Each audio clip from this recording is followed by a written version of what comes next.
Well, we got a little bit of a faster intro today, didn't we? I think there's something that we need to get into. I didn't expect that it was going to be happening this fast. I thought they were going to do it later on in the day. Got stuff in your beard? Do I? No, I feel like I'm good, man. I'm totally good. Yeah, man, I'm good. You got cum in my hair. Wait, really? Oh, did I leave it there? Shit, man, I forgot about that. I wanted to get that cum out of there. All right, boys. Yeah, there we go. I think that's good. You're missing the best part? Okay, I didn't know this. I have no idea. All right. Let's go. Let's go ahead. Let's watch it, all right? I said I was going to watch it. That's fine. Sup, y'all? It's me. It's your boy, Asmongold. And today, we're on early. We're starting the intro early. We're going to work, man. Like, I'm excited to see what this is going to be. Give me 1 second and I can go ahead and pull everything up, okay? Let's see here. YouTube. There we go. Yeah, we're speedrunning the intro here. Let's go. Let's see it. Let's have it. All right. Let's go. Shut that shit off. Let's fucking start this. Let's watch it. Here we go. All right. Well, I don't think she said that. I think that was the characterization of knowing the types of minor and severe levels of violence. Okay, I missed the first beginning. I got it wrong. You consider low levels of violence.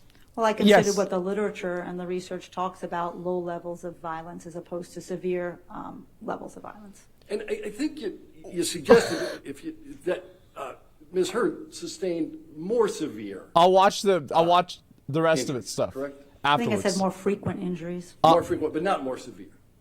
Well, certainly. Yeah, I'll watch it the after incidents the live part's and over. The sexual violence and the incidents on December 15th, 2015 were quite severe. You said you reviewed medical records in rendering your opinion. Correct. And you reviewed photographs. Correct. Now, other than the reports to her therapists, which you call medical records, right? Yeah, I would call those medical records, Right. sure. Other than the reports to her therapist, there's not a single medical record that reflects any injury to Ms. Hurd. Isn't that interesting? That's not correct. No. There is not other than what doctor reflected injuries to Ms. Hurd? The note by Erin Borum, her married name, I'm not recalling her married name, indicated that she was headbutted by Mr. Depp and that she went for a concussion check and she had a busted lip and then she went to Dr. Kipper's office in order to get checked. What? And there's a medical record other than that note that reflects it? There's a note that she showed up at Dr. Kipper's office. There's a note in the But similar there's 2 nothing days from that Dr. Kipper, Dr. is there? Laurel Anderson saw the 2 bruises. There's a at the note, incident guys. as well. It's a note. You reviewed photographs. Yes. Right. I'd like to put up PX 144. Here we go. Jury briefly. I'm going to keep it up very briefly. It's a note. Yeah, guys, I can't believe that. That photograph doesn't reflect a low level of violence, does it? Well, that reflects a severe injury, I would agree. Yeah. Why don't we go to PX 145? Oh, no. Volume? Okay. That's a severe injury that ended up with Mr. Depp on a gurney, correct? Look at it. He's staring a at the... severe injury, Oh, correct. my God. All right. Did you watch the Is start it as well? your I will. testimony that throwing a can of mineral spirits at your spouse is characteristic of reactive violence? If you are running away from your spouse who is trying to hurt you, yes. What if you're not running away? So you can throw a can of mineral spirits. What about if you throw a can of Red Bull? Again, it depends on the incident I think that you're referring to. That was not necessarily reactive what if, violence. That was in a state of hypothetically, frustration or anger. All right, so when you throw a can of Red Bull in a state of frustration or anger, that's not reactive violence. No. Right. I bet it's not. What about if you throw a bottle of vodka because your husband fell off the wagon? Is that reactive violence? Are you asking me hypothetically? I'm No. asking you, would that No, be he's a not. characteristic of reactive violence? Throw a bottle of vodka because your husband fell off the wagon. If it's in the middle of an assault, perhaps. But what if it's If not? it's independent of that, no. Right. So, for instance, if your husband was just having a couple of shots at the bar. Just hypothetically. Again, you would need more information and context to Right, make right. that determination. Absolutely. You don't think that's a reflection of reactive violence? And you'll agree with me that when you throw the second bottle, that's not reactive violence. Oh If my somebody throws God. multiple bottles, again, psychological violence and abuse is psychologically destabilizing, which destabilizes individuals' coping strategies. That is absolutely true. He just knew Watch how what's stupid true. that was. Is it your testimony that once you've thrown one bottle and missed, when you throw the second one, now it's reactive violence? That's not what I'm saying. Oh my I don't God. think throwing bottles is acceptable in any context. All right. But she just said it was, if it was reactive. Oh my God.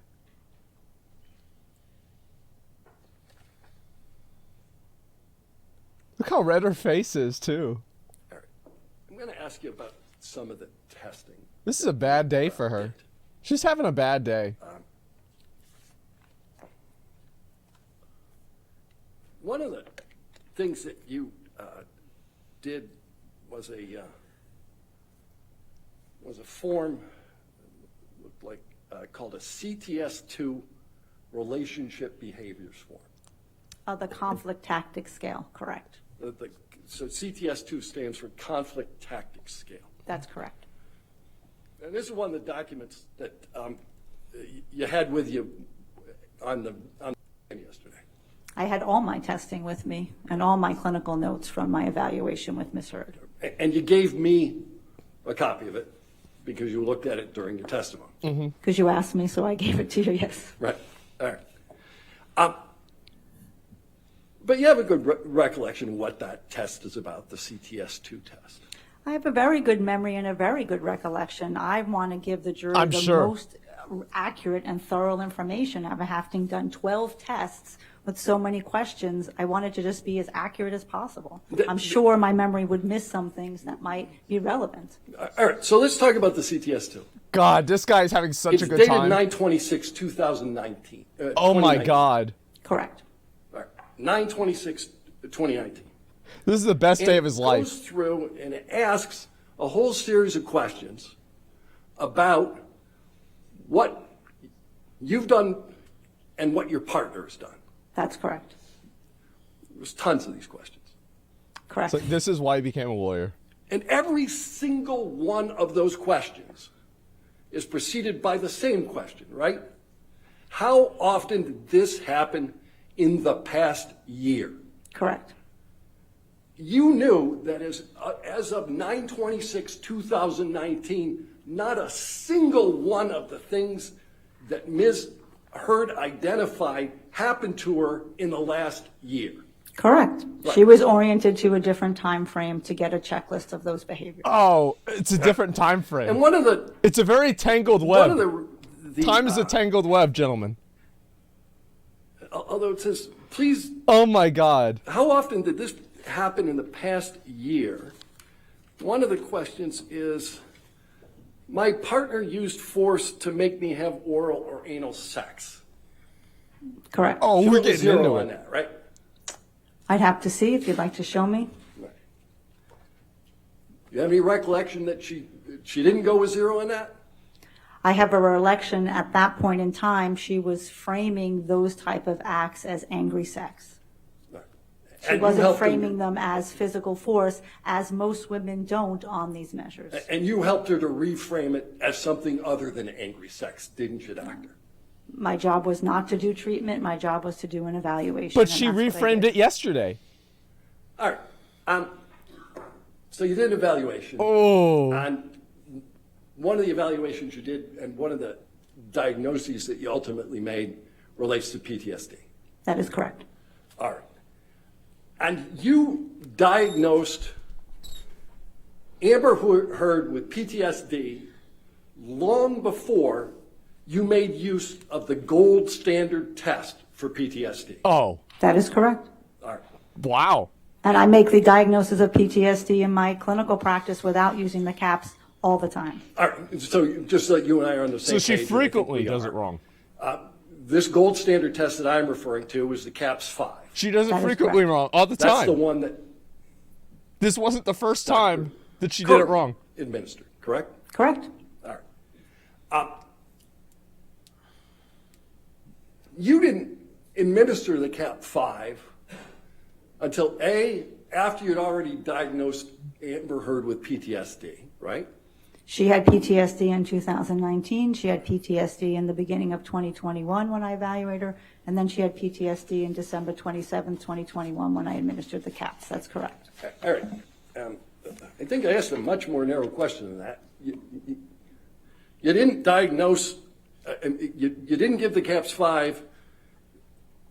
Hold on, I'm going to strike that question altogether and start it again. You had already diagnosed her with PTSD before you did the gold standard, correct? Before I administered the caps 5, there was enough data in the psychological testing and my clinical evaluation to She's establish nodding that she met along. criteria for PTSD. That is Yeah, correct. look at her. Oh my God. You submitted an expert disclosure in this case on January 11th, 2022. I believe the attorney submitted that disclosure, yes. You participated in that? In the January 11th, it was the same disclosure that went before. There were no changes on that. Did you reference the CAPS 5 in that at all? I don't believe I gave the results of the caps 5 to the attorneys at that point. All right. That's convenient. That's very convenient. You met with, I got dates here. This time I'm using the cheat sheet. All right. You met with Amber Heard on September 26, 2019. I would love to have my cheat sheet, but I'll take your word for it. I'll share. Thank you. October 11th, 2019. When did you give the CAPS 5? The caps 5 was administered the last time that I saw Miss Heard. I saw her over, as stated multiple times, over the past 2.5 years, and having not seen her That's right. in about a year to She's get an not a accurate client. assessment of her current symptoms. She's not a Having client. had all the background Over 2.5 information, years. The caps 5 is a great structured clinical interview to do that. All right. So you hadn't seen her for about a year before you gave her that test. That is correct. What? And you did it over Zoom. That is correct. All right. Yeah, all right. Okay. Oh Why don't we pull no. up PX 1247. I'll watch the beginning whenever they go on break, okay? Don't worry about This it. me. Is this live? Yes, this is unfortunately live. I'll get you. Sure. It's just to the witness right now, so, okay. Okay. Sure. You can, Dr. Hughes, you can actually help with that question. This is like more than 20 pages long. It's Right? about 20 pages. Right. All right. Let's get a copy of it. This is a series of questions that you use to test for PTSD. Uh-oh. Correct. Oh boy. Here we go. Here we go. And you recognize the first page. This is the first page that you filled out. That's your handwriting. That's Oh correct. shit.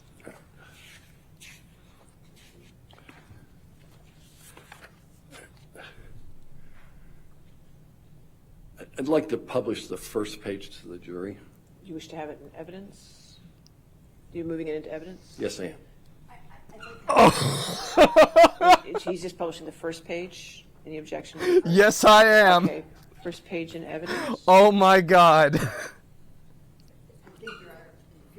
This is just like both of them are getting upset. Oh no. Could you put your Here we microphone go, on the boys. Here we go. I don't have the ability to scroll down, so I can't see the rest of this. Can we get The brand subtitles? new- No Sure, I'll get you a subtitles. copy of it. Thank you. I'll have to reorient my whole thing. I don't want to do it. I'd like to go to the second page.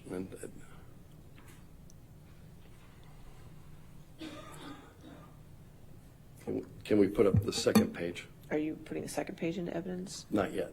Then I can't put it up. Oh, I'm sorry. I'd like the witness to see the second. The witness can see the second page. Thank you. Not This yet. is the second page. This is Oh instructions my on how to do God. it. Correct. All right. And then Oh we'll go to the my third page. God. Let's let the witness see the third page. This is so brutal. Like, dude, this makes my unban appeals look really this is- nice. Entitled Scoring. Correct.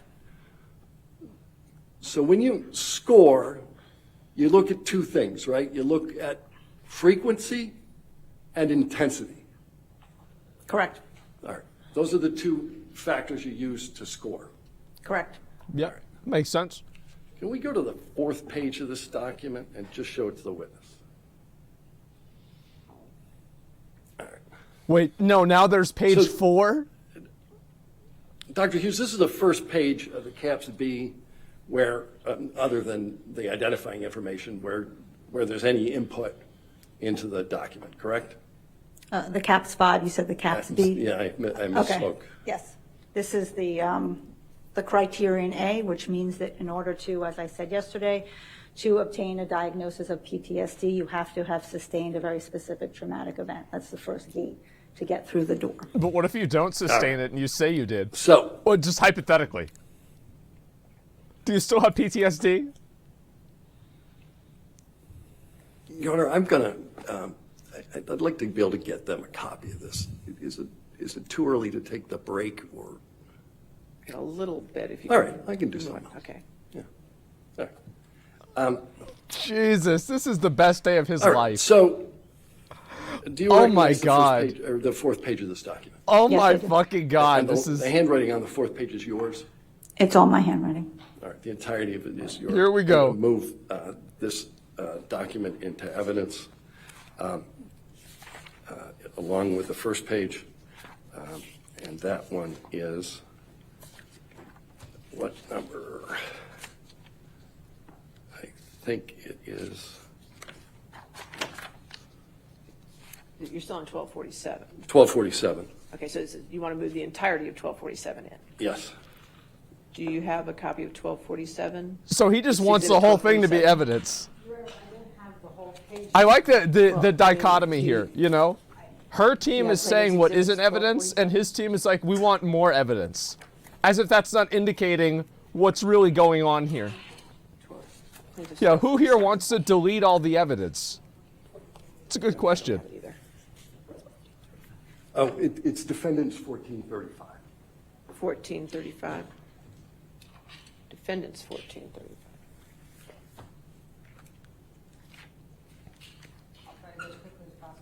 Take your time. Oh my God, take your time. Bro, like, he just, like, that's the best thing about it. The fact that yesterday it ended as soon as they ended, so they had all day yesterday to plan this shit Do you out. want to take a look at the court's copy? Would Like, that be the easier? entire fucking day.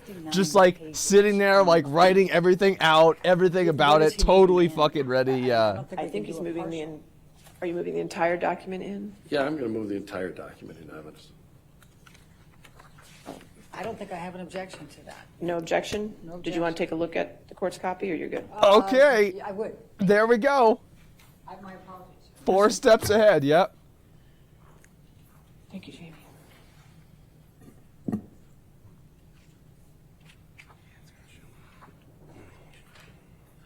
It's going to show the evaluation too, right? No objection, though. All right, so even though I pulled it from defendants 1435, we want to No make this objection. All right, here we 1247 go. plaintiffs, correct? Yes, Your Honor. Thank you. Okay. Does your honor want to back I kind of need it. All right. Thank you. We'll just change the number on it. All right. All right. So it's 1247. I said, okay, 1247 in evidence. Plaintiff's 1247 in evidence, and now it can be published to the jury. Thank you. Why don't we publish the fourth page where we're talking about? All right. So What this references is the event you said was the worst, and what you have filled in here is 3 words. IPV by Johnny, right? Correct. All right. And then what happened is the next box, and you've not written a single thing in the box, right? Because I've already spent 20 some odd hours with Ms. Hurd, I know what goes in that box. If you look at the top, it says That's good. administer the life of check checklist That's or good. other structured trauma screen. As usual. That screen had already been conducted. Yeah. Right, but there's a 'Cause it's box not on there. the gold standard test that asks what Oh my happened. God. And it says, how old were you? How were you involved? Who else was involved? Was anyone seriously injured or killed? Was anyone in life danger? And none of that information you provide in your analysis on the CAPS 5. Your Honor, I hesitate to object, but that's very compound. It is. Okay, I'll sustain the objection if you want to rephrase. We can do it Okay. the slow way. The first question is, how old were you?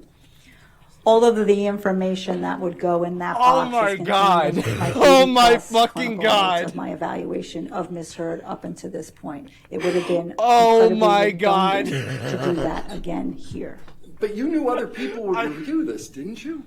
And I knew that they would have my clinical This notes is- as well. Oh, so they're supposed Oh to my parse God. through your clinical notes so that they can figure out what you chose to be the anchoring event. I didn't choose to be the anchor. The client chooses to the anchor to identify what the worst event wow. is for them. You wrote IPV by Johnny. That's what you determined to be the anchoring event.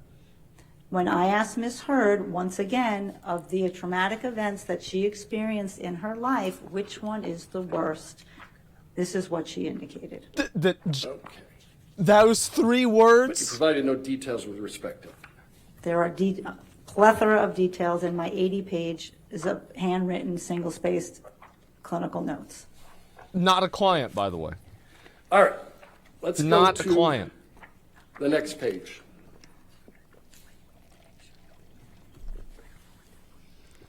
All right.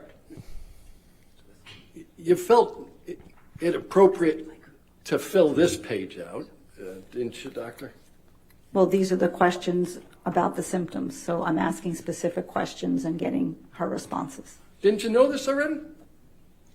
I was making sure at this point, having not seen her for a year, what is the trauma expression at this time? It can change over time. It could go away. It can get better. But what it can about get the other worse. one you left blank? All right. That you just said you left blank because you knew A it. couple more pages in. Let's go into page 7 of 20. Oh my God. Now, there are a couple of boxes that you filled in on this. Jesus. Let's look at item 5. Can somebody get more red than that? B5. I guess we're going to find out. You don't provide any indication of what kind of triggers, what kind of reminders trigger these reactions. She answered that on the previous questions. All right. And you didn't provide any answer as to how long does it take to recover. She has some difficulty recovering. Okay. Oh, okay. And then there's this question That that makes says, sense. how often has this happened in the past month? Number of Yeah. times. Correct. And we talked about how these things are scored, and we looked at, you got to look at frequency and intensity, right? Correct. And you left the frequency box blank. Well, no, if she said several times How a month, convenient. then that's what the frequency is. And you didn't fill that frequency box in at all. Because she told me it was frequently several times a month, which is one of the anchors encoding the caps. All right, let's look at the next one. So it wasn't filled in. Of course Very not. next box. She told me. So, yeah, Again, why this is didn't you scored write by it down? Frequency and intensity. How often in the past month? Correct. Blank. Pardon? How often in the past month? You left that one blank again, right? She tells me it happens at least twice a week, so certainly I could multiply 2 times 4 and put in 8. And you certainly could have written the number 2. But it wasn't 2, if it's Oh. happening 2 times a week. All right, so 2 times a week times the number of months. Now you got 2 digits instead of 1, right? That's all it took to write that down. This is in a 1-month period, so it would have been a 4-week period. How often in the past month? That's what it says. Correct. You You said chose not months. to answer that question. Everything Let's else look is at the next so it's thing. just blank.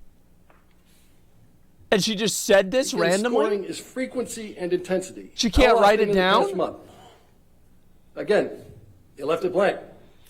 If you look on the right-hand box, that is where we are indicating the frequency and the severity. If you can see where I circled moderates happening more than twice a month, that's where I'm indicating the frequency of the symptom expression. Okay. But aren't you skipping a step? You're supposed to do intensity and frequency. And when You're- somebody says it's happening more than twice a month, that is a frequency indicator. All right. Let's go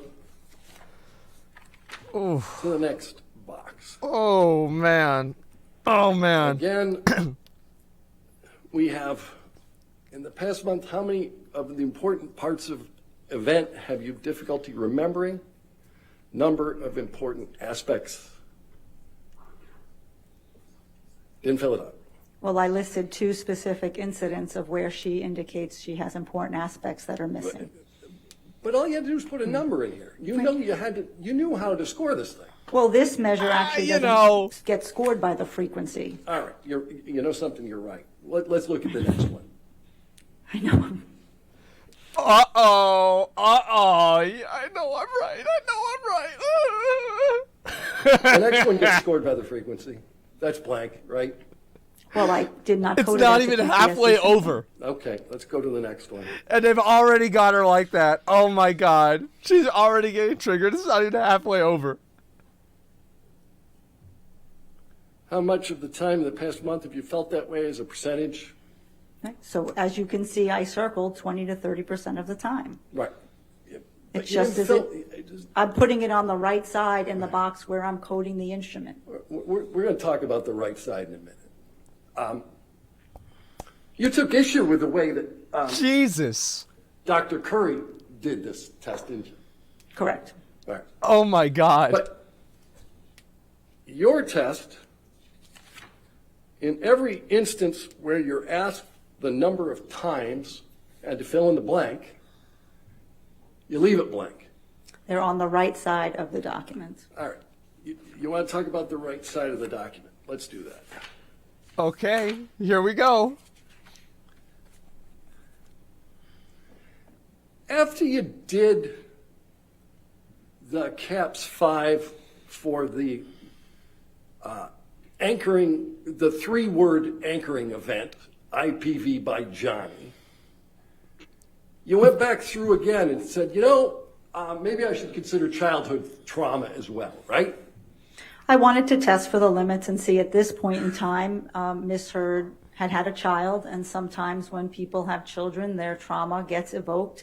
Is she having those symptoms as well? She already had, based on this instrument, the PTSD from the interpersonal violence. I wanted to see if there were any additional The 3-word symptoms. interpersonal violence.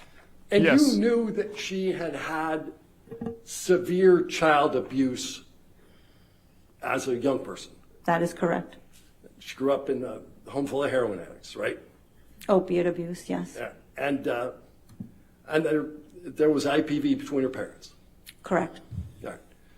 And so you wanted to make sure that there wasn't She's not happy about some that. impact with this childhood trauma in the diagnosis of PTSD. Yes. Right. And so you decided to give her the test again. Well, I didn't give it again. What's called testing the limits. I went back to some of the questions where she answered in the affirmative and said, and is this also happening vis-a-vis your childhood abuse? Are you also having intrusive thoughts and feelings about childhood? Are you avoiding thinking about things about childhood? Is that happening for you now as well? All right. So there are a series of notations on the right-hand side. Let's go to page 5 of 20 in the test. All right. Why don't we highlight the right-hand notations that start under the word childhood? All right. So the way you tested for childhood PTSD is to write a notation in the corner and answer a couple of questions. Same test. Well, I wasn't administering a whole CAPS again. What I was doing was seeing, as we know with people who have what we call polyvictimization or revictimization, someone could in fact meet criteria for the PTSD from the domestic violence, but then they're also experiencing some symptoms as a result of the childhood abuse. Both can occur. Right. But Mr. Depp isn't responsible for her childhood abuse. That is correct. No. Right. And the way you tested this childhood abuse PTSD is you made notations on the in the right-hand column of a form that you partially filled out for the IPV by Johnny, right? Well, I disagree with the partially filled out. The frequency was clearly filled out in the box where we score the CAPS. But yes, I did write about the childhood to the right of that box. Okay. Oh my God.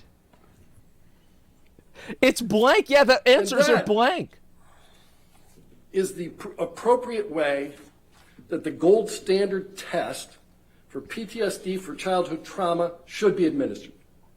If there were any affirmatives and I needed to go further, I could have administered another CAPS 5. There were not. I did not need to do that.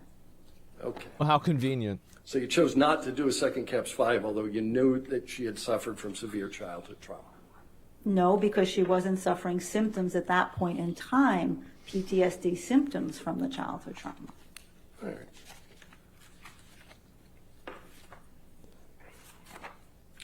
Mr. Dennison, are you moving to a different topic now? I am. Okay, all right, this might be a great time to take our morning break then. All right, ladies and gentlemen, we'll take our 15-minute break. Please do not discuss this case with anybody. Okay, No doing outside research, okay? We're gonna watch the beginning. All right. Now I get to watch the beginning. I was so excited for this. Okay, give me 1 second. Yeah, we're gonna watch the beginning. All right, let me mute this one for now. And where the fuck is it? There it is. Okay, so I want to have two of them open, right? Obviously. Okay, so where does this begin?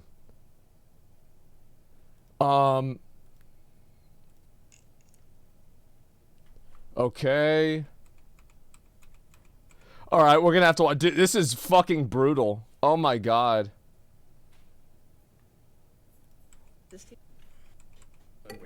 Okay, here we go. No, good morning.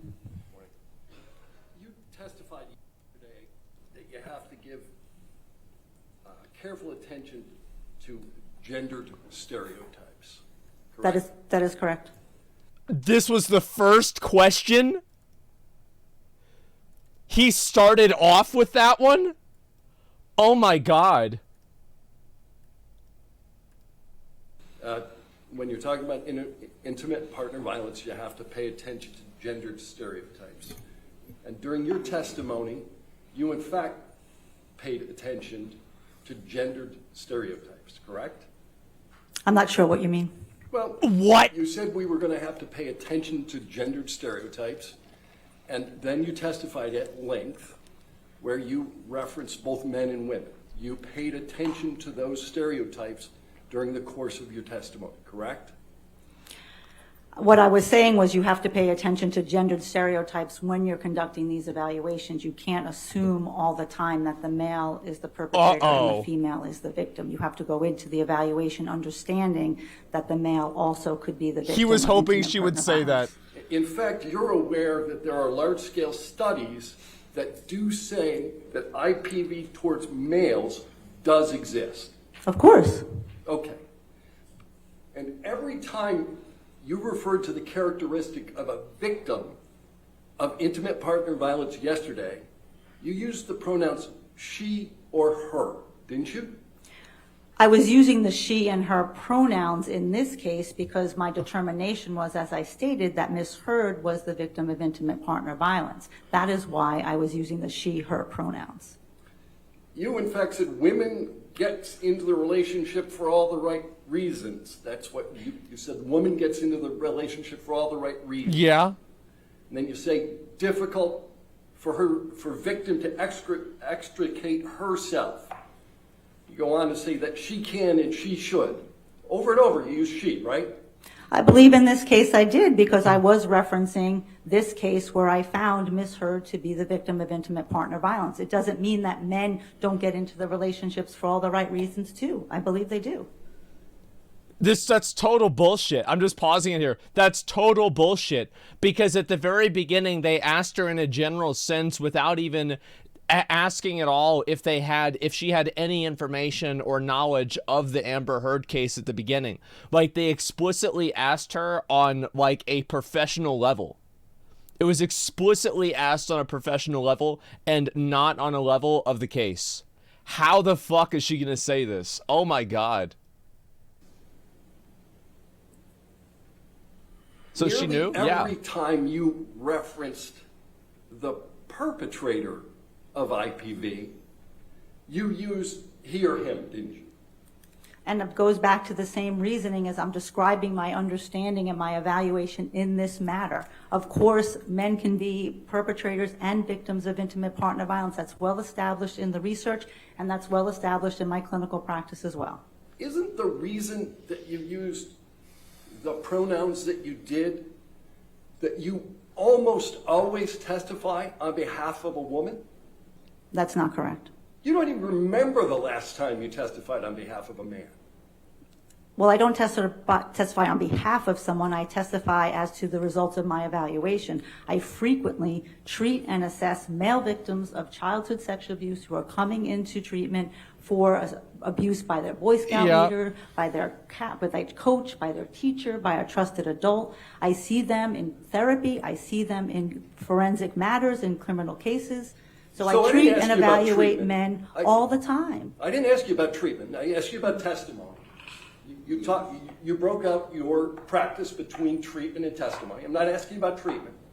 When's the last time you testified on behalf of a man? I testified recently in a deposition on behalf of a man who was traumatized because he was wrongly convicted. At the time of I wonder by who? 6 weeks ago, you couldn't remember a single time you had testified on behalf of a man. I testified in my deposition that I testified in a case of a man who was wrongly convicted about 20 years and suffered physical and sexual violence in prison, and I detailed the traumatic effects of that happened on that gentleman. All right, why don't we take a look at your deposition? Sure. Uh-oh. Here we go. In prison by another man. Yes, that's right. That's right. So not a woman. Right. Exactly. Fucking Yes. exactly. Thank you.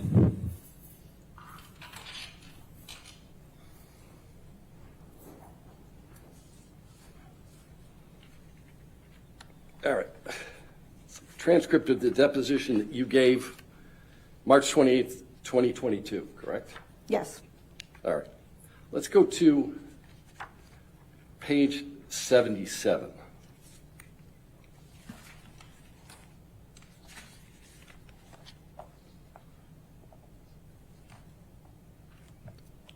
Okay.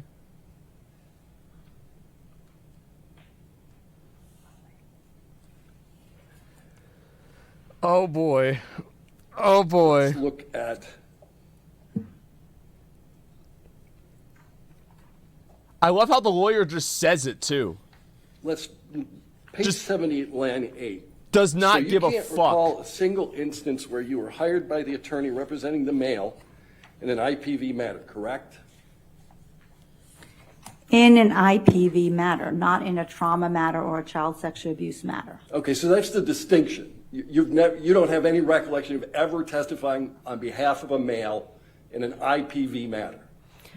As I stated yesterday, the very first case that I testified in was in a same-sex intimate partner violence where the man was the victim of another man. I routinely treat and assess same-sex couples where then the female can be Again. the perpetrator of another female, and the male can be the perpetrator or a victim of his partner. Again. So let me get this. You testified in a case where one male is alleged to have engaged in IPV against another male.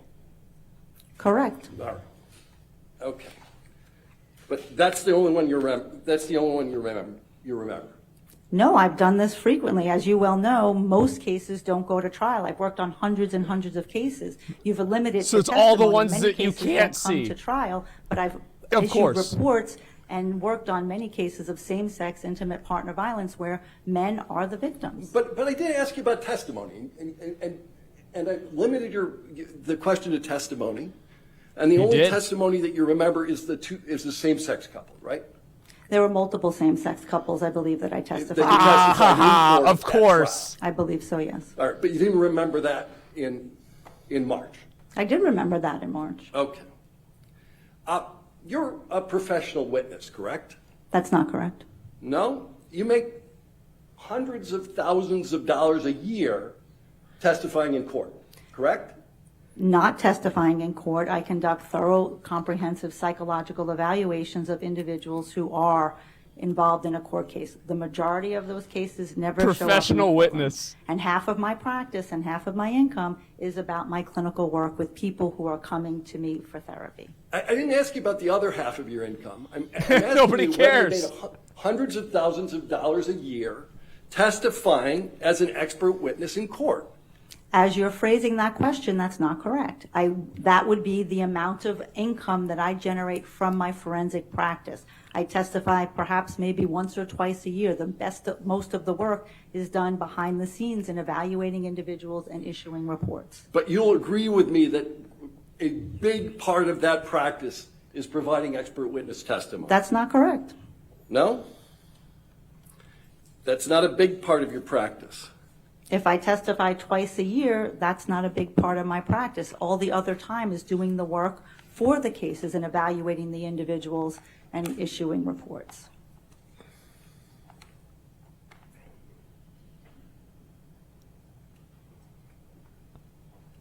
Uh-oh. Uh-oh. All right. What percentage of work do you devote to forensic psychology? As I stated yesterday, I say half and half clinical, half forensic, but I also have a substantial amount of time that I use in the professional activities and serving on professional boards. Mm-hmm. So what portion of your practice do you provide expert witness services? I think you're using the expert witness services synonymous with the forensic psychology part of the practice. So the forensic psychology practice, what I do here today is one part of it, and it's a smaller part as opposed to all of the evaluations and individuals that I'm assessing. Your practice is successful enough that you maintain your offices on Madison Avenue in New York, correctly? Correct. I've had that office since 2005. That's convenient.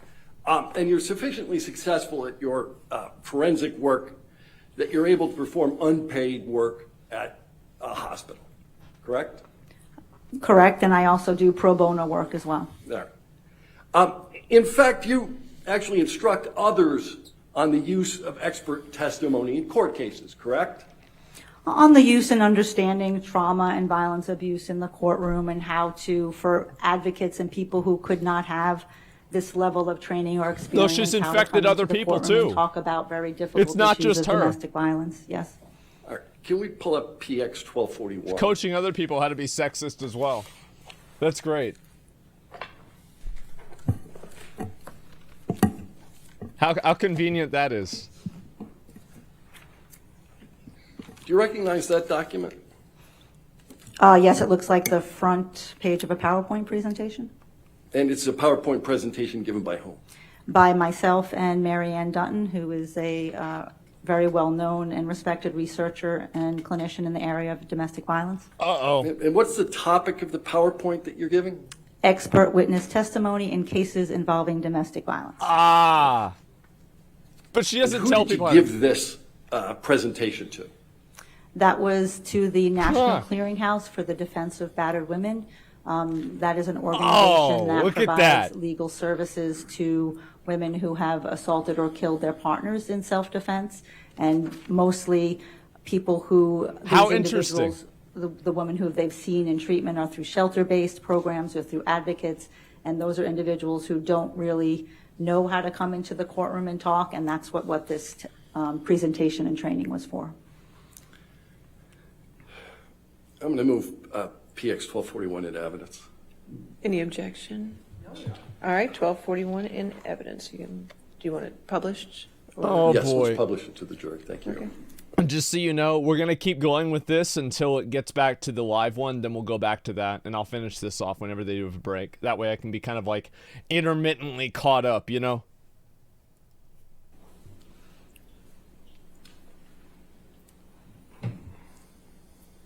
Just let me know when the other one starts. Why don't we pull up PX 1242? Okay.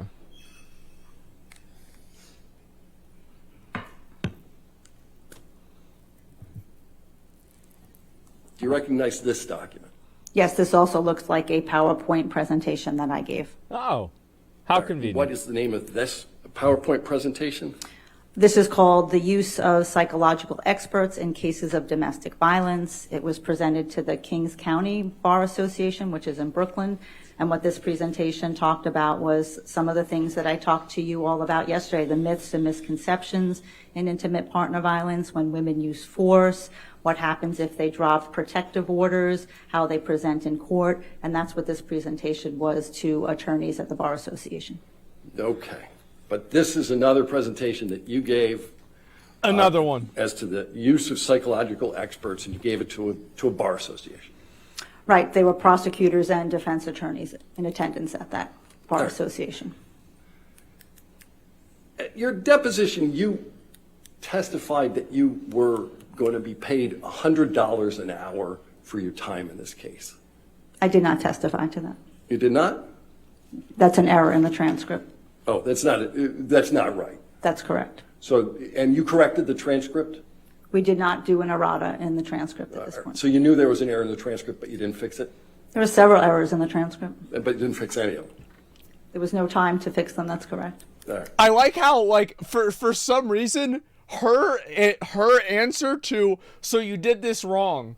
And then the lawyer asks, 'cause it's the same thing with the form. They're like, so you just didn't care that you did this wrong? And then in her mind, a good answer is, well, actually, I did a bunch of other stuff wrong too. It's like, really, like it's the second time she's done this. She's like, I've been doing this wrong for years. Who gonna stop me? So you're not being paid $100 an hour. How much are you getting paid? I'm being paid $500 an hour. $500. Oh, wow. I wonder why she didn't correct that. I wonder why. Isn't that interesting that she didn't correct something that would make her look worse? Wow, look at that. An hour. And that's what, and that's the bill you sent for your deposition, right? $500 an hour. Correct. Right. You submitted a number of disclosures in this case. You have not formed an opinion as to whether Mr. Depp committed intimate partner violence against Ms. Heard, correct? Correct. I formed the opinion that Ms. Heard's report of the intimate partner violence is consistent with what we know in the literature about intimate partner violence. Then how could you diagnose her with PTSD? What? You have a limited role here comparing individual data to group data and then just determining whether it's consistent. But then why would she say at the beginning of it, using the gendered pronouns, as if she is referencing the case, if she didn't believe that that's what happened? Why, like, ding, ding, ding, got him, uh-oh. Right? I wouldn't say it's a limited role, but that's generally correct. You wouldn't use the word limited role? A limited role in terms of how we go about a forensic evaluation, you not know a whether- limited role in this case. Do you remember whether you used limited role in your deposition? I don't. If you have it in front of me, you probably think I did, but sure. And you have no independent knowledge of the facts underlying the alleged abuse, correct? I have the knowledge of the plethora of documents that I've reviewed in this case. No, I'm asking you your independent firsthand knowledge. You have none of that, right? You mean whether I was there? Yeah, you weren't there. Of course not. Okay. Okay.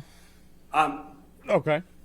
And you're not testifying to the veracity, the truthfulness of any of the allegations.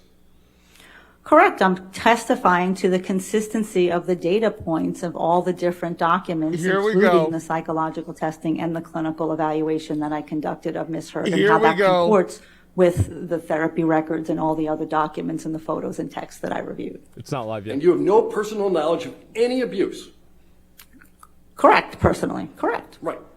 And all you know is what Ms. Heard self-reported to you and others.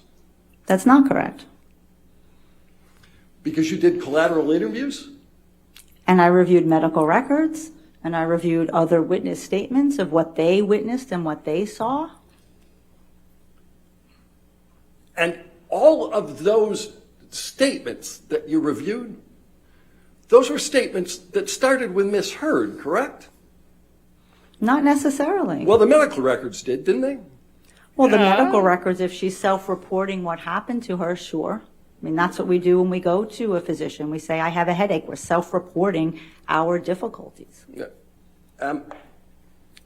Everything Ms. Heard reported directly to you was after she was sued by Mr. Depp in this case, correct? Correct. Ah, okay. So after she gets sued, then she starts reporting a bunch of stuff. Wow, what a fucking surprise that is. How convenient the timing in that. Not a client, by the way. And you didn't meet Ms. Heard until, what, September 2019? That was the first evaluation appointment, correct. How'd you get engaged? Engaged? How'd you get hired to do this work? I was contacted by the legal team. Or were you interviewed by her legal team as to whether you were going to testify here? I was not. You were not interviewed. I was not. You were contacted. Correct. Had you worked with that legal team before? I had. Yeah. So they already knew who you were, right? Correct. Right. And at any time that you were working with Ms. Heard or assessing Ms. Heard, she could have chose to fire you, correct? I suppose her legal team could have chose to fire her. I was not her. She is not my client. The legal team is the one who hires me. I am responsible to the legal team, not Ms. Heard.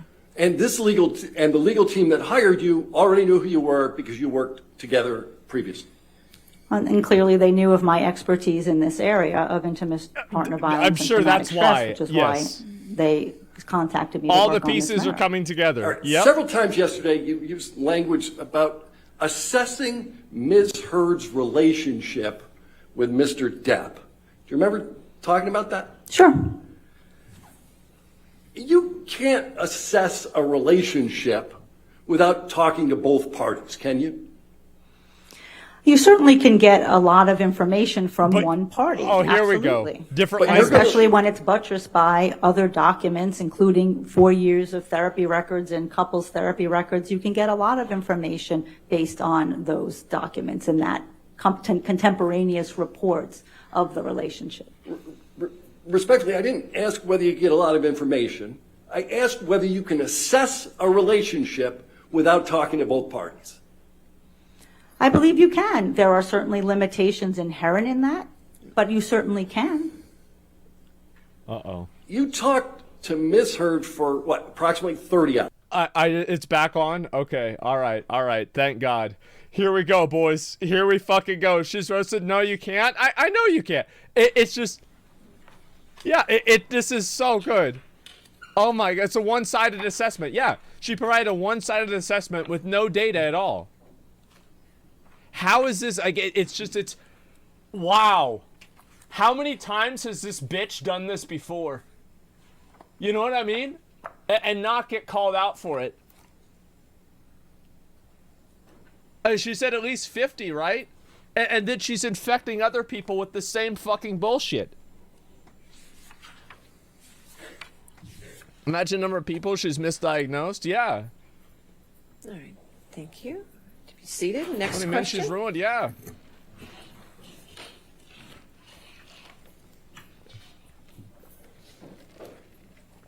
Why don't we put that back up, plaintiff's 1247.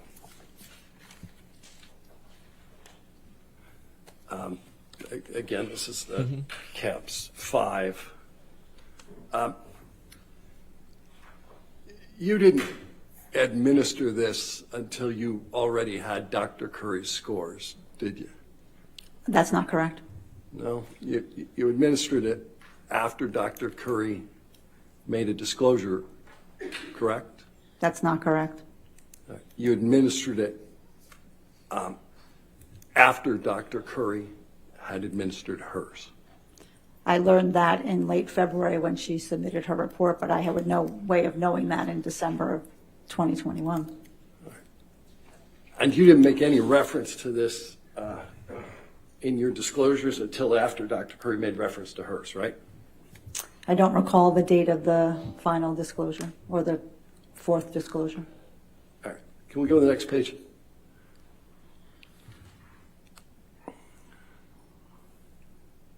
Let's go to the top of the page, we'll blow that up. Here we go. Here we go. Yep. Let's get the paper. There we go. Instructions start with standard administration and scoring of the CAPS 5 are essential for producing reliable and valid scores and diagnostic decisions. See that language? I do. All right. You don't contend it's standard not to fill out the frequency line. I think if you're filling it on the right side of the box, I think that's perfectly fine. All right. So you think it's I standard see. administration Another to abnormality. simply leave blanks that are already in the form? I didn't leave blanks when I needed to find out the frequency of the symptoms. All right, let's go down a little bit further.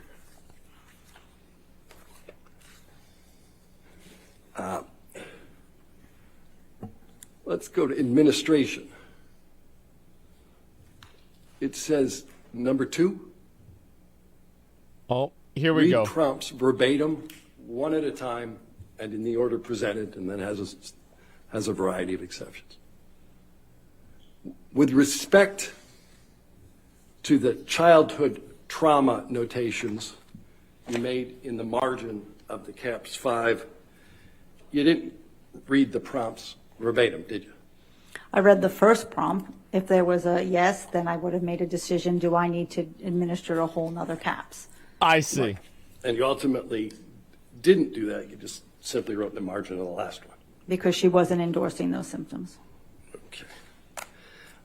You talked about Only one, yep. endorsement of symptoms.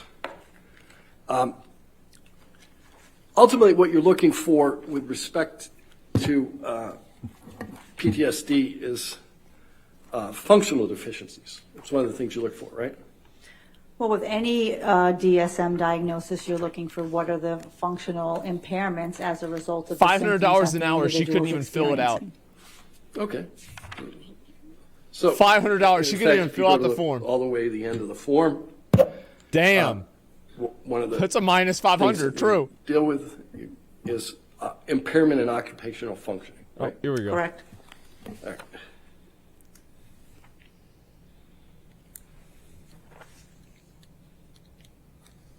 What's Ms. Hurd's occupation? She's an actor. All right. And she had just wrapped a major motion picture, correct? That's correct. So you didn't determine that she had an impairment in occupational function. She's still performing at literally the highest level of her profession. That's correct? true.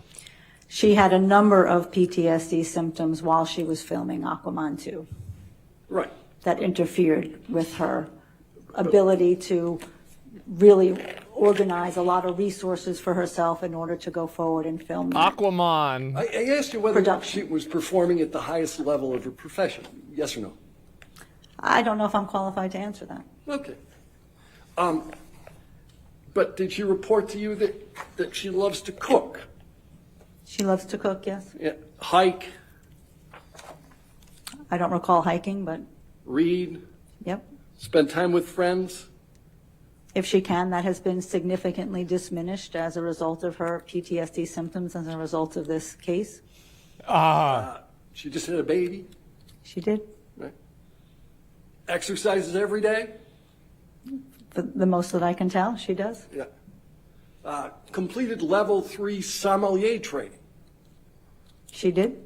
All right, she did all of these things, and you've made a determination that she is impaired with respect to her occupational functioning. I made a determination that the symptoms interfere with her functioning. She does these things, but it's not like the symptoms aren't there. She has to Okay. continue to work, even though she has a panic attack, even though she has an intrusive recollection of the trauma, even though she's having Changing heart the palpitations and vocabulary. sweaty palms when something comes into her I mind. see. It does not stop her from doing what she needs to do, but it does interfere. Okay.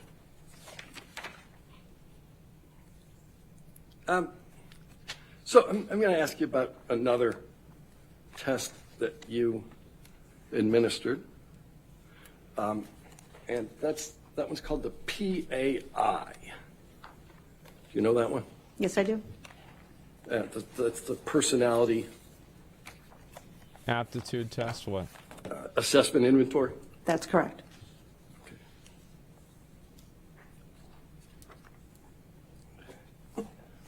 Why don't we put in front of the witness the PX 1244? Oh boy, another, more documents for the witnesses. Oh shit. Oh no, oh no.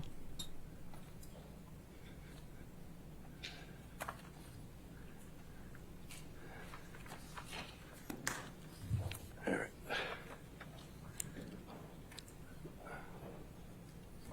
So, Dr. Hughes, do you recognize PX 1244? Yes, And it's a list of critical item endorsements, correct, and that's derived from the PAI? correct. And this is the PAI that you gave 9/26/2019. I don't have the cover sheet in front of me, so Why don't we scroll down to the bottom, Tom?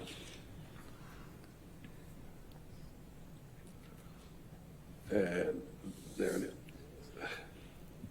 yep. There Thank it is you. down there. Thank you. You bet. Okay. No, she's not happy about that. Now, critical item, I'm going to move this document, PX 1244, into evidence. Your Honor, I would request that the entire document be put in there, not just a piece of the case. I'm only going to ask her about this piece. I still would ask for the Well, it's his exhibit. Do you have any objection to his exhibit, which is just the first page? No. All right, 1244 in evidence. Oh, tried to fucking change shit. So, critical item endorsement. Nope. This starts a total of Nope. 27 PAI items reflecting serious pathology have very low endorsement rates in normal samples. These items have been termed critical items. You're familiar with that concept? Yes, I am. All right. And I just want to ask you about a couple of the critical items. The first one is potential for aggression.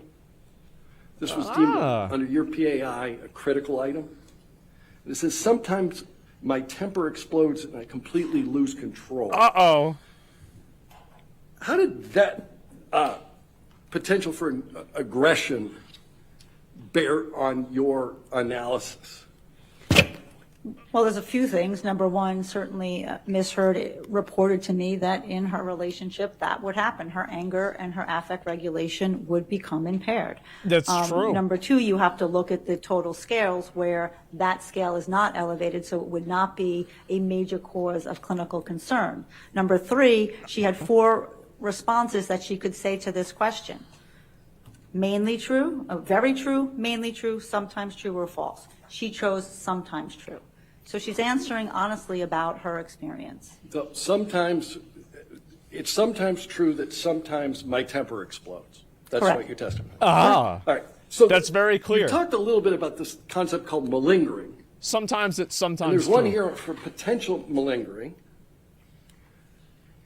And this is another one of these critical item endorsements. critical items means that these are serious pathology, right?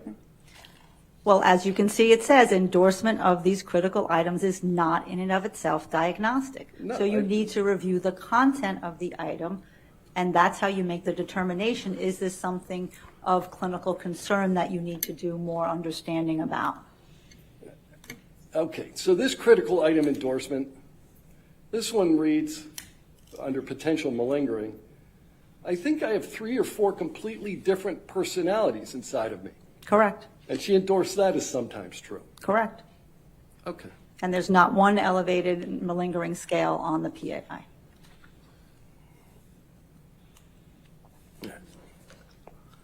Let me ask you about another document. This girl's crazy. I know she's crazy. She shit in his bed. You just figuring that out now? Yeah, which one of the personalities shits in people's beds? She's multi-boxing. Well, I guess actually, yeah, she literally is boxing.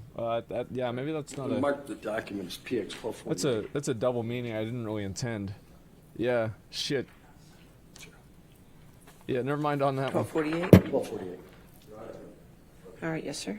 Yeah, never mind on that one.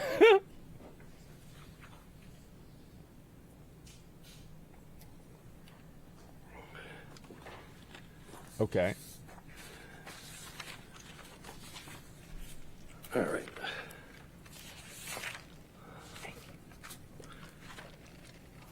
Can you put up PX 1248 just for the witness?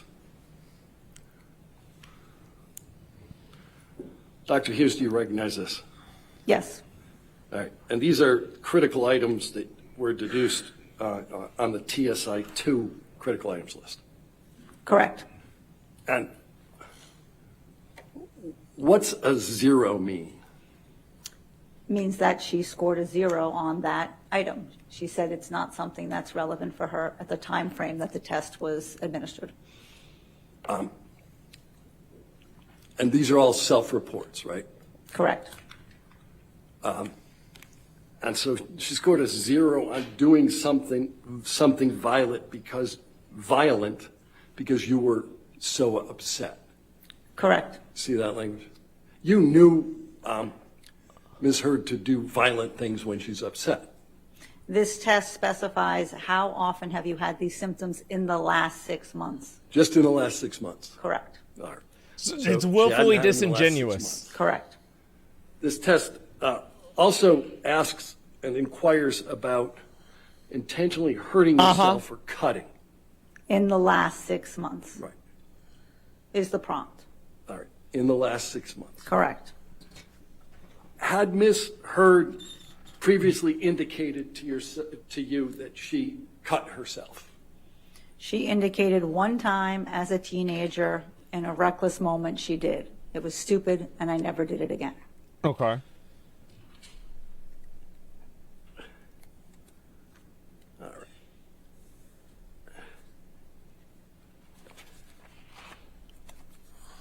Only last 6 months. It's like it's so so that was misleading. the first time you met her. She indicated that she had cut herself. It's so obviously What did misleading. you do to satisfy yourself that she didn't continue to engage in that behavior? As with most things, I asked about the frequency of the behavior and had it ever occurred again. Had she ever engaged in suicidal behavior or suicidal gestures? That's part of that screen. Where did Ms. Hurd cut herself? I'd have to look at my notes to be sure. All right. Why don't we do that? That's in your intake note, correct? Let's. I don't recall. All right, why don't we go to PX 938? It's important. Yeah, exactly. Selective memory. Well, she remembers all the And, things that if makes you her put it up look for the good witness. and forgets all the things that makes her That's look not bad. It's pretty simple. Let's go to the next page. Yeah, it is. I don't know, guys. It seems kind of obvious to me what's going on here, you know? I mean, $500 an There we hour, go. right? All right. PX 938. Can't fill we're on out the form. We're on the third page. This background information sheet has already been admitted into evidence. And there's a discussion here we talked about earlier about intimate relationships. I'm sorry, the question? Yeah, let's go back to the first page. Remember my detail she had, how passionate there- she was about trauma? Doesn't remember her cutting herself? No. Yeah, okay. Exactly. This is in at 1246, so this page anyway, I'll ask that it be published to the jury. I think it already was, Your Honor, but you did it again. All right, we're going to do it again. What, so 1246? 1246. All right. Okay, it's in evidence. There's supposed to be redactions, though, but, okay. All right, that's in 1246. All right. So why don't we blow up the intimate relationships section?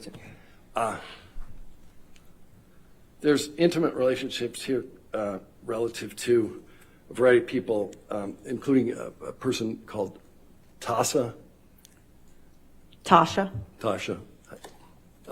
Who's she? She was Miss Heard's wife. Okay. And that relationship preceded her relationship with Mr. Depp? That's correct. Uh-oh. Uh-oh. Did you say on direct that you saw no previous inter-partner violence? Just yes or no? Uh-oh. I don't believe I did. No. You don't believe that you saw inter-partner violence, or you didn't say it on direct? I don't believe I said that yesterday. Okay.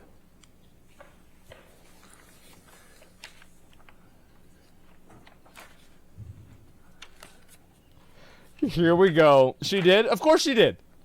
Your Honor, can we approach? All right, yes, sir. Uh-oh. Oh, my God. Is he going to go back and check her logs?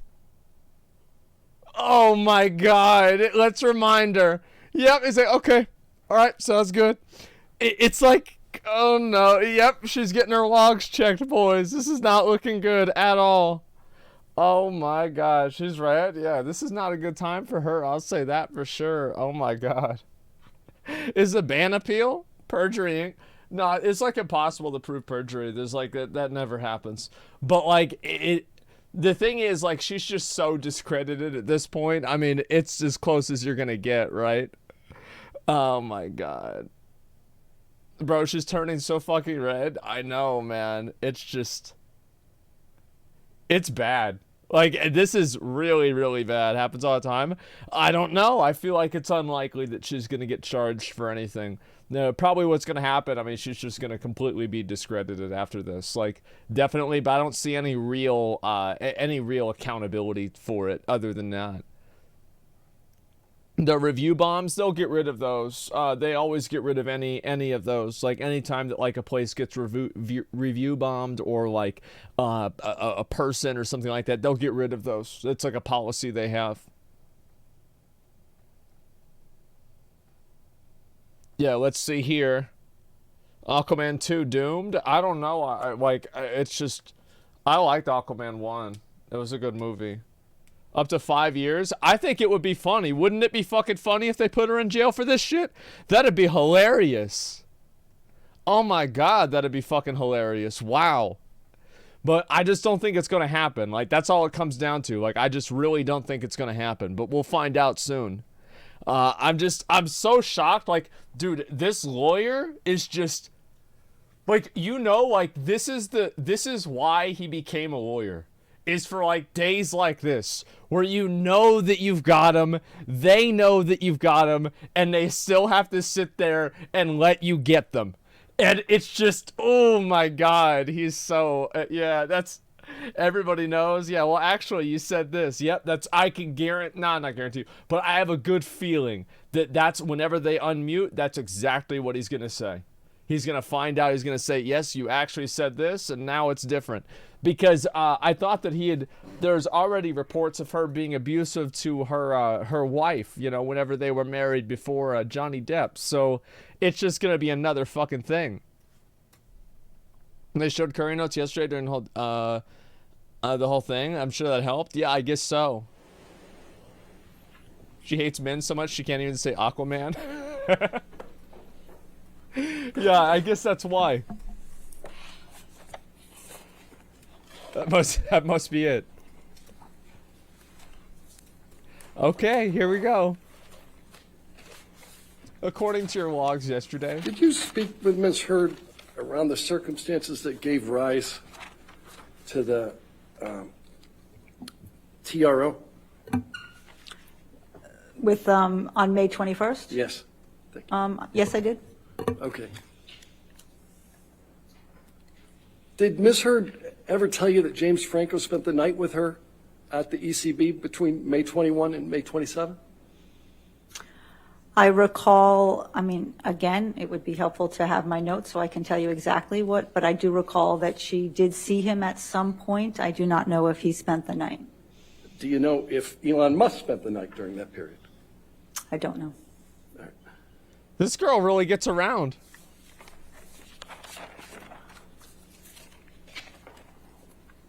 Yeah, she cheated? I don't know. Makes her look bad, she doesn't remember. Yeah, she doesn't have her notes. Like, how could she possibly remember that?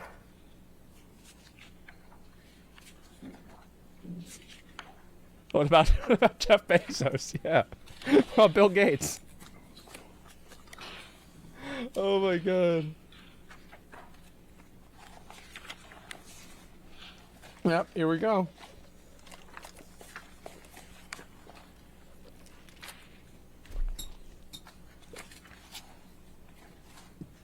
You cannot testify that Johnny Depp was not abused, can you? I can testify that he had physical acts of violence perpetrated on him as well as psychological aggressive acts perpetrated upon him. I wonder by who? No further questions. All right, redirect.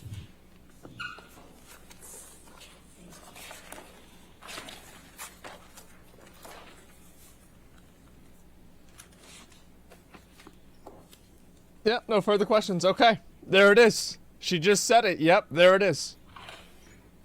Why would she say Dr. that? Hughes, you were asked She had about to. some presentations. I think plaintiff's 1241 was the first one. If we can bring that up. Tom? God damn. All right, no further questions. 1241. I'm done. Damn. I feel sorry for her. Used to be in control and the expert. She just Yes. destroyed her career And here. Good. if you can scroll down, what I was think the it's funny. significance of this presentation? And can you give her control, or do you have to have control? No, she'll start remembering of the everything. Yeah, document? exactly. It's just one page? Oh, it's not the entire presentation? Yeah, she Okay. deserves it. Can you True. please tell the jury what you provided in this presentation? To the best of my recollection, it was what I spoke to you about before of how people who are not trained in forensic psychology but who are working with victims of domestic violence can go into court and navigate with the court system and present and talk about domestic violence in a legal setting. Okay. It's Thank a you. gendered And that's been setting, moved too. into admission- That's been moved That's in, it. correct? Another Okay, well, gendered let's go to the one setting. that I don't think was 1242, please. Tom, if you could bring that up. How convenient. All right, and is that just one page too? Yeah, it says expert pages is witness. that Yep, I know. Professional Okay. witness, by the way. Do you recall this presentation, Dr. Hughes? Yes, I do. Okay. Could you please just, well, I'm going to move the admission of plaintiff's exhibit 1242 first of all. Any objection? All right, Okay. 1242. And could we publish it to the jury, please? Yeah. And Dr. Hughes, could you please tell the jury, explain to the jury what this presentation entailed? So I was asked by the head of the Kings County Bar Association to give a presentation about intimate partner violence, domestic violence, and how psychological experts can be of assistance. This was just because of how Brooklyn is, a bar association that was attended by many of the prosecutors from the Kings County District Attorney's Office, as well as defense attorneys. And as I stated before, this presentation was about how to really understand cases of domestic violence, how to understand what if she drops the restraining order, what if she doesn't call the police, what are the myths and misconceptions about intimate partner violence. She's not and doing when it. she uses force, what does that mean? How do we She's doing it understand that? again. How do we evaluate for that? What if? So again, without seeing the rest of the presentation, I believe Oh that my was the rest God. of this There we presentation. go. Okay, great. Thank you. Now, you testified Jesus. about the notes you took and the notes you reviewed, and you were asked about some limited questions on testing. I'm going to ask for Defendant's Exhibit 1434.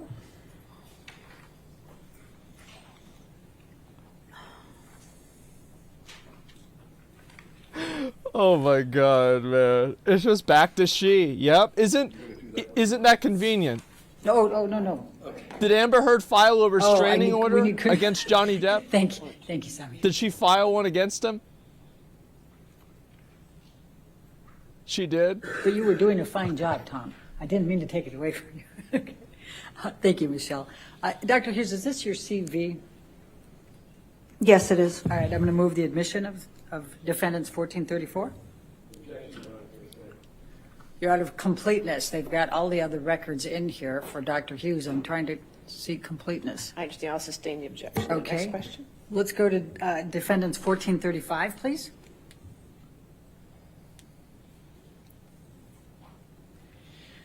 Now, Dr. Hughes, you've testified about the different testings that you administered, and this is one of the ones that I believe you testified to earlier, correct? That's correct. And this is the DSM-5? This is the clinician-administered PTSD scale for the DSM-5. Okay. I'm going to move the admission of 1435. Any objection? Comment on what you've seen so far? I thought we got rid of public executions, but apparently we didn't. It's not the CAPS, it's the DSM-5. That's what I would say. But she administered all these tests. Your Oh, Honor, my and God. for completeness of record, they can't put in partials Yeah. and then not have the rest of it. I think Well, I mean, And I'm here for it, there was no man. objection to when they put theirs in.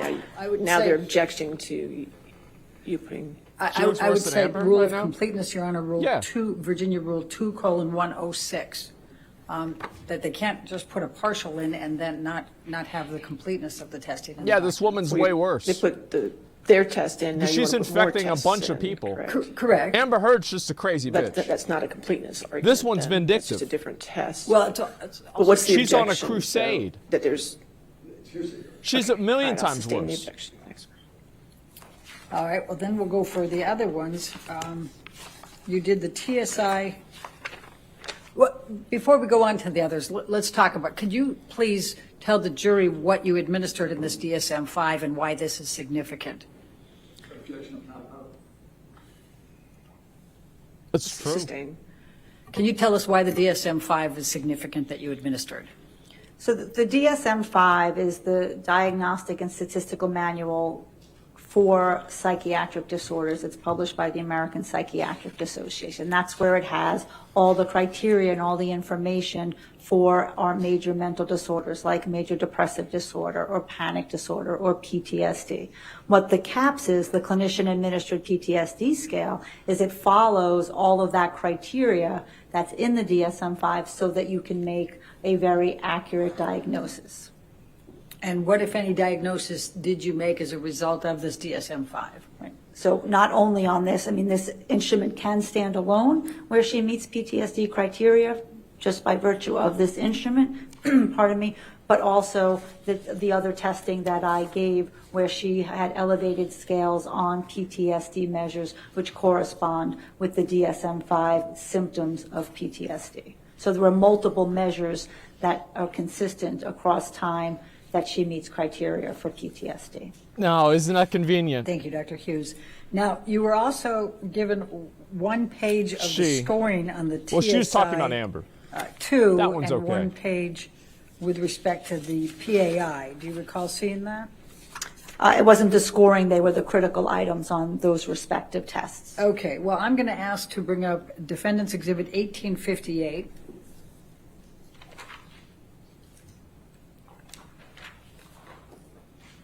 Which is the full PAI. And was this the actual testing and scoring? Yes, this is the profile, the scores that are generated from the 344 questions that Ms. Hurd answered on this test. And what were the results? What did you determine based on the testing of this PAI? Well, that the results were valid and reportable. There was no evidence of exaggeration or malingering on this test, and there were significant symptoms that correspond with traumatic stress and post-traumatic stress disorder symptomatology. And I believe you said again that there was no elevated scores. Can you explain to the jury what you meant by that? Objection leading. Overruled. Go ahead.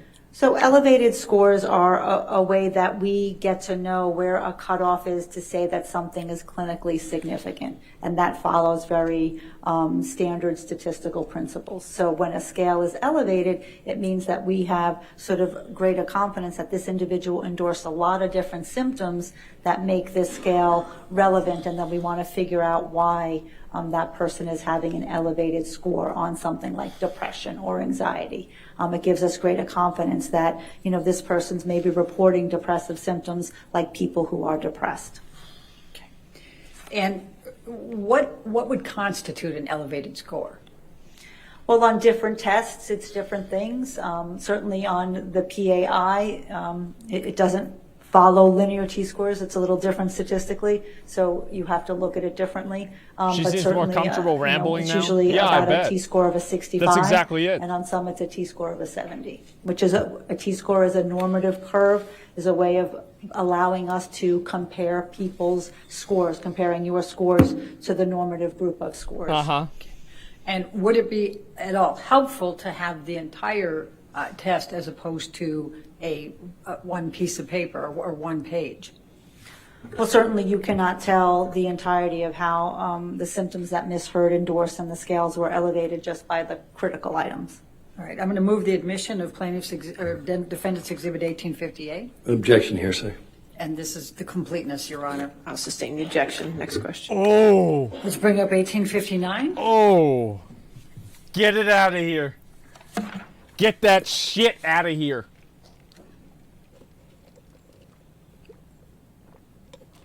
Notice, yeah, people mention this. She looks at the jury whenever she And talks this to is, them with you were Amber's shown lawyer. one page from the TSI At the beginning, she looked only at the jury. Trauma Symptom Inventory 2. Do you recall that? Obviously, Correct. emotional manipulation. Okay. Obviously. What is the significance of the TSI-2 exam, the full exam? The trauma symptom inventory is a test of common symptoms of post-traumatic stress disorder and related traumatic symptomatology. And on this score, she had, elevations in intrusive experiences, which is the intrusive component of PTSD, where thoughts or memories or feelings come into your mind when you don't want them, with accompanying distress. And then the defensive avoidance, doing many, many different things to push it down, to try not to think about it, to try not to talk about it, so that you don't get upset. And she also scored high on a scale of relational avoidance, having difficulty feeling close in relations and relationships, not only intimate relationships, but friendships as well. And that's a related trauma symptom that individuals have after having sustained an interpersonal trauma like domestic violence. And would it be helpful to have the full exam as opposed to one page out of it? As with anything, seeing an entire profile gives one more information. Your Honor, I'd move the admission of Defendant's Exhibit 15 for 1859. Objection hearsay. And I would argue the If completeness we could rule approach again. for this. Uh-oh, okay, yeah, we're gonna mute this. There we go. This is just like, it's nuts to me. It's so fucking annoying because she wants the objection. Yeah, exactly. And it's just so fucking annoying to see this because it's like the emotional manipulation is like right there in plain sight. And this is why I said I'm so glad to see this case go live and everybody see it, because you fucking see her looking at the jury while she's talking to Amber's lawyer and like putting on a performance for them. But meanwhile, whenever she's talking to Johnny's lawyer, she's looking only at him and she never makes eye contact with the jury. You see what I'm saying? Like, it's just, it's so obvious what's going on here. 100% manipulation. Yes, it's 100% manipulation. If you knew you were right, you wouldn't need to do that. Dr. Hughes, you were asked. You would just tell the truth and prove it. You were shown a Isn't couple that of interesting? finger pictures of Mr. Depp. Acting 101, I yeah. believe you indicated those were shown to you, and I think you were asked if these were severe injuries, correct? Correct. All right. Did you have any understanding of the cause of those injuries by Mr. Depp? I do understand that there's competing accounts of what happened, for sure. All right. Oh, Let's bring up Defendant's Exhibit competing accounts. 373. Oh my God. This isn't biased at all, guys.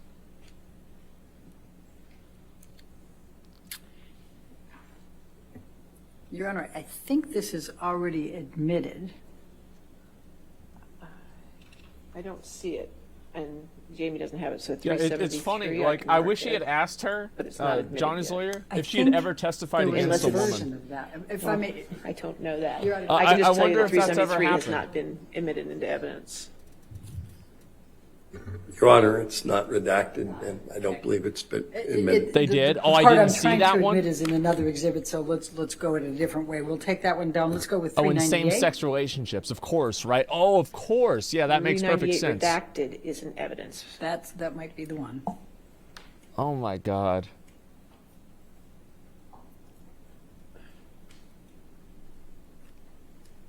All right. If you could lower that up. This takes a bit unfair to her. She's here to win, and so is Johnny's witness. I feel like it's very different whenever you have like a friend versus like a medical I think professional. we're looking for. Like a medical could move that professional up, is not Michelle. there to win. The medical professional is there to expose the truth. There we go. They're not there to Load win. that one up. And this is an email from Mr. Massive Depp fucking to difference. David Kipper. Your understanding was that was his doctor, correct? Correct. Okay. And then I'm going to draw your attention to the last part of this, and this is on 3/19/2015. Thank you for everything. I got to figure out how to do this.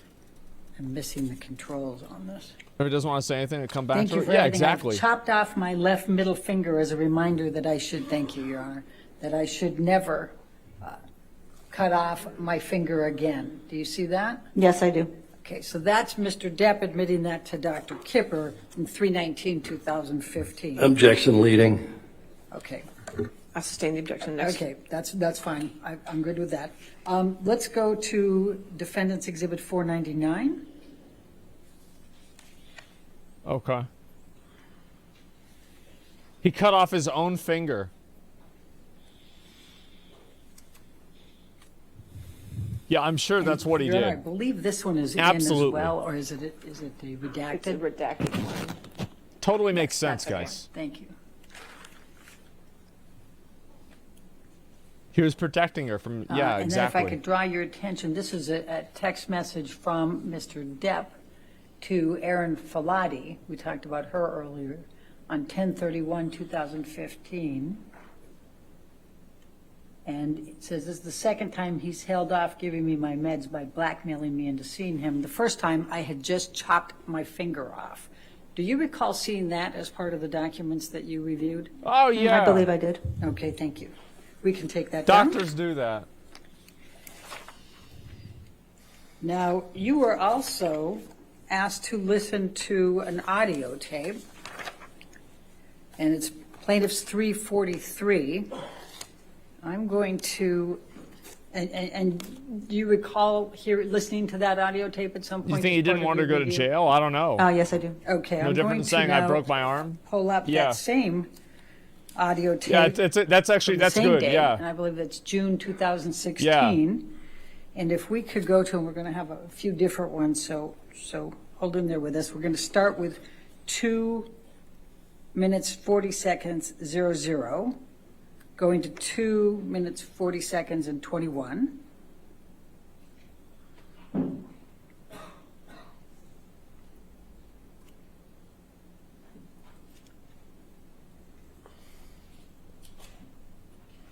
Oh my God. Knocking on the door. I don't Because get why that is a one fucking informs the other. irrational, Oh, here we go. violent fucking maneuver. How So does a one man would inform want the to other? get out of that area so that he doesn't get so fucking angry that he actually does pop the fucking wife. How does one inform the other? Oh man. Go home and listen to the tape. Now, that was just before the punching, hitting that was played. Do you recall that? Objection leading. Well, the tape recording that you listened to was at 2:46:01 to 2:47:20, and that was 2:40 through 2:40:21. Correct? I understand. Objection leading. Okay. Now let's go to after that. Overruled, go ahead. Thank you. Now let's go to after that, 2:52:00 to 2:52:34. Okay. This yesterday. It's a clip out of context. Yeah, it's Because in the context of her hitting him. Of course you'd want to hit somebody back that's hitting you. Since Australia, Duh. and I have been on the road with you. I haven't been working. I don't know what else I could fucking do. Since Australia, you've gone on a honeymoon. You had a great time over in the back. We had a fight in return. Yeah. Physical. Yeah, this lawyer is a mod for LSF. Then we had a fight in San Francisco. But I thought everything else was great. You're saying longer distance from Australia. I can't even hear what they're saying. Yeah, I can't even hear it. And then let's go to 3:20:00 Okay. to 3:21:37.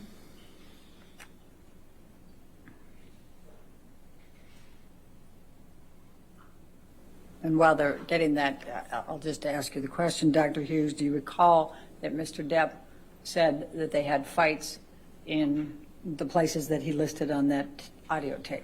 Objection leading. Sustained. All right. What do you recall Mr. Depp saying about fights that they'd had on that audio tape?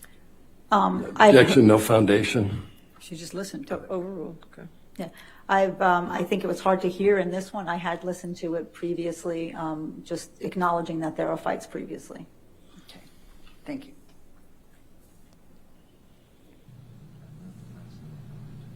I hate how they say fights whenever it's like. I just. Oh my God. I can't hear shit. On each other. Because as we continue, I know. bad. And baby, I told you this once. I'm scared to death. You're a fucking crime scene. I know. If we don't get our shit together, and that, by getting our shit together, that might mean fucking A, we do this, we make it. That might mean, goddamn, you know, say, I've tried, done, to do. But we've got to get our shit together as individuals and as a couple. Because I love you. And I do not want to leave you. I do not want to divorce. I do not want to get out of my life. I just want peace. If I'm the culprit, majority of the time, I will fucking do everything I can. And I will recognize when I'm fucking starting to go sideways. I will recognize. He said he's scared to death of her in the Do you clip. recall listening to that part of the tape? Yeah. Didn't you guys hear Yes, that? I do. And what do you recall from that portion? Again, I know it's hard to hear, but It's hard to hear, but what I recall from Jesus. hearing that was the negotiation that the couple is trying to do and trying to say, you know, I'm going to do my part. I'm going to do better. okay.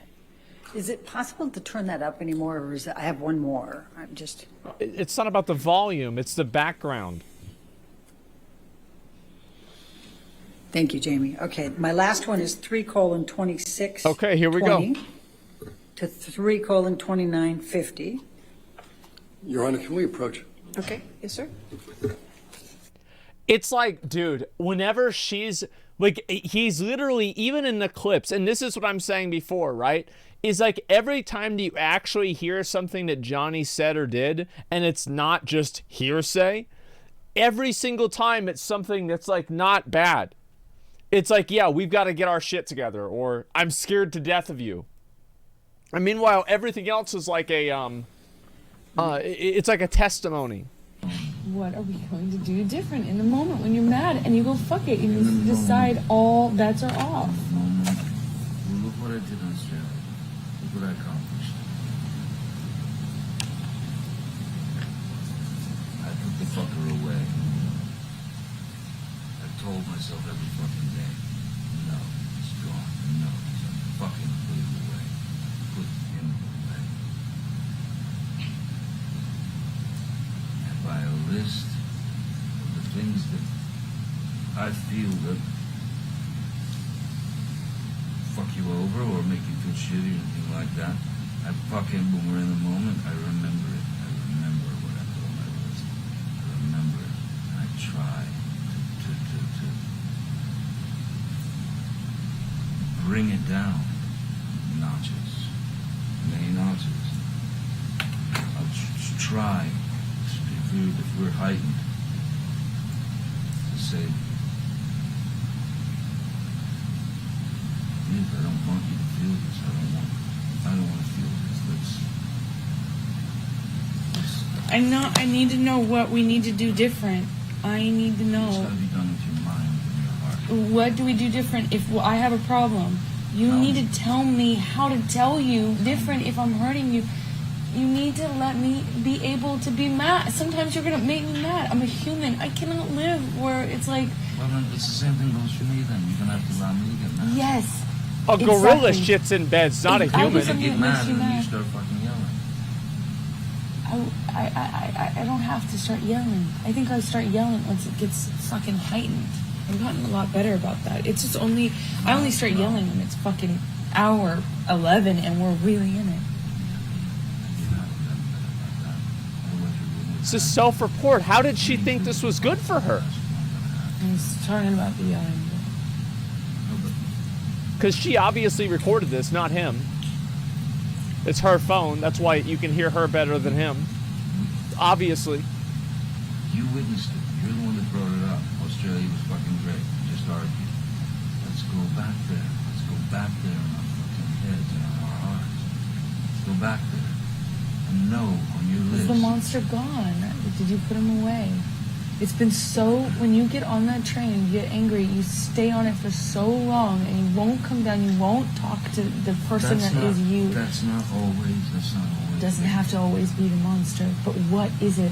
Can you put that away? Can you remember the bigger picture? You don't want to spend your life. I've asked you this so many times in fights. You want to spend your time like this. No, you don't. But I ask you because this is something you're choosing. I'm saying to you, olive branch.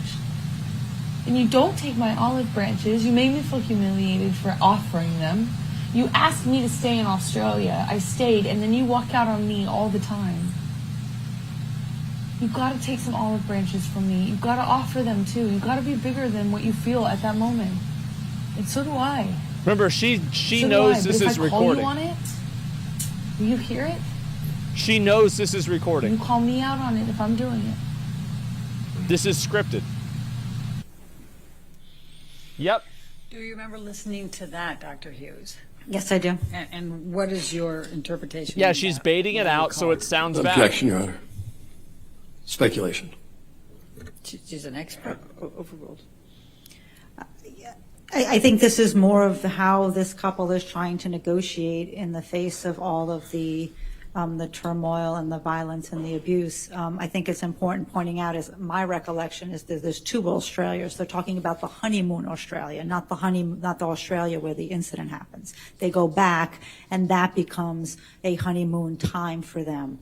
And I think certainly hearing how this couple has talked about the monster and the person who comes out, as we talked about that cycle of violence where the person who, hurts her and hits her and controls her isn't the same there's no person evidence that for, she by the way. loves and she cares about and that she Zero wants evidence. to be with. Including police reports.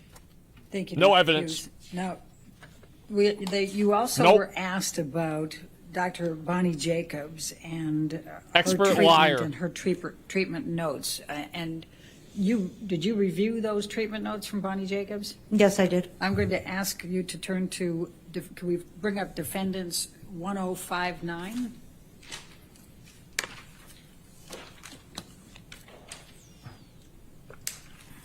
Okay.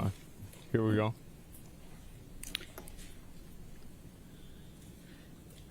And do you recognize this document? Yes. Okay. And what is it? This looks like the first of Dr. Bonnie Jacobs' treatment notes starting in October 17th, 2011. Okay. And do you recall whether Ms. Heard was already in a relationship with Mr. Depp at that time? Yes, she was. Okay. And you testified quite extensively yesterday about Bonnie Jacobs' notes and entries there. Were those reflected in these notes? These were the notes that I... Objection leading, Your Honor. I can ask it differently. And what, if any, of those citations that you gave to the jury were in these notes? Objection compound. Overruled. These were the notes that I was referring to. Oh my God. Yesterday. And what was the significance of these notes to you? You were asked again about them on cross. I found the treatment notes very significant because they had contemporaneous reports of what Ms. Heard was going through, not only what she was reporting in her relationship with Mr. Depp, but her accompanying symptomatology. What the notes revealed was there's a significant amount. Well, we see it unfold in time. We see where the violence starts, and we see how it unfolds. We see at least 3 indications of sexual assaults. We see constant pleadings and upset about his substance abuse and trying to find ways to get him help. And she joins Al-Anon to get herself help as a family member of someone who struggles with substance abuse. We see how she's reporting a lot of controlling behavior and obsessive behavior. We see that there's 2 instances where the police were going to be called. Well, not see. It's a metaphorical in her apartment see. in Orange. Because of the fighting, We can't at actually that see time, it. Once they actually were Yeah, called she's and just- once they it's weren't, metaphorical, from what I guys. could amass from the notes. So what it does is it really shows how this relationship is unfolding over time and actually getting worse. And then you indicated that Amber Heard moved from Bonnie Jacobs to Dr. Cohen, and that was in 2014. Is that correct? Correct. Okay. And what is your understanding of the relationship between Dr. Cohen and Dr. Kipper? They were professional colleagues and they were friends. And it's understanding why Ms. Heard left the relationship with Bonnie Jacobs. It became a tumultuous New York City relationship suing Bobby for her Kotick? there Oh my because God. she was doing a lot to protect Johnny, and Bonnie Jacobs had concerns. Objection, Your Honor. What's the objection? No foundation. Shut up. How about that? How about that objection? Shut the fuck She up. established the foundation. She reviewed the notes, and she interviewed Bonnie Jacobs. I'll overrule the foundation objection. Go ahead. Objection non-responsive. I'll overrule non-responsive. But please continue, Dr. Hughes. The reason that Ms. Heard left her treatment with Bonnie Jacobs were, one, that Mr. Depp continued to denigrate that relationship, her therapeutic relationship. But number 2, really more importantly, is that she wanted to protect Mr. Depp because she didn't want Dr. Jacobs had some concerns about perhaps his substance using in front She's of his doing it children, for him. and that she would Of be course. a mandated reporter. So Ms. Heard did not want to do anything to Duh. talk more about what was going on with about Mr. Depp with her therapist for fear that something might happen. So she left that treatment really to protect Mr. Depp. She sure knows Good. a I'd lot like about to move Amber the Heard. admission of Wow. Defendant's Exhibit 1059. That's the not treatment interesting. notes. Objection to hearsay, Your Honor. This is what we dealt with yesterday. Your Honor, I think that for completeness here, he's relied upon these, and they reflect the present sense impressions. I'll sustain the objection to hearsay. All right. Let's go to Defendant's Exhibit 1057, please. Oh. She knows a lot about Mr. Depp without ever diagnosing him. Did she even meet him?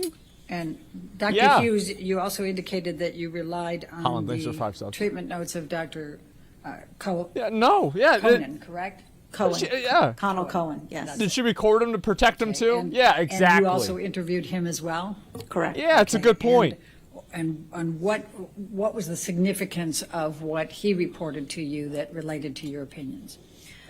Well, this was a continuation of her treatment, and the treatment here where it seemed like Dr. Connell Cohen was going was a harm reduction model, really trying to help Amber stay safe in the relationship by not talking back, by leaving, by not engaging. Not shitting in the bed. And those Not are hitting very him. sort of short-term Yeah. strategies when you're in a relationship mired with interpersonal Yep. violence. What we also see is what I mentioned yesterday is her psychological status and functioning continues to deteriorate. She continues to have more anxiety, more affect dysregulation, sort of feelings are coming up and down all the time. She's having more sleep problems. She's going on more medication. And the sort of the conceptualization and understanding of that is, sort of exposure to repeated trauma causes psychological disequilibrium and destabilization. And we're sort of, again, seeing the trauma unfold over time.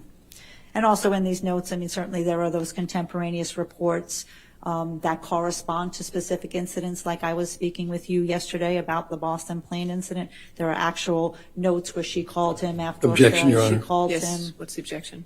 Beyond the scope of the question.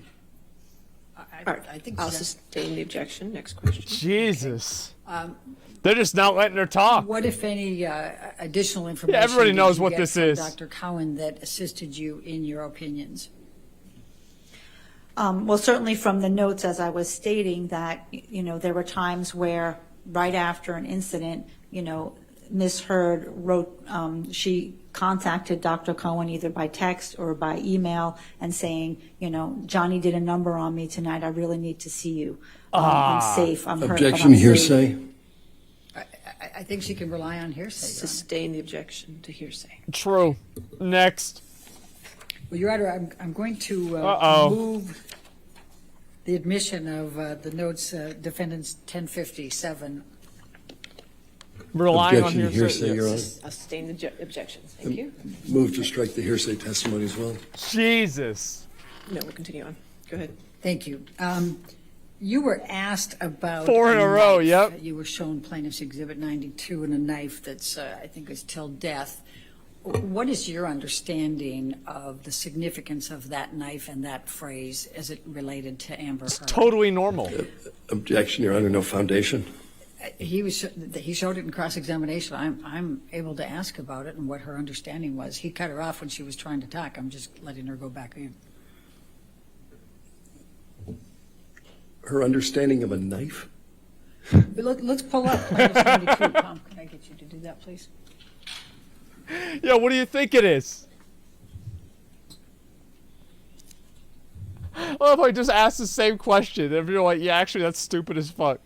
Just ask Amber herself. Yeah, why I believe isn't she up there? In response to the questions asked by counsel for Mr. Depp, you said it depends upon what the context is. What did you mean by that? Well, first, I believe that this is the knife that has a turquoise end. And this was a time when Mr. Depp was filming The Lone Ranger, and he was in a turquoise phase. And she purchased him that because she thought it would be a kind gift. The phraseology is that Mr. Depp told her the only way out of this relationship is death. And Objection what- hearsay. I don't understand the objection. I think she was entitled to be able to speak to that. But she, Well, they were Yeah, it's married. Mr. Depp's statement, a party opponent I'll admission. overrule the objection. Thank you. Okay. And what is your opinion? What do you think of that as a clinical psychologist in specializing in IPV and trauma? I mean, Objection, Your Honor. Can we Okay. approach? Sure. Jesus, man. Like, this guy, you know what this reminds me of? It's so fucking funny. Like, it's like whenever you're playing fucking a rated Battleground and there's like a Death Knight and he just keeps death gripping you and stunning you.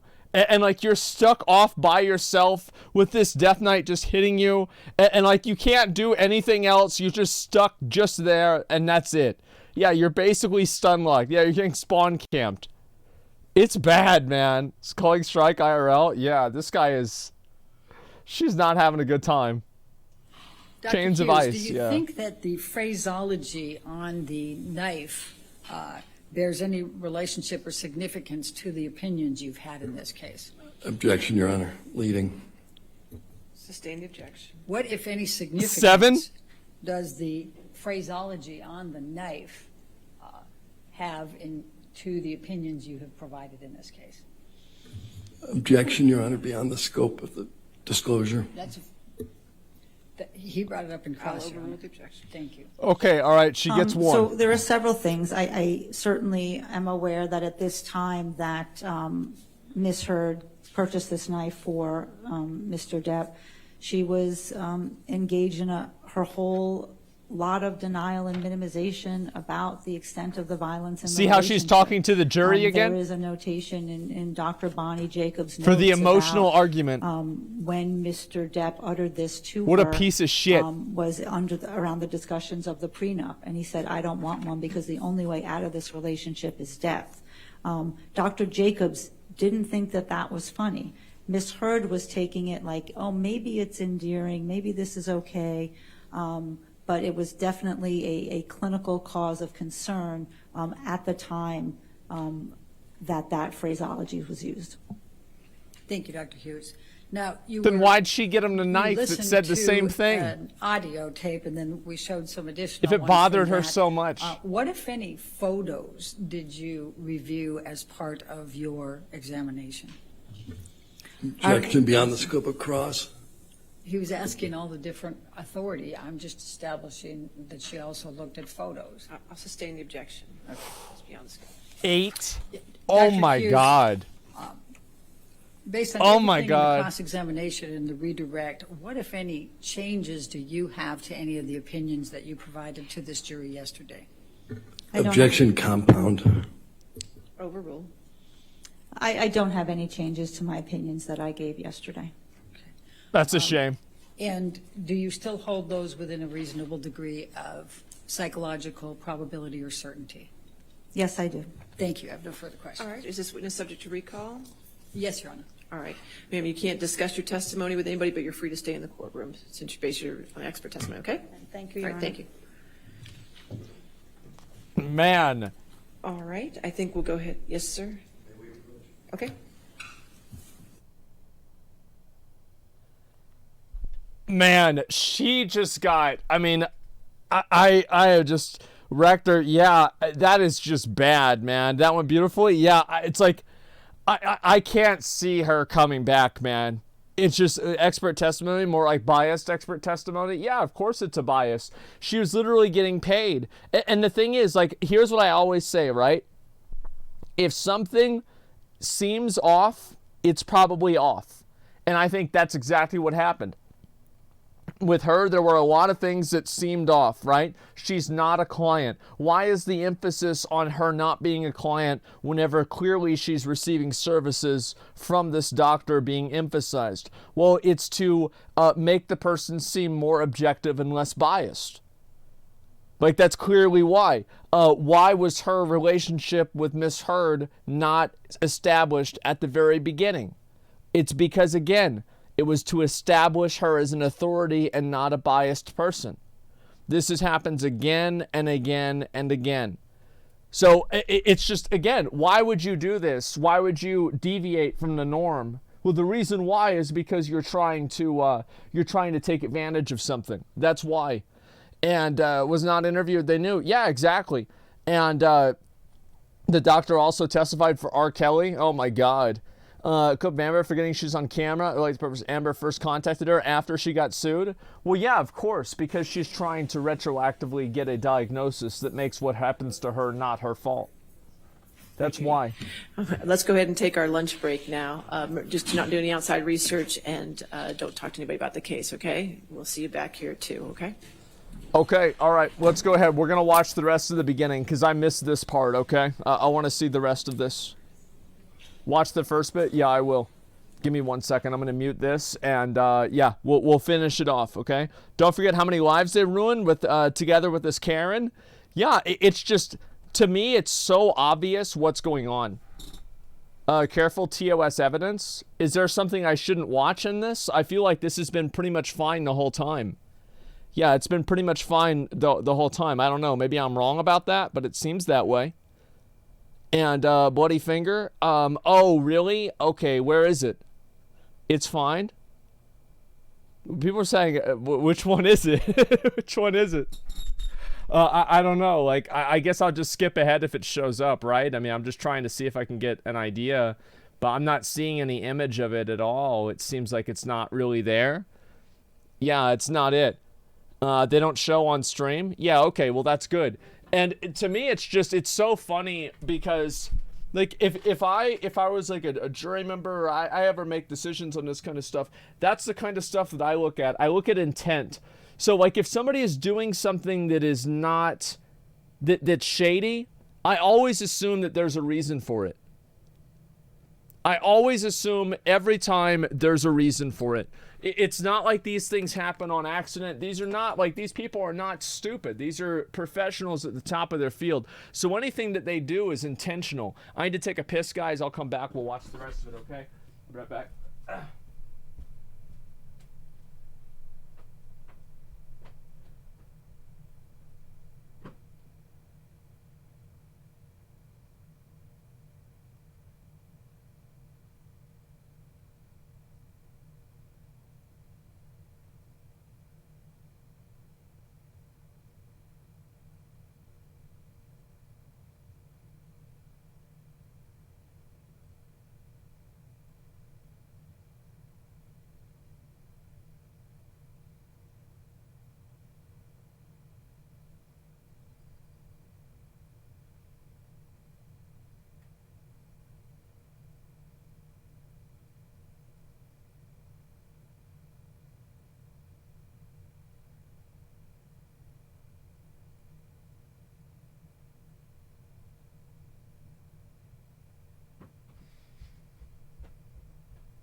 Okay, all right, let's look at it. Here we go. Didn't wash hands? Why would I wash my hands, dude? I got a clean dick. Why would I do that? Never wash my hands. Let me see if I'll read all the rest of these. All of Amber's psychological disabilities possible the case upon her. She's incapable of being a mom. I don't know about that. They're pushing a mental disorder thing from her part because they know they can't logically justify her actions. Well, yeah, and it's also to make sure that, you know, she doesn't get caught lying. All right, here we go. Right? Correct. How long you spent with Mr. Depp? I did not spend any time with Mr. Depp. It was my understanding that he did not sit for a psychological evaluation. Right. In fact, you never met Mr. Depp, have you? I have not. But you purport to be able to assess the relationship between Mr. Depp and Ms. Heard? Wow. But I also read Mr. Depp's transcripts of his testimony. I watched his deposition testimony. I reviewed his medical records. I reviewed his text messages. So it's not necessarily totally blind. I did have information, although I'm not making a conclusion about Mr. Depp himself. It's not totally blind. It's just partially blind. Yeah, I don't completely not know what I'm talking about. I just don't know what I'm talking about. But it's not completely. I'm only half clueless. Is the standard now not necessarily totally blind? You assess the relationship? If it's not necessarily totally blind, I can assess it? We assess as clinical psychologists relationships all the time. That's what we're trained to do. Certainly someone who's been trained in intimate partner violence to understand and look for the dynamics that happen in that relationship. And then when we have external data that supports what the individual is telling us, way before this legal case even came on the scene, that becomes very strong data to support that conclusion. Let's talk about some of that data. Sure. All right? You chose to conduct some collateral interviews, Correct. right? Not with Johnny and Depp. interviewed Dr. Bonnie Jacobs. Correct. And you looked at her notes, Correct. and you know that Miss Jacobs, Dr. Jacobs, doesn't know anything about the version of what happened in Australia until Miss Heard had already been sued, correct? I believe she was not in treatment with Dr. Jacobs at the time the Australia incident occurred, so that would be correct. She did reach out to Dr. Connell Cohen about Australia, who she was treating with at that time contemporaneously. All right, I'll ask you about Dr. Cohen. We'll get there. All right. So We'll get there. You know that Miss Heard stopped seeing Dr. Jacobs in August 2014, That's correct. and she didn't go back until after she got sued, right? I believe that's the date. I'd have to look to make sure, but I believe that you're correct. Yeah. And you said you reviewed you interviewed Dr. Connell Cohen, That's correct. and you also reviewed his deposition testimony. That's correct. How convenient? Of course. And you know that he testified that when he was treating a patient, he assumes the patient is telling the truth, correct? I believe he said something to that effect in his To deposition. some degree, you have to. And If he has no reason to believe otherwise, if there's no other data to believe otherwise, that your patient's not being totally honest with you, then you believe what they're saying. Right. No other data to believe otherwise, but the sole thing that's happening is Miss Heard is talking to Mr. Cohen, or Dr. Cohen.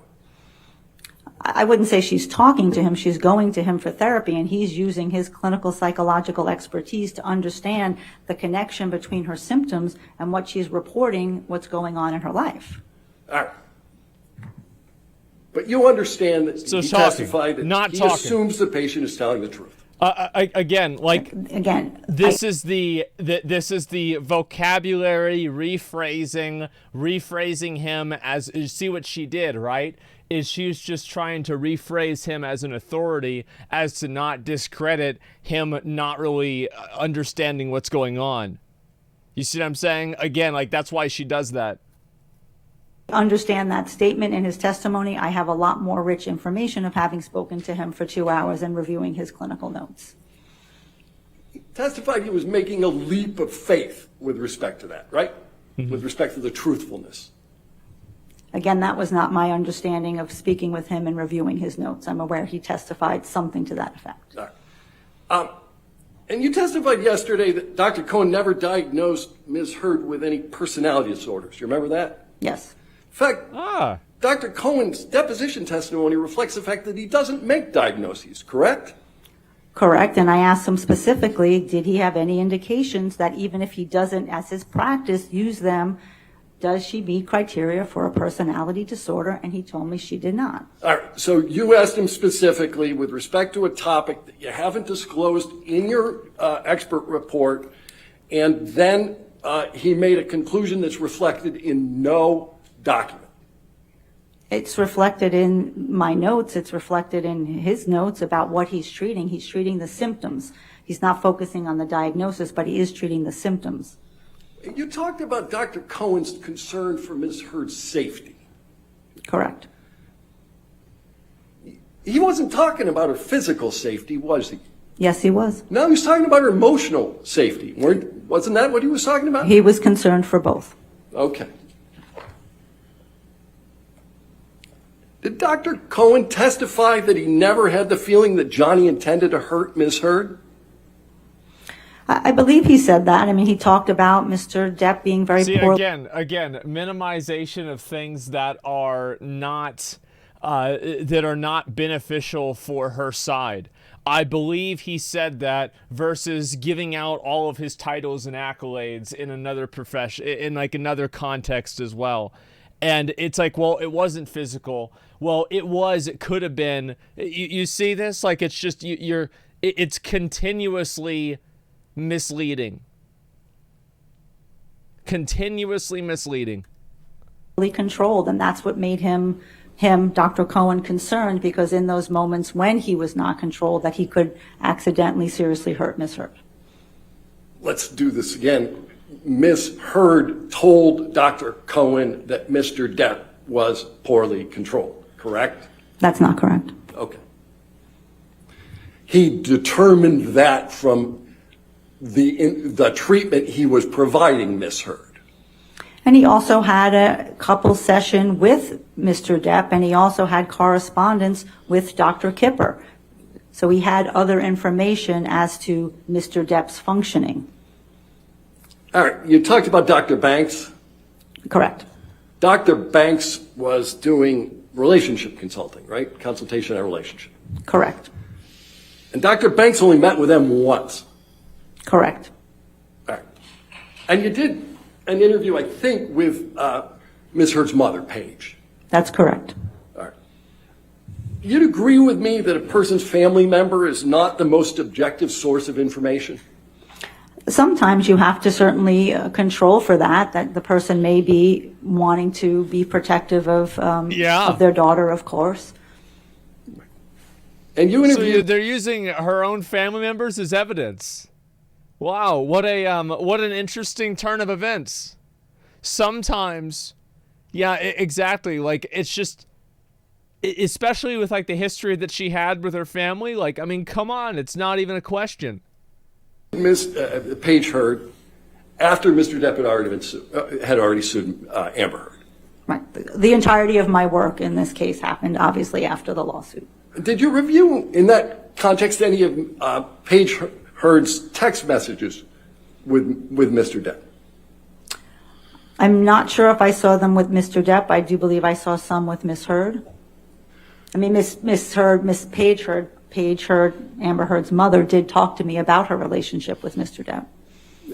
And she told you that she loved Johnny even after Amber alleged abuse, correct? She did. All right. So even her own mom is against her, or was against her? Jesus.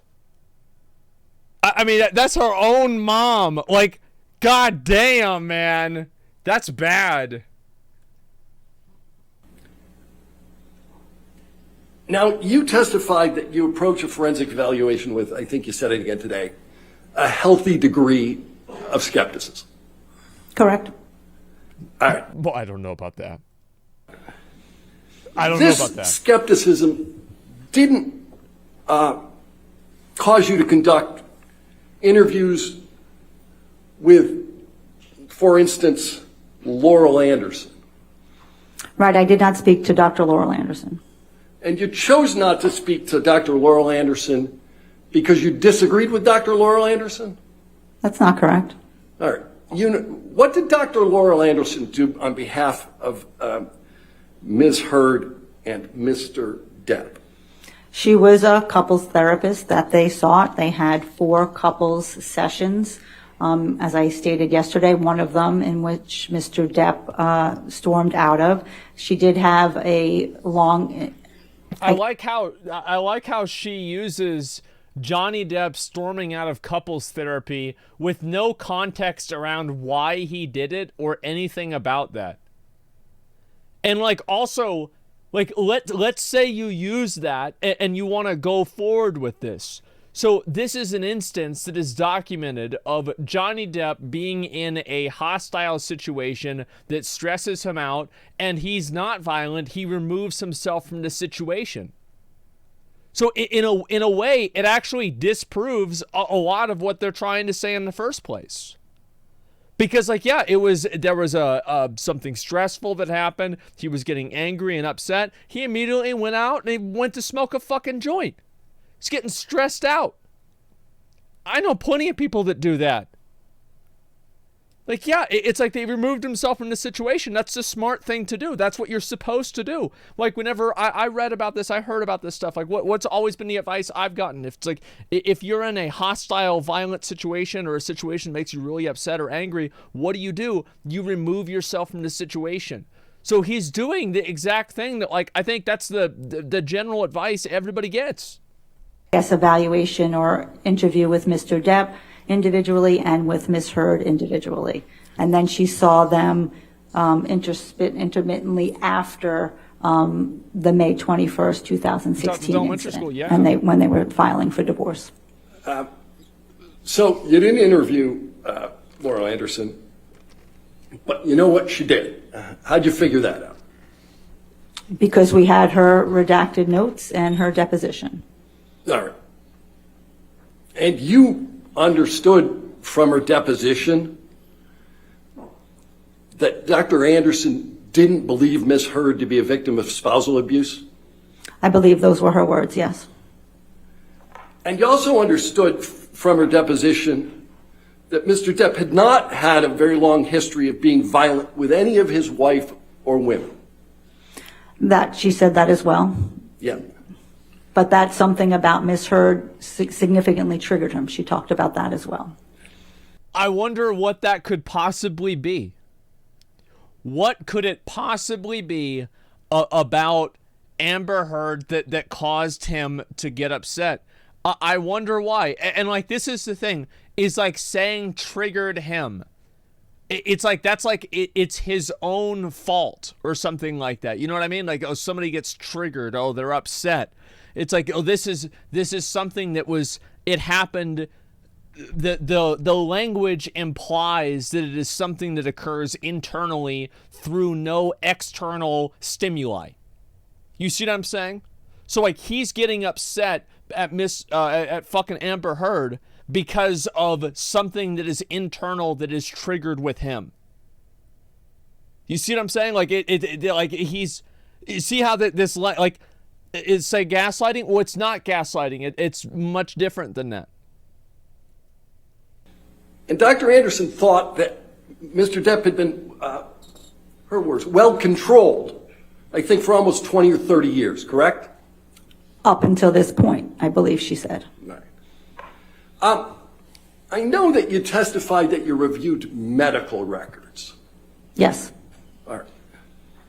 So, you know Miss Heard had a personal nurse, correct, Erin Filati. correct. You didn't interview Miss Filati either. I did not. It's convenient. You know she spent time with Miss Heard on a regular basis during her relationship with Mr. Depp. So like, she just basically took everything that Amber Heard said completely with no evidence whatsoever, and not only with no evidence whatsoever, but actively disregarding resources that she could have used for evidence.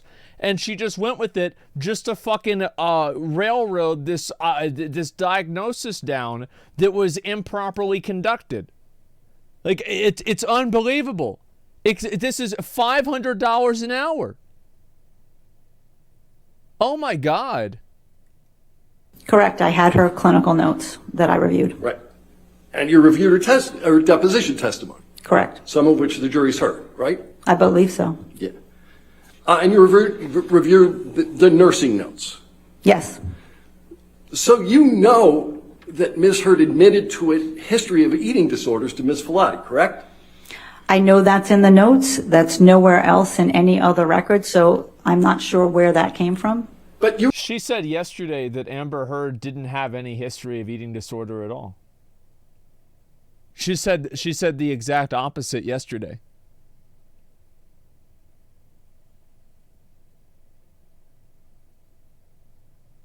Isn't that something? Isn't that just a little bit of something? Wow, that's such an interesting coincidence that she said the opposite.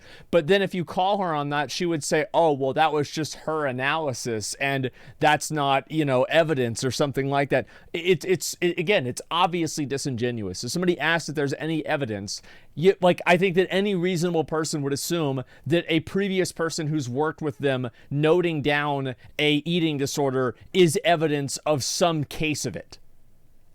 changing the story. Yeah, it's just changing. Like, it's so obvious. Like, any reasonable person would consider that. You relied on everybody else's notes. And there are some things that I disagreed with, like I disagree with Dr. Laurel Anderson about it being mutual abuse. Right. So the stuff you disagree with, you disregard, and the rest you keep, correct? That's not correct. Well, I think that's actually pretty much right. Yeah, it's just about, all right, that's a good one. Yep. That's a pretty good summarization of it. Yep, there you go. Disagree with the stuff I don't like, agree with the stuff I do like. All right, well, there we go. But that's what you did. That's not correct. All right. You know that Ms. Filati saw Ms. Heard immediately after she returned from Australia. I'd have to look at the notes again to be sure, but I know she did see her when she came back from Australia. That's correct. Did Ms. Filati document any injuries to Ms. Heard in her notes? I did not see that in the record. Okay, so you looked at her notes, and there's no injury to Ms. Heard documented in her nurse's notes following her return from Australia. Correct. Okay. Wow. You talked about... Once again, the personal accounts from the person who is clearly and obviously fucking biased are complete differences from what actually is. And this is what I find to be so funny. Like, how is this even a conversation? Every single time that there is any sort of evidence, nothing can prove this at all. And if anything, all of the evidence proves the opposite. And I think also, think about it like this. So if Amber Heard is recording Johnny Depp without his consent, without him being aware of it, like he did whenever I guess they were in the car together, and you can clearly see that it was Amber Heard that was recording and not Johnny, because Johnny's voice was farther away, so it had to be Amber Heard's phone that was closer to her face or closer to her, and that's why it was easier to hear her. So it's very obvious this wasn't some sort of microphone in the computer, or sorry, in the car or something like that, or on a computer. This was 9 times out of 10, like I almost guarantee it's on her phone. So she is intentionally recording him to incriminate him in the future. So number one, doesn't that seem pretty fucking sketchy right from the beginning? And number two, if you are recording theoretically every bad thing or bad action this person has taken, and what you submit as evidence is just a conversation in a car where he says, "I'm scared of you and we need to get our shit together," the understanding I would have is that this is probably about as bad as it gets in terms of him instigating violence or aggression. Because if it wasn't, then she would have recorded him doing that. But she didn't. See that? Like, see how this doesn't make sense? About this concept, which you then defined, lethality. Yeah. And you testified there's certain factors of their present relationship where a woman ends up murdered by her partner. Doesn't matter. Correct. Right. Yeah, doesn't matter. And that's one of the ways you look as to whether a woman is in a very dangerous situation. Correct. Finger image now. I'm looking through and it doesn't show the finger image at all. Is it being shown? This is the YouTube channel for this? There's no image. Okay, all right, let's move on. Can we pull up PX92? They don't show it? Okay. So It's an evidence. published to the jury. Yeah, it will be published.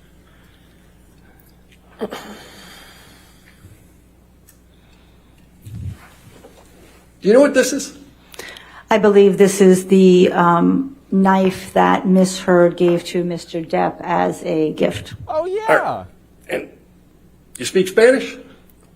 Un poquito? Do you know what it says? Yes, it says hasta la muerta, until death.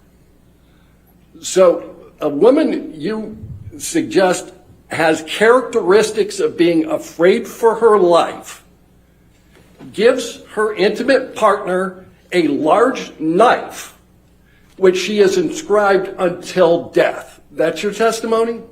Well, there's context. Oh, there's context behind this. Yes, of course. I wonder what the context is. Oh, yeah, the context of her being violent with him in the past. Yeah, I wonder what the context here is. Jesus, just the way that he frames it, man. Okay, The context is just crazy. we can do that later. So we talked about, you talked a little bit about Mr. Depp purporting to demonstrate. Amber smirking? No, there's a lot of people that are like that. A lot of psychologically and basically people that are, these are people that are not completely insane. They are borderline insane. And notice, remember what I said before whenever this was the previous time where she did something absolutely fucking insane and she was getting called out for it and she thought it was funny? Because she's like, wow, I really am a crazy bitch. You know, and she's doing it again. You have the self-awareness of it. Yeah, that's what it, and this is the same pattern of behavior, the same pattern of expression. Jealousy with Ms. Heard. Do you recall that? Yes, I Second do. time, it's a pattern. And you specifically talked about Mr. Depp displaying jealousy regarding the actor James Franco. Correct. Yeah. Now, the very first time you met with Ms. Heard, she talked to you about Ms. Franco, Mr. Franco, James Franco, correct? I don't know if it was the first time, but I did ask about some other relationships. Okay, so why don't we do this? Let's go PX 1246. I just want to go to the first page. Miss Franco, yeah. So, do you recognize the document that's in front of you? Yes. All right. And what I would like to do, what is it? It's a top sheet of a background information questionnaire that I use to help guide the evaluation. Okay. So, now, this is, who filled it out? I filled it out, Whose form is it? my form. All right. I'm going to move just the first page into evidence because we're going to talk about other portions of it later. See, you probably Could you just back up read so it you and can see see what it the was. first You page? just saw Any what it objection? was. Okay, okay. All right, we will admit the whole thing into evidence. You want the whole thing in evidence? Sure. No objection whatsoever. All right, 1246 in evidence in full. Okay. Are there any identifiers that need, or we're just going? Yeah, I'm sure there's going to be some. I think we're getting right. very close to being caught up. Okay, Probably like so 5 or you 10 owe me a more minutes. redacted one. Because I think Correct. this is what they were talking about whenever I came I don't in. know what the nature of the redactions are going to be, but Okay, well, you Yeah. can Oh, discuss we'll it. work with Okay, them on that, thank you. but I'm All right. positive there's identifiers in there. Okay, let's see. 1246 has been moved into evidence. Can we blow up the bottom right-hand corner? All right, you want to publish to the jury? Yeah, let's publish it to the jury. I'm not comfortable publishing to the jury if there's identifiers. I don't, Yeah, I'm happy to do it on a break to make sure that we. Well, we can, well, why don't you, I don't see anything on the first if page. you want to look at that, any objection to that? Well, that's what they're going to show. That's what we're going to show. All right, publish then. All right. All right, so this is the bottom corner, your notes. And it's under the section of your notes that's entitled Intimate Relationships. Yeah, we didn't Correct. see this. We didn't see this. And one of the notes here on the right, it says JF, that's James Franco, right? Correct. Got close but really wanted to be with Johnny. Well, it says JF friends. They were friends. All right. Said friends, but you put him under intimate relationship. Well, there's a line there because I was asking specifically about other things that were allegations in this matter.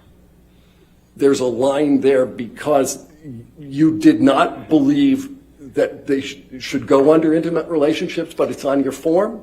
She wasn't telling me that this was an intimate relationship. I queried as to what's going on with James Franco because that was something that was raised in this case. And there's a note for December 2015. when they became more friends, more friendly. Right. And that was a period of time in which More Ms. Heard friends. was married to Mr. Depp, correct? Correct. So she became close with Mr. Franco in December 2015, and at least you put it under intimate relationships. With a line differentiating another part of this document. Okay. Did you provide another header, like a header that says friends? No. No. Well, let's look at the next. So that's very interesting, right? And like, so you have the line there, and yes, they're more friends. It's like, this is the thing, like, she could have named it anything else. She could have put it anything else, and that's what she went with. Yeah, it's just nuts, man. He's just trying to, yeah, it's like how convenient that is, man. Wow. The next one says, I think it says Elon. Correct. It's Elon Musk, right? Correct. All right. May 2016. Okay. Correct. Met Ball. Correct. That's a big fancy party in New York, right? Yes, it is. All right. And she says she dated him after Johnny. Correct. That poor man. She met Elon Musk in May 2016 when she filed a TRO. That poor guy. The man. last incident was May 21st. I believe it was May 26th, 27th. I'm correct? When did she start dating Elon Musk? Sometime after that. All right. Yeah, sometime after the TRO? I believe so, yes. Okay.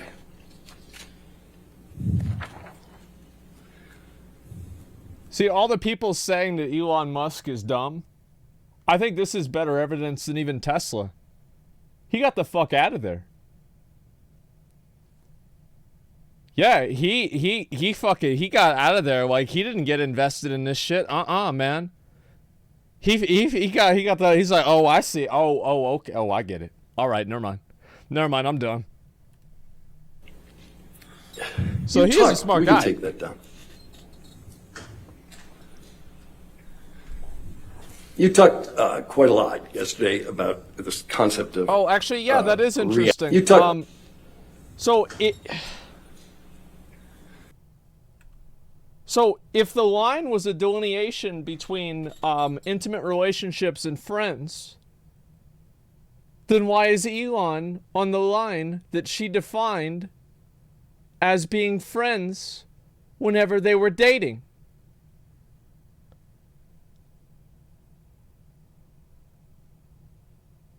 Huh. That is very interesting. Wow. We can take that down. They were super friends. You talked quite a lot broadcast is back. yesterday about this concept of reactive. It says a lunch break. Yes. Yeah. Just so I understand your position on this, is it your position that if Miss Heard was abused, she gets to hit Mr. Depp? That's not my opinion. But you know she hits him, right? And I testified to that. Right. And how many times do you believe that she told you that she hit him? Do I believe that she told me, or how many instances were there? Well, I don't know how you. Well, how would you? How would you know how many instances there were? You weren't there. The only way a frame of reference you have is how many times she told you. Why are you changing the vocabulary to minimize her telling you versus what actually happened? You see what she's saying? She's creating a differentiation there. You see that? That's real cute. No other than her telling you. You weren't there, right? I was not there, that's correct. All right. How many times did she admit to hitting him? She indicated a Somebody number called her of out on times that. in a number of instances. A number. A number is 35. You indicated that you had listened to audio recordings as part of the work you did in this case? That's correct. All right. I'd like to play you a portion of one of those recordings. It's Plaintiff's Exhibit 343. It's already in evidence. Okay. And for the record, the portion I want to play is 2 minutes 46, 246.01 to 247.20. 0 is a number 2. Is 0 a number or is 0 an absence of a number? I don't know. I feel like she would make that distinction as to whether 0 was a number or the absence of a number. I don't know.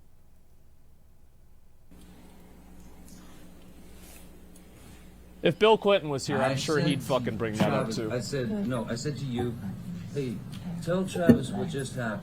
Oh, you told me to do it.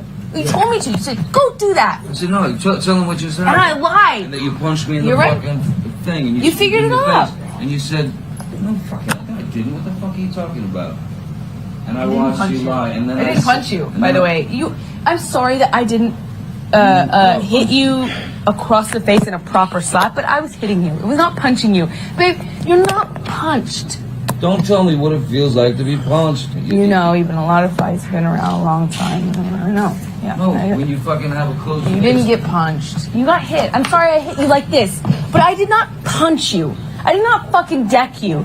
I fucking was hitting you. I don't know what the motion of my actual hand was, but you're fine. I did not hurt you. I did not punch you. I was hitting you. How are you? What am I supposed to do? Do this? I'm not sitting here bitching about it, am I? You are. That's the difference between me and you. You're a fucking baby. Because you started. You are such a baby. Grow the fuck up, You started Johnny. physical fights. Oh my god. I did start a physical Yeah, fight. you did. So I had Because to get the fuck out It's of so there. Yes, obvious. you did. So you did the right thing. Like, it's like I would... This isn't a red flag. This is a red curtain. Show's over, folks. She's fucking crazy. Like, I mean, really, it's like, how many of these are there? Like, I was going to pause and be like, oh yeah, this is actually a red flag people bring up. And like, as I was thinking through what I was going to say, another one happened. And I'm like, I can't keep up with this. I can't keep up with this. This is insane. Big thing. You know what? You're admirable. Looney Tunes outro, yeah. You agree with Ms. Heard that it's admirable to retreat from a fight? Is it admirable? It is admirable to retreat from a fight. Yeah. What about to instigate one? Anything about this tape suggest to you that it's characteristic of reactive violence? In this instance, if true, if she said she hit him first, then that would not be reactive violence. In this instance, if true, if she said she hit him first. You see all of those qualifying statements to somehow obfuscate what actually was said and to try to create all of these different, you know, like barriers and things like this. If this happened, if there was a possibility that maybe, you know, for instance, like if, yes, a lot of ifs. Come on. It's not an if. All right. You testified that Ms. Heard reported to you that she engaged in low levels of violence, correct? Well, I don't think she said that. I think that was the characterization of knowing the types of minor and severe levels of violence. Okay, I got it wrong. I think we've seen this one. You This is consider what it we're low catching. levels of violence. This is Well, I what we call considered it. what the literature and the research talks about low levels of violence as opposed to severe levels of violence. And I think you suggested that Ms. Heard sustained more severe injuries, correct? I think I said more frequent injuries. More frequent, but not more severe. Well, certainly the incidents in Australia and the sexual violence and the incidents on December 15th, 2015 were quite severe. You said you reviewed medical records in rendering your opinion. Correct. Well, not really. And you reviewed photographs. Correct. Now, other than the reports to her therapists, which you call medical records, right? Yeah, I would call those medical records, Right. sure. Other than the reports to Reports to her therapist or medical records? Huh. That certainly seems, again, this seems extremely, it's TOS? No, it's not. We already saw, like, this is, I think, where we just caught up, right? This is where I started today. I'm like 99% sure that we already, like, this is what's coming up. Yeah, we caught up. I'm just going to finish this part, and then we're going to go past that, okay? And then I'll talk about some other stuff, too. Anyone can go to a therapist and report whatever they want. It's American law, though. Statements don't help because they don't work on a jury. Yeah, it's just nuts. Definitely discredits the expert witness. Exactly. And a woman shits in a bed because she's angry. What else does she take to this trial? Their medical records about their mental health, but not about what actually happened. Yeah, that's a very good point. Yeah, I think that's a good way to look at it. Yeah, these are records of, like, her medical and, like, mental health, but there's no evidence that actual violence occurred. Yeah, that's exactly it. Your therapist, Dave Chappelle, there's not a what happened with single that? medical record Look at after that this. reflects any injury to Ms. Heard, Yeah. is there? That's not correct. No. There is not other than what doctor reflected injuries to Ms. Heard? The note by Erin Borum, her married name, Falat, I'm not recalling her married name, indicated that she was headbutted by Mr. Depp and that she went for a concussion check and she had a busted lip, and then she went to Dr. Kipper's office in order to get checked. What? And there's a medical record other than that note that reflects it? There's a note that she showed up at Dr. Kipper's office. There's a note in the But there's similar nothing 2 from days Dr. that Kipper, Dr. is there? Laurel Anderson saw the 2 bruises from that same incident as well. All right. Your review. So there's no medical documentation of this at all. Like, I feel like this is, yeah, it means nothing. Yeah, this is nothing. Like, it's like, yeah, she showed up. There's a note, it's a medical record. I don't understand this at all. Why is she defending her? Answer the fucking question. The reason why she's defending her is that this is a person who, I feel like it's very clear that this lady here, I don't know about hates men. I think that might be too much, but it's very clear that she views all domestic disputes between a man and a woman as the man being the aggressor and the woman being the victim. And also, she's getting paid. She was getting paid by Amber Heard's team, and she was brought on by her legal team. And then, again, another obvious obfuscation. Amber Heard's legal team did it, not Amber Heard. Well, who is the legal team beholden to? Amber Heard. So what do you mean, like, oh, her team did it, I didn't do it, it was my team? Well, you're the one that tells the team what to do. You have autonomy over what they do because it's your fucking team. Like, it's just, how the fuck, like, I can't believe that so much of this obvious bullshit just goes through. It just completely goes through out of nowhere.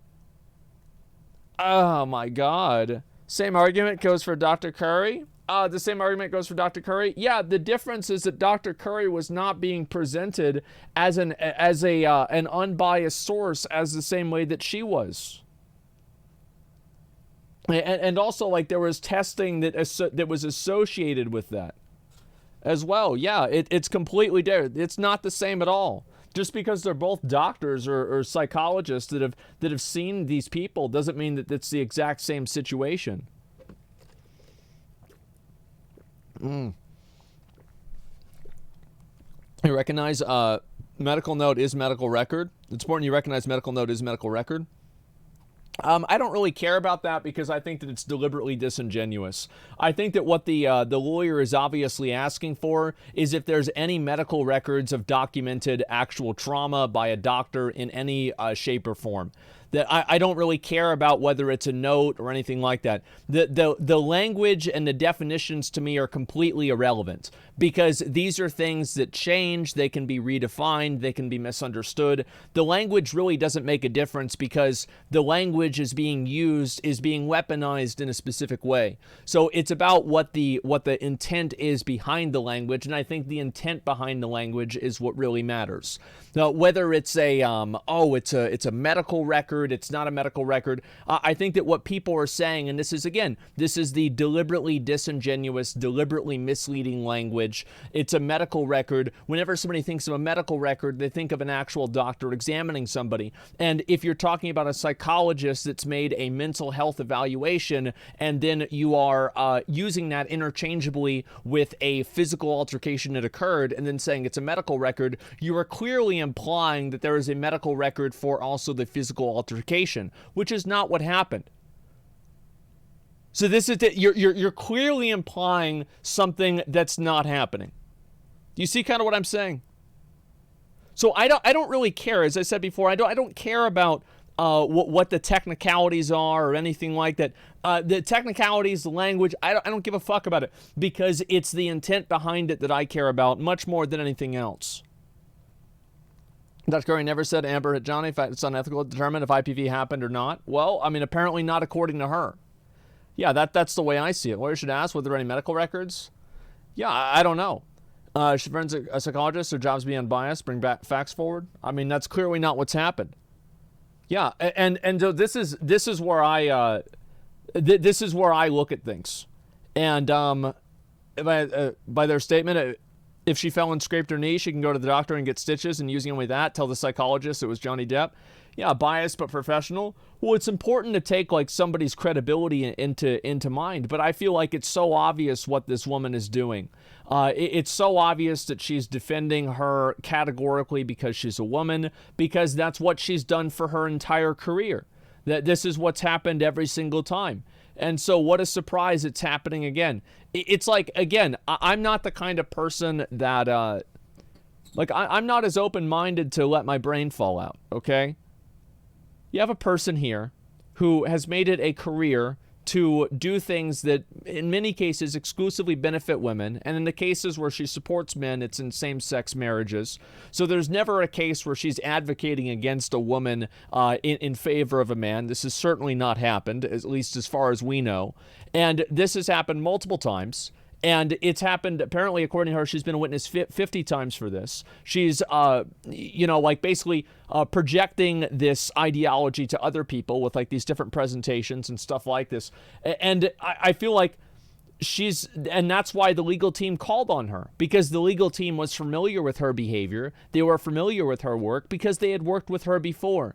So they didn't need to have a formal conspiracy. They didn't have to sit down in a dark room and say, oh, you're going to tell, the jury this thing, because they knew this person was going to think that.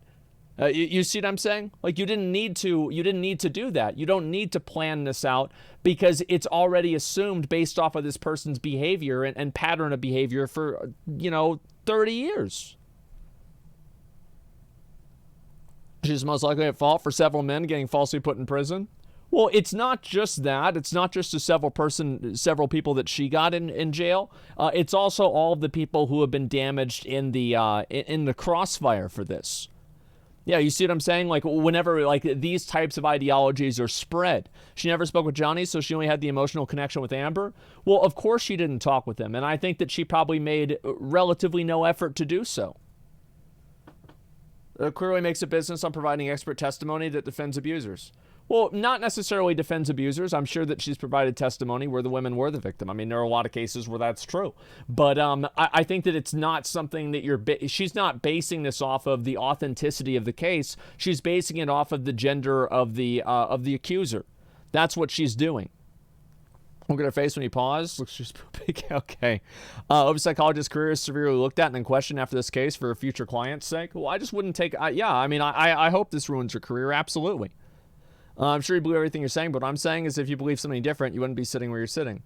Yeah, exactly. I think that's a good way to say it. It's like, yes, she's put in this position because the legal team knows this is the outlook that she's going to have based off of her history. It's live? Okay.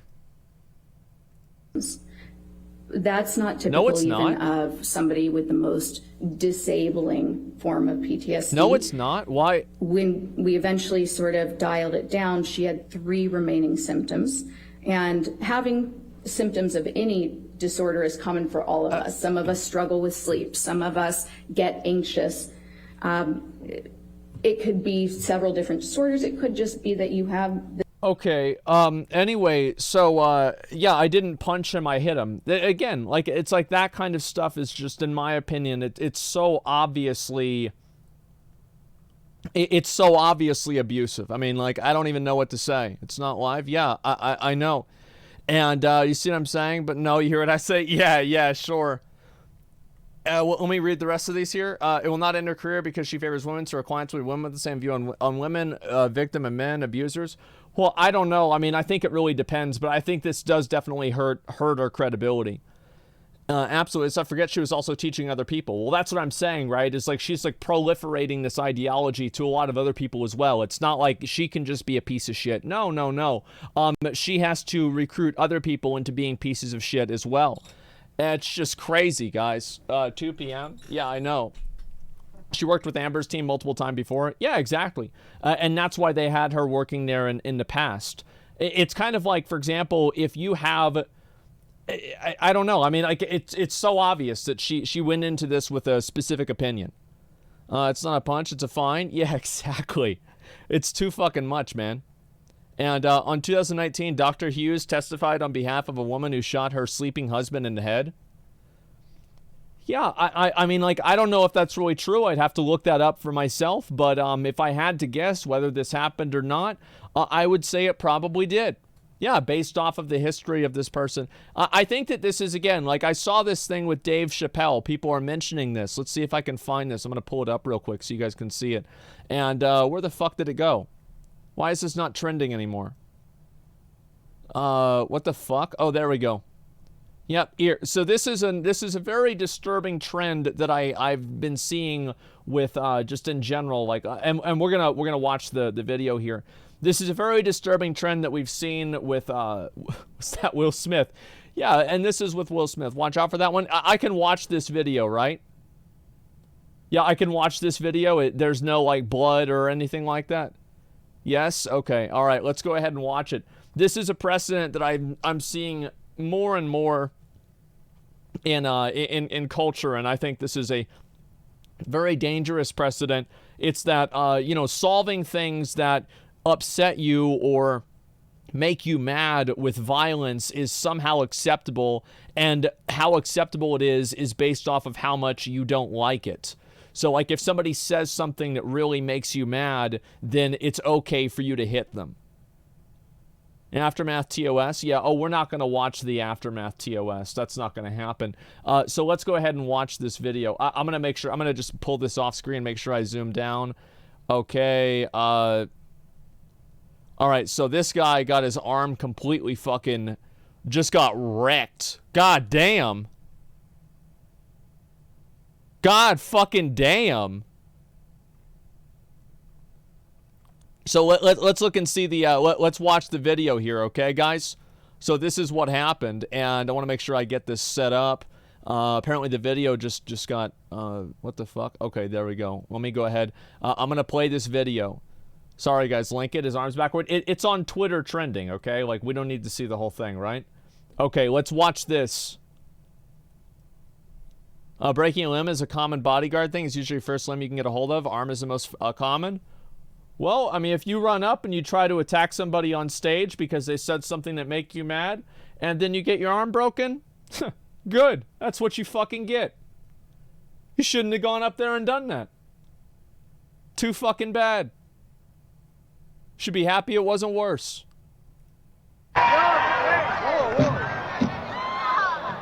Damn.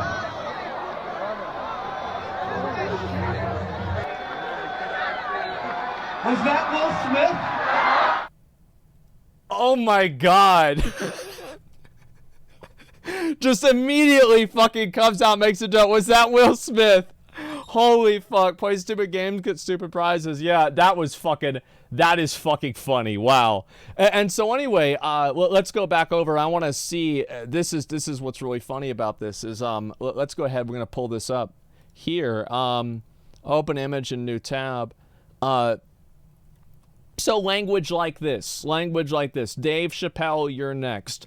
So if you look at this person here about getting slapped or anything like this, why is this account not banned? Don't you find this to be interesting? Why is this account not removed? Because here's my perspective on this, is that I think anybody who is advocating for violence against other people 100% should be banned. Like, if you are advocating for physical violence against somebody who is not being physical, like, I'm not talking about, like, oh, well, he should have hit him back after he got hit. Like, self-defense, totally fucking fine. But I'm talking about going up and randomly hitting somebody, etc. This should be an immediate permaban. Like, an immediate fucking permaban. And this is the kind of stuff that makes people distrust Twitter. This is why people are happy that Elon Musk bought Twitter. Is because people are they're sick of seeing pieces of shit like this make comments like this. The tweet goes viral and nothing happens to them. How is this going viral at 60,000 likes? Advocating violence onto somebody. It's outrageous. Yeah, it's absolutely outrageous. And someone said the same thing about you on your Reddit, got downvoted to hell. Yeah, I don't know about that. I'd have to look at it and see why it got downvoted. Elon is for more free speech, though. So if you, like, I've never talked to Elon Musk, okay? Like, I've never talked to him. I don't know what his stance is on this. But I think if you were to ask him, is this tweet acceptable, he would say no. Really, I think that he would say no, because this is advocating violence. Everybody agrees that there should be some limits on free speech. Everybody thinks this. Yeah, get Elon on Allcraft. I don't know. I mean, listen, if he wants to come on the show, I'm ready whenever. Okay, like, yeah, I'm fucking ready whenever. They've got a Tesla factory here in Austin or somewhere here in Texas. I'll drive out and hang out with them. I'm totally fucking fine to do that.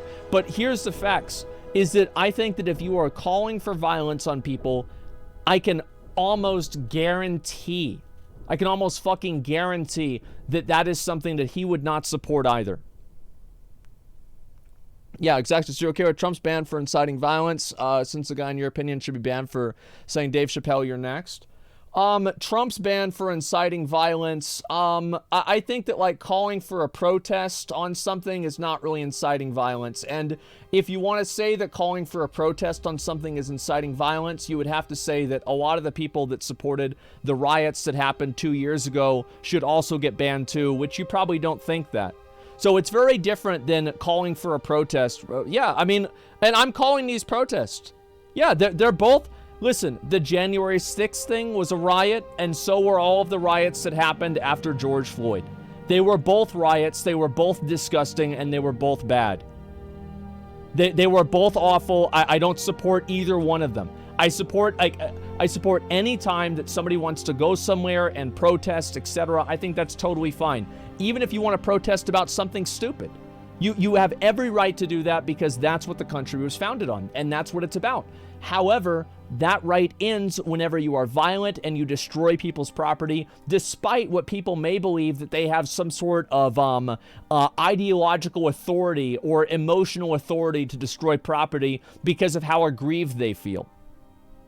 Going through piping hot takes, this is not a hot take. This is what everybody thinks. The only people that don't think this are nutballs.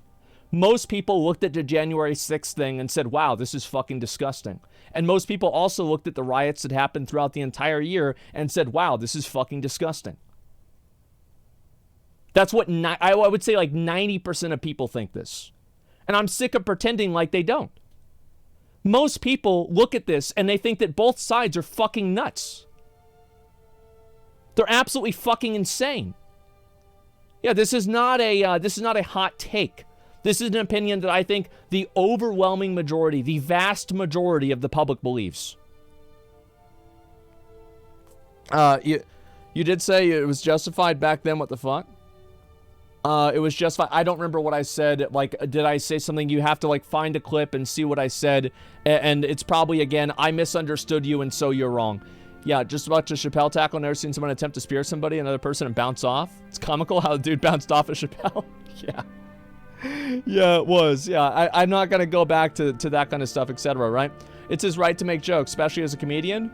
Well, it's your right to be able to say what you want without advocating violence against people.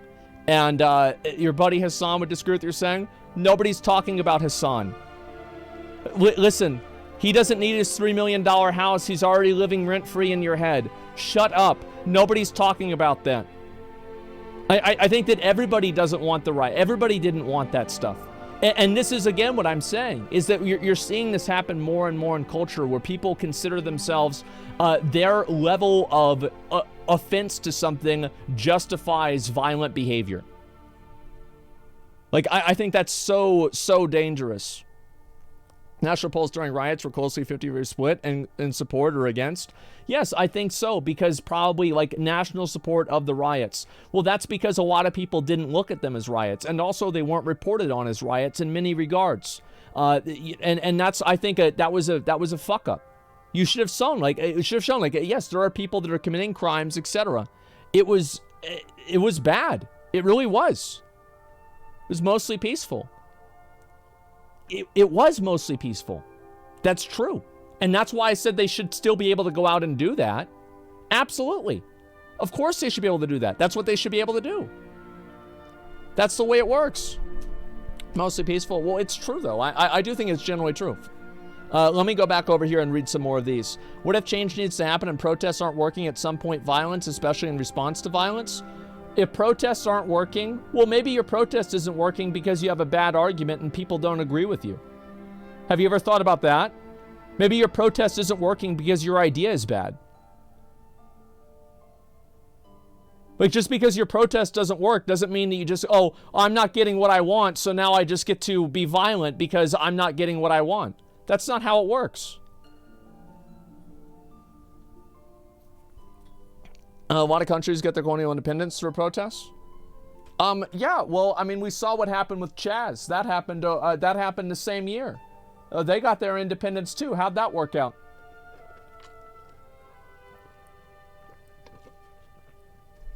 It's ridiculous. Or is it because people have the power to make the changes are opposed to your viewpoint? The people have the power. They can vote. The fact is that there's a lot of people that get upset that they get outvoted. They're mad that more people voted against them, and they think that because, they're going to subvert the democratic process, they're going to subvert the process of law because they feel that they have a sufficient moral authority to do so. And it's the same mentality that makes tweets like this. It's the same mentality that's, rationalizes violence against someone like Dave Chappelle. It's the exact same thing. It's all the same. It's people that think that it's okay. Protests have become revolutions when governments don't listen to good points. Yeah, and also protests have also just not become revolutions, and they've become violent, and they've damaged millions of people's lives. Like, it's a very silly way to look at things. You need term limits? I don't think that matters. I really don't. Just because you elect a new dipshit every year doesn't mean anything's gonna change. Meet the new dipshit, same as the old dipshit. Yeah, I don't think that matters. I don't care about that. It's a fucking misdirection. Did you really think the American system's good? I think the American system has huge flaws. But I think fundamentally, being able to vote on people that can control your rights and that you have authority to do so is the best system possible. Absolutely. Fuzzy Moto, thank you very much for the 5. Get the community subs. Yes, exactly. Thank you very much. True? Like, yeah, what do you want instead? Do you want a king? Do you want like some sort of like other unelected military council? What's your solution for this? It's ridiculous. Yeah, direct democracy is good. I think that in a lot of ways it is. In some ways it's not. Like, for example, I think being able to vote for and against people's rights is much different than voting for like different other types of legislation. You have unelected military council, which has a very strong word of their presidents, as far as I know. Oh yeah, no, I think so, and that's true. Like, yes, they do have a strong word. There's a lot of people that have a strong word, and obviously the military should have some degree of impact. But it's very different. Like if you, and this is, I think, this is again the American privilege, and I see this all the time, is that people like there are people here in America that spend too much time on Twitter and not enough time in the real world. And let's be honest, I don't really understand this either, but at least I know I don't. If you honestly think that like America or the way things go here or in a lot of places in Europe too is even in the same universe as what happens in like Russia, China, or like some of these other you know, fucking like in like these countries where there's just some warlord that's in charge who just goes around killing people, it's the height of privilege. It is. If you even think that there's the slightest amount of comparison. It's this slide. It's completely fucking different. Ebonok, thank you very much for the 10 gift the community subs. I appreciate that. Thank you very much. We have Democratic Republic, it's very distinct from full democracy. Yeah, I mean, maybe you can make an argument that, like, you know, you could vote differently, etc. But I think that obviously your votes do matter, even in our system. The people who say their votes don't matter are just mad because they're not getting what they want, because a lot of people don't think the same thing that they do. That's all there is to it. Of course your votes matter. And the establishment relies on you not thinking that's the case. They are financially and in all ways vested in the idea that it's not your votes don't matter, and continuously demoralizing you. Jersey Yonka the 5 get the community subs. I appreciate that. Thank you very much. Thank you. Bro, it's just not true. It absolutely is true. I find this to be so funny where people think their votes don't matter. Of course your votes fucking matter.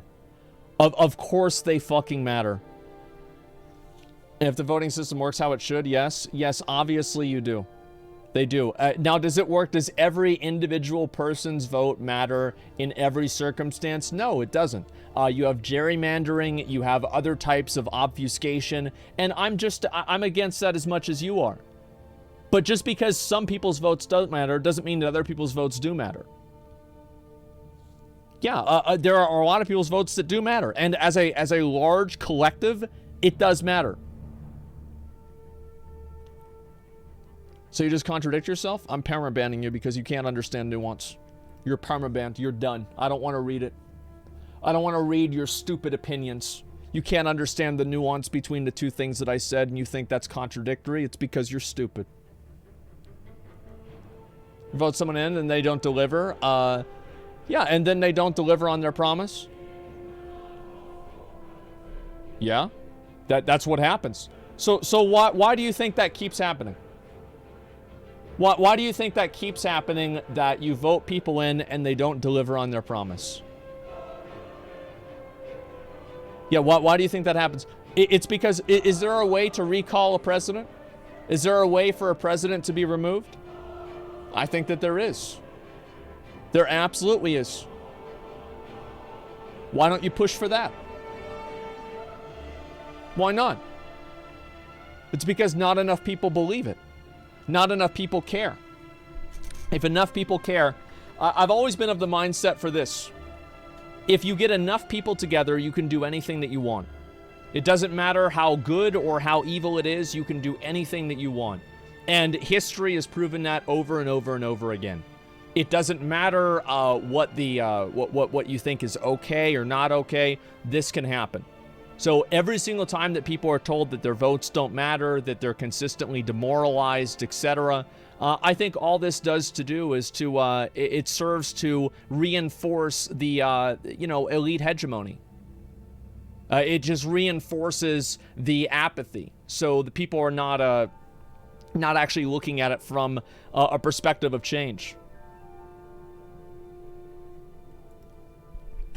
Actually, right, but to rule in democracy, you need to only rule over 50% of the people. Well, that's why we have other types of controls for that. But yeah, sure. I think that's the way it's always going to go. Yeah, I mean, what do you think? In like a monarchy, it's going to be 100% of the people? That's absolutely not the case. There's always going to be people that differ in opinion.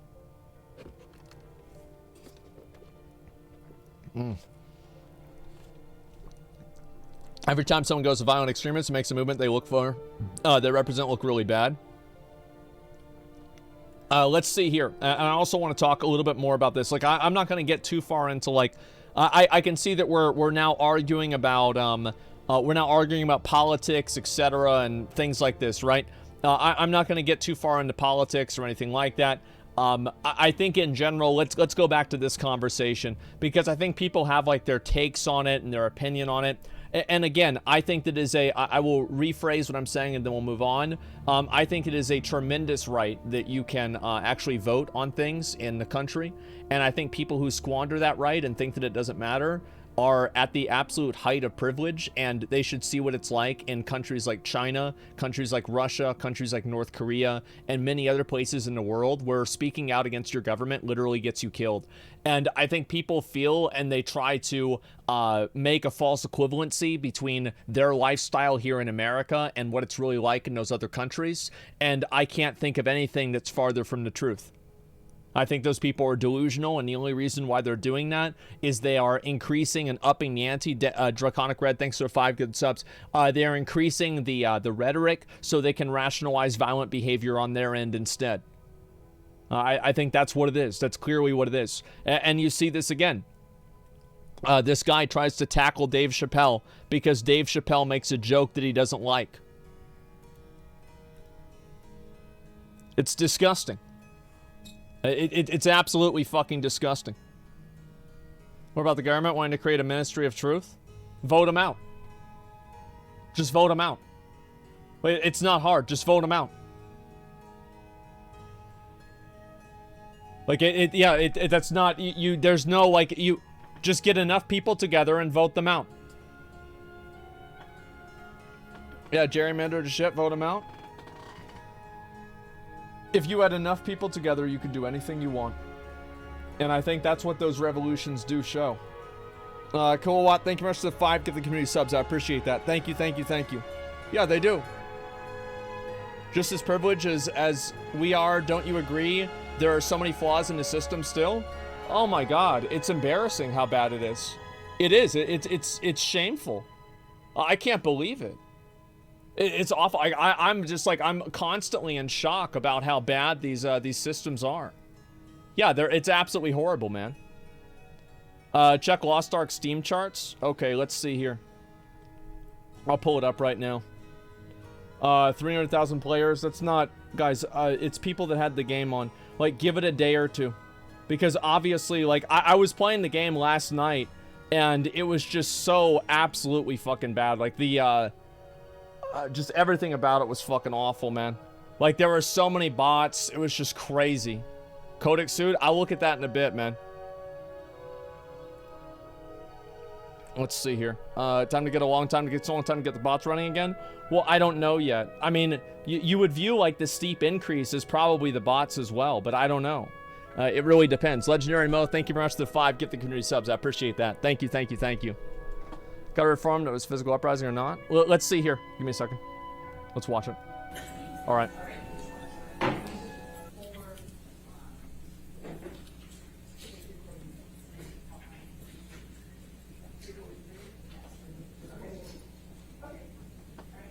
All right. Wanna know why VODs? It's some stupid DMCA thing, and I can't turn it off. Sorry, Judy. All right, here we go. It's been that kind of day. Yeah, it sure has.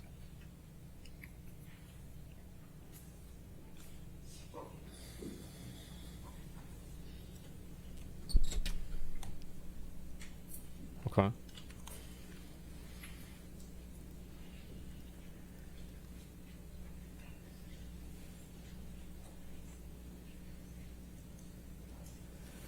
Here we go. I'm actually curious what this is going to be. Stand up. I don't want to stand up, guys. Stop. Stop. It's weird. What do you think about the judge? I think the judge is fine. I mean, like, I think anytime that things happen that's against, like, what people's direction is, they're like, oh, well, this person is, you know, it's like, oh, well, she overrules or not overrules an objection. Like, oh, well, she's against us or for us, right? Like, that's That's a bit much, man. All right, thank you, ladies and gentlemen. Be seated. All right, your next witness. Your Honor, we'd like to call Laura Amber Heard to the stand. All right. Amber. All right. Here we go.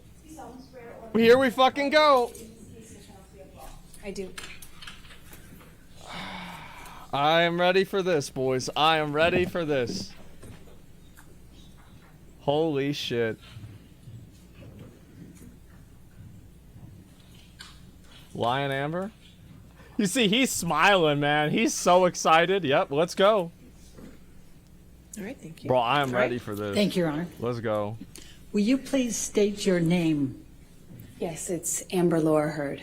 and what is your address? I live in Yucca Valley, California. And how old are you, Amber?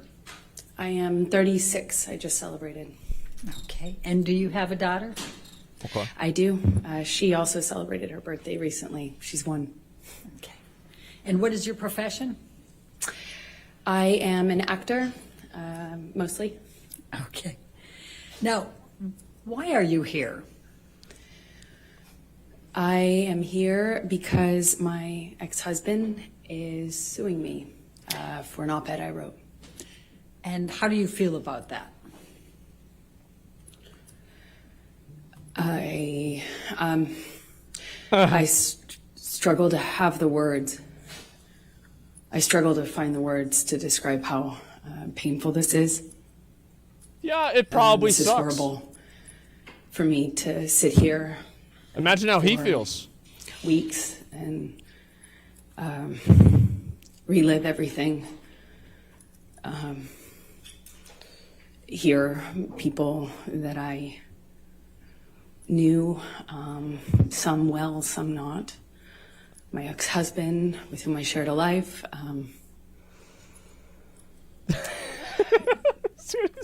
Speak about our lives in the way that we have.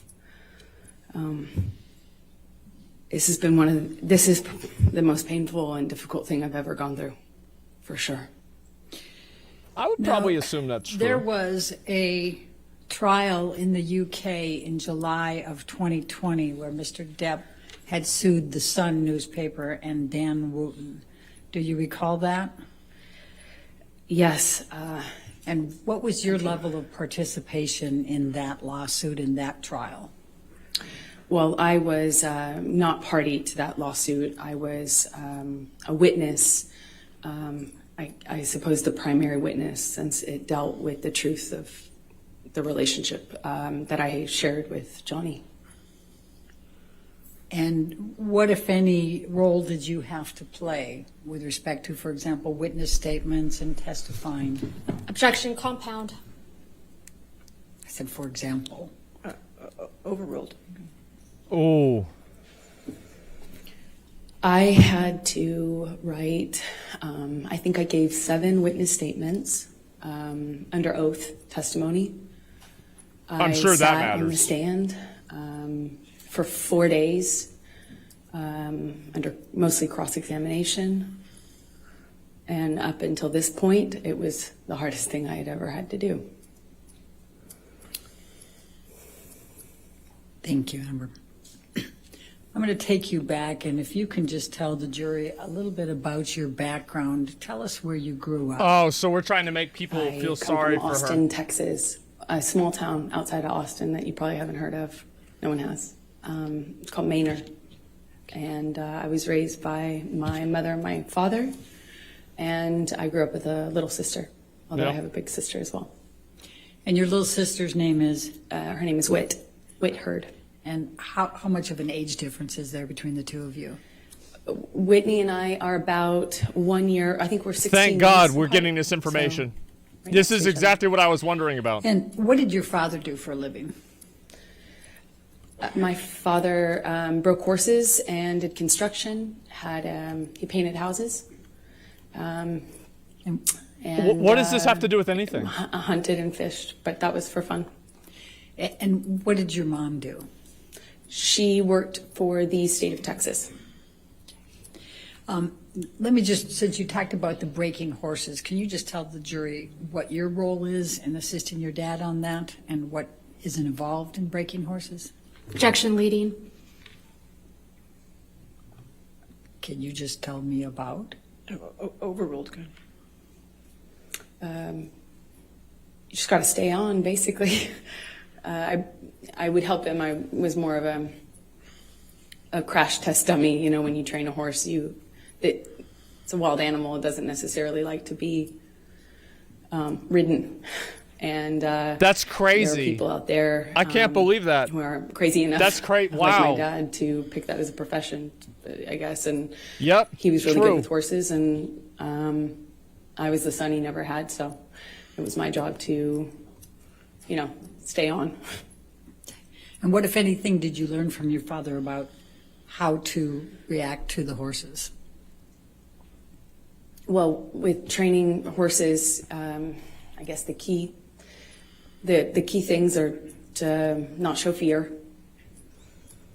Oh, I see where we're going with not this. Not get intimidated. Not show fear. Jesus. Be tough and calm. Oh, God. Tell the jury a little bit about your educational background during those growing up years and your work experience. I worked any job that I could from the time I was really young. I wanted to get out of Texas and do something with my life and see things and do things. Well, Manor sucks, so I don't blame her on that one. And really pushed myself to. I just always pushed myself to be able to accelerate the process. I wanted to, get out of school as fast as I could, and I wanted to do more things with my life than stay in Texas.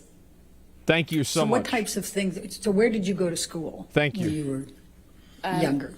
I was a scholarship kid at a Catholic school growing up, several different Catholic schools, but they were always in the other, on the other side of town, in the wealthier part of town. And I grew up quite working class, and thankfully with, as long as I maintained an A average, I enjoyed the benefit of a scholarship, and I did that until I realized that I could take my GED and SATs early, and I did that and placed out of school and effectively left school at 16 years old, I believe. And what did you do for work during those younger years? I took any job that I could. I worked at my father's construction company, sometimes, just administrative stuff. I mean, it was a small company. Who cares? But I answered phones, and I worked at a modeling agency that was also, offered photography classes, makeup classes, hair and makeup classes for people that were pursuing a career in entertainment. And I started taking classes that I paid for by working there, effectively as a trade. And I eventually worked there long enough to be able to pay for my headshots, which are the pictures that you use in the industry to promote yourself, in whatever, acting, modeling, or both. Thank you. What, if any, charitable work did you do when you were still young? Oh, my God. It started off as a requirement for the school I went to. Oh, my God. I liked it so much, I think, because it meant I wasn't at home, and it was important to me. It's just to not spend time at home. This is nuts, man. I really loved meeting people, so I worked at the soup kitchen every morning before school, during the school year, for about 4 years. I didn't go on weekends, but on weekends I would do various things. Worked at children's, children's museums, typically, because they would work with younger volunteers. That's nice. And mostly soup kitchens and things involving children. I worked at with deaf kids for a while, and I love it. And when you worked with deaf kids, what, if anything, did you do to learn to be able to work with them? Objection leading and 404. Yeah, it's like, what is this? Overruled. Like, why? This is crazy. Well, I taught myself how to sign basic sign language, and then I I pursued it. I audited a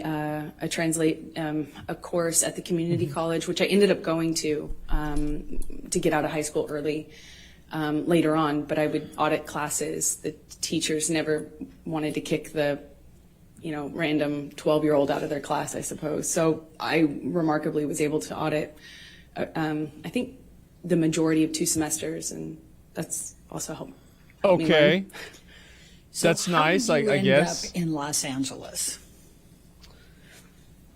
I did a small job in Texas where I played a part in a movie, and the actor in the movie that I was playing opposite had an agent visiting him from LA, and I met her on set, and she said that she had heard about me from another bit part I did. I was Okay. taking jobs in Austin for Okay. really anything, to be an extra, to apply I did makeup once. That's crazy.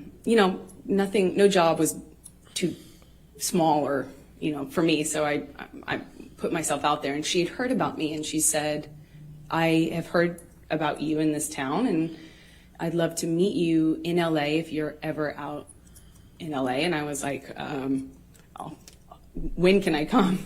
And she made an appointment with me for the following Oh week. my and I God. used Where do we get all to the but shitting on the bed part? $180 or something to get out there, and that's Yeah, where's I landed. that? I didn't know anyone. I was 17, and I've effectively been there ever since, I suppose.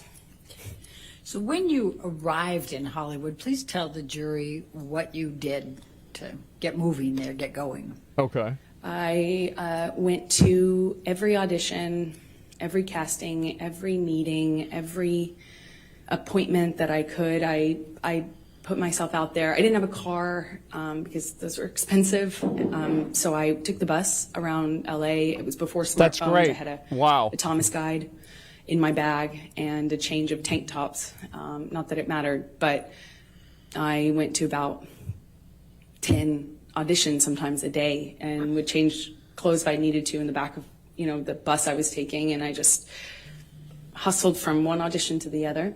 Okay. And I got a bit part on one thing, and then I got a bit part on another thing, and then eventually my roles kind of became more important or bigger, and it's been a slow progression, I guess, since then, of doing either tiny bit parts in bigger movies or doing, larger roles in movies that no one would see. And I guess, it still is kind of like that. So I'm going to ask you to go from 2002 to 2009. If you could just describe for the jury a little bit what types of parts you had. I think they've indicated you have not been well known here in this courtroom compared to Mr. Depp. So perhaps just take them through a little bit of that. Yeah, that's fair. I did small roles. Oh in big my films, God. like, Zombieland and Pineapple Express and With James Franco? movies that were well known. Ah, how my first one was interesting. Friday Night Lights.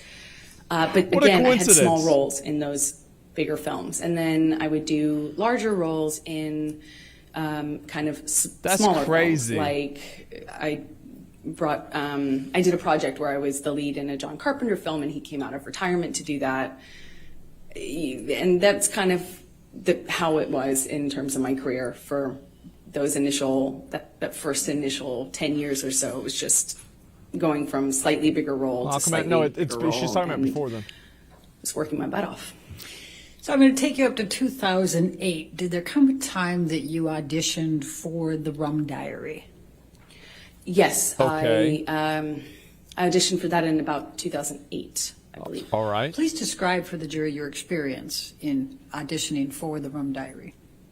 Well, I auditioned a few times, which is common in my work. You get a call back, as they say. And I think I had at least one, maybe two callbacks with the director. And then I got a call saying that Johnny, who at the time was, I think I knew that he was producing it as well, was doing a project that was something very personal to him. He was reprising his role as his late friend, Hunter S. Thompson, and it was a very important project to him, and that he wanted to meet me in person. I thought I would be going for maybe an audition, but it was just a meeting. I went to his office and met with him for a few hours. All And right. what did you talk about during those few hours? Seems fair. Okay. We talked about books and music, poetry. We like a lot of the same. We liked a lot of the same stuff. You know, obscure writers and interesting books and pieces of poetry that I hadn't heard anybody else reference or know or like. And he was very well read and charismatic, and I think I left the office with a few books that he gave me, and we spent the whole time just talking about things that we care about. And That seems nice. Okay. I was so surprised that somebody, I knew who he was. I wasn't familiar, I wasn't a fan of his work. I wasn't familiar with him, but I knew who he was. He's one of the most famous people in the world. So it was already a weird thing to go and get called into his office. And, I'm a no-name actor. I was 22, I think. And I thought it was unusual. It was weird because he was twice my age, and he's this world-famous actor. And here we are getting along about obscure books and weird, old blues. And we just... Okay. I thought it was remarkable. I just hadn't really, I thought it was unusual and remarkable. Okay. I left there just feeling like, wow. So he was nice to Did you. there come a time that you learned that you were going to be cast for the role in The Rum Diary? Yes, a few days so he was a later, really nice guy. agent Again. said that Johnny's going to call you. We gave him your phone number. I was like, oh, okay. And shortly after, my phone rings, I pick it up, and I hear, this like deep voice on the other line, and he said, "You got you're it, kid. You're the dream. Hunter wrote this part, and you're the dream. You're it, kid."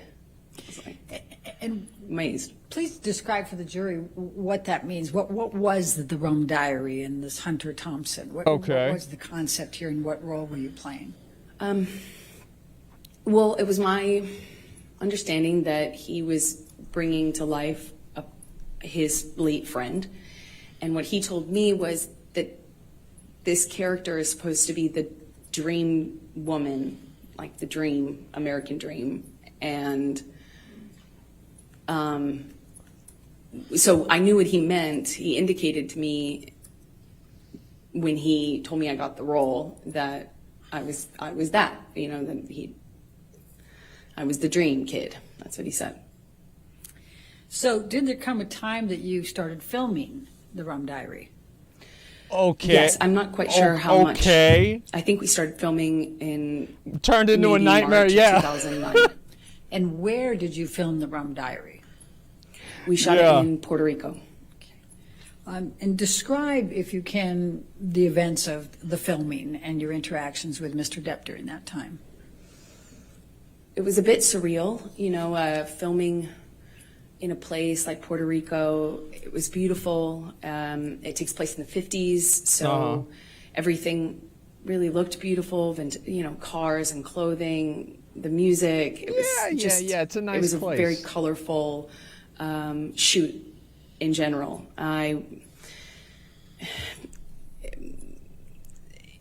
I couldn't have asked for, a better scenario. I was on film. I mean, I was on set reading my books, and occasionally Johnny would talk to me, and then he started to be really kind to me, like more open with me. When we'd have hot days filming, there'd be this big SUV pull up, and a security guard would kind of usher me into this car, and it would have the AC blasting, and I'd be sitting in the back of the SUV just thinking what a strange experience the whole thing was. And we didn't really have a whole lot of interaction. So basically on he was set really nice to her. until That's where we're at. until He's a really nice guy. did a scene that involved kissing. We had a kissing scene, and Isn't that interesting? it didn't feel like a normal. It didn't feel like a normal scene anymore. It felt more real. There are certain things that you do in the job to be professional, like when you have to do that sort of scene, and you don't you don't use your tongue if you can avoid it. There's certain things that you do to just maintain a certain line, and it just felt like those lines were blurred. I mean, he grabbed my face and pulled me into him and really kissed me. My But we man. were filming a scene. Did he use his tongue? Yes. Okay. Did you celebrate your birthday while you were in Jesus. Puerto Rico? I did. I celebrated, I think, maybe my 23rd birthday. Oh my there. God. And what, if anything, did Mr. Depp do for your birthday? Well, we were already kind of talking about books and poetry and things like that. He gave me a few really beautiful poetry books. And he gave me a bicycle, like a vintage bicycle, because at the time I was riding around on a bike, and I had a lot of time off since I was a smaller role in That's the a movie. nice look. And yeah, I think that was it.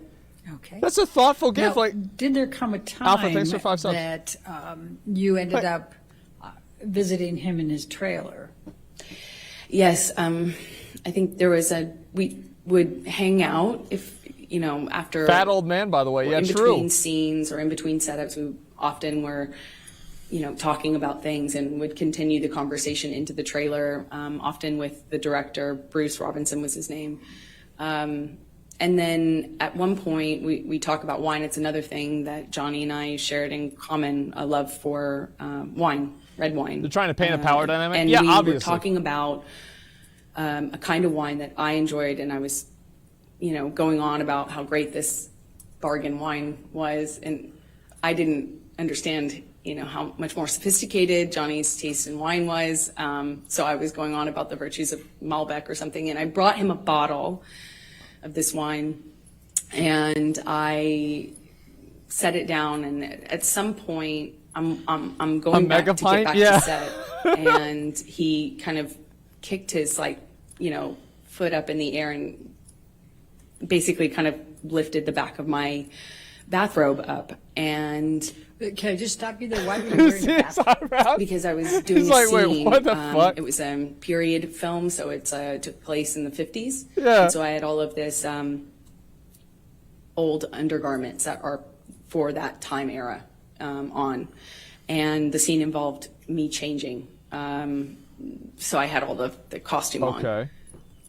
And he kind of picked up the back of my robe with his boot.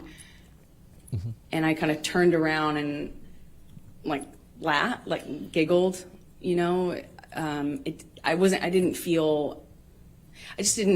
didn't know what to make of it at the time. And I just kind of giggled and batted it away playfully. And he kind of playfully kind of pushed me down on this bed sofa that was in his trailer, just playful and flirtatious, and he said, yum. And he kind of lifted up his eyebrows like that.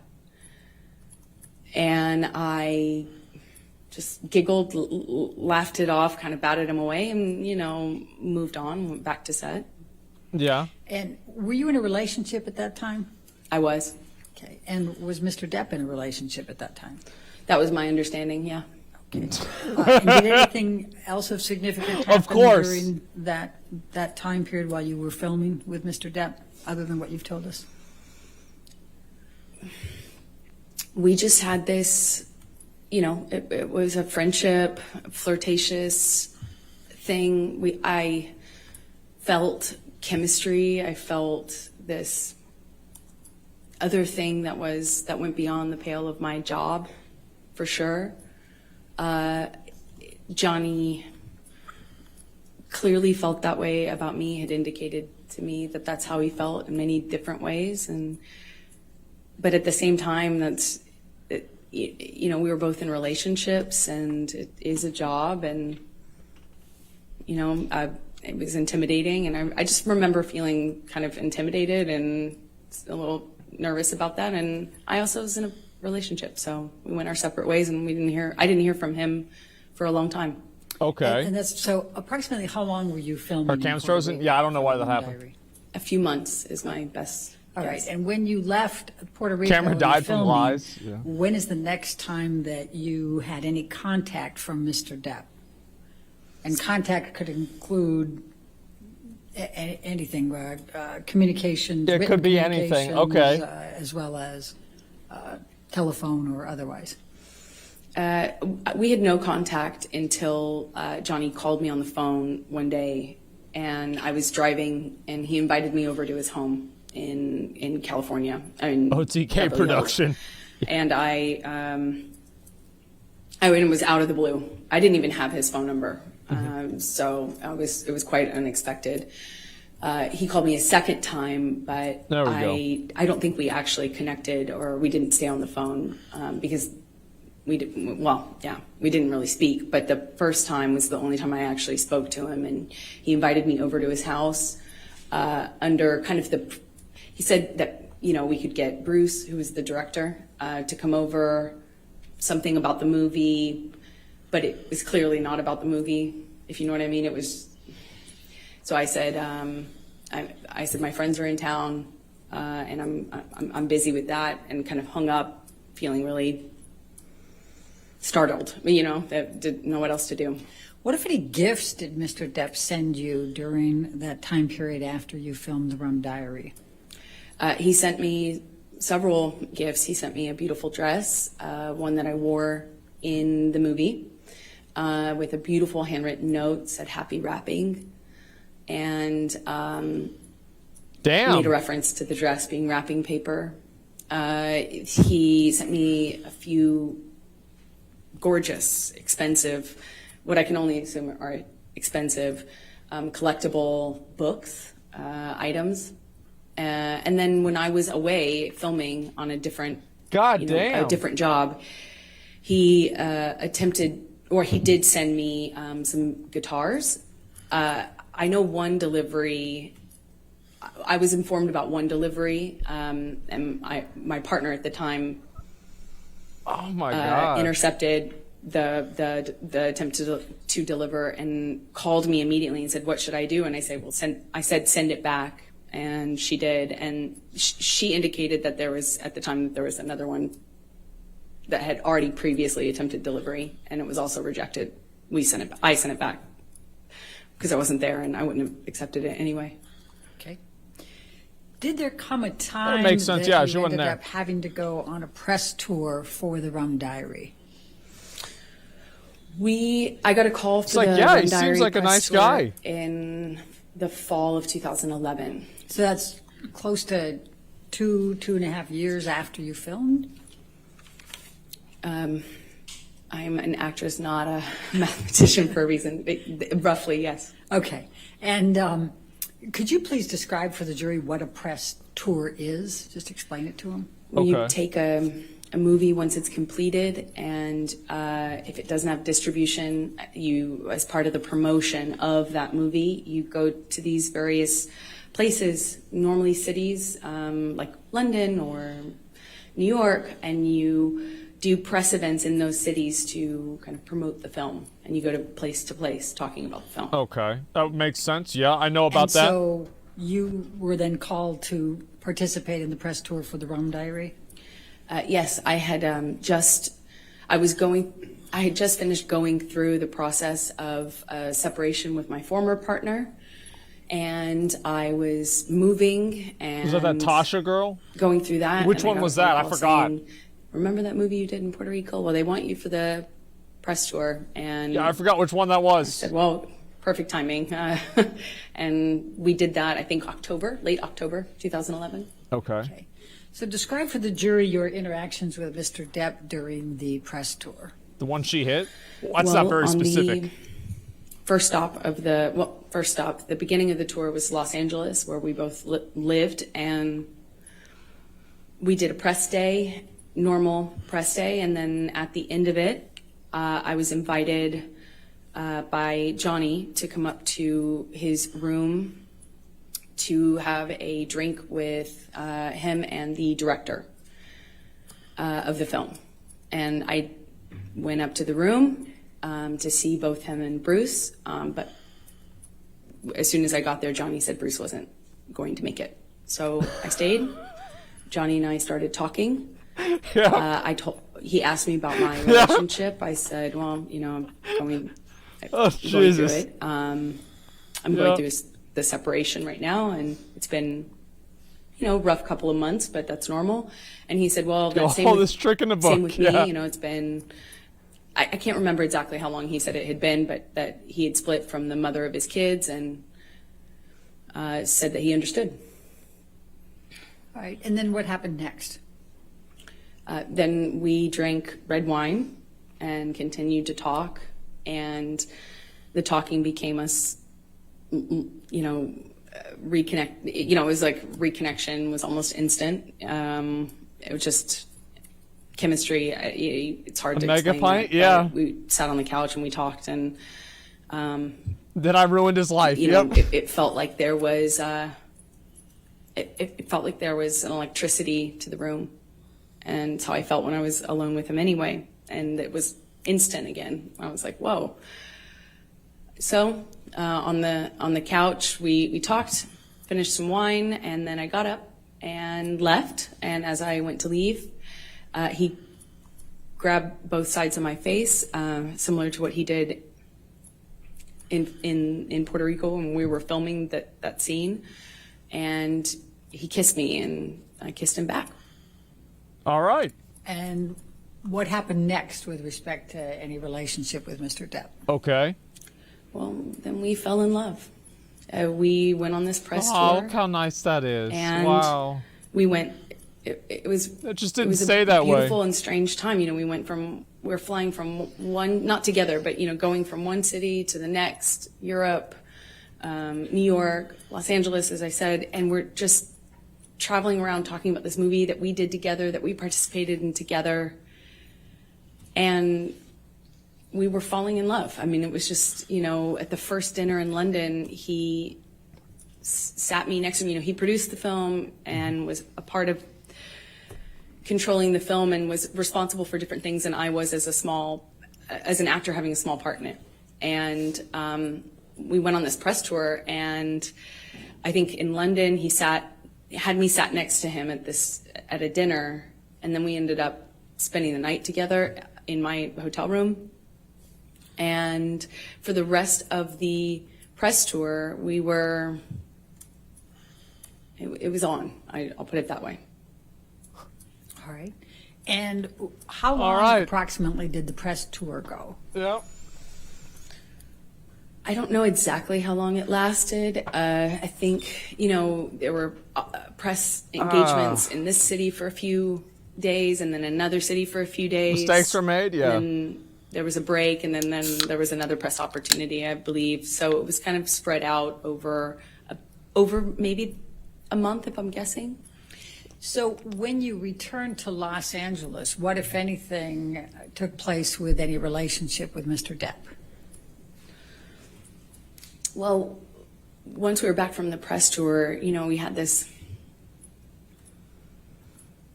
you know, whirlwind romance kind of just in these like beautiful places all over, and we're falling in love and not able to really show it because very lazy. He wasn't, the world didn't know about the split between he and his former partner. And of course, as a woman, I was like, is that troubling? You know, and I'd ask him, no, you know, weren't you in a relationship too? Even shared a bed for a year, and that they were protecting the kids and not publicizing it. So, or not making it known to the press. Yeah, and so we kind of had to be a little bit under the radar. As a not woman, a little bit. We had to be really under the radar. Because, as Johnny pointed out, that the world would blame me and call me a homewrecker, even though I had nothing to do with it. So we were secretly dating, and then, you know, it was beautiful. That's a nice guy. Yeah, it's true. He was smart. felt He was right. like this man knew me and saw me in a way that no one else had. I felt he understood me. I felt he understood where I came from. I felt that, like, when I was around Johnny, I felt like the most beautiful person in the whole world. You know, it made me feel seen, made me feel like $1 million. And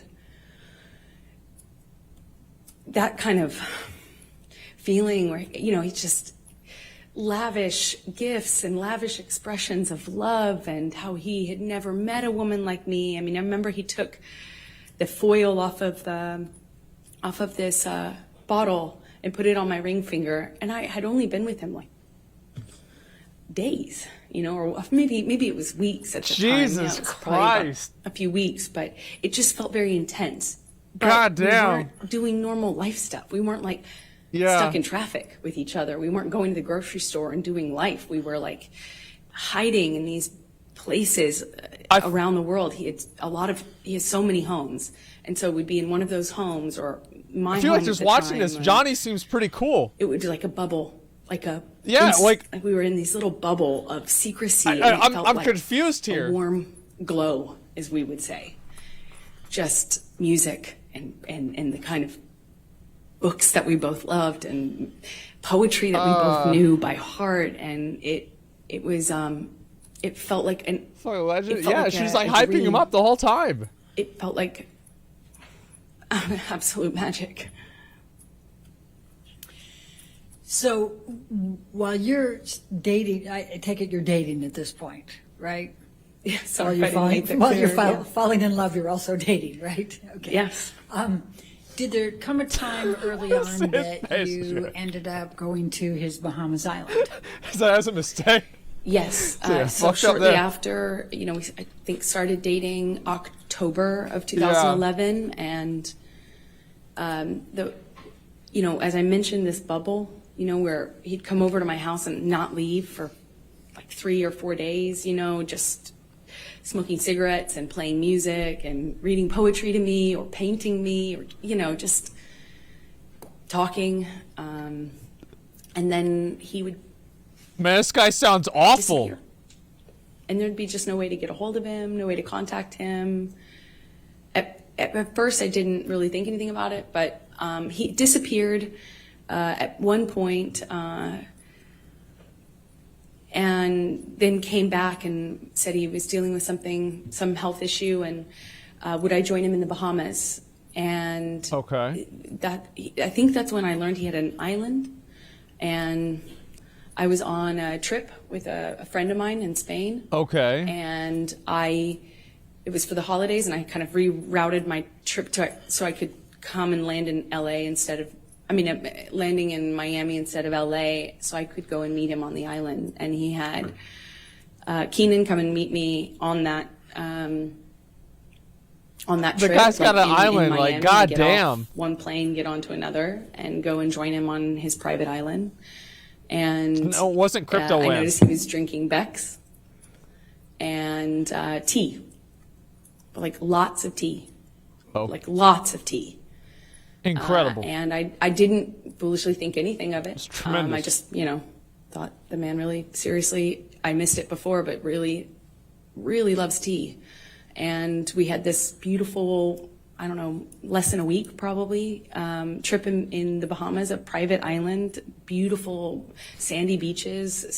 That's nice. It's a scene that you just don't. Tukey Island. I had never experienced anything like that. It was a beautiful place, a beautiful time, and I fell head over heels in love with this man.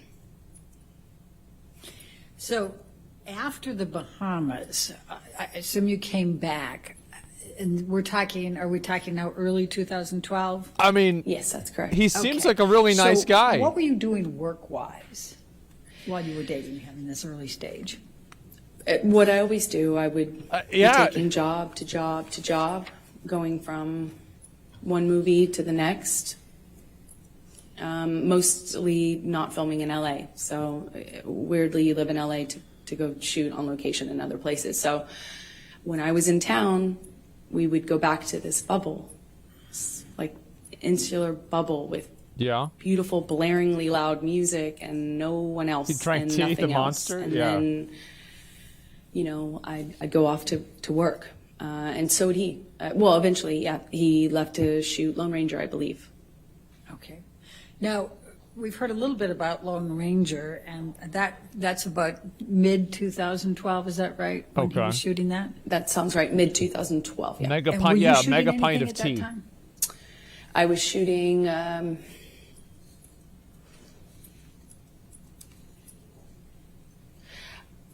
Machete Kills? I believe I was shooting Machete Kills in Austin. I had a small part in a Robert Rodriguez film. Oh that's yeah, shot I saw in that. That was a Austin. good movie. Yeah. Yeah. I think Johnny was shooting and then having some time off, and there was just a lot of travel, a lot of movement. So, And so what, if any, visiting did you do with Johnny while he was on his set for Lone Ranger, and where was he? well, he was filming all over the Southwest, and at some point I came to visit him. Okay. And on one of his locations, and I would stay in the house because I couldn't really, occasionally I would leave with his security guards, but I didn't really have anything to do but visit him for a few days. So I'd cook and kind of stay at home and paint or whatever and wait for him to come home and have dinner ready. And we would have these little bubbles, but kind of scattered throughout All right. the Southwest as he was filming. And at the time, Johnny had, when I first arrived at one of these locations, it was the first time that Johnny told me that he had a health issue. Oh, Something with his liver, and that he wasn't, that's why he was not drinking. He was drinking a lot of tea, like a lot of tea. Okay. And so we've heard a little testimony about boots. What, if anything, did you do to help How much? Johnny with his boots? Like, I'm actually curious. Like, Well, how I mean, much is this? Like a mega pint? How many mega pints is this? I suppose that I took off his boots, and it made an impression on him, and I lot was of happy tea. to. Anything I can do to show love. Certainly, how I felt about him. But if he wanted to take off his own boots, he certainly could.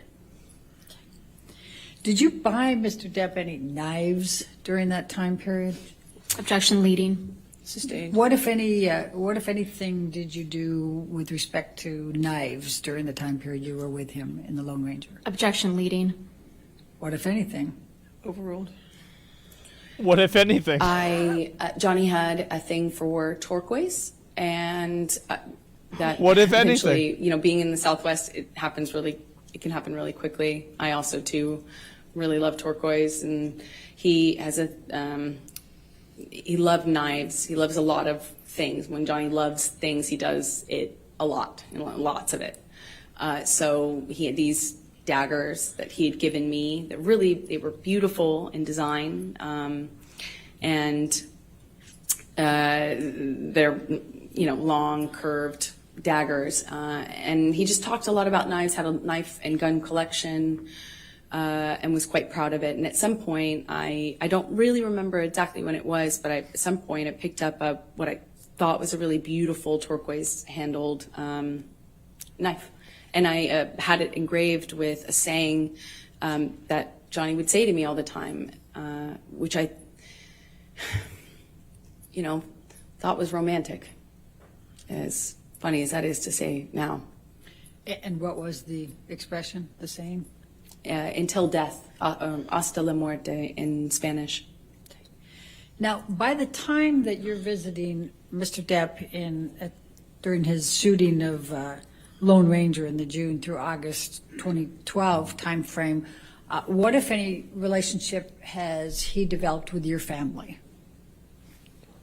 Oh, well, starting really early on. What is that, a fortnight Johnny drink? was The fuck is that? so kind, so generous to my family, but especially my mom and dad. Is He lean? just really, he met my dad, and my dad's a big personality. He's a rowdy guy, and Johnny just all of a sudden, I had never noticed, Johnny have a southern. All of a sudden, Johnny had this southern accent and was really like buddies with him, and they really seemed to get along That's very nice. well. They're, just like instantly he was giving my dad gifts. He gave him guns. He gave him knives. They had this, Johnny just really just showered my dad. And my dad's a working man, salt of the earth guy. And he was just like, floored. He's getting all these amazing gifts and being invited to come onto these locations. And, Johnny's this big movie star. And my dad was just like, What the fuck? I think my dad would have married him himself, not if I hadn't. And he just instantly, he gave my mom jewelry, brought her out to come and see me while I was visiting Johnny. Man, on this guy Lone sounds Ranger awful. in some part of the Southwest. I think it was Colorado. Damn. He gave her this beautiful turquoise necklace, and this guy's a dick. Yeah, they were Wow. definitely taken by him. And what, if any, relationship had Mr. Depp forged with Whitney by this time, your sister?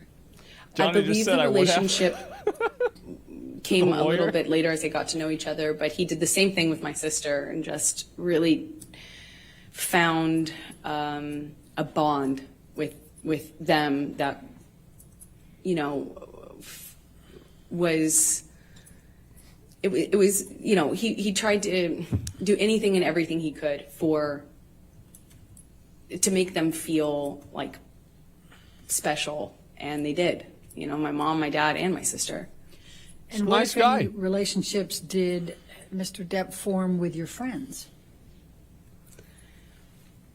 Well, Johnny's so generous and can be this really, like, overly generous almost, like showering you with gifts and compliments and just, like... This guy's off, man. I hate this guy. And he has access and means to really, we're not talking about giving you a card. Sucks, like talking man. about just these like extravagant trips or these extravagant Jesus. gestures. And Fuck this guy, man. It's a lot. And he did that with my close friends. I relied heavily on my friends and had a pretty strong support network with them. And he really just showered them with generosity and love and light, and invited them to come to these exotic places. And he was nice to your friends. People here and there. He's incredibly, incredibly generous.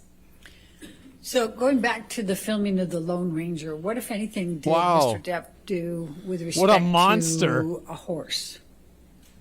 Objection leading. What, if anything? Overruled. Johnny at one point insisted on buying me a horse, and I, of course, said that's extravagant. There's no way I could accept that. That's how will I take care of that horse? It just Seems so like a lot of extravagant. work. So I said no, of course. Eventually, he got a hold of my dad and Oh my God. worked it out with my dad, like what kind of horse to buy, and then showed me a picture of this horse and said, "It's yours. It's coming here." I think it was being transported, and he said, that he had my dad's help on it, picking out. And I grew up on my dad's horses. I grew up riding with my dad, so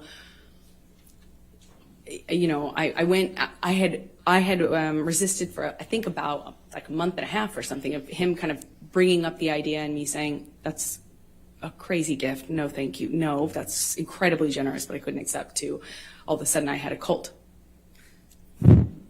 So This guy sucks. So let's take you through 2012 God damn. and your relationship. Could you just describe for the jury a little bit Wow. about how that relationship evolved through 2012?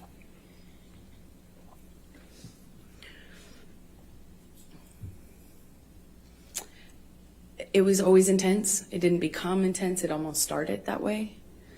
When I was with him, I felt that electricity in my body. I felt like butterflies. I couldn't, Okay. I couldn't see straight practically. It was just, I was head over heels in love. And he felt like that to me. He felt like he was also in love. I didn't feel like he was faking it. I felt like what we had, it felt like to me at the time, there wasn't any love like that, you know? I mean, and then he started to kind of do this thing again where he'd disappear and he'd come back. And I remember at first when he first started drinking, I didn't really think much of it, but all of a sudden the behavior kind of started to go in line with the disappearing, and he'd come back and he'd just be different. And I'd say something and he'd accuse me of saying something else or saying it in a different way, or he would, it was mostly my clothing at the time and me working. That was the main thing. Like, I found myself trying to not talk about auditions because it would change the mood so dramatically.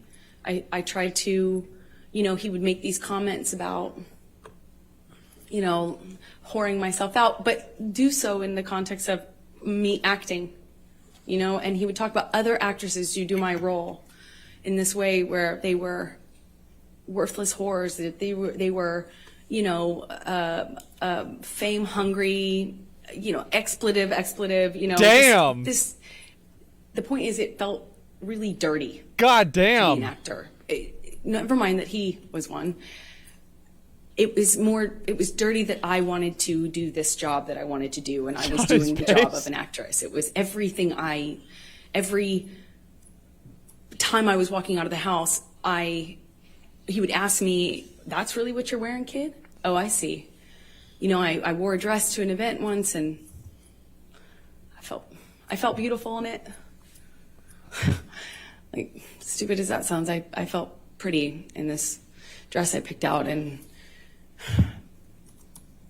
I showed it him because you know, it's a carpet, it's red carpet, so it's like, you know, publicized, and I kind of thought it was weird he wasn't saying anything about it. You know, I left him to go do this red carpet. Yeah. And I was like, "Did you see the you know, the event I went to?" You know, basically I felt pretty, and I thought, like, "Did you see that?" You know, I wanted him to say something about that, I guess.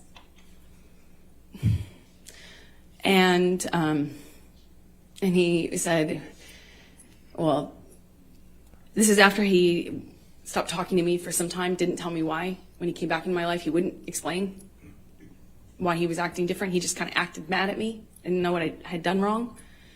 Okay. And when I brought up the dress and the event, because it was an event to support a charity I was really involved with at the time.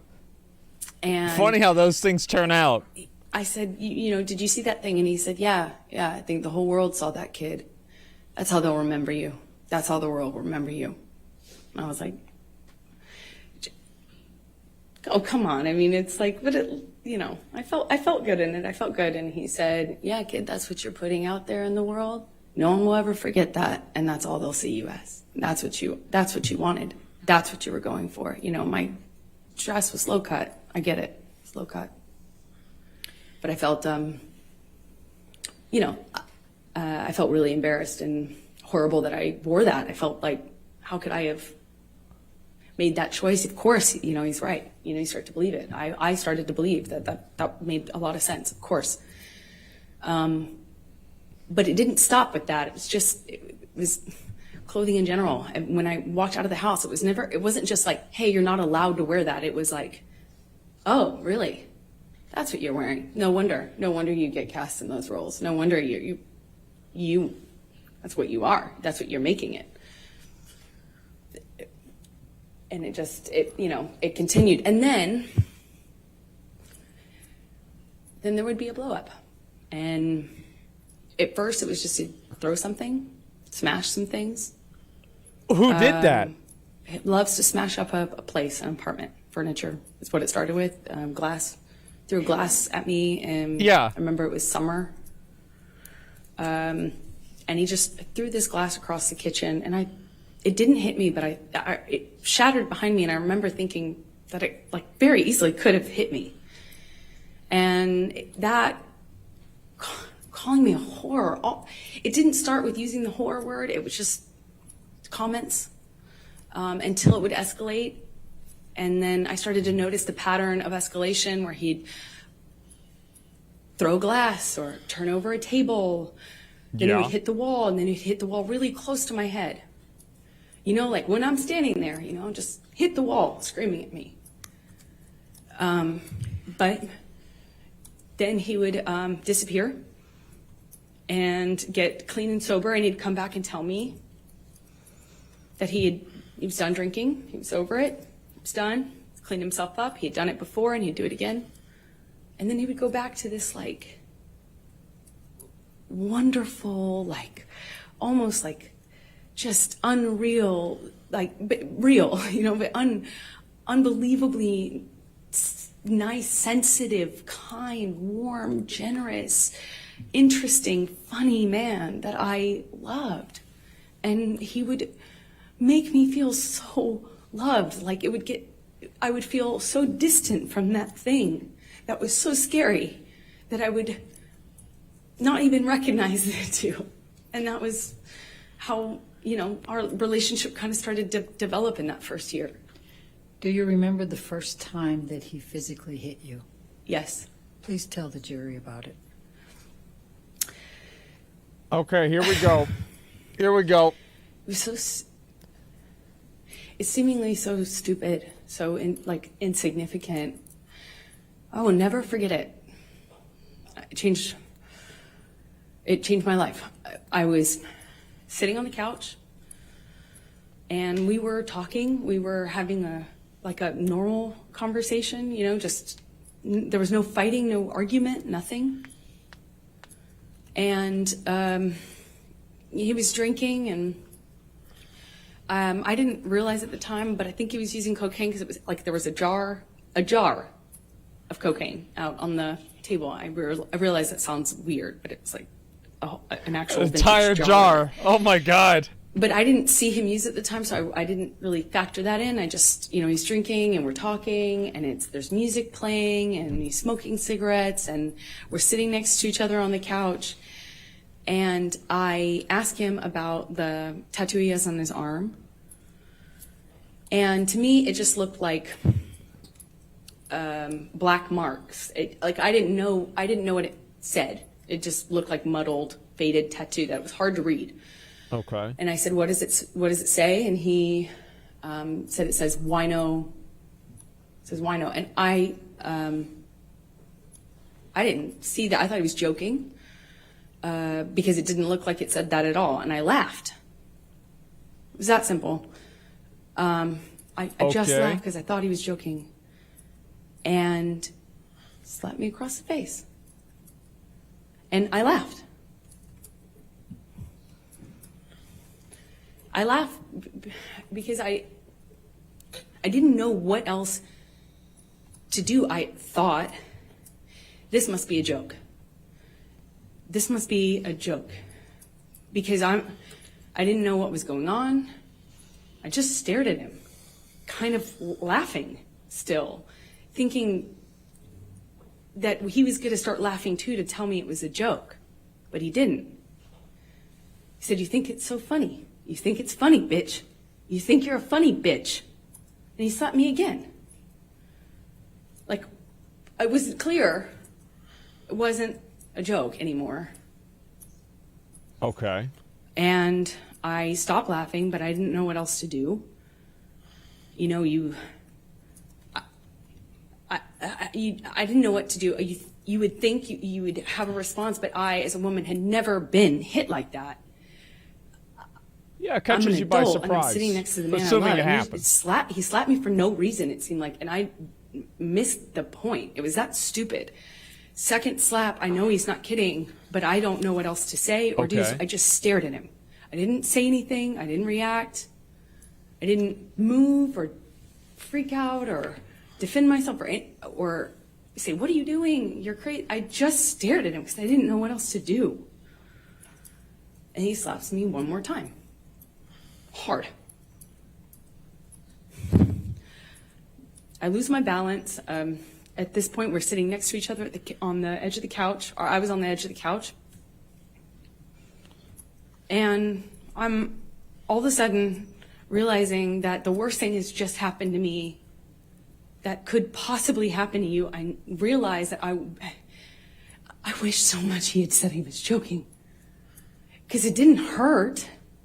It didn't physically hurt me. I was just sitting there on this carpet, looking at the dirty carpet, wondering how I wound up on this carpet and why I never noticed that the carpet was so filthy before, and I just didn't know what else to do. I didn't know what to say. I didn't know how to react. I just sat there thinking, how much time do I have till I figure out what I need to do? Because, God, did he just hit me? No, I didn't want to leave him. I didn't want this to be the reality. I didn't want to have the man I was in love with. I know you don't come back from that. You know, I'm not dumb. I know you can't hit a woman. You can't hit a man. You can't hit anyone. You can't just hit somebody because I knew it was wrong, and I knew that I had to leave him. And that's what broke my heart, because I didn't want to leave him. I thought if I got up out of that room, I'd leave the best thing that ever happened to me.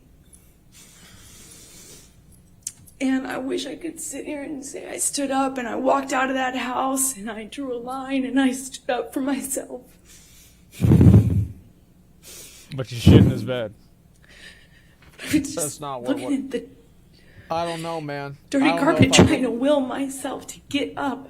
Because she had already hit her previous To walk out previous partner at the door because I knew I needed you to. know, she'd already hit her previous and I partner. really slowly, I stood up and I remember looking at him in the eye and just looking at him, frankly, because I didn't know what else to do. And before I know it, he starts crying. And, you know, like I had never seen an adult man cry. I didn't even really see my dad cry at my grandma's funeral. You know, it's weird. And he's crying.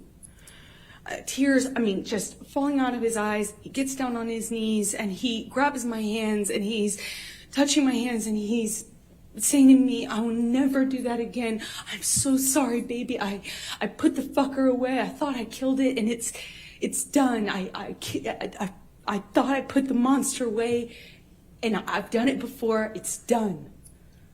But on his knees. And I didn't have words. I didn't know what to say.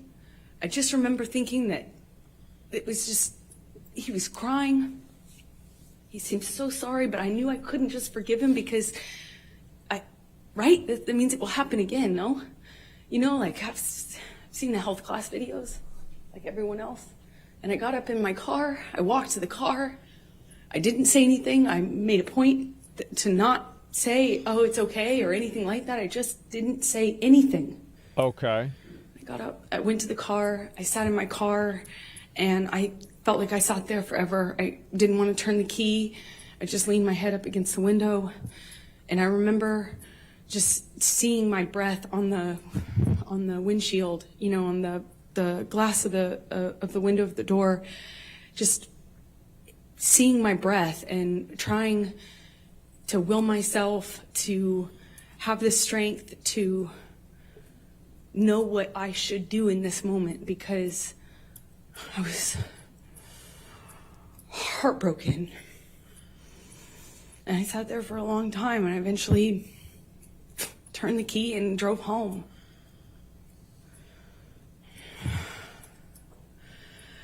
And what did you do after that? Okay. I don't know. I don't remember what I did when I got home. I don't remember.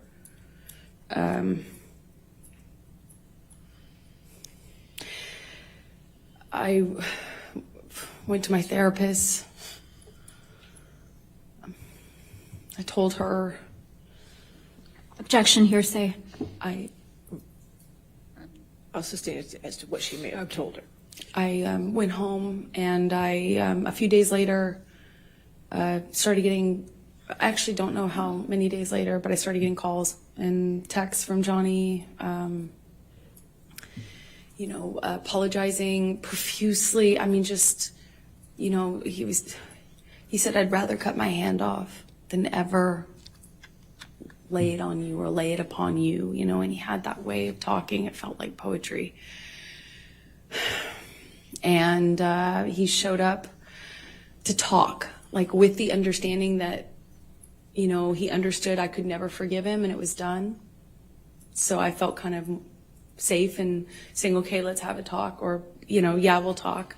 Okay. I think I know I just wanted to see Where's him. And the he text comes over, messages? he brings me gifts. He brought me no, they're not there. a couple cases, actually, of that Vega Sicilia wine that we've heard about, which is a really nice, expensive wine that I could never, at that time, dream of affording, you know.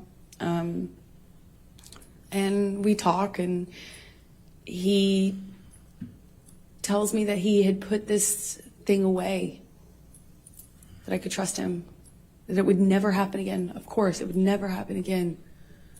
That he had put this thing away. He had killed the fucker, is what he said to me over and over again. I put that fucker away. I killed that monster. I'll kill it again. It's done. I'll never lay a hand on you again. And I wanted to believe him, so I chose to. Okay. Stay in the relationship. And then what? Yeah, I did. I believed it, but, you know, I believed it wouldn't. I believed that there was a line he wouldn't cross again, and that was it. I took a piss. Fuck. And so you stayed, correct? I'll be right back. You stayed in the relationship. Yes. Okay. So, is this a good time? You want to You can keep going a little longer, please. Okay. Thank you. So could you please describe for the jury the evolution of your relationship after that time with Johnny? I don't know how long it was until things got bad again. He did start drinking again. I remember it was almost, you know, he'd start drinking again, the disappearing thing, the coming back. He'd come back like in the middle of the night to my house. And it would be unclear to me, you know, drunk, often really drunk, and kind of accusing me, but not directly.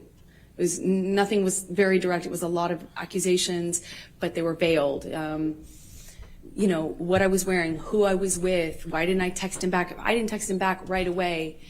This is when I was at my place in Orange. Okay, sorry. Sometimes he would show up to catch me. Like that was a pretext for coming over. And by the time we were done talking, I would have thought I had convinced him that I loved him, that I only loved him, there was no one else, and then that we were back in an upswing and would go back to good, loving, like sick, romantic love, like kind, sweet, velvety love. And then it would be something I said, why did you say it that way? You know, if I had to leave for an audition, I could guarantee that when couldn't guarantee, but 2 of those in a row, and when I came back, he was angry at me, you know, and I wouldn't necessarily know why. And then he started accusing me of things, probably, like, at first it was indirect, and then it became really direct. Okay. Then the punching of the walls next to my head, which is a constant at that time in 2012 when he was drinking. Eventually that became, you know, him accusing me of cheating. I'd defend myself. I'd say, you know, that's crazy. You're wrong. I would never. The normal things.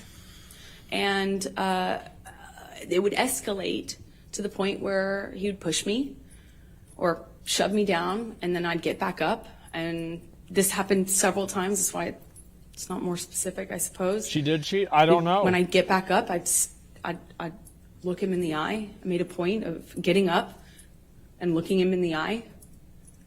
It's my way of defending myself at that time.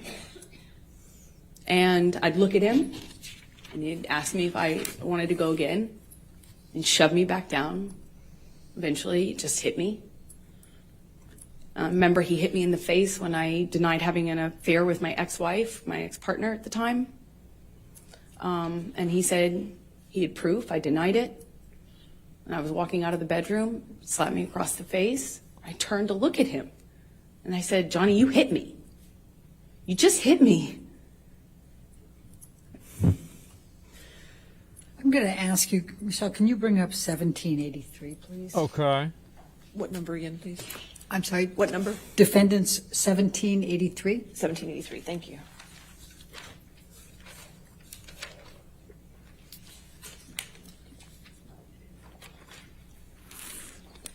Do you recognize this picture? Yes, I do. And could you tell us what it is? It's a picture of my face with a note that Johnny left for me by the coffee. Typically is where we'd leave notes like that. And does this accurately depict the scene portrayed? It was one of those scenes. As embarrassing as it sounds now, I don't know which scene this came from. There was a lot. It escalated quickly, fast, and it became. Amber, let me ask it a different way. Thank you. Is this a picture of you? Is it an accurate picture of you? Yes. Okay. Your Honor, I'm going to move the admission of 1783. Your Honor, we have an objection. May we approach? Sure. Yeah, the thing is with this is like it's hard to even know like what really happened, like what's true and what's not. You know what I mean? Because like the thing is with Johnny Depp, so as far as I know, Johnny Depp didn't really have any other history of like violent behavior, etc., right? And so it's like, why would I naturally believe Amber Heard, who had a long history of violent behavior towards multiple people, with also on top of that no evidence of any of this violence, no pictures, no recording, no type of like actual like medical examination showing that this is what had happened to her afterwards. We have other text messages shown in the court case, but not the text messages where Johnny is admitting to this. Why is that not in here? This seems to be very uncertain. You know what I mean? And it's like no proof whatsoever. And it's not even that there's no proof. It's that the other things are contradictory. Would you please describe for the jury some of the cycles you had with Mr. Depp through 2012? So in 2012, the violence was pretty, Take pictures of you fight? No. Relative to what it became, pretty, slapping, backhanding. Well, it went from this eggshell kind of, you're walking on eggshells, nothing you're doing is kind of right, but you don't know what you're doing wrong. Okay. And then I was doing something wrong clearly, but it was unclear within the scope of an argument what I was defending myself against. So it would shift from a rumor he had heard that I was with a friend, or I had been photographed standing too close to a male person. That was a person I had something with, and I was lying to him about, and it would be eggshells, accusations, and then he would explode. It started with throwing things, destroying the property, and screaming at me. I remember the screaming at me was the worst, because I kind of always felt like I had done, I had to defend myself. I had to tell him so he didn't think these things were true. And sometimes, he would shift accusations while I'm trying to dispel one accusation. He'd start another one, and nothing I could do to calm him down. It seemed like I'd walk away, and that would make it worse.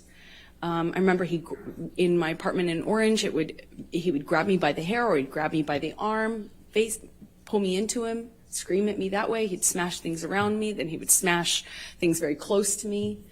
And then he would just hit me.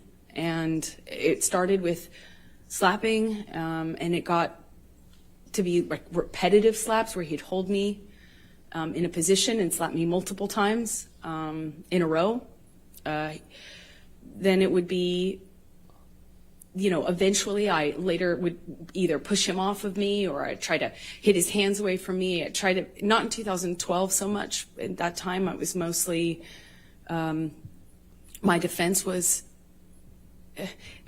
I'd go some other place. Like, I don't know how to describe that. It was, I'd focus on something else. I'd stand up, look at him, there's nothing. Try to stand up to him that way. Later, I adopted other kind of strategies to deal with it, but at the time in 2012, it was, he'd have this blowout and then he would leave, disappear, and I'd be committed to not talking to him. I'm done with this relationship. I can't take it anymore. I said that so many times. And then he'd come back, clean and sober, telling me either he had a chip. He didn't have any chips, but he would say, I've gone to meetings. I have a That's why you don't sober drink, companion boys. now. I'm Don't doing this fucking program. drink. I'm reading this. I'm doing this. And he was done That's with why you drugs don't and do alcohol it. for good this time. And he'd come back in my life. 'Cause she had the same and problems, with the too. combination of him She's being never sober and having gone through this horrible thing where I felt like my heart ripped out of my chest, you know, like a relationship ending is hard, I think, for anyone, but ending under that circumstance is really painful. And so when he'd come back, it would almost feel like a solution to that. And it would feel great. Okay. And we would be good again. And he'd be extra nice and extra apologetic and extra loving. And it would just, then we'd be back in the good bubble, the warm glow. And eventually it'd get bored and then I'd see him drinking again. When I started to get upset, noticing the pattern of the violence going with the drinking and drugs, then he started sneaking it.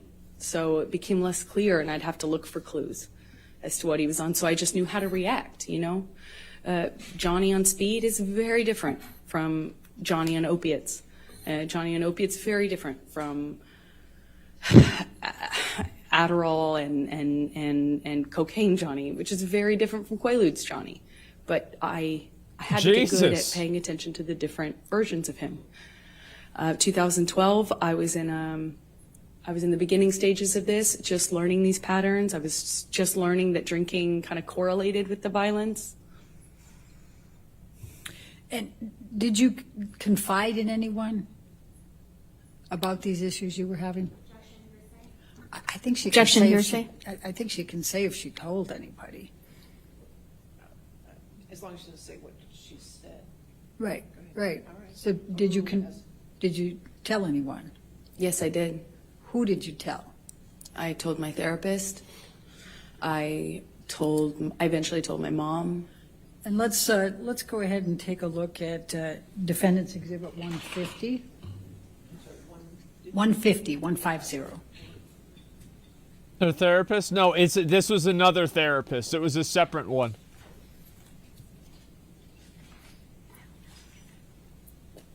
Your Honor, I'm going to object on hearsay. Yeah. Yeah, it's like, I just, man, Quaaludes don't exist anymore. I mean, I'm sure, like, they still have some of them, right? Like, I remember, like, the whole thing. I remember reading about that, whatever it was. But, like, anyway, so, it's like, every time that I see this, it's very hard for me to believe something without evidence, which there really isn't any. Like, for example, like, I had a friend of mine, and his girlfriend fucking hit him and bit him. Like, straight up. The first thing that I did whenever I was there is I took a picture of that shit, just in case. Just in case, because you never know. Like, that's the first thing I did. It was not Jeff. It was actually another friend that I had. Yeah, just in case. And like, that's, you know, sure, yeah, and like this kind of shit happens, and like you never know what it's gonna be. And it's never had to be an issue, but, you know, you never know. And so this had happened before. And also, it's like, it's very hard to trust somebody who has a history that's documented beyond, like, before and after Johnny Depp of violence. And then you are assuming, like, basically you're telling a story it's like there's like one plot on the graph. It's like one data point. It's like her saying that he was abusive, whereas nobody else said this. It was only her. Whereas on the other hand, there was video evidence of her being abusive to at least two people, right? With like her ex-wife and her sister. You see what I'm saying? So like, how am I like? It's very hard to believe that whenever all the evidence points the exact opposite. Because I feel bad, like, just, like, not believing what somebody says. But at the same time, it's just, I mean, how can you possibly believe that whenever literally every bit of information implies the opposite? You see what I'm saying? And, like, you know, and then also, like, she had taken videos before. Like, she had always taken these videos. Why are there no pictures, for example, of her face after, you know, if he had hit her and bruises and things like this? We don't really have any of this evidence. Meanwhile, with Johnny Depp, we do. Because she clearly had her phone with her. She clearly had the agency to record. But there's no video evidence. You see what I mean? It's just, that is like, I don't know, guys. Like, what do you think? Like, it just seems very convenient. You already, what was this here? It feels like she's reversing the role and telling us what she did. I don't know about that. She has no proof, man. Yeah, but like, what I'm saying is like, they both fucked up dumb shit to each other. Well, yeah, I mean, sure. Like, I'm sure Johnny, like, it seems like Johnny, like, I'll talk about that whenever I finish, but like, yeah. Why did you decide to confide in your mother about the issues you were having with Mr. Depp? Wait for evidence, maybe? Yeah, we'll wait and see. I think I felt safe talking to my mom because I knew that she understood these dynamics and she wouldn't judge me for staying with him, for loving him, even though this was happening and was happening to me. I knew she would understand. And when approximately did you start confiding in your mom about your issues with Mr. Depp and the physical abuse? Objection, hearsay, compound. I sustain as to compound. When did you start confiding in your mother about the abuse you were suffering at the hands of Mr. Depp? I was confiding in her from the very beginning about the abuse, the psychological abuse, the kind of control, the disappearing, the not knowing where he was, then he'd come back and sometimes in the middle of the night, the constant accusations, like that sort of thing. I talked to her about probably from the very beginning. The fact that I was secret, I had to hide. I couldn't tell any of my friends that I was with him for a long time because he told me everyone would blame me for the split with him and his partner. So I had to kind of sneak around and kind of get brought to his house, typically in a secretive way, and then he'd come to mine in a secretive way, and it was just all very, so very isolating. And I confided with her at the very beginning on that sort of thing, and then later opened up to her about some of the violence. I did it gently. First I just wanted to have someone to talk to about how scary it was. The rage and the uncontrolled violence, the rage that this man had, and why it was pointed at me. Objection, Your Honor. Hearsay. May we approach, please? Okay. Jesus. All right. Yeah. None of this is abuse. Well, the thing is, like, if it's very hard to say. And then she married him in 2015. I mean, bro, it's just like, this is nuts, man. Oh my God. Oh my fucking God. And like, the thing is, you can't get the mom's testimony because her mom passed away. And so now we have no way really to prove or get any information about this. And the information Ladies and gentlemen, we're going to go ahead and take our 15-minute afternoon break, so please do not talk about the case. We're doing the outside research, okay? We'll see you soon. Okay, there. All right, now I get to talk about it. All right, let's go. Give me a second. Let's go back over this way. Yep, now we're going to get to talk about it. Is your mom? Yeah, we smoked this fire. All right, give me a second. I'll mute this and just actually lower the volume. So here's really what's so weird about this, right, is that let me read a few comments. All right, reactions confirmed that she was on point on some stuff. Yeah, I don't know about his reaction confirming that, what she said is true. I think that's a little bit too much. I think people like her lie so much she actually believes what she's saying, got a girlfriend like this. Thank you. Oh, I mean, absolutely. I think that she believes what she's saying, too. I don't think that she is, and I think that makes sense, right? Is like, it seems very obvious that if even half of the crazy stuff that she did is true, it seems fairly clear that there's something wrong with her. You know what I mean? Like, there's obviously something wrong with her. So it would make sense.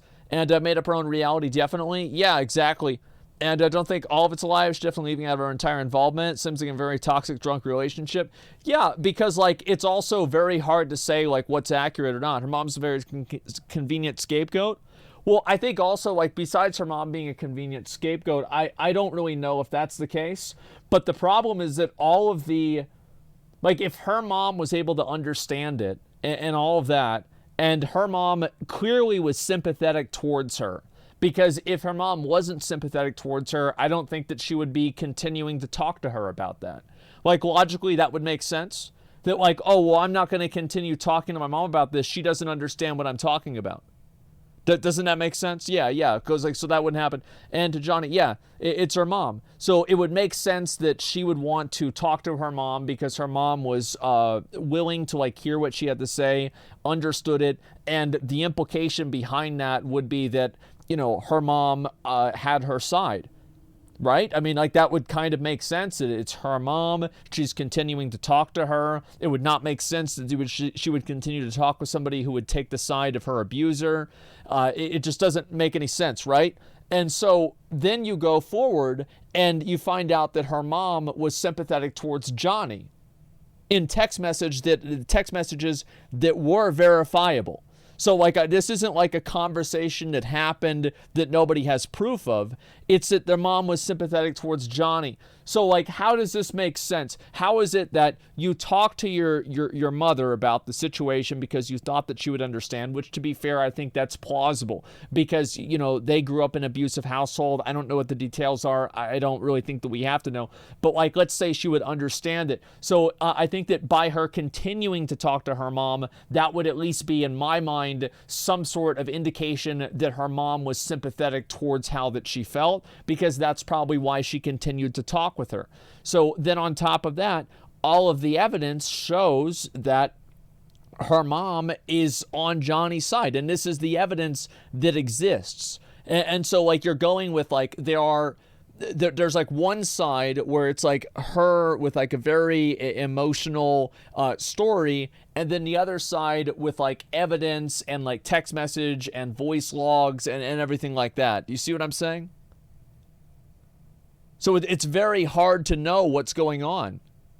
She's lying. Why would she tell Johnny, you're a man, no one will believe you otherwise?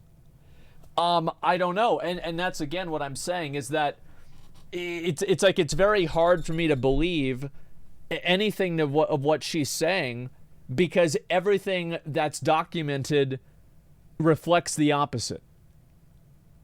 You see what I'm saying? And like, I do believe that she had the presence of mind to document the abuse, because there were multiple instances of her documenting the abuse. With like the videos, with my multiple videos, the audio recordings, etc.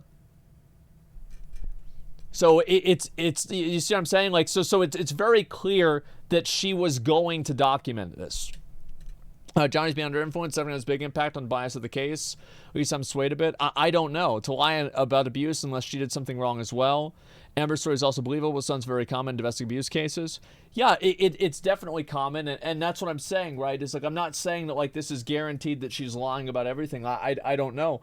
But like, what I am saying is that like, number one, this is going to be from her perspective. So obviously it's, that she's not going to mention all the bad things that she did. And the same with Johnny's not going to mention all the bad things that he did. Like, that's just kind of common sense.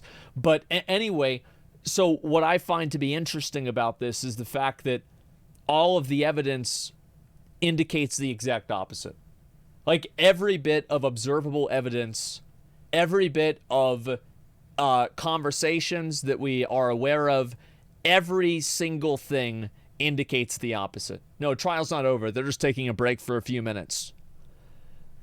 She gave an impression that it was his happening all the time, but she had nothing to show for it. Well, exactly, right? And that's kind of what I'm saying. And then it's also about her with, like, the bloody nose, and it was like about it was like lipstick or something like that on the thing. Amber told psychiatrists in her childhood she'd get hit and abused by her father, caused childhood drama, and now in Amber's testimony she contradicts herself. I don't know about that. And like, I'm not sure. It depends. My opinion, the moment she's trying to fish for Simpson jury, everyone knows people generally feel sorry for vulnerable women. I don't think that's necessarily it. I think that you guys, one thing that a lot of people might not really be ready for, and I hope you never have to be ready for this, is having a girlfriend that says stuff like this and she really believes it, whether or not it's true. Like, there are girls out there that legitimately fucking believe that they feel this way, and they tell themselves this for a long time, and then it becomes true. I don't know if this is what's happening in this case, but the evidence certainly indicates that.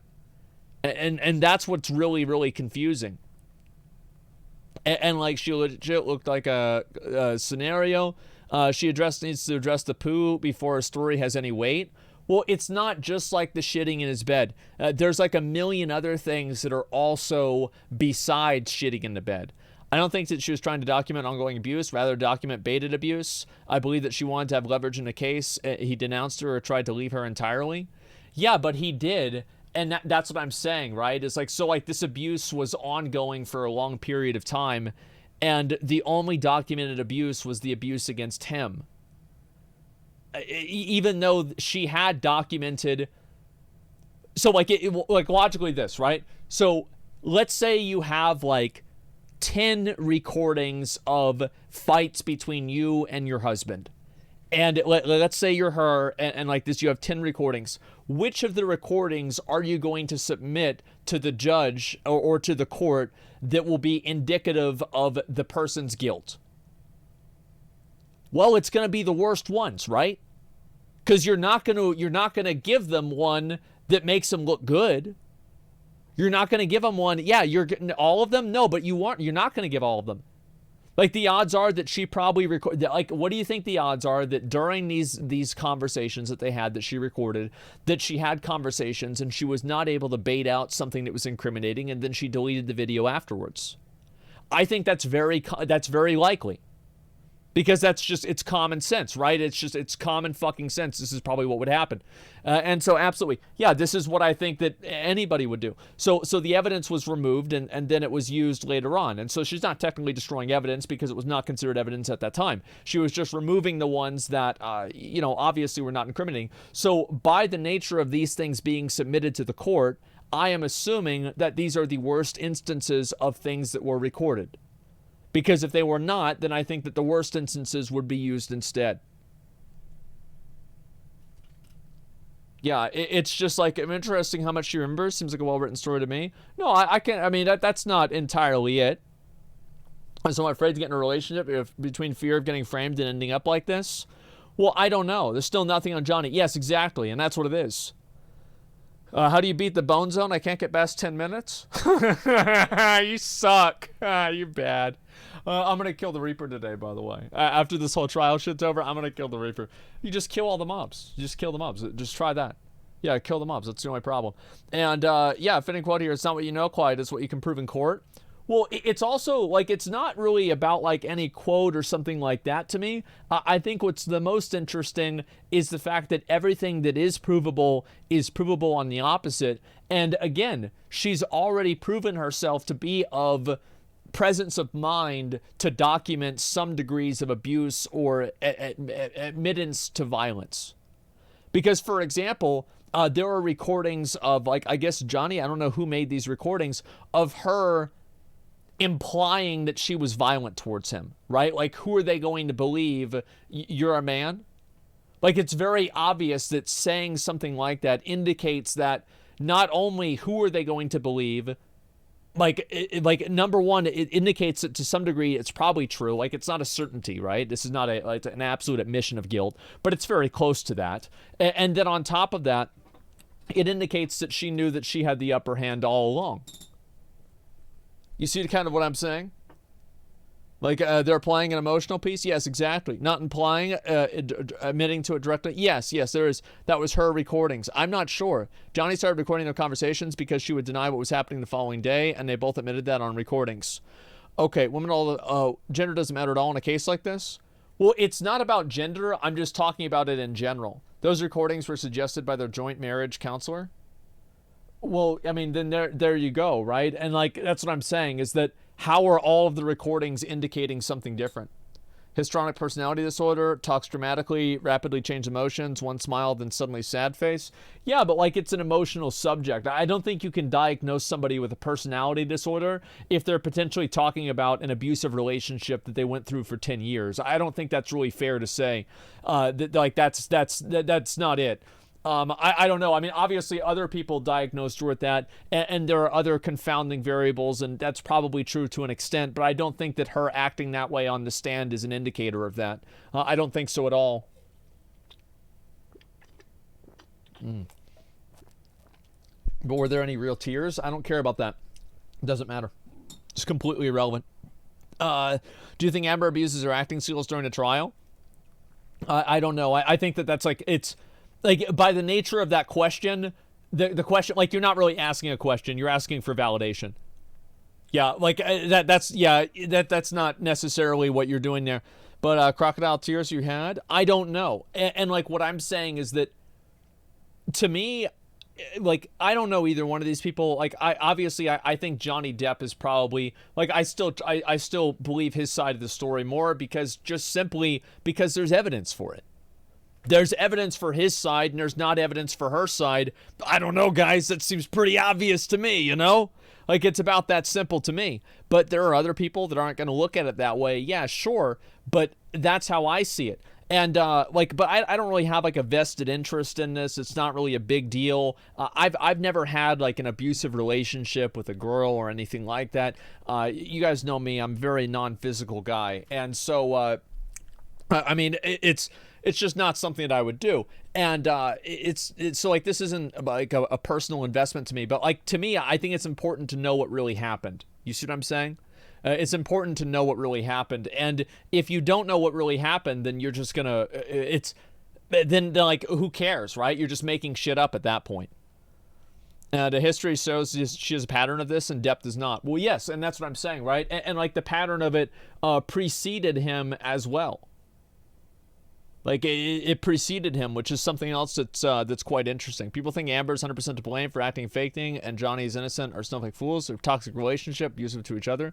Yeah, it seemed like Johnny didn't like her acting and behaving in a way that he thought was overtly sexual. It made him uncomfortable. And like, there's a lot of guys that feel that way. And I've had this conversation with people before on my stream many times, where I've said, like, I'm totally fine with, like, if I have a girlfriend, she does OnlyFans, that's fine with me. I don't mind that at all. I don't care. It's totally okay. However, I think there's a lot of guys that don't like that. I think that it's always a mistake to get in a relationship with somebody who, like, you don't share the same values with. So, like, for example, yikes, yeah, I don't think it's a big deal. Like, I don't. Like, it doesn't bother me. I don't feel uncomfortable by it. But yeah, it doesn't bother me. Like, I'm not going to be offended or feel like I have to change the way I feel. It's the way I feel.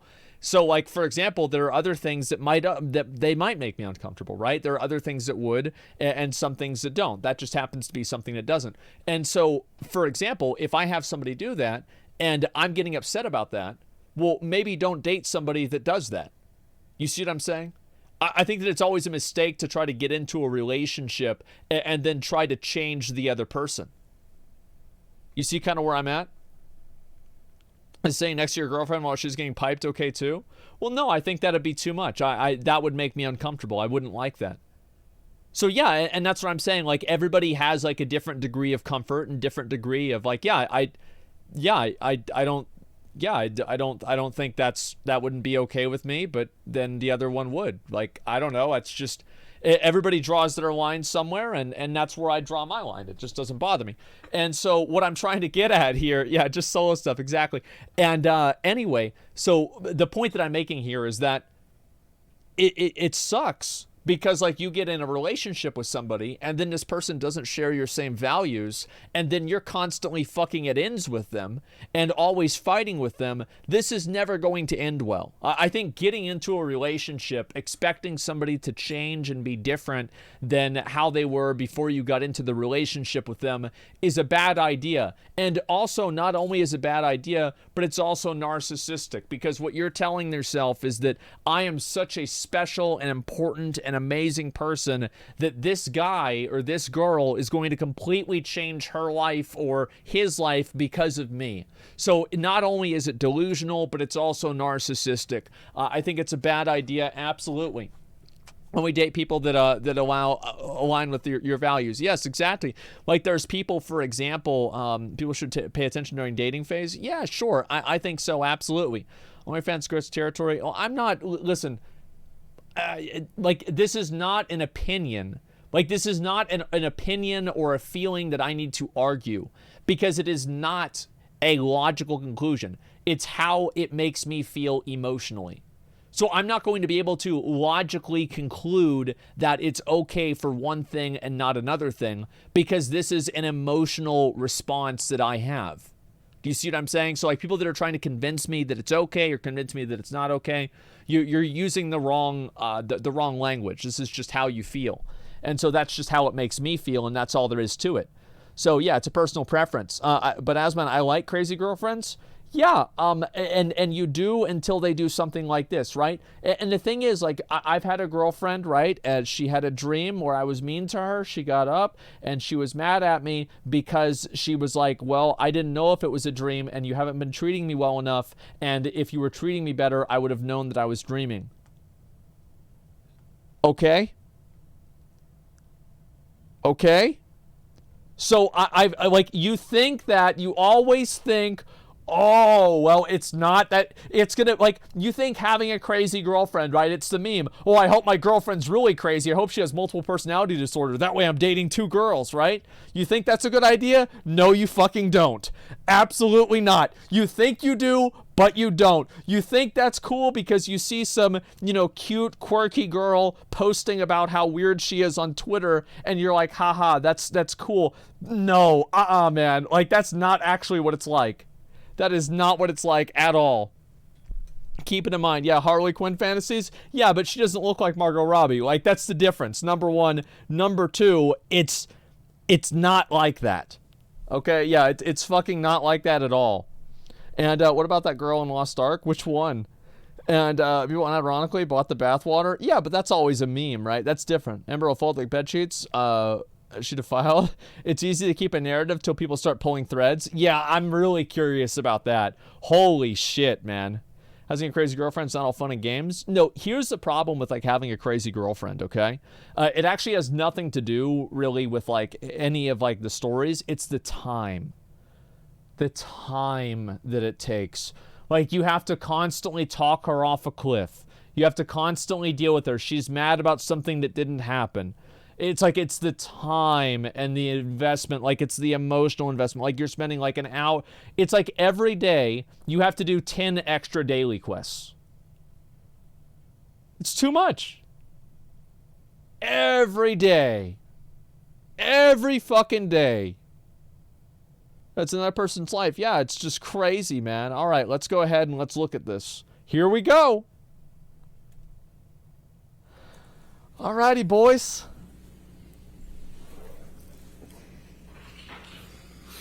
It's a great analogy. Yeah, it's scary, man. Because the thing with crazy people is you never really know what they're going to do. That's what makes them crazy. Is you have no idea what's going to happen. The uncertainty is very unsettling. It's like, yeah, it's like emotional waxing. Yeah, like eggshell walking. Exactly, man. It's a whole lot. Yeah, so I think people should keep that in mind. All right, let's see. Yeah, I'm curious about whenever Johnny's lawyers are going Thank to you. ask her Please be questions, seated. man. Your next This is question. going to be very Thank interesting. you, Your Honor.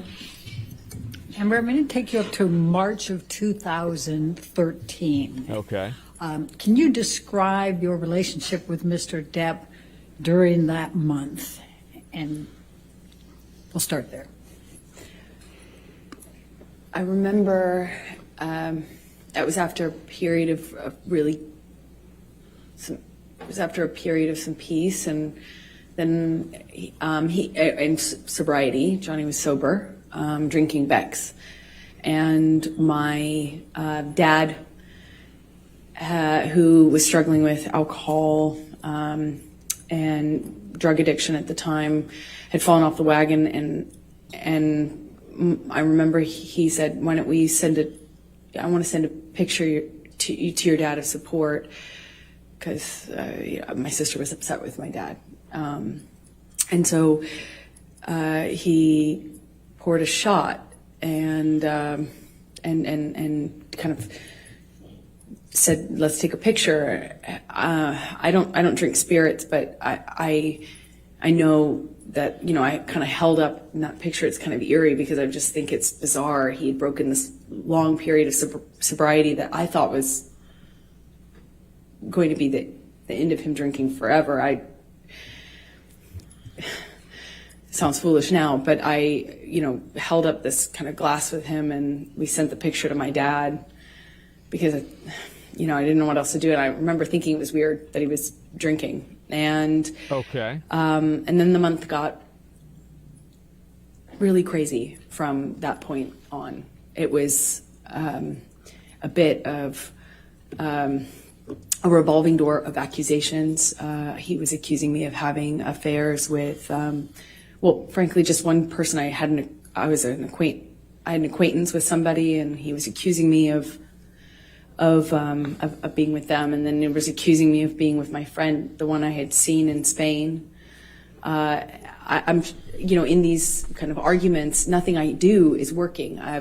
Walking out of the room is me leaving him, walking away from me. Hey, where are you going? I'm talking to you. That it went from that to pulling me in by my arm, still shouting at about the accusations. Okay. I'm trying to diffuse the situation by trying to tell him I'm not sleeping with this person and I'm not sleeping with that person. And it was kind of, as soon as it seemed as though I had convinced him of one, there was somebody else he was sure I was sleeping with. And it was a revolving door at that time. A painting I had hanging on the wall, done by my ex, who's an artist. That was, one day he was convinced that was proof I was sleeping with her, or having an affair with her.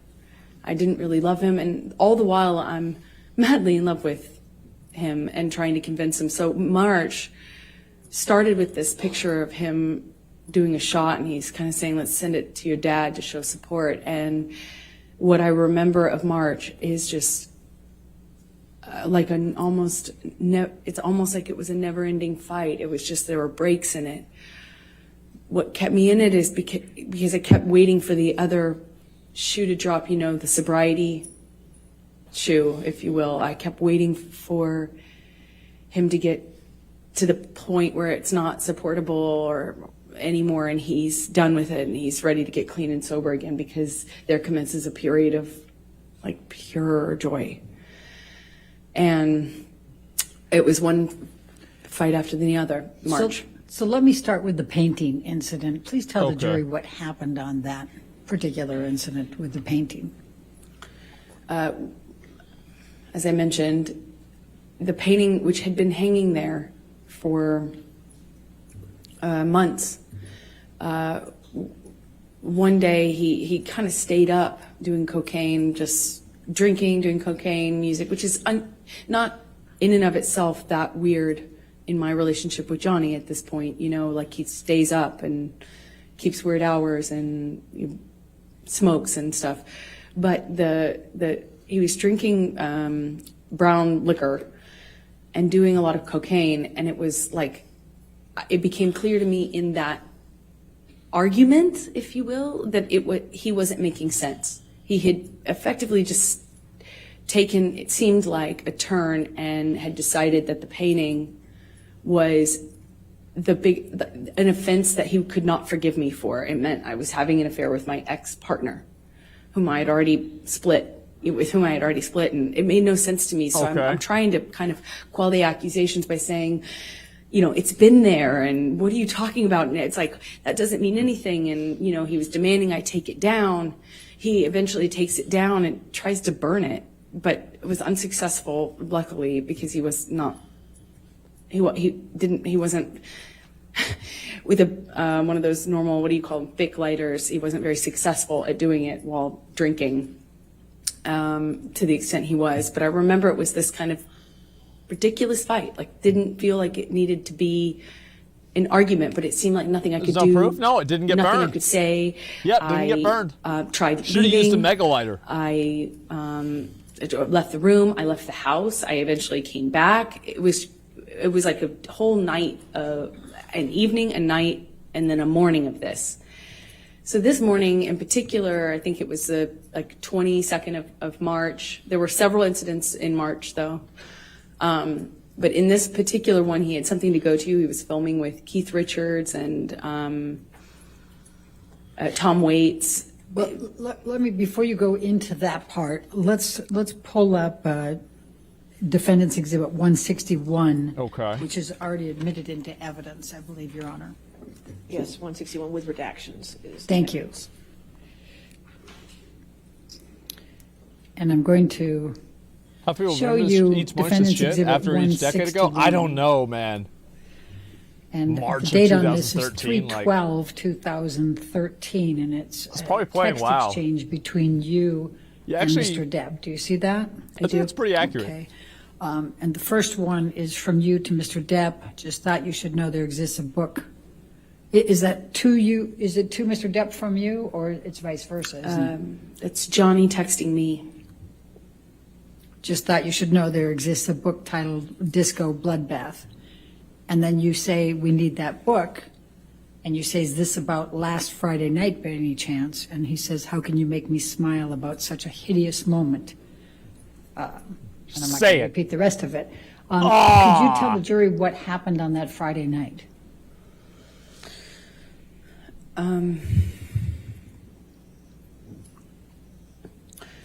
There were, like I said, there was a few different incidents in March. I believe this one happened in the Eastern Columbia building, which is one of Johnny's penthouses. They're in downtown, so a different part of Los Angeles. And we'd sometimes go there.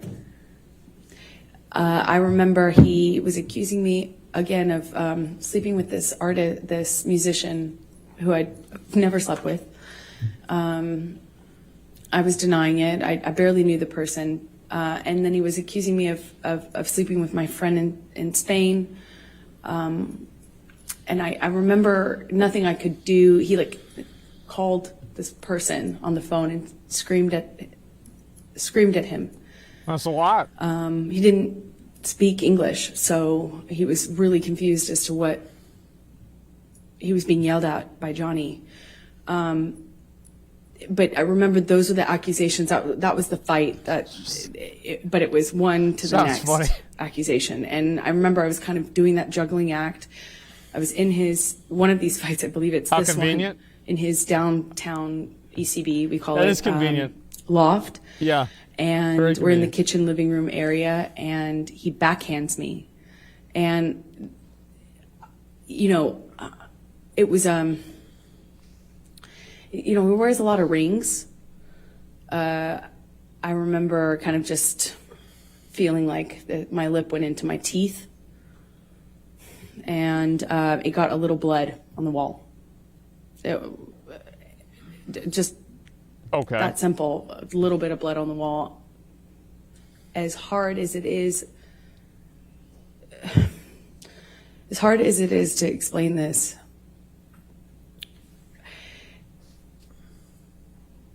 I was so caught up in the relationship, and also very occupied in defending what I only could assume he believed, these accusations, that, you know, I didn't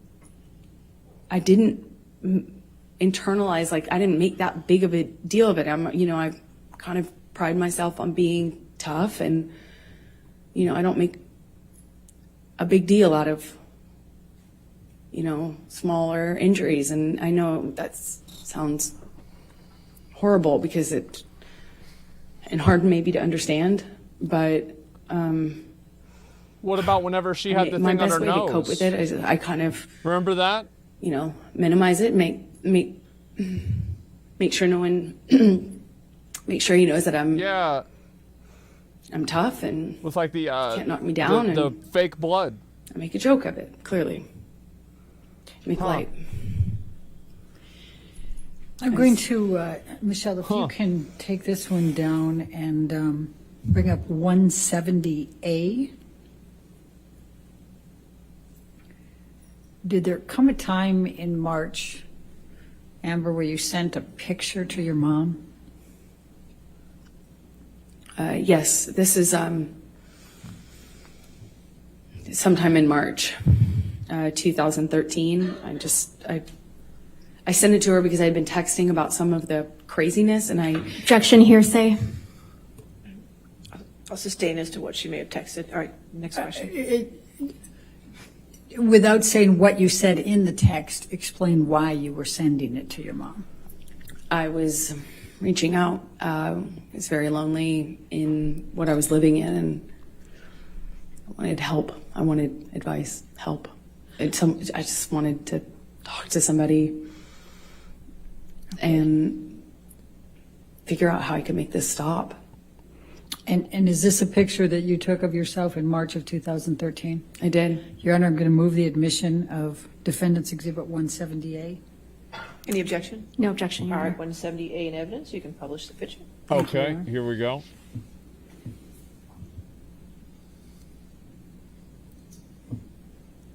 And how did you sustain that bruise, Amber? I had thrown Johnny slapped me. I walked away from him, and that made it worse. We got into like a shouting match. And he kind of did this thing with his body where I could tell he was going to hit me again. I picked up I remember it kind of like a little pot, not a pot, but like a vase. Wouldn't her face be red?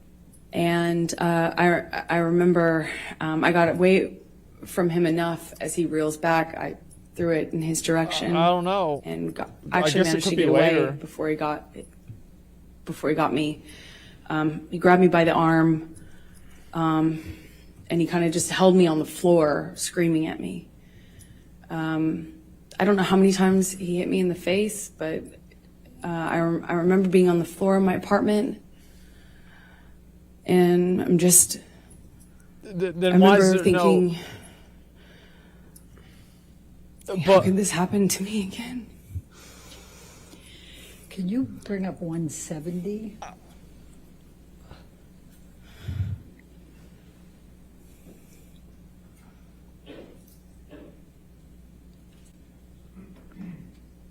Thank you, Michelle. No bruise on her face, but on her arm. Yeah, I just. If we can, and just to start, it's 3/23/2013, and if we can scroll up. This is a text message exchange with your mom, correct? Okay, here Yes, we go. it is. Okay, let's go. Scroll down. Your Honor, I'm going to object to hearsay. Let's wait until we get to the spot.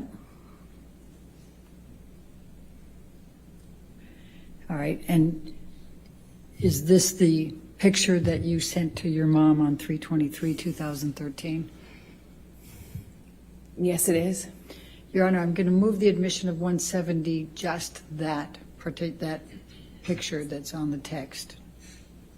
With no words? Well, it says from 2 weeks ago on it. Your Honor. I'll sustain the objection. If we redact the from 2 weeks ago, can we admit it then? And then just have the showing that she sent it to her mom? Maybe Yeah, we what could the try. fuck? All right, mute the mic. Give me a second. Yeah, there it is. Okay.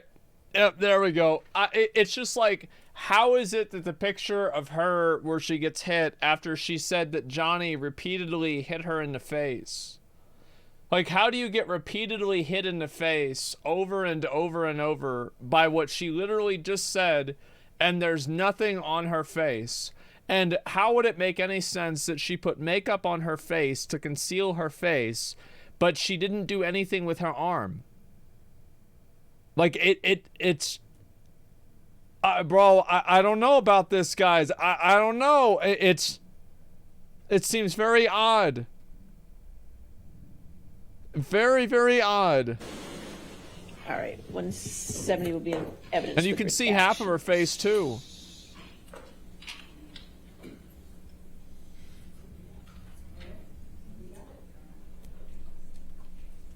Jesus, man. He wears rings, by the way? Yeah. May we publish to the jury, please? All right.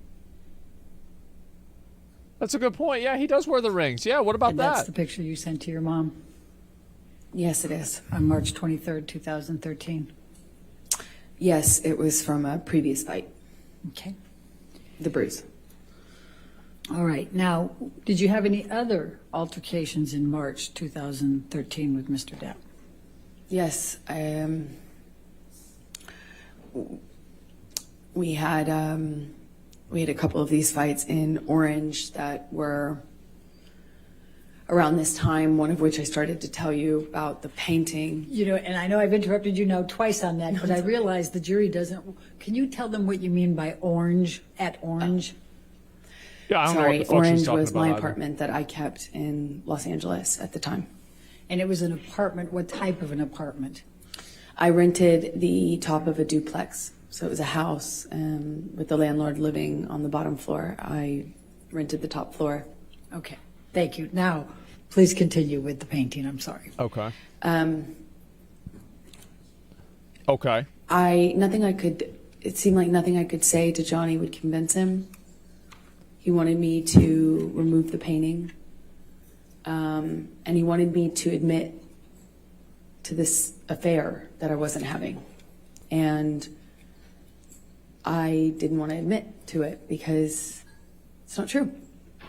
So I held out, and he just drank more and did more cocaine. And I woke up the next morning, I think it was on the 22nd or the 23rd. I woke up in the morning and the breakfast table was like cocaine and booze. And I realized that that I wasn't going to be able to talk I wasn't going to be able to talk Jesus. our situation down. I wasn't going to be able to talk him out Frosted of it. He Flakes. was just so convinced that I was fighting with him or at the reason that he wouldn't leave the house, and he had something to go film that was important, and there were important people waiting for him. And I remember people were reaching out, his assistants, his manager sister, everyone was wondering where he was. And I kept feeling embarrassed and unable to move this person out of my house. I couldn't calm him down. I couldn't change. He was just so intent on me admitting the details of this affair that I wasn't having. And me pointing out that the cocaine wasn't making his situation any better made me the bad cop. Then I'm the nag. So eventually I called my sister. He had a kind of a buddy-buddy relationship with her at the time. And at the time, she occasionally did cocaine. I didn't, but she did. So I was like, hey, come take over. Maybe you can buddy him and talk him into leaving the house. Just Okay. getting out of the house. And she did. Very responsible of her not to do that.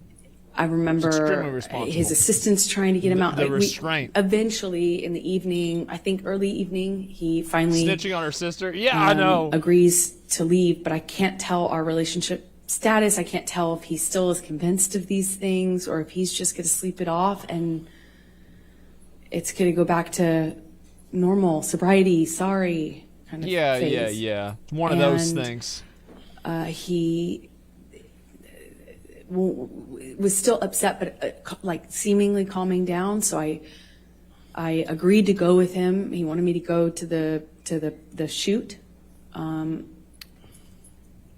I had plans, so I kind of reluctantly agreed, but didn't want to set anything off. I didn't want to engage anymore. I didn't want to do anything that could be perceived as antagonizing him or Right. engaging more.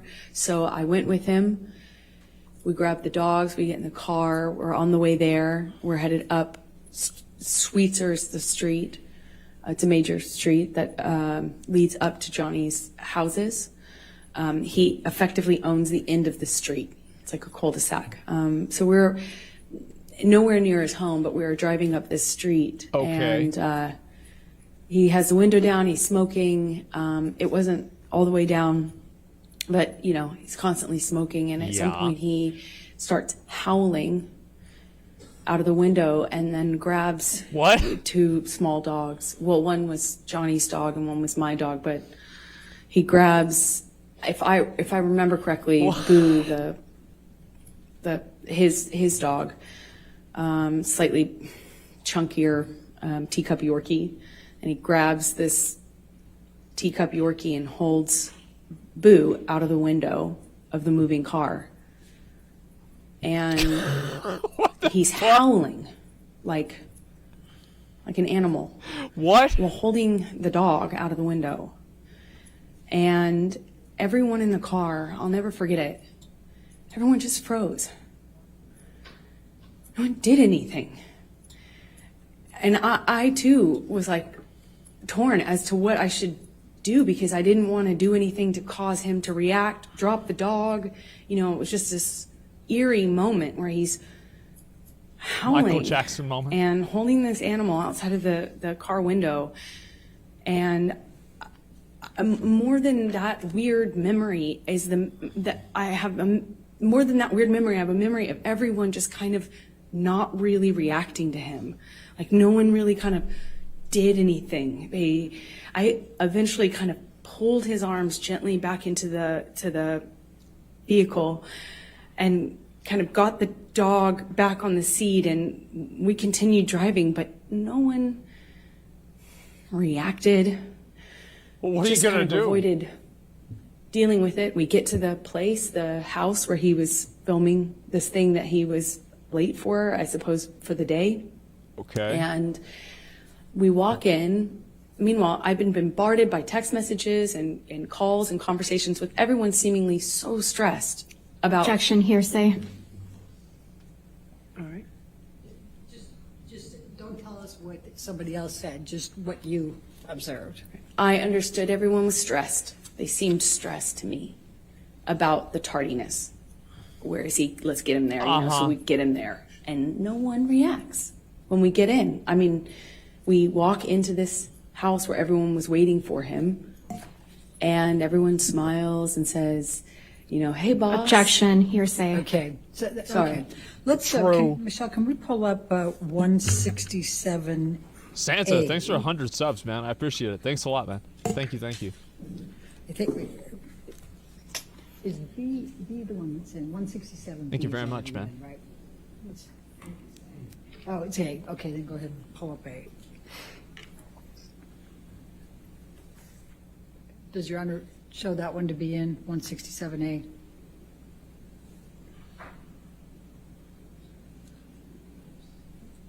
Defendants. I'm sorry. Well, this might be your 167A, but it's in evidence as a plaintiff's number. Where the I'm not hell sure is which it? Plaintiff's number. What's it this? is. I don't need it in twice, so. I would agree. Do we? Yeah, where's it? Wait, are we gonna ever get back to the tea thing? Your Honor, I don't think it's this version of the photograph. Because like that was like kind of a like that's she been really admitted, so it's emphasized how a much tea he drank. It's a Same different. photograph, Where did but a this- little different. like- Is that where we're... It's not the same photograph. Okay, not the same All right, well, photograph. Then we'll go with it. Then what Okay. number is it? Yeah, whatever happened to that? Do you recognize this Santa photo? again. Jesus Yes, I do. Christ! Thank Please you, man. tell the jury what it is. Thank you so much. It's a picture I Thank you so took of my breakfast table that morning. Your Honor, I'm going to move the admission of Defendant's Exhibit 167A. 167A. Any objection? Okay, let's see it. Your Honor, may we approach? Sure. Let's see it. Yep, there we go. All right. Yeah, it's just like the story. It sounds so fucking insane, man. It sounds insane. I want to hear the witnesses to the car dog scene. Like, yeah, it's just like, and also like the car dog scene. It seems like Johnny. I feel like there's a pretty high probability that Johnny does a lot of drugs. 67A. You know, like I feel like You can publish. there's a good certainty on that. Santa, wait, was that May again? we publish that? Jesus Thank Christ, you. thank you so much. Thank you, man. Thank you very much. Okay. Appreciate that. Amber, you said that you took this that morning. Is that Yes. correct? Could you tell the jury what the box is that has the property with the skull bones, property of JD? That's Johnny's drug box. I've seen it used for pills, but at the time it was bags of Coke, like dime bags of Coke. Okay. And what are these white lines on the table to the left of that box? I wonder. That is cocaine. Okay. And do you know what is in these two glasses that have kind of a gold colored liquor? Yes, they're different, actually. It's confusing. They're different, different liquids. The one in the back in the larger glass is, I believe at the time I was doing these tabs, or Barocca, that's what they're called. They're little tablets. And anyway, I remember at the time that's what I was putting in my water because I had just come back from France where they sell them. And then the brown liquid in the shot glass is Johnny's liquor. I don't know what it's called, but Okay. we kept it in the freezer. At the time, it was at that time, March 2013, Santa, I God damn, hadn't, thank you, man. you know, Holy shit, Santa. I Thank still you very much, man. didn't have Thank you the, so much. hard line. I won't even keep that, in my freezer sort of attitude or posture with him. I wasn't guy that just won't bold stop. at the time, I didn't like Holy it, but fuck. Thank you, I man. didn't have that strength. I kind of, at that time, I think was 500? doing Thank you things so like much, trying man. to pour it out when I could. Santa's Johnny Depp's account. What is the bag, the brown bag on the left side? What is Yeah. that? That's a DOP kit. It's his prescriptions and cigarette, tobacco, weed, things like that. Okay, and then above it, there appears to be a CD of some Wes, sort. thanks for 20. Or a Thank you, DVD, man. something. Do you recognize that? Yes, it's the single. I believe is what it's called. The single he was making at the time. I think that's the song that they were filming a video for, if I'm correct. Okay. Okay. All right. Now, did you end up sending a copy of this picture to Rocky Pennington that day? I did. I sent it to my best friend at the time, and was like, "Look at my morning." Objection. Hearsay. Okay, you can't say what you said, but you sent it to your friend, correct? I Let's sent go it to to my friend. 167, please. Okay.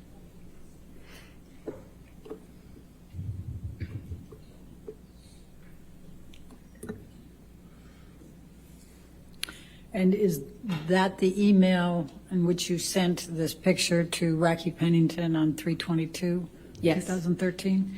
Your Honor, I'd like to move the admission of the picture with the redaction of the message on it, with the top with identifier redactions, and we take out the rest of it. Okay. All right. Any objection? No objection. All right. So Pictures by redactions, email? 167 and evidence with redactions. Back then, some phones would do that, but I don't know. Usually not with a message. Yeah, BlackBerry. Yeah.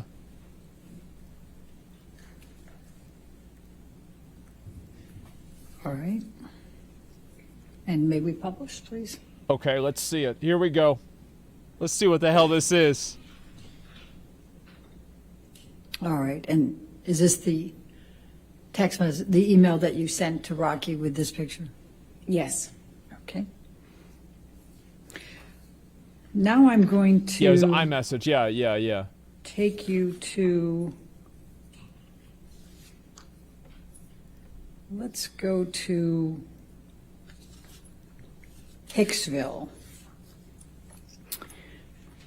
Let's tell the jury about Hicksville, May 2013. Okay, Can you tell all the right, jury here what we go. transpired at Hicksville? It is it's a fancy trailer park.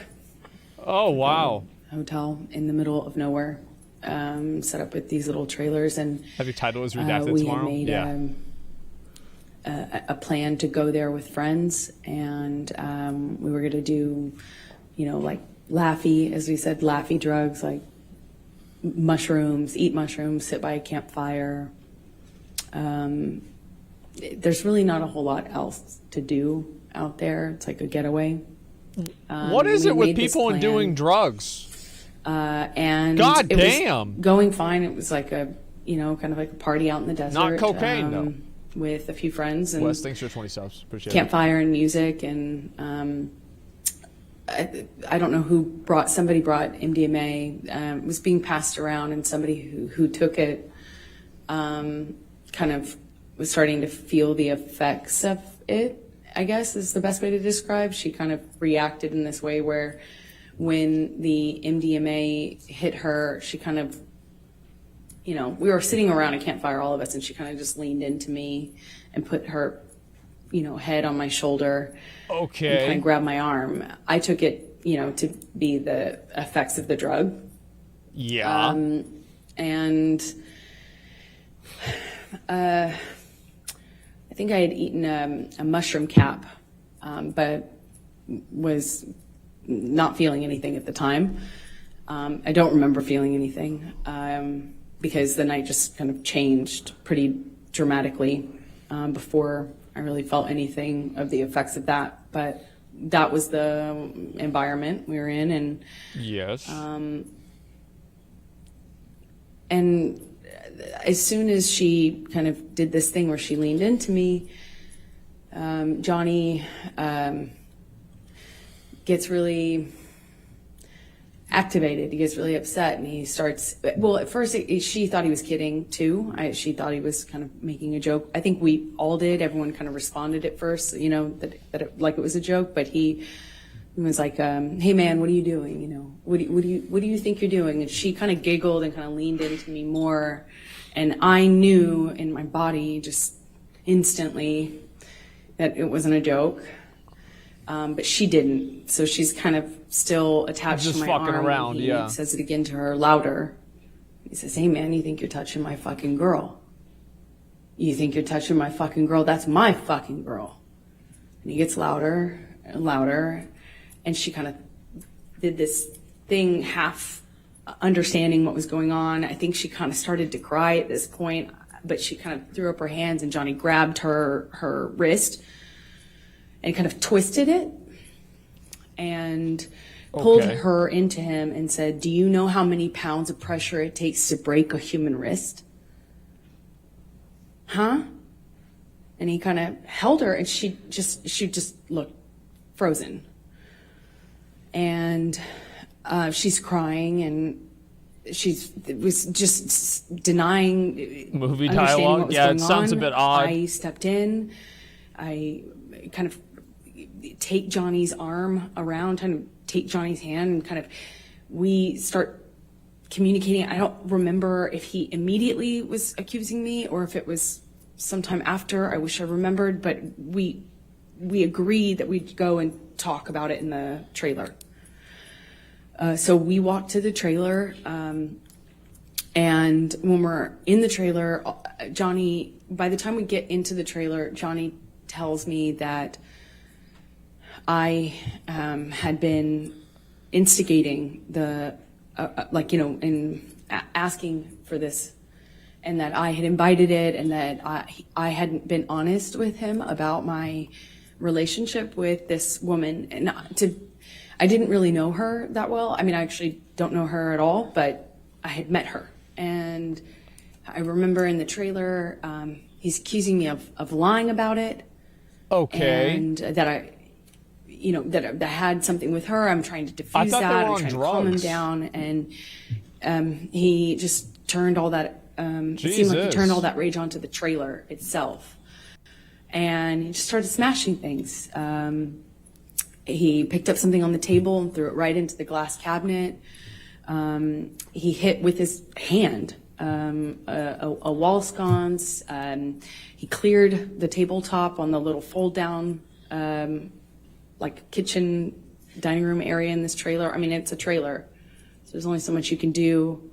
And he's screaming at me, screaming at me. And I eventually go back into the bedroom area. He comes into the bedroom area. We had what I can only describe as it sounded like nonsense from him. It wasn't making sense. And okay. I realized that he's just probably really high. Yeah, that would make sense. Because it wasn't making sense anymore. It wasn't like a direct accusation. He wasn't hearing me when I was saying I wasn't involved, wasn't cheating on him. I wasn't secretly trying to engage this woman in some sort of sexual affair. And then it became clear to me he was like looking for something. He cleared things off the bed. I went into the bathroom, and as I come out, he asked me where it is and how long I've been hiding it. And I was like, what are you talking about? What is this?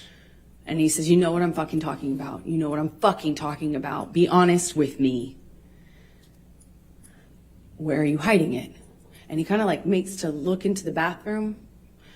And I gestured to the bathroom. I actually remember all this as she was eating to my mushrooms. right. I kind of like gestured to him, and I said, I never eat mushrooms, so I don't know. What am I hiding, and where am I going to hide it? I thought you wouldn't be able to know. And we're standing in this little hallway area outside of the bathroom, and not some good he starts, mushrooms suck. You know, what feels like patting me down or saying he's patting me down. I can't recall, but he ripped my dress, the strap top part of my dress.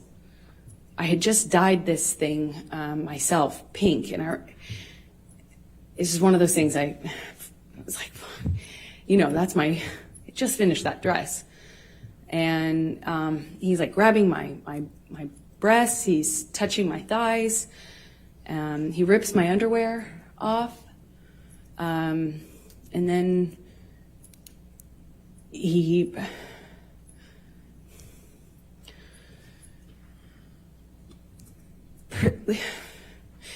proceeds to do a cavity search. Johnny's acting like he didn't even know what the fuck she's talking about. He said he was looking for his drugs, his cocaine, his coke. I was wondering how somebody who didn't do cocaine and was against it, that was in and of itself causing problems in our relationship. How could I hide? Why would I hide his drugs from, like he was insinuating that I was doing it or something? It made no sense. And he was telling me we're gonna conduct a cavity search, shall we? Like, just shoved his fingers inside me.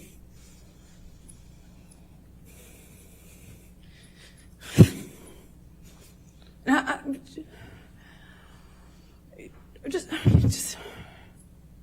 just stood there staring at the stupid light. I didn't know what to do. I just stood there. While he did that, he twisted his fingers around. I didn't say like stop or anything.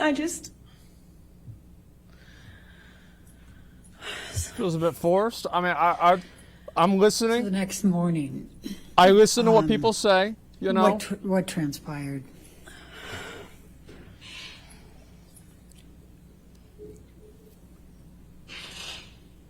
I remember thinking that Johnny would change his mind. And it would be,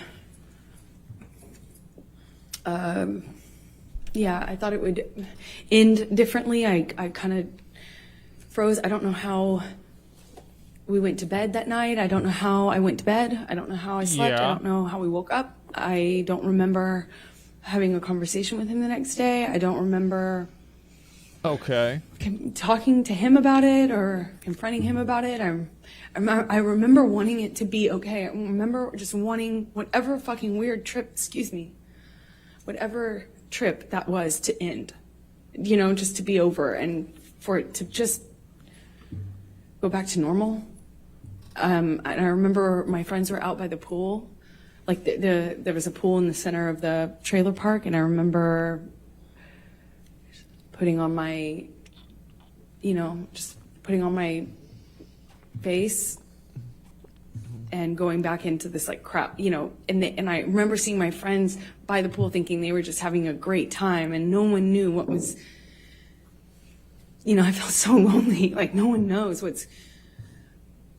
everyone was just having a good time, you know, like normal stuff. So I just smiled and made a joke about how trashed the trailer got, and we had to get the manager, who started off furious that Johnny had wrecked the thing.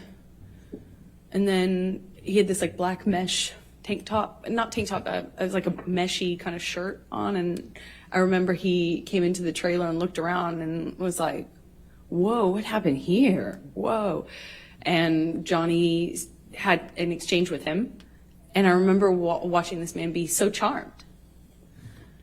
It was just a kind of a surreal experience. And, you know, it just went away. You know, that just got fixed. We walked out of the trailer at some point. My dog stepped on a bee. We went to the vet and went on with our, you know, vacation. We actually went to another location after that, and then eventually went home and went about our life. I'm going to ask you to take a look. Michelle, can you bring up Defendant's Exhibit 176?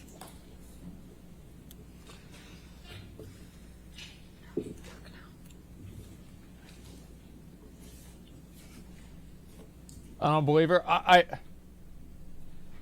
feel like some of the like personal anecdotes about like dog stepping on a bee, about the dress and stuff like that. These, if I was very cynical, I would say these are Did there come a time deliberately that you put in there to make it sound an relatable. email? Objection, leading, and hearsay. You see what I'm Your Honor. saying? May we It's approach like her? it's deliberately put in there to make her seem relatable to the jury. You see kind of where I'm at, right? It's like, and like there have been a number of these cases where like she'll make these asides, and like also, yeah, there are like these irrelevant details, etc. Like, and again, like I like, if I had to guess, like I bet it probably didn't happen this way. Like maybe some of this happened, but I bet it didn't happen this way. Because, like, okay, you're on mushrooms. Everybody else is fucked up on mushrooms. But somehow you remember everything down to, like, the details and, like, what people are doing, the dialogue. But then after that, you forget everything. And then you remember what shirt the guy was wearing. It's just, like, how is it that you remember all the things that don't matter and you forget the things that do matter? Like, you know what I mean? Like, it's just, like, what the fuck, right? In June 2013, I don't know how the drugs work, so it's hard for me to how were really you say. feeling about your relationship with Mr. Depp? May we have the exhibit taken away from? Sure. Thank you. I do mushrooms? By June, I was so torn. I was so in love with this person because when it was good, it was so good. You've never felt love like that. At least that's how it felt. so much. I felt like he recognized me and I recognized him, and there was just something there that he's the love of my life.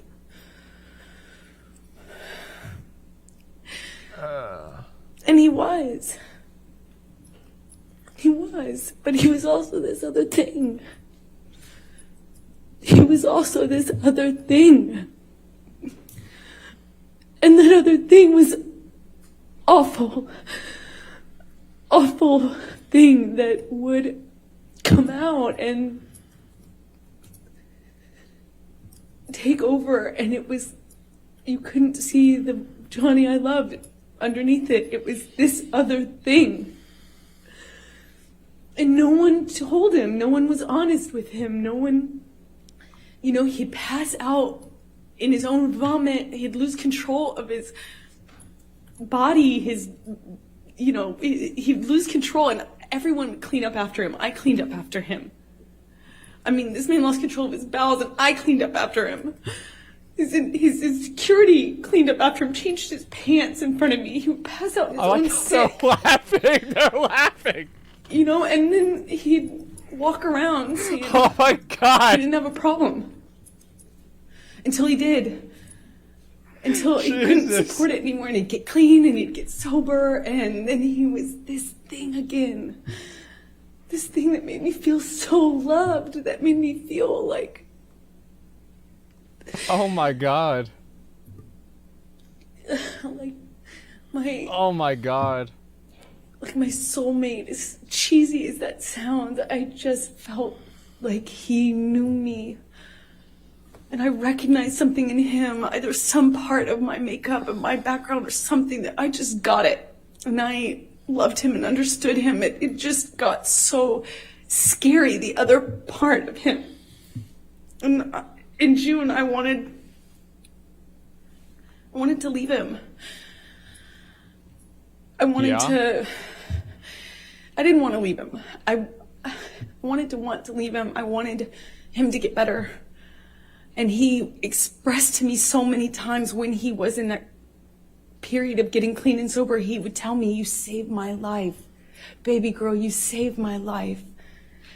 They proved him innocent all this years ago? Everyone else was saying that to me, and I believed it. Yeah. You know, if everyone else was saying it, he was saying it. I thought, just like his other friends who had gotten clean and sober and stayed that way, his older friends, these rock stars that he hung out with that had like gotten clean and sober and they had 20, 30 years, something, you know, I thought, and Johnny told me he would be that person, that he was going to be that person, and I believed it. I had so much, I looked at that man twice my age, you know, I was 25, looking at this man twice my age, and I saw hope and like promise. I had so much hope. You know, the whole thing, kids and growing old together, sort of hope. If it was just for this one thing that he could do, which would save his life, which would be to get clean and sober. Yeah. And I believed it. And I wrote this letter to myself, among many letters to myself. Objection, hearsay.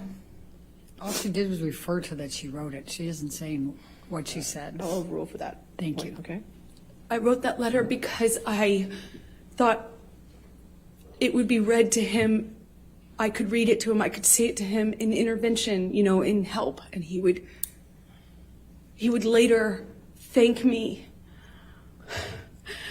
for, as he used to thank me all the time for saving his life. Where's the letter? Well, she wrote it to herself. Did there come a time later? I bet she did. Like, I believe that. You finally met Sure. Johnny's kids.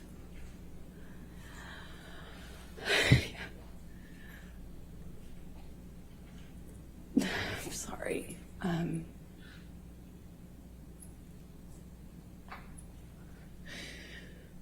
Yeah, I finally met them in the summer of 2013. Okay. I had been with Johnny for over a year, maybe like a year and a half at this point, is my best guess. And I was dying to meet them, dying to get to know these kids. I felt like I knew them already. I had his daughters, and Jack's, both of his kids' art on my fridge, and I had never even met them. Johnny had brought them over one day and kindly given them to me, and I had them up on my fridge because I felt like I knew them, just how much he talked about them. And Okay.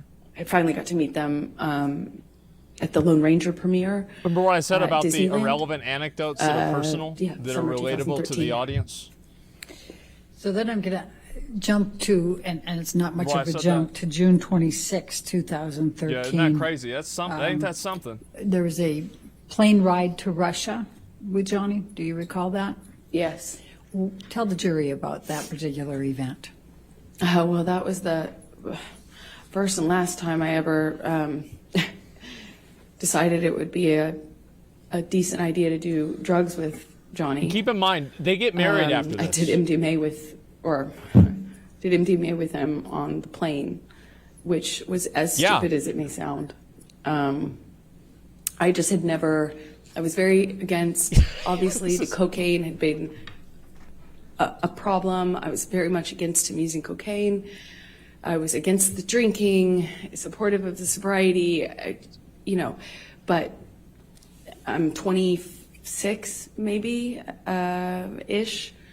And I wanted, I had never heard of anyone making MDMA like what I had done MDMA before. I thought it's a lovey drug. It's a, Oh my God. like a kind of, I never knew anyone to I'd rather do coke get than violent MDMA. on it. That's my And, opinion. I thought, well, this is a relatively contained Fuck. environment. Maybe this will be different. Maybe I can be a good cop and be part of the, I don't have to be the lesbian counselor all the time, as you would say. I can maybe be. Oh, that's what he fun meant. girlfriend. Oh, I get it. And I learned the hard way that was not happening. I wouldn't do either one. I don't do drugs, by the way. What happened? No drugs. Well, we took MDMA. I took a capsule. It's like a powder in a capsule. I took a capsule, and Johnny took several. I didn't count, but it's very different when you see someone take one versus a handful of something. But nothing seemed to set any alarm bells off, and things were going fine until the flight attendant got involved. The flight attendant came by, was engaging with us. I don't think that they're really. It felt like it was before the effects of the drug took over. It was relatively soon after we first took our dose. Yeah. If you can say. And the flight attendant, A mega capsule? Johnny offered her some. She, of course, said no. And then after some back and forth between them, Johnny convinced her that it would be fine. So she acquiesced and took MDMA with us. All right. And within, a few minutes go by, and Bring some over to the pilot, too. The same thing happened that happened on the mushrooms at Hicksville with the woman, Kelly Sue, who I've told you about. Flight attendant got friendly with me, but just friendly, just like MDMA friendly, was kind of, I'm a woman, he's a man, so she was naturally, I think, more comfortable with me physically. She kind of leaned into me and kind of sat on the arm of the chair I was sitting in. I mean, after all, she's on drugs, and Johnny grabs her hand and tells her not to touch me, and she kind of reacts in a way like she's defending herself and was trying to clarify, and he grabbed her by the wrist and slammed it down on the table and told her he could break her wrist. And I remember thinking, I've heard this before. And that was a pattern that would repeat itself a few times. These things would happen in these kind of cycles where there'd be a certain element that would get filtered for a while, whether it's an accusation or a gesture, and that would be the thing that he looped on. Same Called sort, it yeah. loops. And he grabs her wrist and he tells her he could break her wrist. She cries instantly, denies it, is so apologetic. Eventually, he lets go. She goes to the front of the plane where the flight attendant, normally hangs out, and the doors close, and I don't see her much of that whole flight.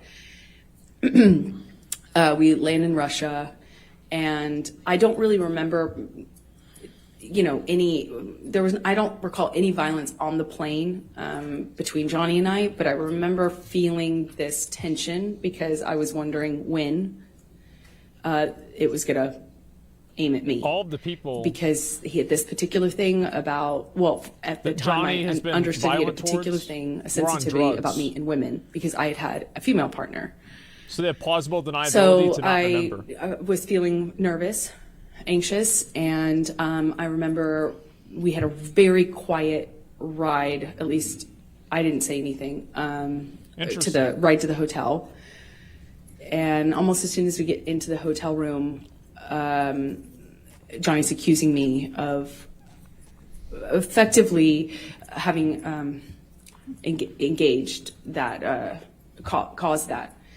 I, of course, deny it, point out what I thought was obvious, that, we'd given her drugs, it's wasn't an affair, wasn't, and I'm trying to argue and defend myself at the same time. And at one point, Johnny just shoves me, just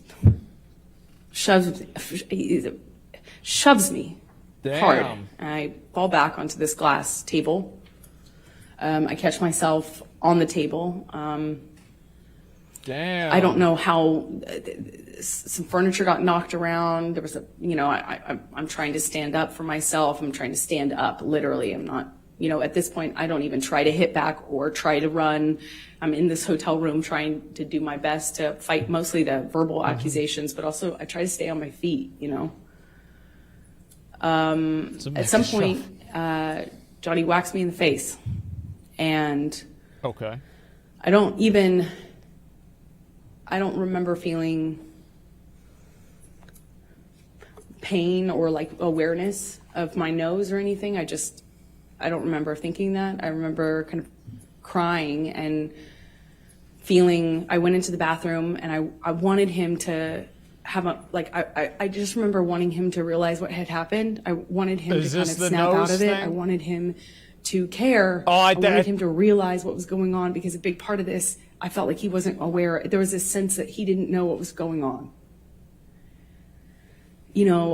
Is this the again, nail polish? I don't know how much of the drugs or alcohol is a part of this, but I remember crying. I came out at some point because I don't hear him in that room. I remember we had been arguing in the main room, but I went out to the hallway, which is where I presume he walked out. And his bodyguard, Jerry Judge, was in the hall. And I don't recall seeing Johnny in the hallway, but I remember seeing Jerry Judge, who gestured to my nose. Objection, hearsay. She's just saying gesture. He hasn't said anything yet. All right, gesture's fine. I'll overrule the objection. He gestures to my nose and holds out his handkerchief, like a cloth handkerchief. And I instantly felt really embarrassed. I felt ashamed. I don't know how else to describe it. I just felt just really embarrassing. And I went inside the room. What, if any, injury did you have? I had a little blood coming out of my nose. I didn't know it. I didn't feel it at the time until Jerry gave me Jerry let me know. Okay. And I went inside the hotel room, and it, as embarrassing as it is, I remember just wanting Johnny to say sorry. I wanted him to realize it. It's so stupid, but the emotional part. I just wanted him to acknowledge that. Jerry? No, Jerry's probably telling the truth. That part probably did happen. That he could hurt me. She put the polish on her face. I wanted it to be okay. I didn't want him to think I was interested in this flight attendant. I didn't want him to think that I would to bolster her story. You see what I'm saying? I was in love with him. Because of course he would do that if he saw that there was red polish on her face. Let's take you to July 9, Oh, Jerry's dead? 2013. Did there come a time that you went for There's a pattern ride of this. You went to the Bahamas and went People on a ride who take Amber's on a side yacht end with up Johnny dying. and his kids? Wow. Well, was that's less so like a- interesting. Or they're on We drugs. flew out to the Bahamas to his island. He was Wow. selling the yacht to J.K. Rowling, and he wanted to kind of have a goodbye trip on the yacht. So it was docked off the island, and Okay. I went with him and his kids, who I had quickly developed a bond with and That's loved. nice. And we brought a friend along with us, I think, to kind of help. And yeah. Okay. Tell the jury what happened on that trip. Johnny was upset that he had to sell the boat, and he was off the wagon again, but he didn't want to tell his kids, so he was hiding it from them. He was putting it in coffee cups and drinking, and the behavior just kind of like, he was upset, he was emotional, and he just, you know, that's how he dealt with it, just drink. But there's just no off button with Johnny. So he just kept drinking, and the behavior kept getting more obviously drunk. And Lily Rose, his daughter at the time, was young, just like maybe 14. And she started to get panicky and started to ask me questions about his drinking. Objection, hearsay. Without saying what Lily Rose was saying, please continue on. Sustain the objection. Thank you. So she was asking me questions about the drinking, and was very upset. Sustain the objection. Yeah, you can't say what Lily Rose said. Oh, But yeah. you can tell gestures, Sorry. you can tell, and you can say what you and Mr. Depp said, okay? Sorry. Okay. So she was upset, and Johnny we were with the kids, and he kind of threw himself off the boat in a half playful way, like a dead fish kind of way. I don't know how to describe it, almost like a belly flop. But we were on a skip, like a smaller boat parked next to the yacht, and he's jumping. Well, he jumped off the front of it, but kind of in a chest forward way, like it looked a little scary, like not something somebody would do if they're completely okay. You know, it was started off all of us kind of taking turns jumping off the edge of the yacht into the water, and then he at one point kind of throws himself over, and it looked a little scary. Okay. The way his body fell into the water, and Lily Rose Okay. started to cry and expressed to me that she Objection, was hearsay. upset. Sustained. You can't say what she said. You can tell expressions or observations, but you can't say what Lily Rose said. So Okay. Lily Rose is crying, and then the crying becomes like a panic, like almost like a panic attack, like rapid breathing, crying, lots of questions. And I'm holding her, kind of comforting her, and Johnny comes in, and within a few seconds, I realize that he, kind of shifted his attention on me, and then he seemed very angry. He asked Lily Rose to leave. Lily Rose leaves, looks at me, leaves, crying, and Johnny, I don't remember the words he used, but starts accusing me of kind of like telling on him and calling him, a drunk in front of his kids. I hadn't done that. I was actually trying to protect Johnny. It didn't feel like my place at all to share that with his daughter or anyone at the time, other than who might help with it, but not his kids. So I what the fuck? was trying to tell him I was just trying to comfort her. I was trying to protect you. Yeah. He basically was accusing me of doing this thing and of making them aware of his that he was drinking again. Yeah. And he slams me up against the side wall the bedroom of the we were in the bedroom this whole time, but Okay. up against the wall of the cabin, and slams me up by my neck and holds me there for a second and tells me that he could fucking kill me. And that was an embarrassment. I was embarrassing. It was embarrassment. This whole thing was a joke. It was all embarrassment. I made him feel sick. And I'll never forget. I'm very, very, very much in love with this whole family now. And he's saying I'm embarrassing to him. And that somehow stuck in me more than the I could fucking kill you. It just sounded like hyperbole. It sounded like something he was just saying, but the names that he was calling me, well, kind of just pushing me up against the wall by my neck, you know, it hurt my feelings. It hurt. When I saw Lily Rose again, we get, I won't say what she told me, but the next thing we do is we call for a helicopter to come and take us off of the boat or off of the island. So we leave the boat, go to the landing of a part of the island, or maybe it was a different, island we had to get to leave, and we take off. I'm holding Lily Rose literally holding her under my arm while she's crying, and we're lifting off. And Jack ended up not coming with us at the last minute. He stayed behind. Okay. And we were taking off, and I remember being really torn about leaving. I felt bad about leaving, even though that had happened. I still felt awful leaving. I felt awful leaving him. I also felt like I had done something wrong.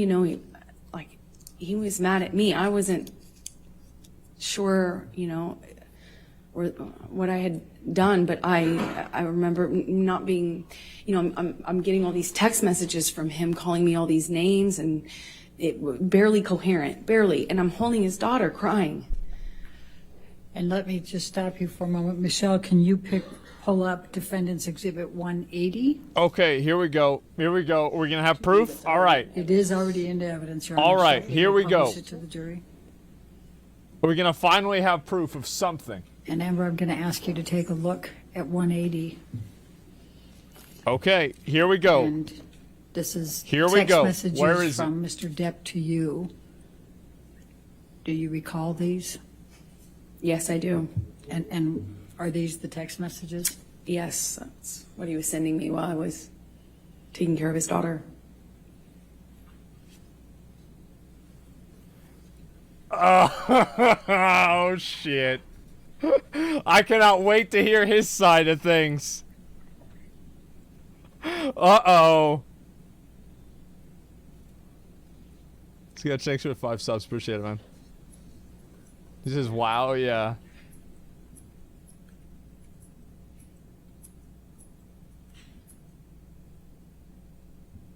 Well, all right. Let's see. Let's see what it's gonna be. Show the text. Yeah, I want to see the text. Like, let's go. I'm ready Your for Honor, this I'm about shit. to go into another event. Should I keep going? I mean, that's fine if you think this is a good point to is break probably- for the day. I think it's probably good. All right, ladies and gentlemen, we'll go ahead and conclude for today. Again, not to Jesus. read anything about this case, do not do any outside research, and don't discuss it with anybody, okay? Have a good evening. We'll see you in the morning, okay? Thank you.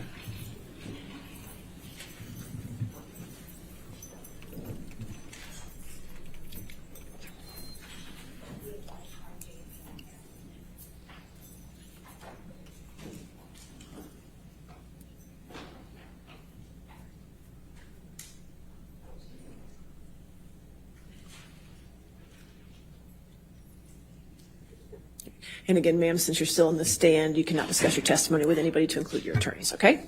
All right. Anything further before? All right, we'll see you in the morning. Thank you, Your Honor.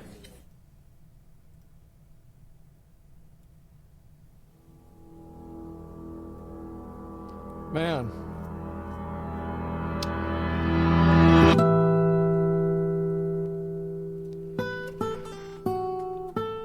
I can't believe it.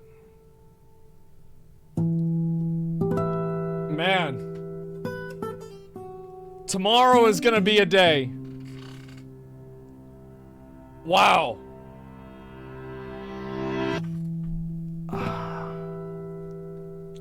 Johnny, thanks for 5 subs. I appreciate that, man. Thank you very much.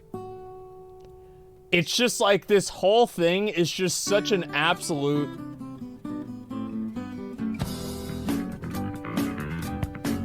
It's such an absolute fucking shit show. I mean, really, like, oh my god. I gotta say this, right, is that, like, in my opinion, this is what I think that's going on here, right? And like, there's a lot to say, a lot to unpack, a lot to go through, a lot to get into. So here's in general what I think about this is, like, number one, I feel like whenever she's talking about him, like, penetrating her in a cavity search, and Johnny is, like, sitting there with his lawyer, and they're looking at each other just like, you know, smiling about something else. This does not seem like something that you would be smiling towards, you know, because he's responded to other things in different ways throughout the time, right? It seems like this is gonna happen. And like, there is no real emotional reaction to her bringing this kind of stuff up. Her saying, you know, the text messages and all that. She's being hyper descriptive because she wants to paint a picture in the jury's mind, make it seem more real. Oh, of course she is, right? She said, Johnny laughed at her. She said she was taking care of his daughter. Yeah, exactly. And it's just like, Johnny's hiding his emotions. Yeah, I mean, you could always say that. And that's the thing, is like, you don't really know, but I do find that to be interesting. You know what I mean? Picture of herself, Amber herself has a picture of herself holding the dog out the window. Wow, I mean, who could have ever expected such a dramatic and unpredictable change of events? How could this ever have possibly happened? Like, wow, I wonder if she was howling. Probably, yeah. And so this is my least favorite Johnny Depp movie. I mean, this is just nuts, bro. Because, like, here's the thing. I feel like her, like, the one picture that she submitted as evidence, right, of, like, the violence and all of that, the only picture, it was like, basically, so she even said, so you could say Johnny Depp, you know, he's got all the rings on, right? He's wearing a bunch of rings. And you could say, oh, well, he's not wearing those at home. But she explicitly confirmed that he was wearing these rings at home. And so I'm sorry, man, but there's a reason why brass knuckles are fucking, we used to be, I don't know if they're still legal, right? It's a deadly weapon. Because rings are basically the same fucking thing if you've got those on all your hands. So let me get this straight. So this guy, they still aren't? Yeah, okay, there you go. So let me get this straight. This guy who's brutally slapping you around, and like this happens, and you finally get away from that, and you take a picture of yourself of the damage that you've incurred because of this, and what you take a picture of is your arm, the back of your arm. How does this make any sense? Wrathchild with a 50 gift community subs. I appreciate that. Thank you very much. Thank you, thank you, thank you. Yeah, and she said that there was blood on the wall. There's no evidence of that either, although even if there was, it would be hard to really prove that's what happened. But there's no evidence of that whatsoever. And also, there are multiple cases, I think she mentioned half a dozen times, where Johnny Depp had slapped her. Or done something like that, something similar to slapping her, where those rings would have easily connected on her face.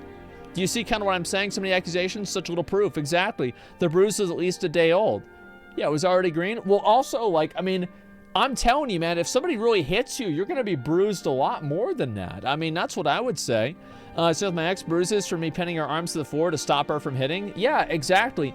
So it's like, I'm not convinced that Johnny Depp didn't cause that bruise, but I am convinced that I'm not convinced that he caused that bruise with pure ill intent, right? With like malicious, he's trying to hurt you because of this. How is it that he's trying to do that? Then also, we have another fucking part of this, which is the part where she's so this is the nose thing. So the guy gives her, because yeah, Johnny Depp walked out of the room, and then she went after him, and then that's whenever he put her arms around her, and she said he headbutted him, and then she went into the bathroom, and so she's using another person because her mom can't testify and Jerry can't testify because they're not around anymore. So the only other people that can testify against Johnny are the other people that were on drugs. And then in the other situation, it was his kids that would be too young to testify in general. So the only time where anybody confides any degree of confidence or basically cedes any ground to her perspective, these people, for one reason or another, you can't trust or you can't receive their testimony for this. Do you see what I'm saying? How does this happen? The flight attendant was also on drugs. So what if she doesn't remember that? Well, it's because she was on drugs. If she does remember that, she's also on drugs. So how do you know really what happened? Do you see what I'm saying? So it muddies the water in each individual circumstance. Very clever. I mean, she's had years to think about it. I find it telling that she's tried to hyperventilate, testify multiple times, failed every time. I have no idea about that. Feels like they're dumping so many random allegations that the prosecution would be mired trying to refute each and every single one of them. I feel like they will. I feel like they will because there's, again, like, I feel like it's very, very simple in my mind is that I feel like the testimonies and the information and all that is important, but it's also important to see what the evidence is and to see what the prior behavior is that is documented. And she does have a documented history of violent behavior. That's the truth, right? I mean, she fucking does. That's all there is to it. So wouldn't it be the same for her testimony too, since she admitted to being on drugs as well? Well, that's the case, right? And somehow nobody else can remember anything on these massive drug-fueled escapades, but she's able to remember what the dialogue is and which room people are looking in. Like, how does this make any sense? This is very, very high, Izzy. This is very weird. Do you see what I'm saying? Look at Twitter. What do you want me to look at on Twitter? I'm not sure what there is to see. Yeah, I don't know. If you guys want to tag me in something, I will look at it. But just in general, I think this is a... yeah, Izzy was her birthday a couple of days ago, guys. So, you know, give Izzy a late happy birthday. Hi. Yeah, I guess she probably just woke up. That's not a relationship? Yeah, it's just... It's so fucked up, man. It really is. I can't believe this because... It's like she's telling such a vivid story. And I think also, again, whenever she's telling these like little anecdotes, these little things that happen, it's like, oh, well, you know, it's this, it's like, oh, you know, my dog stepped on a bee, or, oh, this is a dress I really liked, or things like this. I feel like these are intentionally put into the story in order to make her seem more relatable to the jury, because basically the picture that she's painting is that Johnny Depp is this, you know, out of control, fucking untouchable celebrity, and she's just this, you know, girl from Maine or Texas, and she just got caught up in it. Do you see kind of what I'm saying? Yeah, it's all film dialogue. I'm not sure if it's film dialogue or not, but I find this to be extremely dog video. Tweet it at me. If you want me to see something, you have to tweet it at me. Yeah, that's the way that I find all of this information. But let's see if I can find this. Where the fuck is it? And let's see here.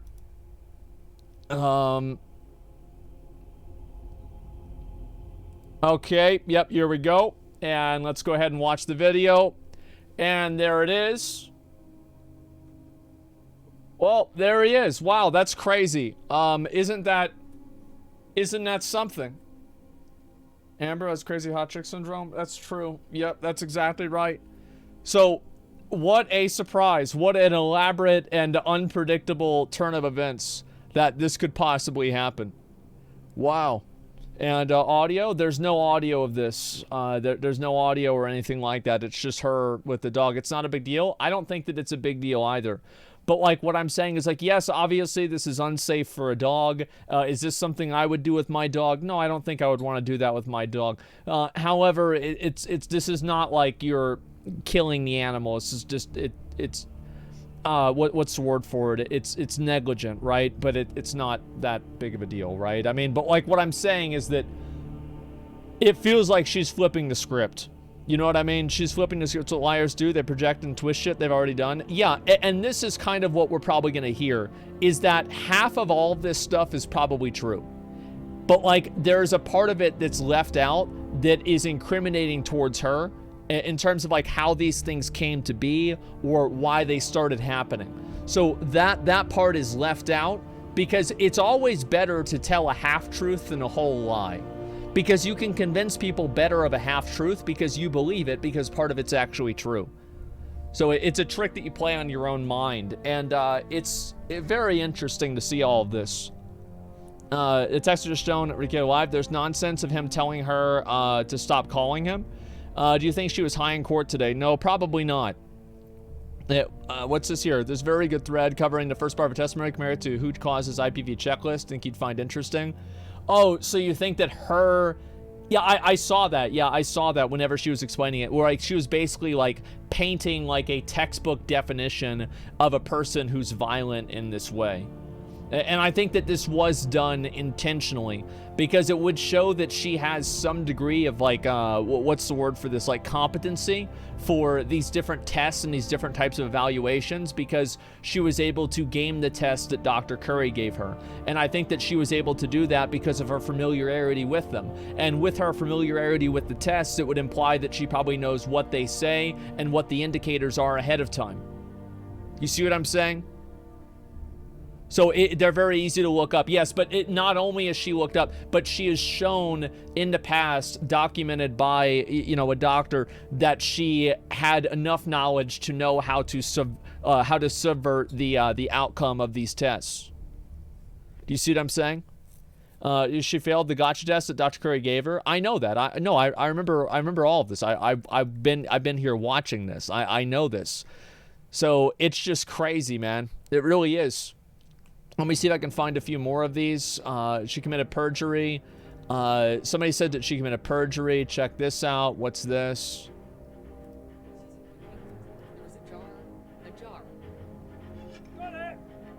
Okay, that's whatever. That's just a meme. Let me go back and double check on this. And I'm going to look at a few more of these and I'm going to move on. And we're going to talk about some other stuff.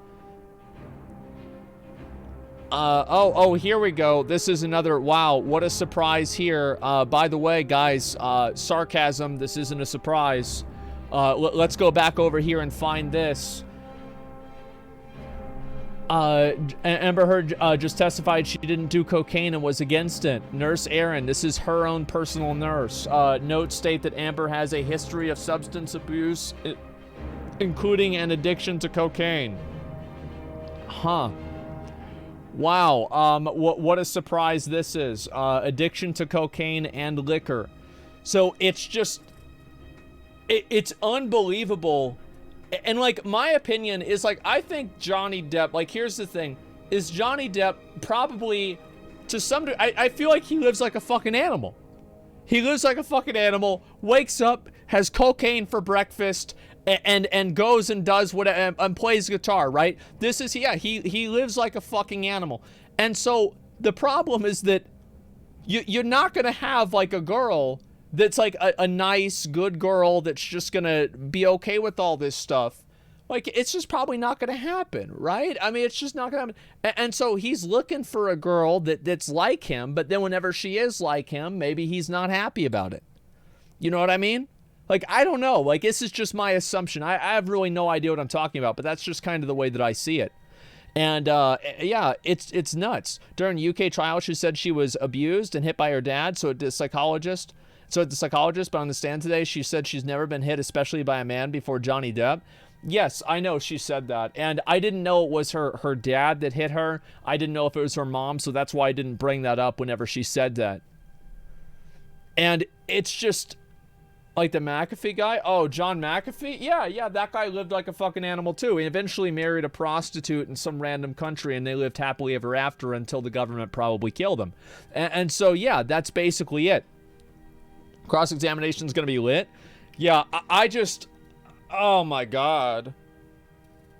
I don't know, guys. I feel like I talked to John McAfee a couple of times on Twitter, but that was about it. I was I always thought the guy was fucking interesting. I was gonna try to get him to go on. At that time, like Train and I were doing the Scuffed podcast. We were trying to get him to come on a podcast. I wanted to get him to do it, but it ended up never happening.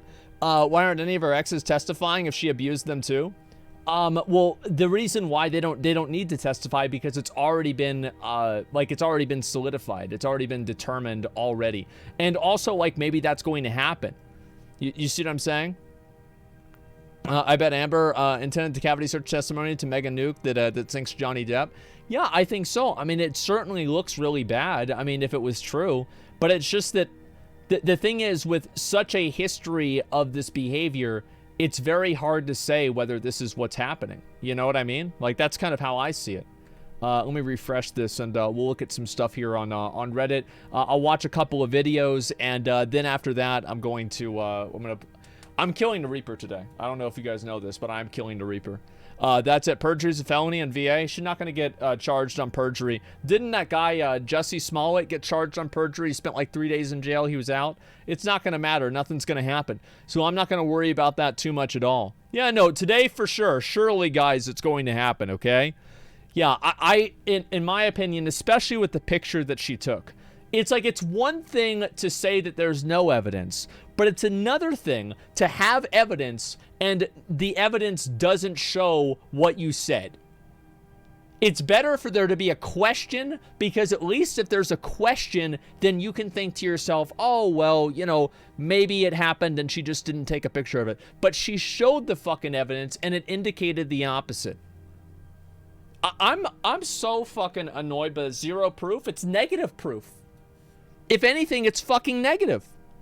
She said he was hiding the coke. Maybe she searched his ass because she thought he was hiding it. Now she flips the story. I don't think that's what happened, but I mean, we'll find out.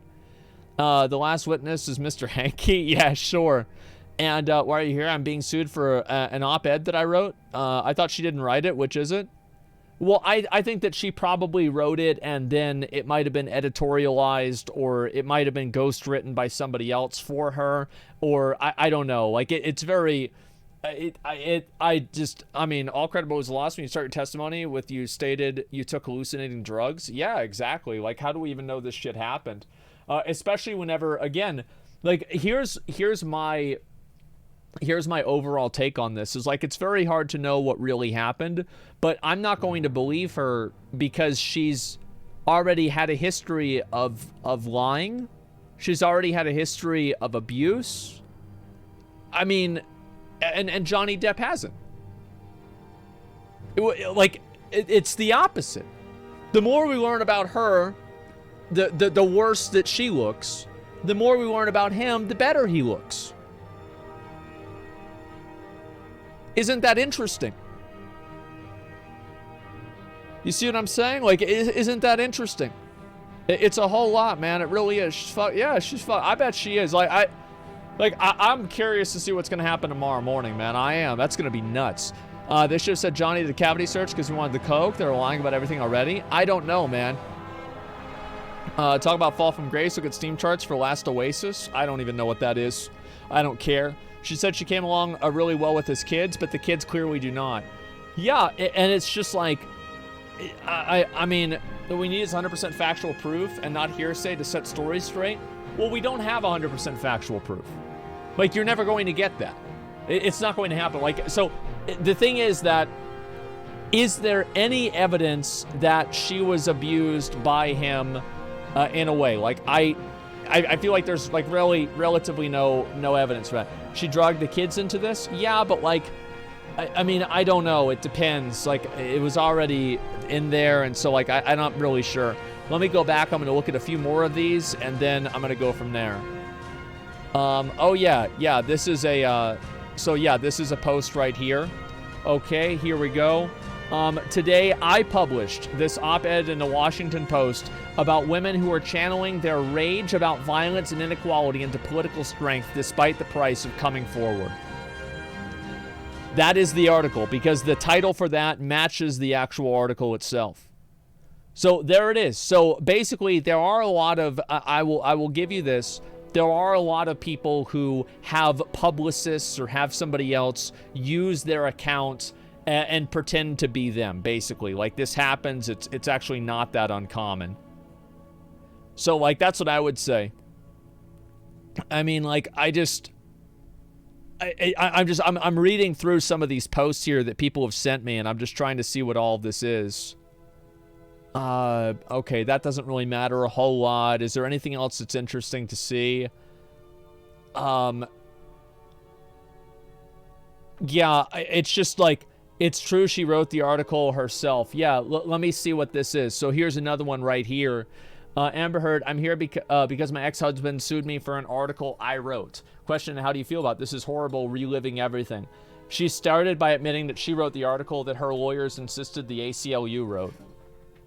Oh yeah, I forgot about that. I totally fucking forgot that they said that she didn't even write the article. Oh my god. Oh my fucking god. She had someone from the ACLU write it? I mean, she said that she wrote it. She tweeted out the picture of her saying, today I published this op-ed. So is she saying that she wrote it today in court and also saying that she wrote it then? Both accidental terms of, a manner of speech? Like, what is it? Char, thank you very much for the 5. Get the subs. I appreciate that. She lied under oath. I don't know about that. I have no idea. But, like, all I'm saying is that this is very, very... I feel like this is just fucking... It's such horse shit, man. Yeah, she had somebody edit it. Yeah, I think so. And I think that's probably what happened. Because apparently this is what happened. Is that the article was put online... and then it was changed it was put into print the next day. So I think that it's very likely that she wrote the op-ed, and then because it was incriminating towards Johnny Depp in a more direct way, that they changed the editorializing on the article before they put it into print so they could avoid having a lawsuit. That's what I think it could be. Now, I don't know. But, like, there's a good chance that's what happened. Because it's obvious that Johnny Depp was incriminated in this. Because he lost roles in multiple movies because of it. Like, we wouldn't even be having this trial if that wasn't the case. Her boob, the amount of trash, she said in repeated scenes with negative emotions. Don't know, man. Yeah, I don't know either. It's very odd.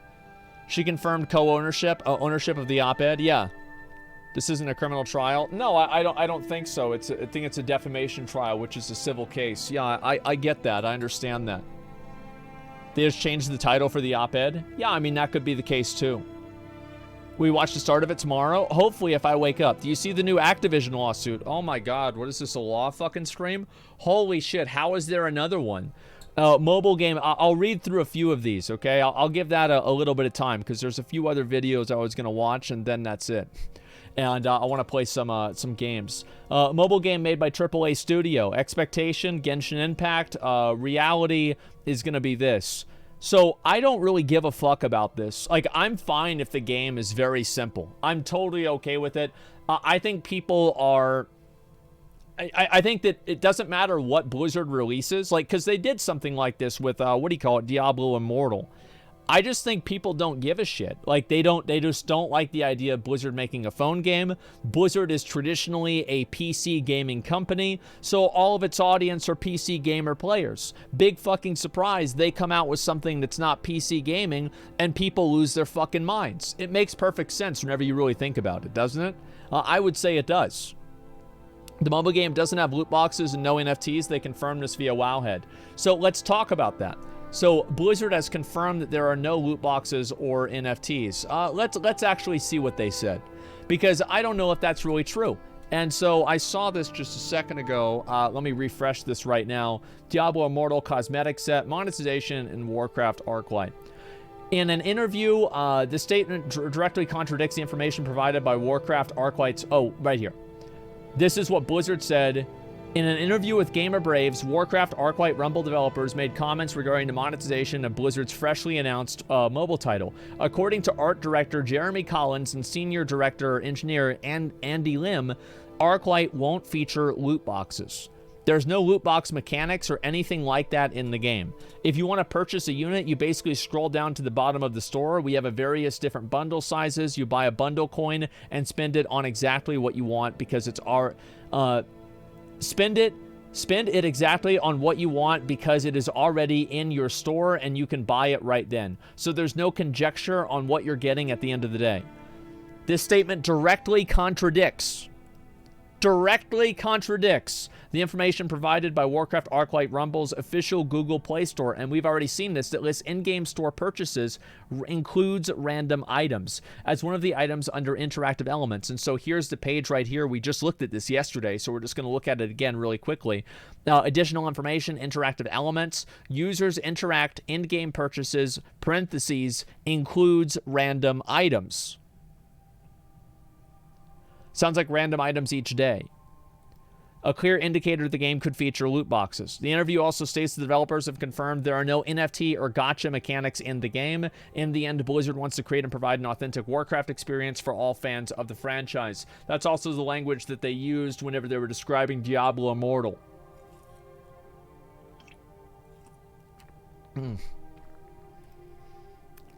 Blizzard content creators like Hearthstone streamer Rages are positively surprised by the decision to not include gacha-like monetization.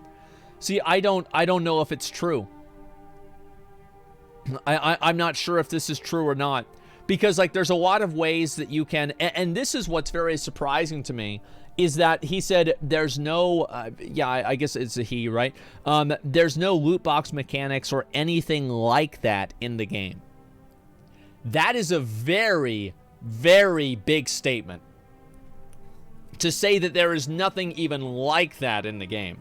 Because let's take this out of the question, right? Let's say you can buy any hero. What if the upgrades are what you randomly invest in? What if there are items that allow you to get the upgrades, such as, like, let's say it's like a flask that allows you to, while you have this on, you get a certain type of experience resource that then allows you to upgrade the item.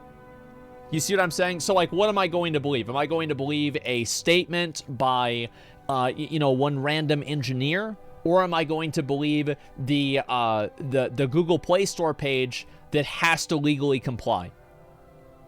You see what I'm saying? I hope this is true. But the question here is, definitely the Play Store. Yeah, definitely the Play Store. The question here is, if this is true, then why does it say random elements? You see what I'm saying? Why are these two things happening? It should be one or the other, I'm assuming. Like, I feel like it should be one or the other. So I feel like this is, it's a bit of bullshit.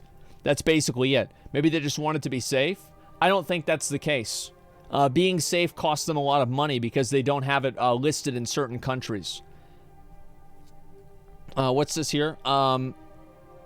Officials in Belgium and Holland banned the game based on what they know. Either Blizzard is lying or they changed their minds last minute. Yeah, and that could have been it. They could have changed the game based off of feedback in time.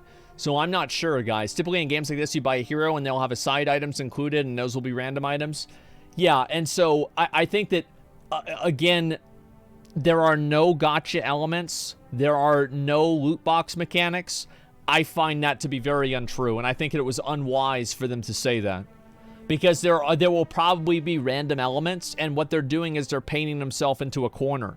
Where people are going to say, but you said, and it's not going to be true on like a technical level. Like, it was a stupid decision to say this. Even if like technically it's untrue, or, like kind of in spirit it is untrue. Let's read a few more of these, okay? Yeah, let's see the game, and then I'll make a decision on that. Overwatch 2 beta is out today.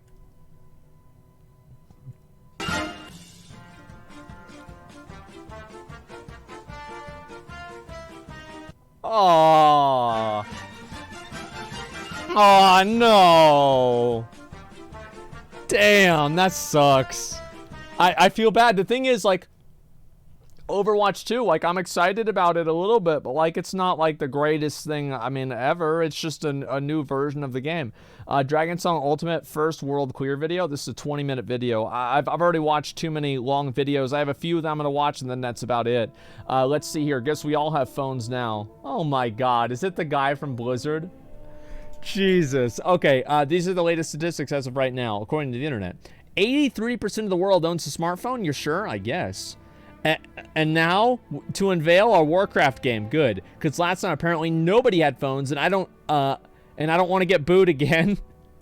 Listen, I don't think it's that big of a deal. Like, if they want to do a mobile game, I think that's totally fine. Yeah, Wyatt. Yeah, Wyatt. I forgot the guy's last name. I think it starts with a C or something. And Captain Grimm video. Yeah. I'll get to the Captain Grimm video, okay, guys? Game won't be available in Belgium because it has loot boxes. That's what they said. Yeah, Ching. There you go. Let's see. The guy at Vape in deposition responded to criticism. What a legend. Okay, let's see what this is. Somebody said I was so unprofessional on my deposition, but I don't care because that's not my job and they're not paying me.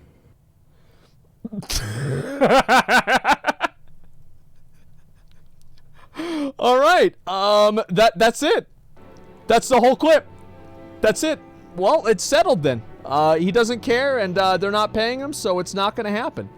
There we fucking go. True and real. Asmon playing Vampire Survivors level 1. Asmon playing Vampire Survivors level 100. Yeah, that would be true if this was in 16-bit font. But yes, other than that, it would be good. Let's see here. Johnny's jar of cocaine. Yeah, there you fucking go. Oh my God. Activision CEO can pocket over $500 million after Microsoft deal. I would say so. What's this here? And True Power of MMOs new Preach video. I'll probably watch this another day. I have a couple of videos I'm gonna watch, and then I want to start trying to kill the Reaper. Okay. Let's see here. For example, Pokemon annoying donation. I don't want to complain about their streamers, etc. Right? I mean, like, it's not that big of a deal. Killing Reaper today, no excuses. Okay, dude. Yeah, that's whatever. This is the worst stream content has ever done. It's so boring. It's so boring. Yeah, listen, there's always people that don't like the current content, all right? That's the way it goes. Listen, obviously people like watching it. It's obvious that they love watching it. The videos on YouTube do well. The streams do incredibly well. There's a massive audience. Everybody's talking about this. It's obvious that it's extremely popular, and it's just stupid to think otherwise. That's all there is to it. Let's see the other stuff, okay? Accurate trial recap. And he said, I don't think now's a good time to go. And I thought, it's the perfect time. She's not going to be home for 2 days. And then he showed me a photograph. What was the photograph of Mr. Depp? It was a photograph of the bed, our bed. And on my side of the bed,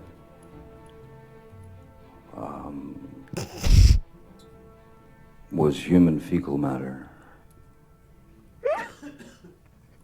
Coughing in the background. So I understood why it wasn't a good time to go down there. Yeah.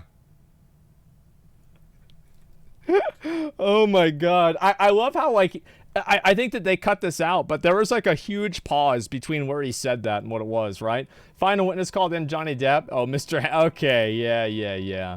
All right, anime trailer made by his voice lines. I might look at that another point. Your Honor, you know what it is. Yeah, true. Look at my lawyer dog. I'm going to go to jail. Asmongold VOD talking about how dumb Dragon class would be 2 years ago. I'd have to look at that later. Let me see this. Sorry, Asmon, but Link to the Past is no longer the best Zelda game because Stone Cold said so. Wait, what? Cody, what I got for you is 30-second shot clock. Okay. I'm at the timer on the button. I'll give you a list of categories. You give me your response. Got it. Let's get it Are done. you ready? Ready. On 30 seconds. Best Zelda game. Ocarina of Time. Hands down. No, dude. Breath of the Wild. Oh, that's a... My God, Stone Cold is so based! I didn't expect that he actually played the game. What the fuck? Yeah, he has an opinion? Oh my God. Damn, that's fucking funny. It's like, you never think of that, but like, yeah, it's like, what else is he gonna do whenever he's sitting at home, right? I mean, like, he might as well. I love all three of them. I actually haven't played Breath of the Wild, but I've saw it looks really cool. And I played Ocarina of Time, Majora's Mask, Link to the Past. I think Link to the Past is my favorite. It's the most nostalgic one for me. Who else is tired? Can we stop posting Amber Heard hate comments? My fingers are tired from liking them all. Oh my god. It's just, everyone talking about Trial, meanwhile I'm just waiting for his return. Oh my god, the literal garlic god. Yeah, there you fucking go. Oh, is there more of these? Holy shit.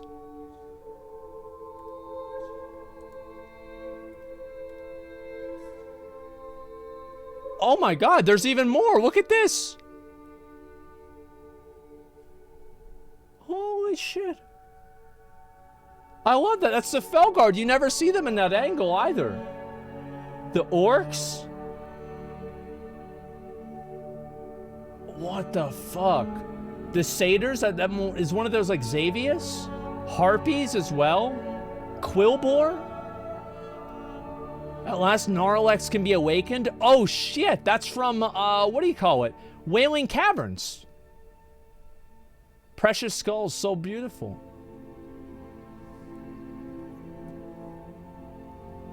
Release your rage, that's Argyle? Jesus, man, this is so good. Wow. And then, oh, that's whenever they die. Yeah, it's in Scarlet. Holy fuck. It's Herod.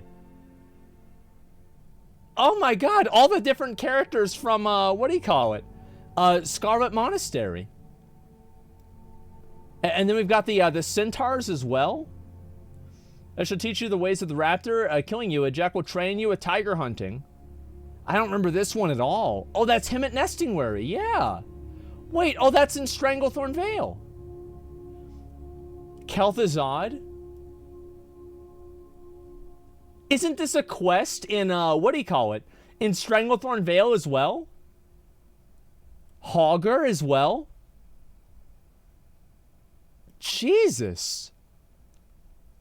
I've got to say, guys. I've got to say, the red bandanas from the Defias quest? Look at this.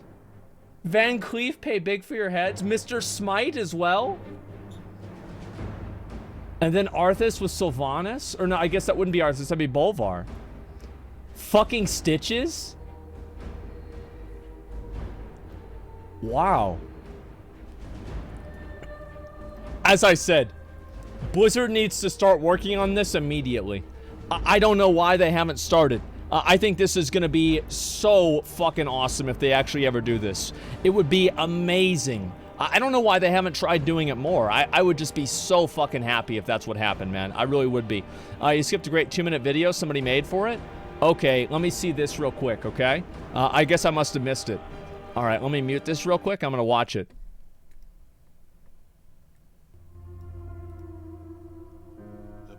Of Lordaeron have suffered enough without becoming prisoners in their own lands. Yet, prisoners they are, good king. What is the meaning of this? Who are you? Father still hopes your patience and experience might rub off on me. It is a father's right to dream, isn't it? It's been a while since a prince escorted me anywhere. Yes, it has. And what exactly is this scourge meant to cleanse? Why, the living, of course. Kel'Thuzad. His plan is already in motion. That son of a bitch. Glad you could make it, Uther. Watch your tone with me, boy. You may be the prince, but I'm still your superior as a paladin. As if I could forget. Listen, Uther. There's something about the plague you should know. Oh no. We're too late. These people have all been infected. This entire city must be purged. What? How can you even consider that? Your journey has just begun, young prince. We're going to finish this right now, Mal'Ganis. Just you and me. This is the calling of Strathlum, yeah. Oh, I should have known. The blade is cursed. Let's get this is pretty good. Yeah, this is all part of the jailer's plan. True. Revenge your friend.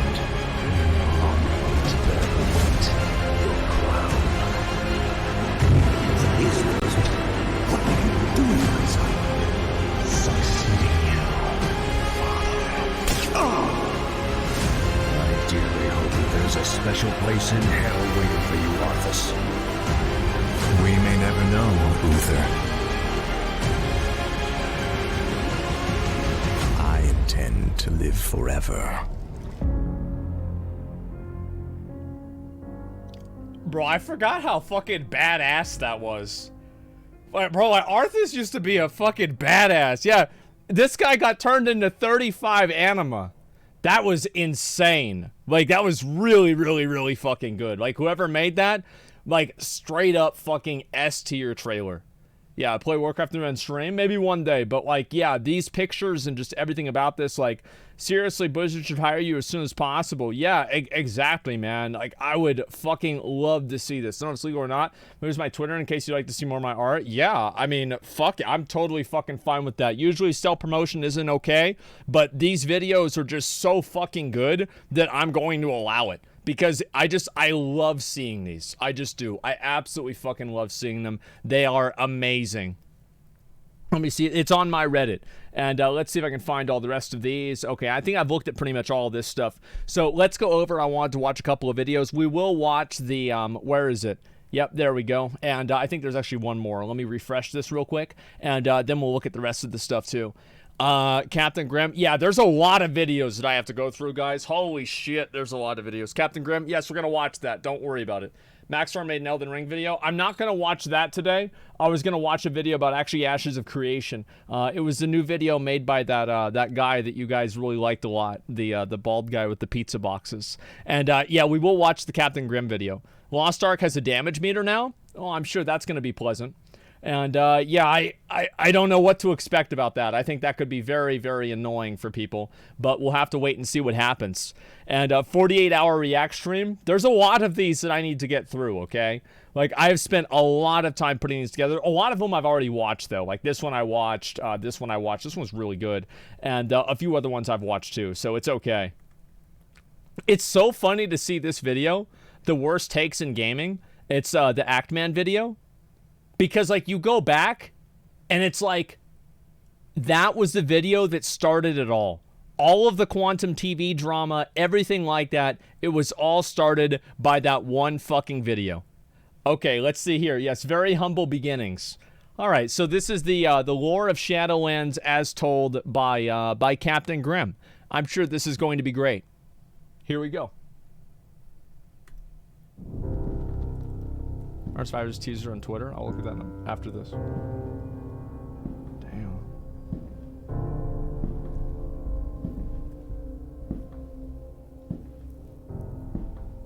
Vanilla World of Warcraft.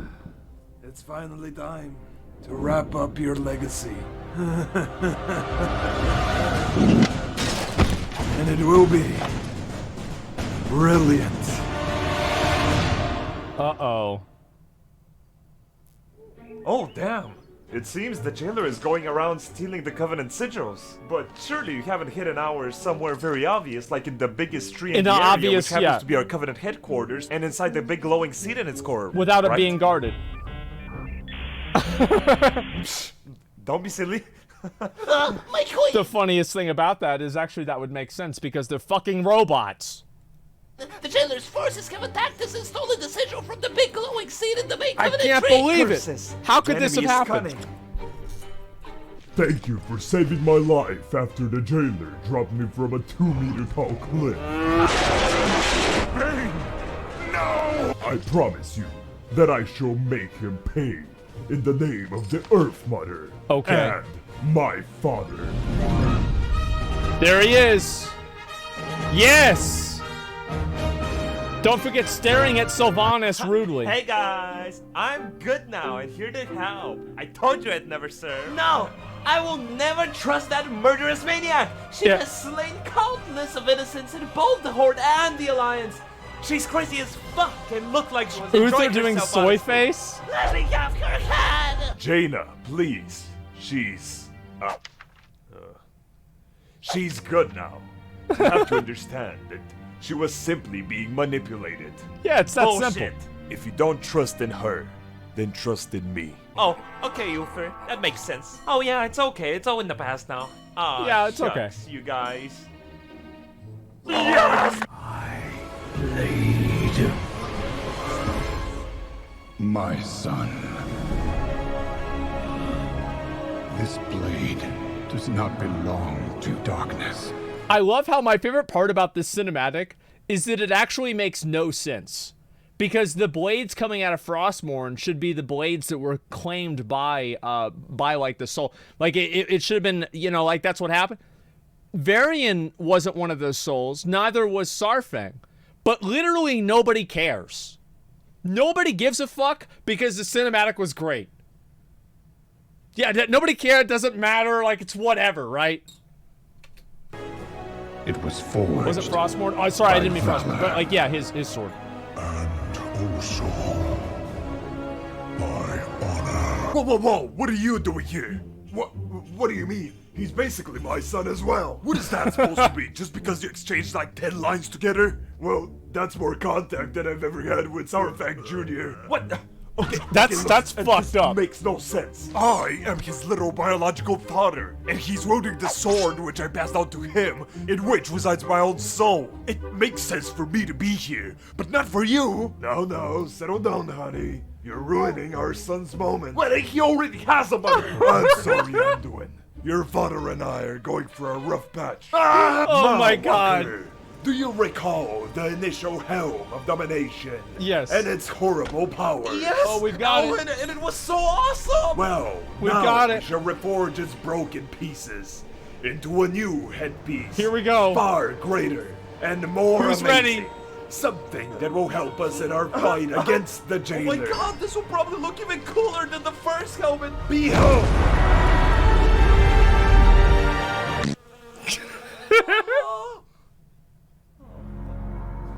Well. How The about fucking that? sound effect, man. Mawalker. Oh my God, the sound effect. But Mawalker, we have Shut to. up! I need a fucking minute! Fuck! Yeah, I know, Why man. do they keep doing this shit, man? True. It looks like a fucking Burger King crowd! They can't keep getting away with this shit, bro! It Why? does, to be fair, it really does.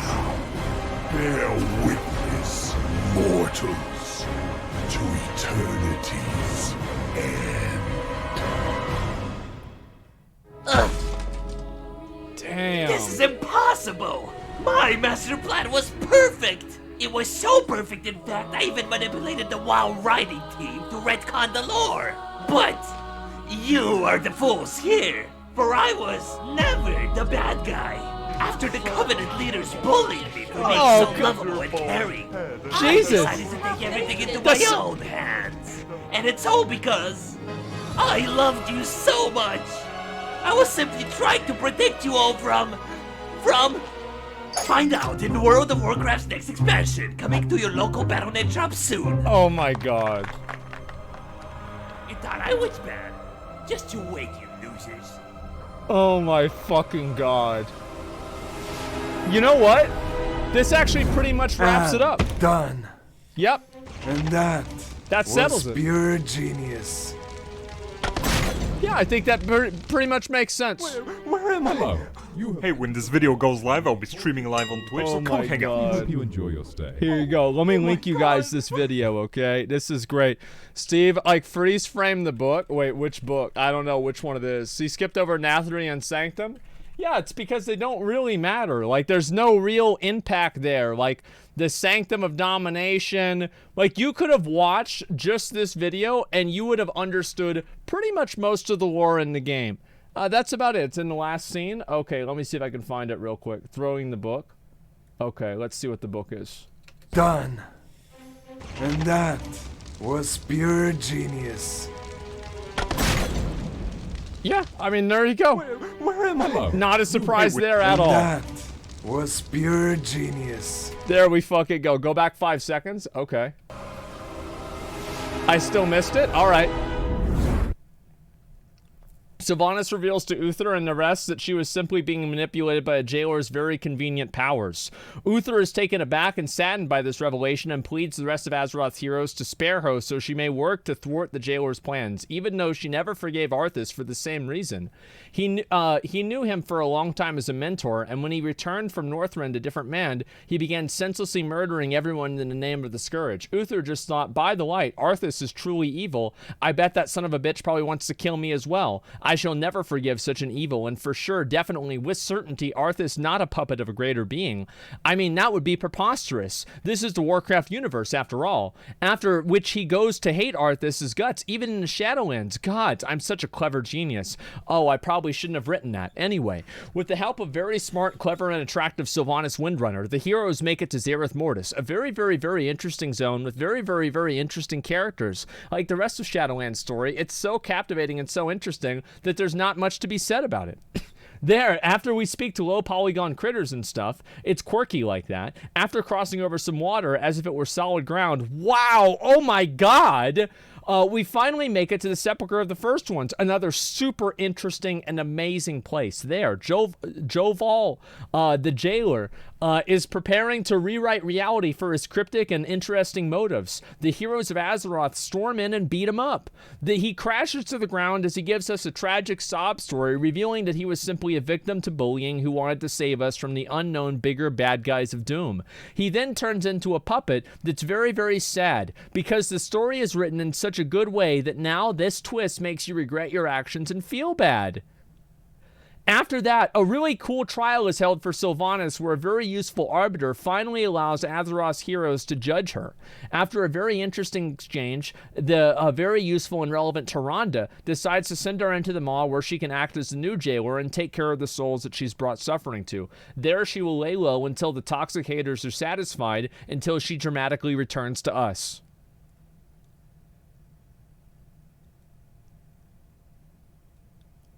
Yeah, it's pretty much about it. Yeah, I think that and done. Done. Yep, there we go. What a fucking masterpiece, guys. I can't believe it. Actually, yes, I can. Let's be honest. Let me go back over here and link the video a few more times, and then we'll look at the other stuff. A lot of people say Shadowlands is bad. Yes, but you're the only one who says it through art, my friend. Jesus Christ. When a parody has a better script than the actual game itself, it looks like a fucking Burger King crown, man. Yeah. I think the best part of that scene is the fact that the guy is, like, actually sad. Ma Walker, I need a minute. But Ma Walker, we have Shut to. up. I need a fucking minute. It's like he's actually fucking sad. But you almost want to feel bad for him, because it's like this is after 15 years. 15 years of this shit, and it ends up like this. That's bad. All right, let's watch this last one, and then we'll do some Vampire Survivors, okay? Give me a second. Let me pull this up. Ashes of Creation potential has finally been revealed. Now, a lot of people have talked about this game. This is by an individual that has had a very mixed reception on my channel. I'm very excited to see what he's going to say. Here we go. Reaper dies today. That's fucking right.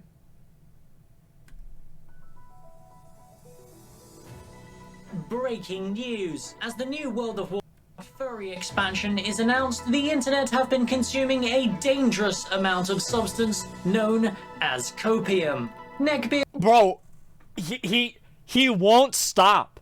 He won't let down. He won't back down. This is the same fucking guy. Yep, that's right. He's got a new video out, and we're gonna see it. Yep, he's tripling down. You thought one video refuting the haters was bad? Bruh. This is number 2. Kids, normies, and furries alike have banded together to blindly overdose on this mysterious substance, claiming that even after 15 years of letdowns, Blizzard are finally listening. There's no telling what the future holds for this dead franchise, but the dwindling player base are confident it's gonna be different this time. The giant corporate entity known as Activision can bring this nostalgic MMORPG back from the grave. Thank God for that. A reporter is live down at YouTube headquarters as the crazed mob of copium addicts are lynching a naysayer as we speak. Oh no. Over to you, Chad. Yes, it's absolute Oh my- carnage down here. These copium-fueled viewers are furious with a man who is simply telling the truth to the mass. Claiming World of Warcraft will die. World of Warcraft will never die because my identity revolves around World of Warcraft. And if it dies, I die. Burn the naysayers. As you can see, they are not happy, and if they put any more pressure on this channel, He's wearing- their attempts to silence the truth He's may wearing a become bodysuit. reality.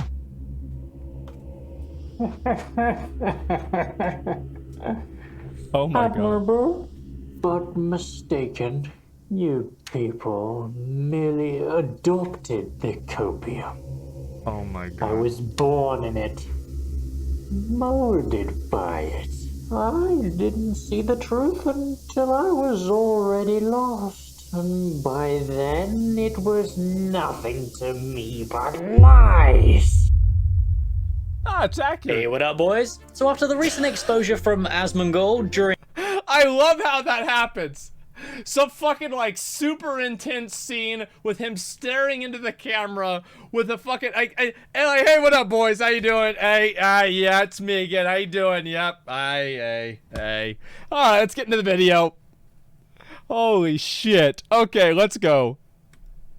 The Dragonflight incident, the channel has been doing so well that I decided to take a couple of days off and enjoy one of my favorite pastimes, your mum.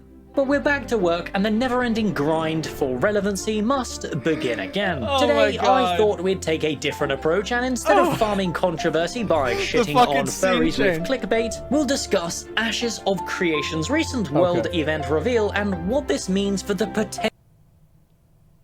Creation's recent world event reveal and what this means for the potential of Vera's living, breathing world. I didn't know if that was fake or not. I thought it was for part of the video for a second, but we're good. What the fuck? But before we get into that, Oh, I think my player's like. grab yourself a Coca-Cola, because Oh my although God. this month's live stream was jam-packed with lots of niche information, Yeah. it was all pretty hard to take in without some proper visual aids, you know, like gameplay? No? Oh, imagine Steven? gameplay. Oh, wow. This game's not a scam, guys. So today, I'm going to break down all of that information so our mere mortal brains can understand the genius that is Stephen Sharif's vision. Okay, let's Now, see it. With all that bollocks out of the way, let's begin, shall we? Let's do it. World events in Ashes of Creation will be one of the main ways this MMO delivers its content onto us, That's the awesome. players. This Yeah, means looks that good. essentially a large percentage of playable content is pretty much dynamic. This will then make Ashes of Creation the first truly dynamic open world MMO to exist on the market, which is another great selling The point for lighting this looks highly great. anticipated game. But just how in-depth is this dynamic content going to be? I've made many videos explaining how dynamic content works in MMOs and what Ashes of Creation is doing differently to fix any mistakes previous MMOs have made. Right. But today's video is not simply remaking that old video with a different title. Oh, no, I would Absolutely never not. do that. I am a content machine, and all my videos are completely unique and never repeat themselves just to stall out the channel until Alpha 2 arrives. With the Of information course given not. to us in the last livestream, we have a pretty solid understanding of what Stephen means when he says dynamic, so I'll break that down for you now. At their core, these events are broken into 5 states. Active, which means the event has spawned and is waiting for players to participate. That's in cool. progress, which means the event is currently, It's in happening, progress. yeah. Inactive, which obviously means the server isn't at a state where the event has actually spawned. On cooldown, Right. which means the event has recently been completed and has a timer on it.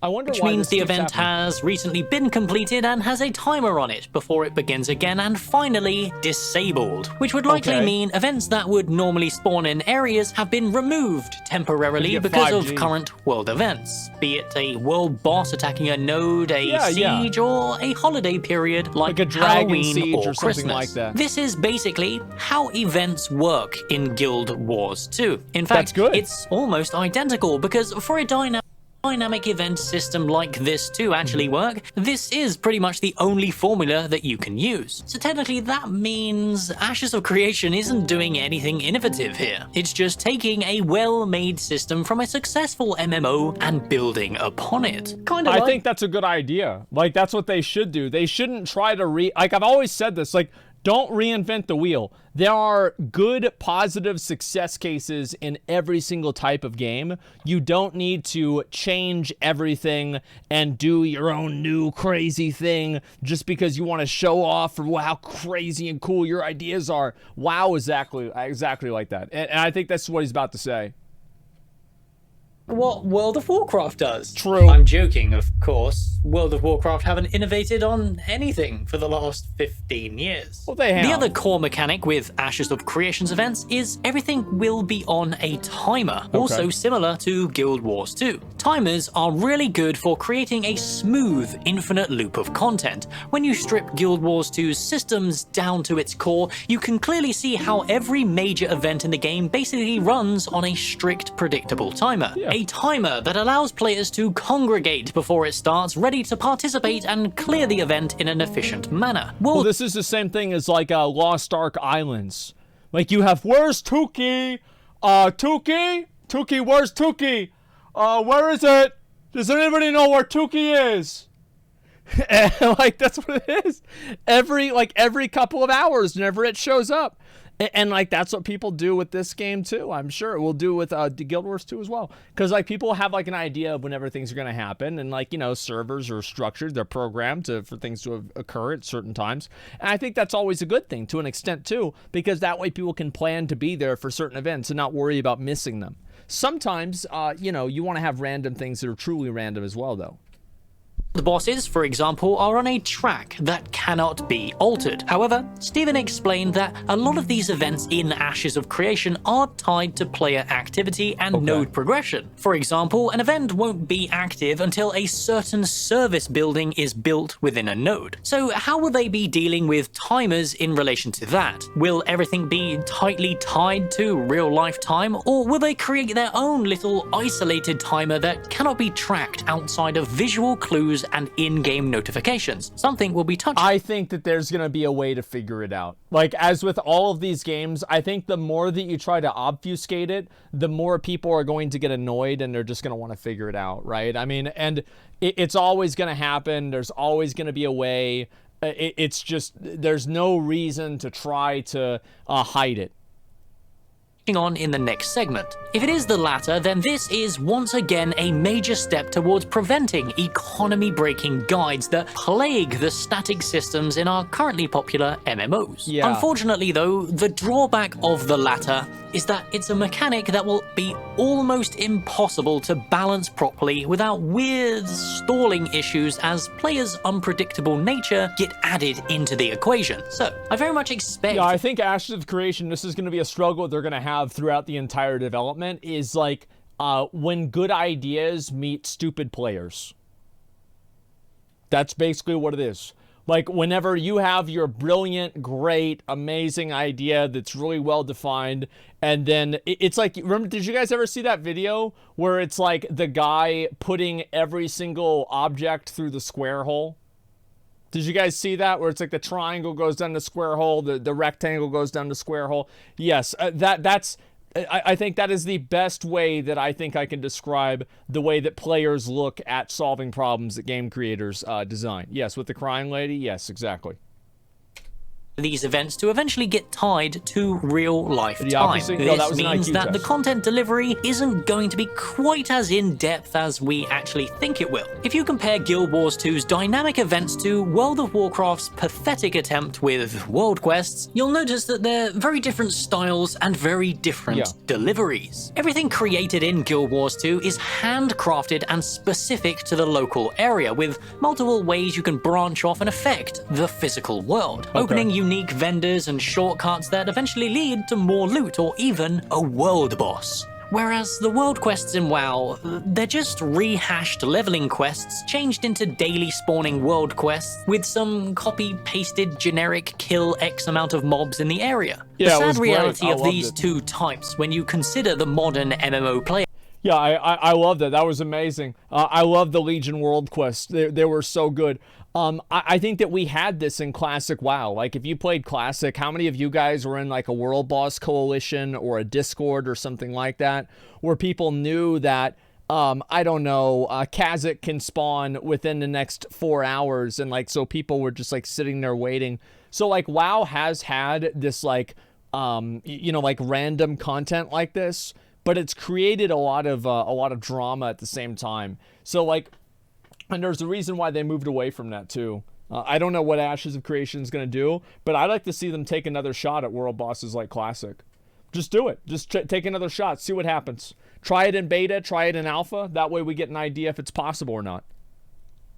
Base, it's that WoW's world quests, although they are generic and boring, they are easy to follow and complete, they're clearly labeled on your map for any brain-dead monkey to go and get their rewards. Guild Wars 2 doesn't do this, and instead uses a proximity-based notification system, and should you be out of that short proximity, unless you're actively looking 360 degrees around you at all times, you would never know that them events actually exist in the first place. Which leads us nicely onto the topic I think that letting people know that the events are happening is actually a good thing.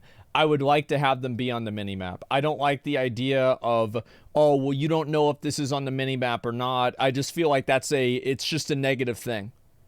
Yeah, people just call for them in Discord, etc. Yeah, like I feel like, again, you're trying to recapture a mirage. You're trying to recapture something. You're trying to step in the same river twice.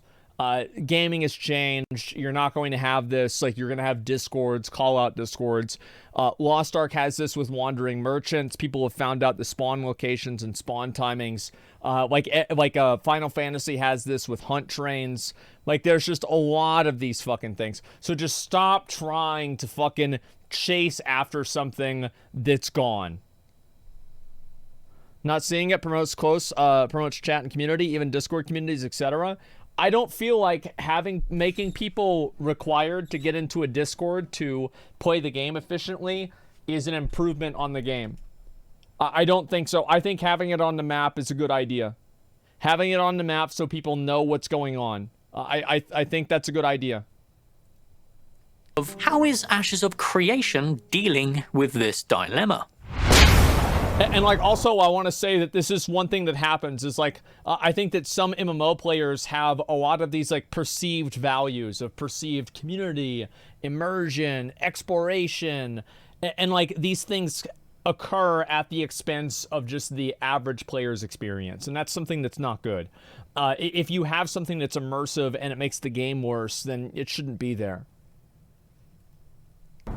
Now, I must grace you all once again with another one of my hot takes. Okay, I actually think the way World of Warcraft direct you to content through their World Quest interface is the only way the modern MMO player base can engage in this level of dynamic content. Allow me to explain. You see, a problem with Guild Wars 2's world is that because these events are very fleeting and isolated, whilst you're traveling around, it's super easy to miss an active event that is barely a couple of seconds to your left, simply because the visual clues for that event are very lackluster. But more importantly, it's because the indication that there's content over in that direction doesn't clearly show up on your map. Now, granted, because Guild Wars 2's world is very dynamic, if all events were seeable on your map at once, it would probably look like a child has scribbled all over it. This is just an unfortunate, unavoidable downside to their vanilla, living, breathing world. Later on, though, as the expansions were rolled out, they did kind of solve this solution, but the core issue still remains. Guild Wars 2, despite the mega server tech, the high population and insane density of content, the world does feel very lonely. Whoa, calm down there. I can already hear 1,000 fingers all typing out a defense against this obvious slander against Guild Wars 2. Well, that would require Guild Wars 2 to have 100 players, and so I don't know if that would happen. But anyway, so here's, I mean, this is true.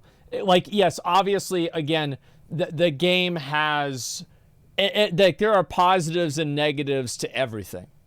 Like, there are positives to having it where, you know, nobody can see it and it feels like more exclusive. It feels like you're taking advantage of something really cool. And then there's also positives to just having it on the map and people can see it and they can go to it.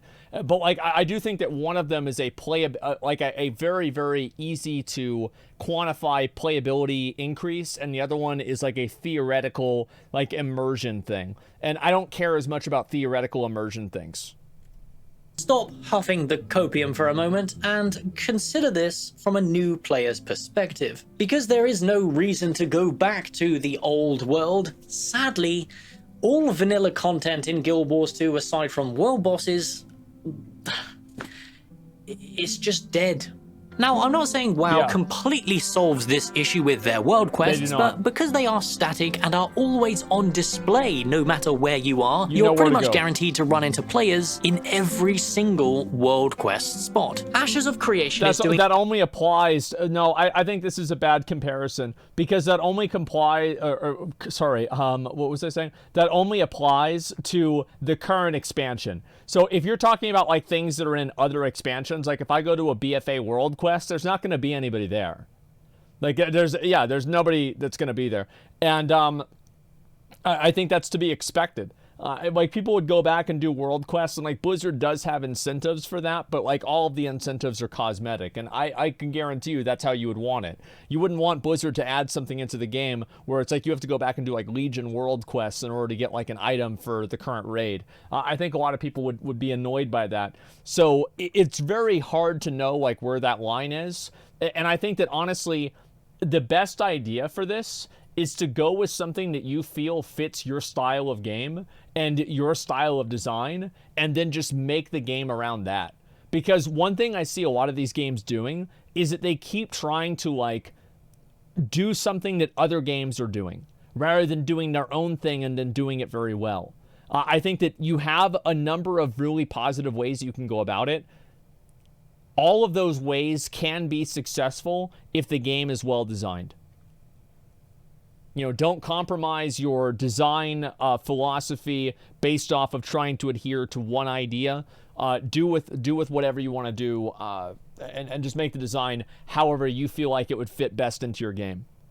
Didn't you say Blizzard should be copying the good parts of other games? Yeah, of course. Yeah, absolutely. Are we running into a situation where there's only black and white? Is that what we're doing? Is this a no nuance situation? Are we gonna do this? Something unique to try and solve Guild Wars 2's issue without compromising too much of the living, breathing nature of it. You see, instead of shoving UI elements into our face, plastering crayon scribbles onto our map, or flashing up notifications every 5 minutes like Arcade did, Ashes of Creation are really focusing on the sound and visual clue elements to give people more of a clear direction of where the content is. See, I think that's the best way to do it. Not the best way, but I think that's a great way to do it. Like, imagine you're in a zone and the zone immediately turns to night. There's a giant fucking blood moon eclipse in the sky and demons are spawning all around you. You don't need a notification on the middle of the screen. Hello, adventurer. If you would please direct your character over to the Stony Mountains. There's going to be a demon invasion in 4 minutes and 59 seconds. Thank you. Like, yeah, that's not going to happen. I think it's much better to have something that happens organically in the world, and the less amount of, and this is just like a general way that I feel about in the game, is that you should never be in a situation where information is not being given out. But I think the more information that can be translated and then can be, like, communicated through... the more information that can be communicated through some sort of, like, visual cue rather than text is better. So, like, you should never have a point where people are not getting information, but you should have a point where people can look at and get visual cues to get that information.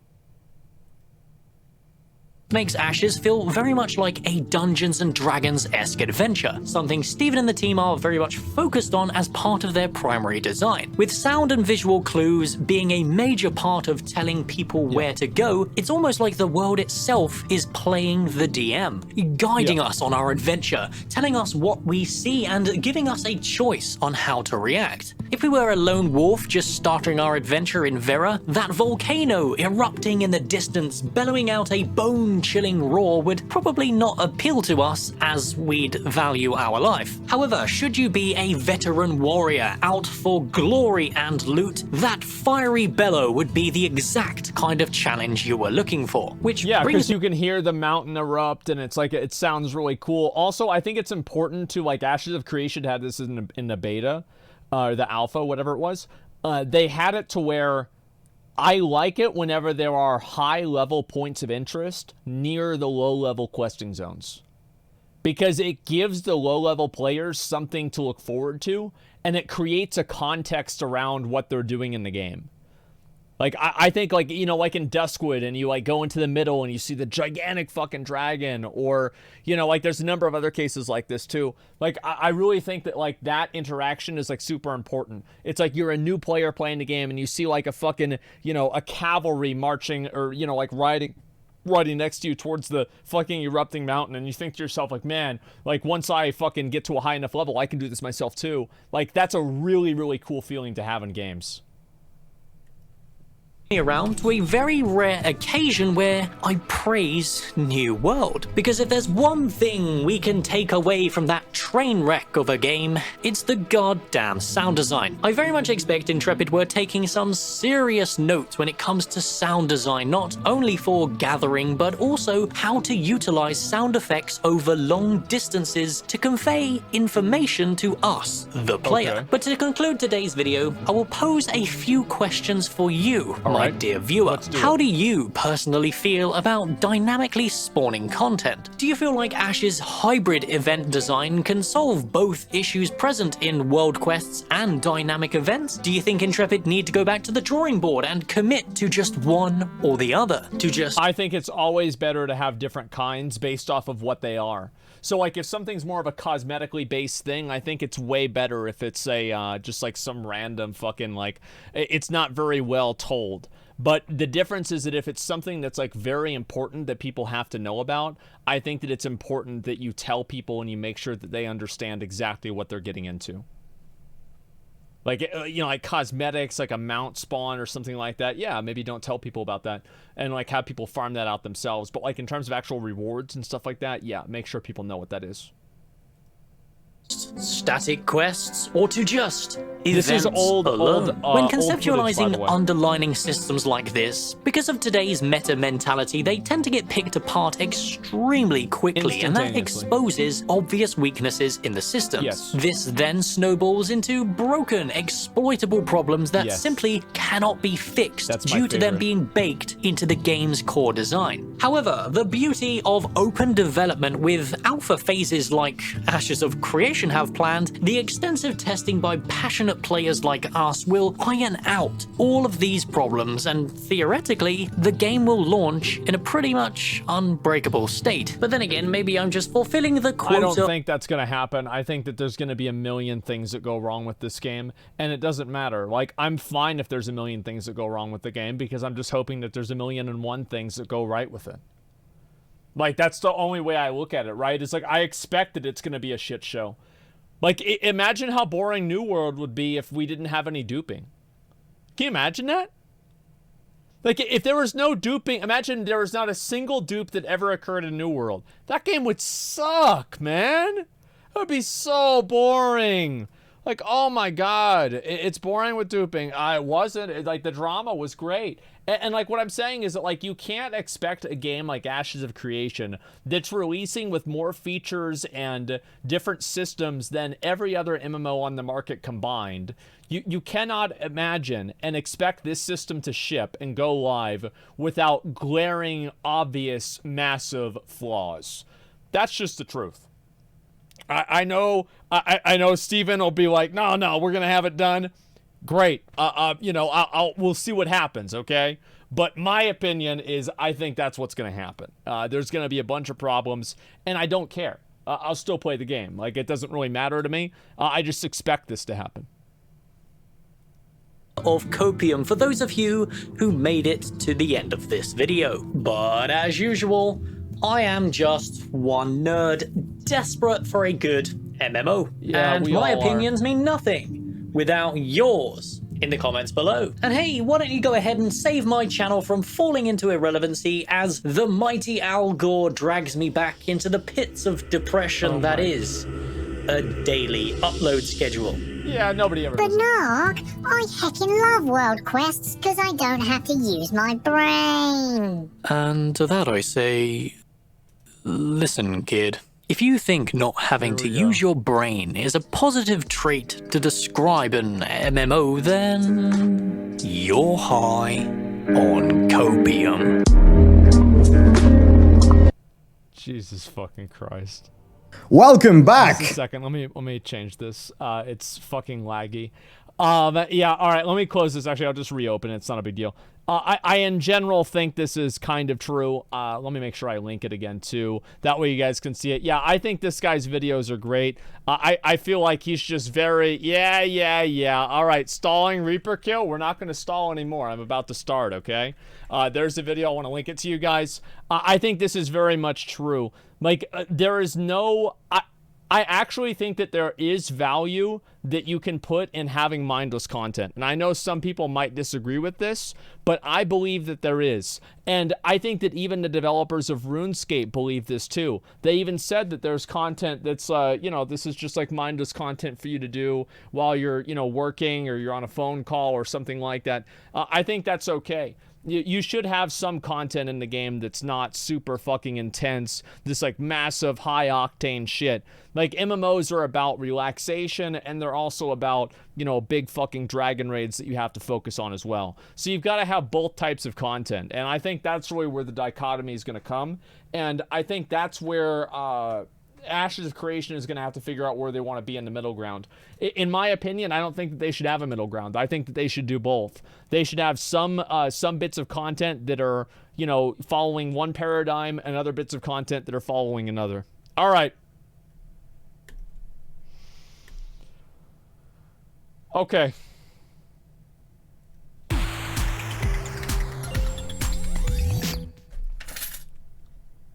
Today, gentlemen, today is the day that I kill the Reaper. I will not make mistakes today. I will get all of my tomes in the right way, and I will succeed, and I will overcome. Today is the day. Let's go.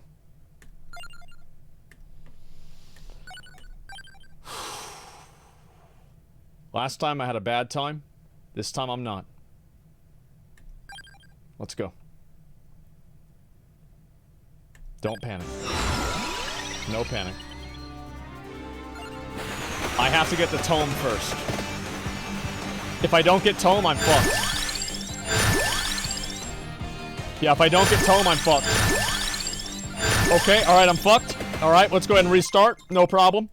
This is not a big deal, okay? Like, there's some levels of RNG to this. It's not a big deal. Okay, let's try again. No, it doesn't matter. It doesn't matter. It doesn't matter. Doesn't matter. I knew that was going to happen. There it is, see? I'm going to pick this one up. I want to make sure I have everything around the thing. I'm trying to kill these before they get too close. You see what I'm saying?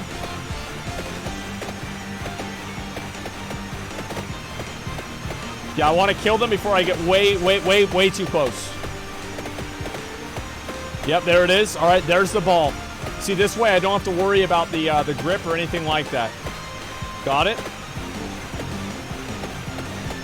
Got it, got it, got it. Pulling him out of the way, getting rid of him, getting rid of them. There we go, nice. Come on. As soon as I gotta loot that one anyway. It's not a big deal. Okay, I just can't lose any more of these. Okay, there's another one of those. Those are dead. All right, I'm gonna just stand here now. I'm just gonna stand here. Okay. I'm doing just fine. Turn it a bit too loud. Okay, all right, turn it down a bit. There we go. That should be better. So I missed my first chest there. As you guys can see, first chest has been missed. Okay, I just need to make sure none of the other blue things come to me. That's something I'm really worried about. Pointing us to the red gem. I don't know where it is yet. I've got to make sure that we cap out on experience first, and we'll look at the red gem, okay? So the important thing is that I have the ball right there. Like, right now, I'm actually in such a good spot right now. Like, this is actually a big dick spot for me to be in. Okay. And they stopped spawning at around 8:50. I need to take a piss. I'm about to walk away from the screen and take a piss and just see what happens. But I want to make sure I have all of these down. Okay, it's good. All right. Okay.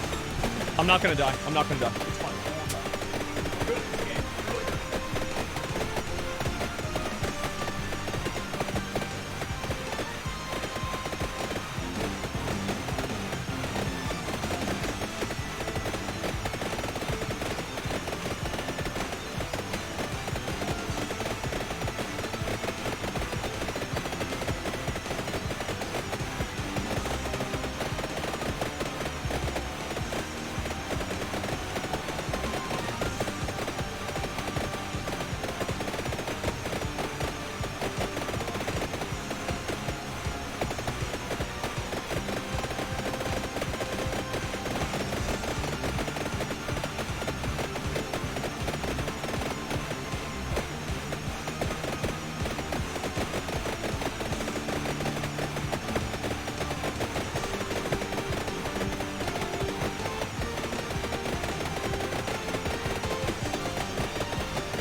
We are in the game, gentlemen. Everything's okay. Alrighty, chest. I can't get the chest. I have to get a lot of chests, but I can't get that one. Wash hands? No. I didn't have time. I had to play the game. Okay, we're doing really, really well. Wait, oh, I lost another chest over there. Okay. Come on. Come on. Focusing, focusing, focusing. Please don't fail. Please don't fail. I need to make sure that I get these chests. These chests are, like, absolutely fucking mandatory. God, I'm kind of nervous. I'm worried I'm going to mess something up. It's not a big deal, though. Like, I'll be fine. I need to get these tomes. Where the fuck are the tomes, man? Wash your hands? No. Say the line? No. I could have moved down there. I can move down there, which is really good for me. I've got a lot of movement ability here. Okay. 4 minutes, 30 seconds or so. Even more mobs. Did they just get faster? I feel like they did. We'll wiggle a little bit. Alright. Come on. I feel like this is the day the ball sack comes in and he wins. I'm feeling really good about this. This is unironically my fucking day. 8 minutes. So for you guys that don't understand, at 8 minutes, there is a Reaper that could spawn that could potentially just kill my character. Like, straight up just kill me, and I have no recourse. Like, it's a straight up, like, I could just draw, like, I could roll a dice and simply fucking lose the roll. There's a 30% chance this could happen. Okay, another chest got killed offside the screen, which is really bad for me. I'm actually getting fucked here. I'm actually getting fucked. Oh, man. Where are the chests? It's also like it's random, too, so I don't know what to do. I didn't even see the guy on the screen.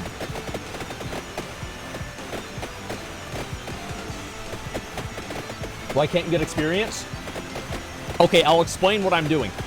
So basically, I have to have this character get all the way to level to like 30 minutes in when the Reaper spawns, and then level the character up with that vacuum right there, and then use that to get my character all of the stats and everything, and kill the Reaper within 1 minute with all full gear, full stats, and everything.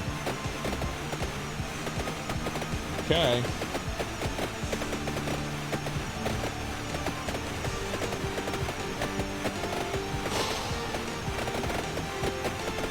Alright, give me 1 second. Sorry, I have to do something. Alright, we should be good. I still don't get it. So basically, the Reaper scales on your health. So the more health, the level. He scales on your level. So the more levels you have, the more damage the Reaper does. Or sorry, the more health the Reaper has. And it's not like he has like, you know, 10,000 more. No, he has like 65 or 650,000 more health. So if you do it at level 3, you're basically fucked. No excuses, today is the day? Yes, I know it is. I am fully aware today is the day. I'm not, yeah, yes I am. Yes, I am fully aware. I will not make any more panic decisions. I will make every decision the exact right way. And I lost another chest. I don't know what I'm going to be able to do about these chests, man. Like, I'm actually getting fucked. I haven't gotten a single one. You can focus on a chest, bro? How do I focus on them? What do I do? Yeah, what do I do to focus on the chests? I have 30 minutes to do it, okay? All right, 8 minutes in. I could literally just lose my run right here. Get ready.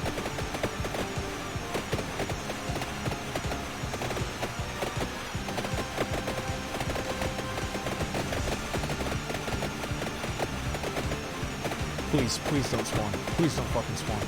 Please don't fucking spawn. Please, he didn't fucking spawn. He didn't fucking spawn. He didn't spawn. All right, we're good. We are good, gentlemen. Let's go. Why get tome whenever you're already upgraded? Because it helps me get to the level 30. You only need 3 or 4 chests. Yeah, I know. I haven't gotten a single one, guys. I'm doing really bad. I'm doing really, really, really bad. I did it with 4. I know I can do it with 4. But I don't know if I can do it with 3. Like, even with 4, it was right down to the fucking wire. Like, you guys can see, like, they're starting to encroach on me a little bit. Like, this is not looking good. Okay, where's the next chest? Stalker spawns at 10 and 8? No, 10 and 12. No, he spawns at 8 and 12. So if it's not at 8 minutes, it could be at 12, but other than that, I should be good. Okay. Got him. Got him. Got him. Got him. Got him. Got him. Please be 3. Please be 3. It's fine. It's fine. At least it's 1. At least it's 1. I'm happy. Nothing's perfect, okay, guys? I'll take it. I will take it. This is totally fine. Okay, we've got ourselves a Bible. Or, empty tome, I mean. Okay. We have to be good. Avoiding these, good. Oh, that Asmongold would have got 3. Yeah, I know, guys. I've really fallen off. You completed yesterday? No? No, I didn't. I owned gold yesterday. Yeah, I completely owned gold yesterday. It was so embarrassing. I don't even want to think about it. Like, I'm not going to let that happen again. Like, I feel like I've already had my fuck up, right? I've already had a fuck up. And so now I can't fuck up again. Don't panic, please. It's easy not to panic whenever I'm not panicking. Okay, we got 10 minutes. I think something spawns at 10 minutes, so I can try to avoid that. At 11, we have the first Arcana that spawns. Here we go. Don't forget about freeze. I'm not going to forget about shit. Okay, I don't see anything really on the screen. Well, who gives a shit?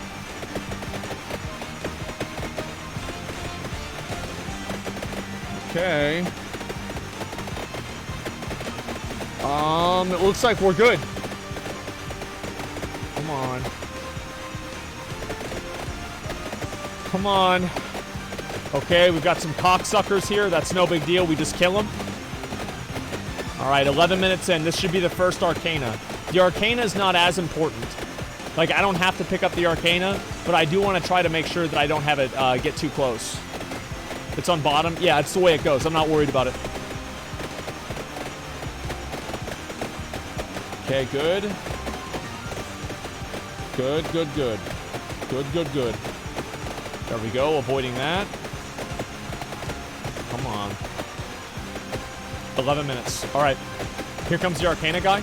Okay, it's already dead. All right, never mind. I was going to try to avoid that. All right, at 12 minutes. I have a backup plan if the Reaper spawns, but I don't want to initiate it. I am very afraid of initiating this backup plan. I think it's not going to go well. I'm going to go down. I'm going to go like right. You guys see on my mouse? I'm going to go down to here, and then I'll only hit 3 of the crystals, and I should be fine. But that will only work if he spawns at the bottom, at the top. If he spawns at the bottom, I'm fucked. I have to just do it anyway and take a risk. Okay, here we go. Start over, in my opinion, if you do. No, I'm going to take a chance. Like, I didn't spend 12 minutes in this to fucking lose it. Like, this is perfect luck. Well, not perfect, but it's good. Okay, 11:50. No Reaper. No Reaper. Come on. Give me no Reaper. No Reaper. Come on, please. No Reaper. Shit!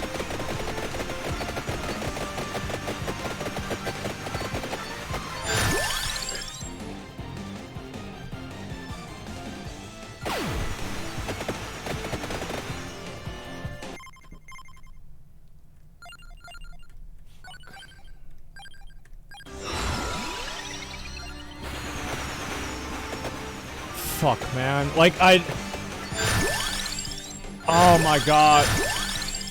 I skipped it. Like, I tilted and I fucking skipped it. Like, fuck, I skipped it. Like, oh my god, that was the run. Why? Because alright.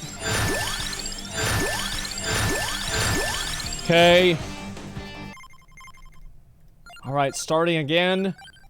Let's go do this again. Alright, there we go. Here we go. Yep, that's right. Let's try and do it again. Okay, Santa water. Nope, not gonna happen. Alright, let's do it. No tilt. Oh, I'm trying. I'm trying not to. It's just very upsetting because I got so close, man. I even got close to being able to avoid it. Fuck! Where is it? Come on, man! What is this horse shit? No need to panic. That's I can't stop it. Okay. There, I'm gonna just go with that. Just gonna loot that one too. Okay, good. Thank God that one didn't drop one. Alright, killing all these out of the way. Killing all those, good. What's the strategy here? I have to kill these. Basically, the strategy is to kill enough of these mobs at the very beginning. Alright, so I've got the tome. I used every single one. You skip it already? No, I didn't. You're not wiggling? I don't need to wiggle. I don't always need to wiggle. Wiggling is only necessary at the very end, in my opinion. There's like wave 27 or something that's like a real cock, and then everything else isn't that bad. That's like, because I did this once and that's what happened. Okay. I'm trying to just make sure that they don't get too close to me. Alright, good. I can even take hits here. It doesn't even really matter because I'm going to heal up everything. Okay, there's the first chest. I knew I'd lose that chest. It's not a big deal. Like, there's no disappointment there. I knew that was going to happen. That's the way the game goes. Okay. Here we go. We're doing pretty well so far. I'm losing a little bit of ground here. I can't go very far, but it's okay. Alright, I think we're pretty much good with crystals here. I'm pretty sure. Not quite. Ooh, I don't know how much room I'm really going to have here. This is not... Ooh, man. I'm losing a lot of room here. Yeah, I'm losing a lot of room here. This is not good. You need to wiggle? Alright, I'm going to wiggle. I'm wiggling right now. Let's go. I feel nervous right now. Okay, here we go. This is why you wiggle? Yeah, but like, I just, you know what I mean? Like, okay. You shouldn't start near the orb? No, it's fine.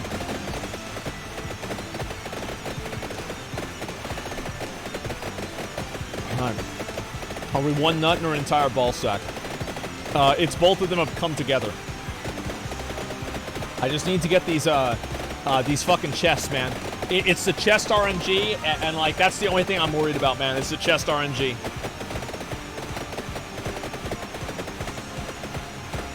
Yeah, I'm really, really worried about chest RNG. Explain what's happening. So basically what's happening is I have to... Okay. Let me explain. Okay. We'll put it right here. Does anything happen at 3 minutes? Yeah, it does. Give me a second. Oh, boy.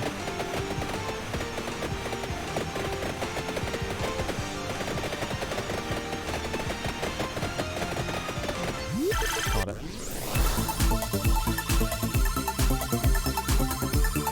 Oh my god. Oh my god. Oh my god. Oh my god. Holy shit. Holy fucking shit. Yes.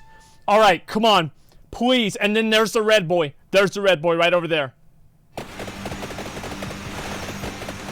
That's 4 right there, boys. That's 5? No, it's not 5. That's 4. 5 was from the next round. Okay, so what has to happen to happen?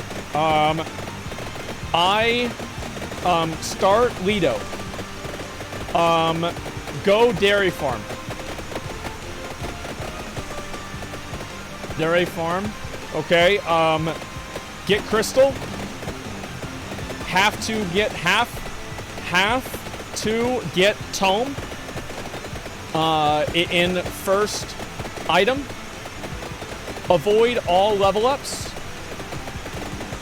Level up Tome. And this is We Are Here. Alright? And then after that, avoid Reaper at 8 and 12 minutes. Do not level past 2 until 30 min. This is it. Why? Then get all buffs. Get all buffs. Big Dick Reaper. That's how it happens. Laurel and Lancet. Yes, I need Laurel and I need Lancet. Alright.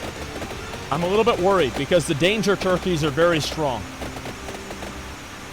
And I also have no getaway. So if the green boy goes on me, it's over. Yeah, if green boy spawns, it's fucking over. Lancel Cross, I don't remember what I need to get. Don't forget freeze. Yeah. All right, 5 minutes. Okay, there's one. Shit. I wasn't able to move away fast enough. I couldn't react. Okay, avoiding these. Good. There should be no problem. Move while leveling to get chests. I can't do that because I don't have a controller and I don't know how the effect works on PC. I don't want to think about it right now. Yeah, I'm not gonna worry about it. Does Blue Reaper ruin the strat too? Anything that kills me ruins the strat. That's basically where we're at. Anything that kills me ruins the strat. It's actually pretty simple. Okay. Take 6 crystals to your right. No, I don't want to be told what to do. I know exactly what I need to do. All I need to do is survive and not have the Reaper spawn. That's it. I won't need any more room. Yeah, anything that ruins the strat is bad for the strat. That actually is true. Yeah, I agree with that. Okay, 6 minutes. All RNG now. Yes, it's all RNG now. Remember, the big, like, what's more important than anything, not getting a tome early like that is not a big deal. Like the chest, I got really lucky with the chest. But it's getting the Reaper. Like, if I get the Reaper, I'm fucked. It's over. Like, there's no way I go anywhere. But if I don't get the Reaper, I win. Okay. The ball sack is insane. He's too powerful. Like, nobody can handle the ball sack. Why do you need the tome? Because the tome increases my attack rate. And by increasing my attack rate, it allows me to clear the entire game without having to do anything. That's why. Okay, 7 minutes. Shit. Okay, that guy already died over in the corner. That's too bad. I thought I'd be able to get something. Remember, all these mobs don't matter. 8 minutes. Here we go, boys. Here we go. Oh my god. Oh my god, please pray. Pray today that we don't get the Reaper. Pray no Reaper. No Reaper. Please no Reaper.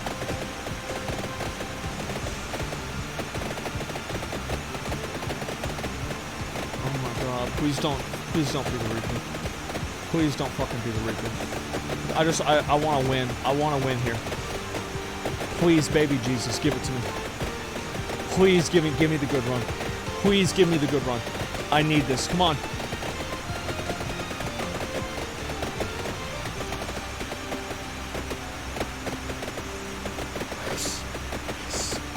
Yes.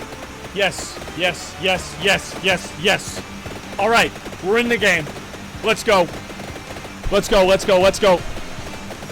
Whew. Yeah, I know. I was scared there, man. I really was. 11 minutes. Next checkpoint's 12. 12 minutes. Yes. If I get through 12, I hit 30. If I get through 12, I hit 30 100%. There's no way I don't hit 30. Like I am 100% confident that I hit 30 if I get to if I don't get Reaper. 10-minute chest? Yeah, I know. There's also the 11-minute chest too. I feel like it's just unlikely I'm gonna be able to hit them. Is this Reaper kill attempt? Yes, this is the Reaper kill attempt right now. This is not the Reaper kill attempt. This is the Reaper kill. Okay, lots of dick suckers. Lots of dick suckers. Okay, I wasn't able to do anything about that. There's one that spawned right below me. That's too bad. All right, 9 minutes. I can clear the whole stage now. Just so you know, I can. It's not a big deal. I'm not going to worry about it, but I could do it if I needed to. Why are you focusing if there's literally nothing to do? Because what if there is something to do? What if something happens? I have to be ready for it. Okay. At 12 minutes. 12 minutes. Why no damage numbers? It was bad, bad lag. I can put on damage numbers if people want. Moving up the wall will help you get the chest more in your circle? No, it's okay. Yeah, it doesn't matter. Yeah, I mean, the mobs are dying. That's what you need to know. Okay, all right, there's a... Ah!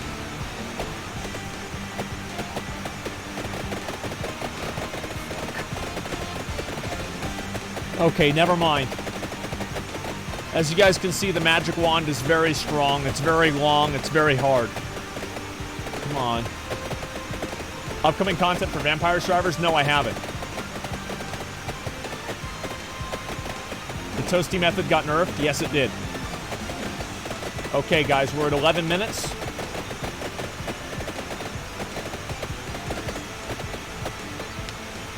Hopefully, we can get the Arcana that's closer to me. That's the magic cards. I have to get the magic Pokemon card that's closer to me. Pause before the boss spawns so you can move away from him. All right, 11 minutes coming in. This is going to be a danger bat. This is a danger bat right here. Where is the danger bat? There he is. Okay, he's dead. All right, so it's right there. This is the Arcana chest right here. You guys can see it? It's right there. Right there. That's the Arcana chest. Okay, 12 minutes. I am going to close my eyes. And I don't want to see it happen. I don't want to see it happen. Because it's just going to be so upsetting. I'm going to close my eyes. Running 40. Jesus, take the wheel.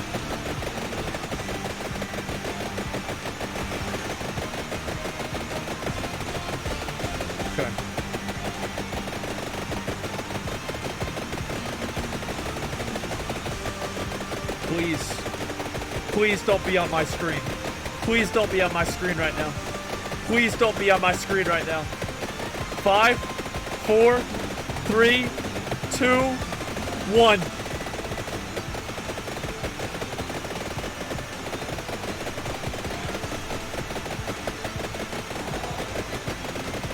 Okay. All right. All right, this is it, boys. This is it. Please, please give it to me. I want to see it. I need to see it. Big dick run. It's a lot of bad boys here, but it's okay. Now, it gets really, really hard at about 20. At 28 minutes, this might sound stupid, but at 28 minutes, it becomes super easy.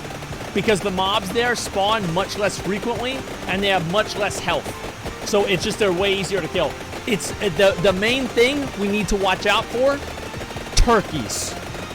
Turkeys are what can kill us. Nothing else besides that, just the turkeys. That's what's really scary right now. Yes, the danger turkeys. That's right. Now, if I can get another chest, that would be fucking amazing. But I don't know if that's going to happen. Come on, 13 minutes.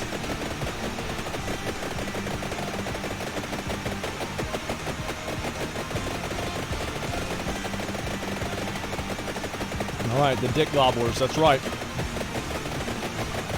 Come on.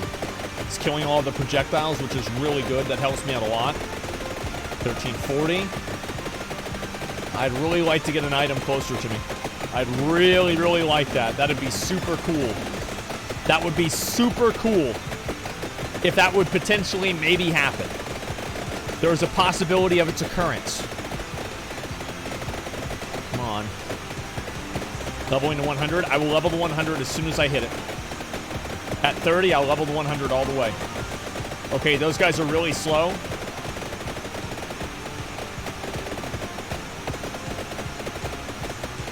It's all those bad boys shooting at me. Let me move down a little bit. Okay.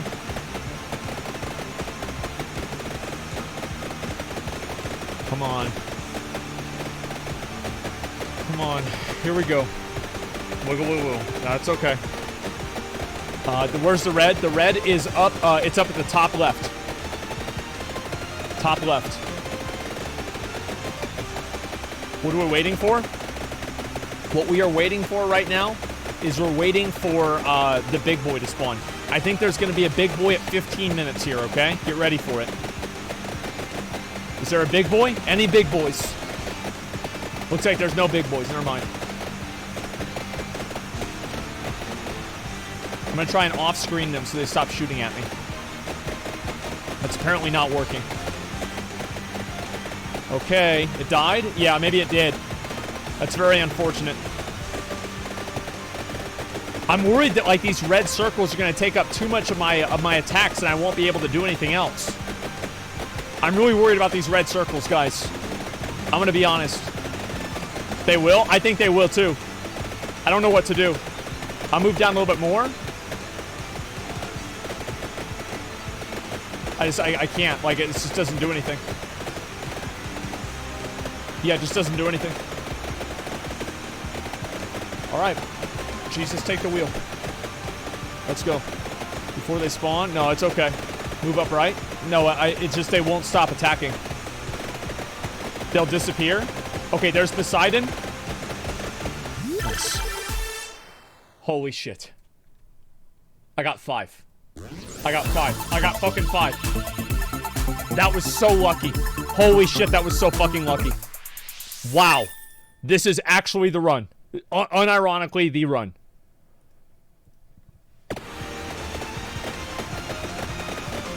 Okay, the Perpy boys are very dangerous. They're very strong. Yes, this is the run. Staying focused. Staying very focused.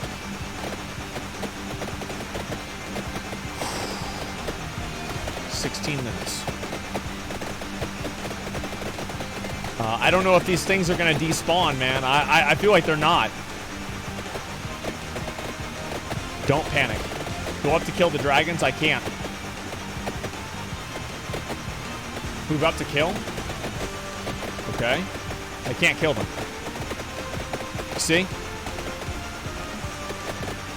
All right, there we go. Yeah, it doesn't. Yeah, they're in the wall.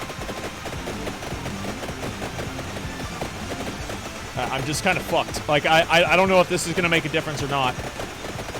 All right, here we go. Bad placement. Yeah, no, it's going to be fine. This is just what I was worried about. It's exactly what I was fucking worried about.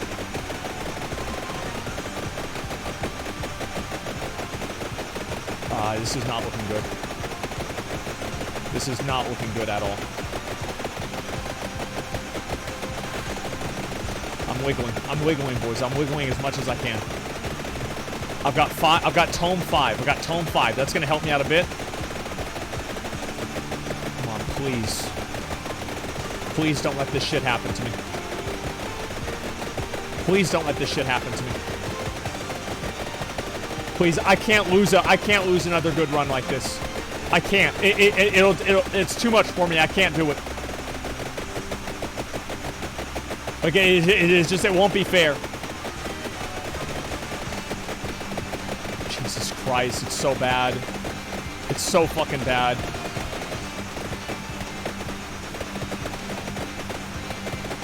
Okay. Should I just pick up the, should I just pick it up? I feel like I should just pick it up, right? At 30 minutes? It won't matter. Save it to evolve? Okay, fine. Alright, let me focus. I just got hit.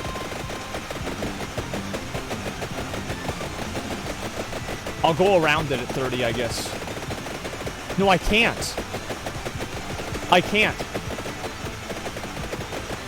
Save it for a heal. Yeah, that's right. I'll save it for a heal. That's a good idea.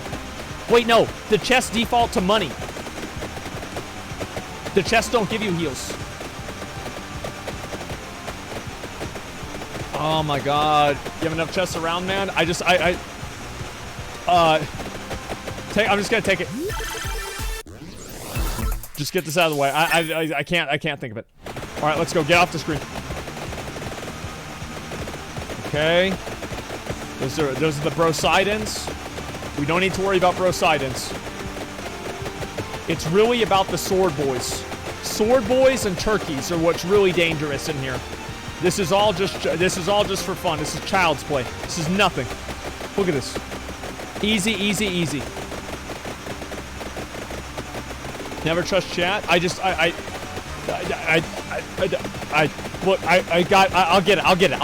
it. It'll be fine. Okay. I'm not wiggling yet. I don't need to wiggle yet. Gosh darn turkeys. I know. I can't move any farther down. Yeah, I cannot move any farther down at all. I'm stuck here. All right, there's one big boy. Big boy is not a problem.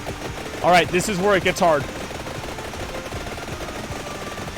100% focus.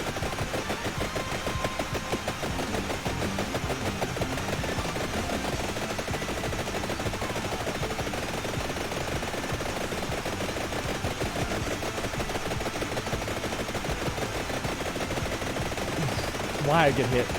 I'm getting hit at 20? Like, oh my god, this is not looking good. This is not looking good.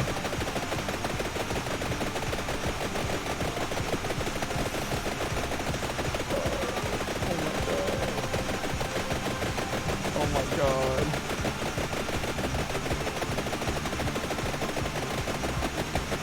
Okay. Cock ass, he got so close. How did he not hit me? I got lucky for no reason. I should be dead right now. All right, it's 20, 21. All right, let's go. Focus. All right, where's the Arcana? Gentlemen, where's the number 21 Arcana? I don't even see where it went. Next to my bottom chest. The one closest to me. Next to me, lower left. Okay. Focus.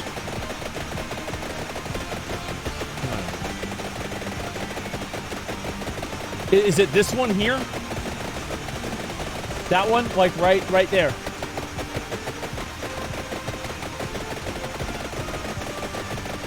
Yes? Okay. Come on.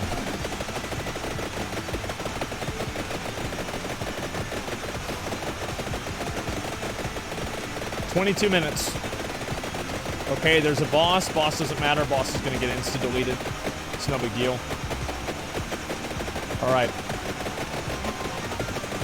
As soon as the Sword Boys come out, that's whenever things get real. Sword Boys come out, and we are fucked. Now, luckily, the red attacks don't do that much damage. All right, 22 minutes seems just fine. It seems very, very safe.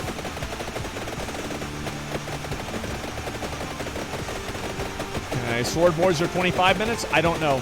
I know that, so the hardest part is before 28. At 28, it becomes a joke. But before 28 is whenever things are hard. Yeah, the shooters are stuck in a wall. I can't do anything about them. So every single attack that I shoot towards that direction is an attack I don't shoot towards the direction of another enemy. You see? So they're encroaching on me more than they naturally would.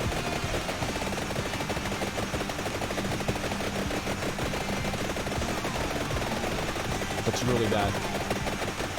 That's really, really bad. Luckily, those don't do a lot of damage. See, just like that.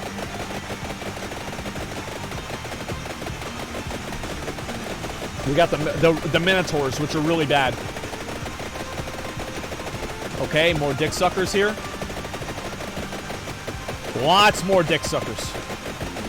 Lots of dick suckers. Oh, lots of them. All right, there we go. Good. Avoiding the projectiles. Good. I'm going to go up and down. I'm going to go up and down. Up and down. Up and down to deal with the projectiles.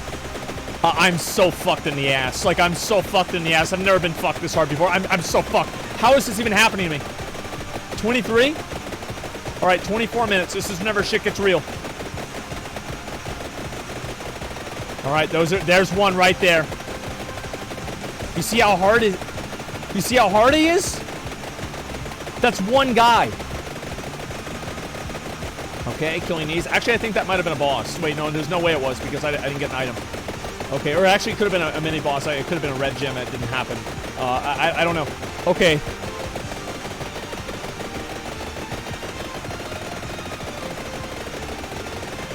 Come on, please. Please, give me the dub. Give me the Omega dub. The attacks towards the wall. Guys, shut up. It doesn't work. I tried it. You think I wouldn't do that? 25 incoming. Yep. All right. 2 minutes, 3 minutes of absolute fucking dick destroying. I have to survive this. Okay. That's the big boy right there. Big boy is down. Here we go.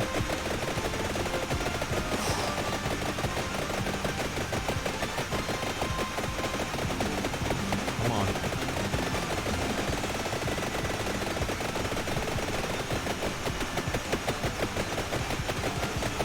Come on. Come on, you son of a bitch. Come on. Avoiding every attack. Now, whenever these turkeys come out, that's whenever shit gets real. This is all just for fun. When the turkeys come out, we stop having fun. The knights are no problem compared to the turkeys.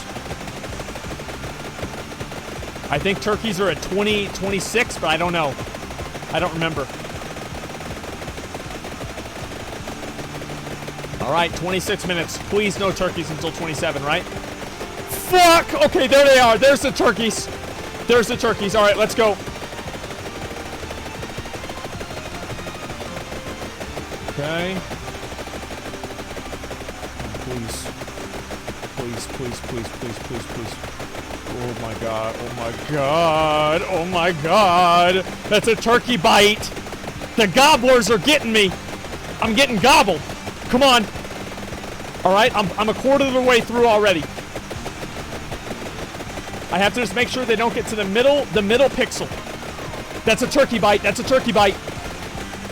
Come on. Come on. No turkeys. No turkeys. All right, 27. Here we go. Here we go. Here we go. Moving down a little bit. All right, now this is big turkey time. Big dick turkey time. Let's go. Turkeys and knights. The knights of the round table and the turkeys are converging to destroy me. Come on. This level 5 tome is really helping me out a lot. I feel like whenever I did this at level 4, I was just getting destroyed. This is just fine. Like, like, okay, never mind. I just got hit. Okay, focus. No bullshit, no bullshit, no bullshit. No bullshit. Come on. Avoiding? It's okay, it's okay, it's okay, it's okay, it's okay. Jesus Christ.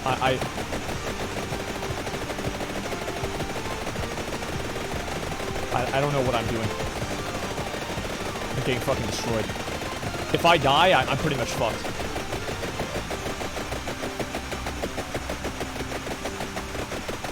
Okay. That's it. I think I got it. I'm almost done. Let me finish the turkeys off.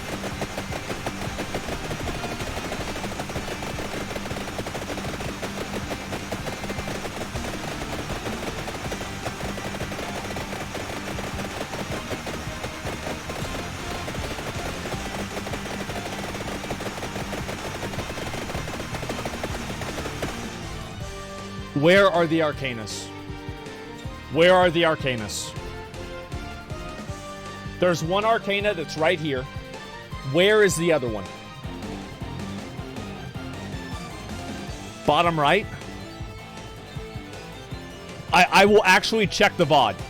I'm gonna check the VOD right now. I'm gonna check the VOD. I literally don't care.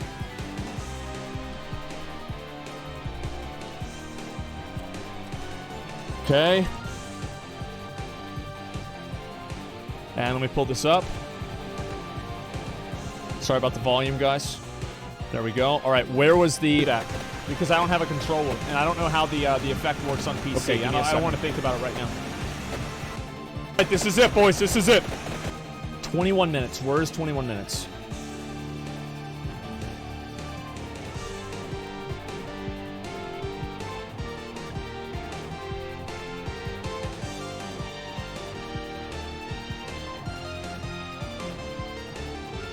I don't even see it.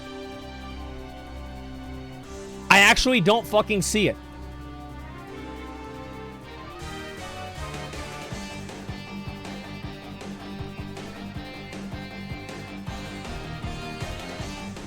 Okay.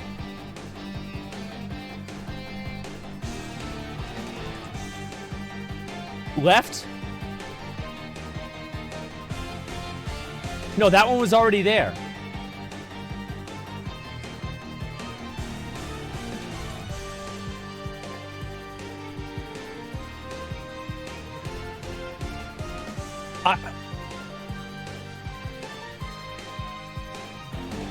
I don't know where it is.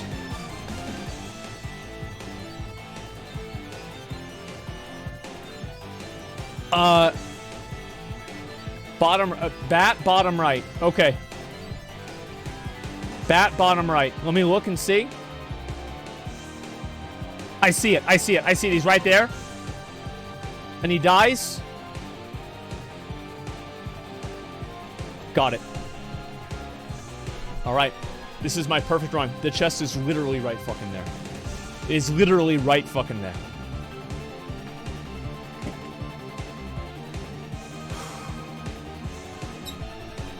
Okay, give me 1 second.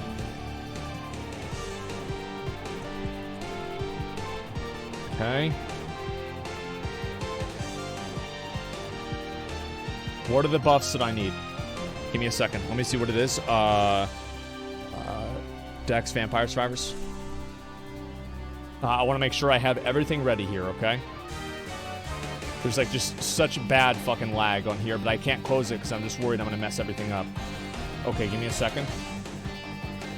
Yeah, this is it.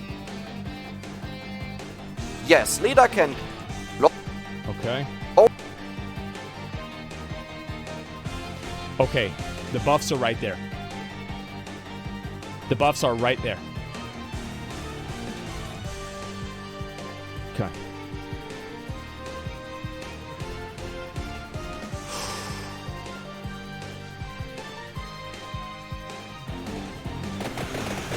Let's go.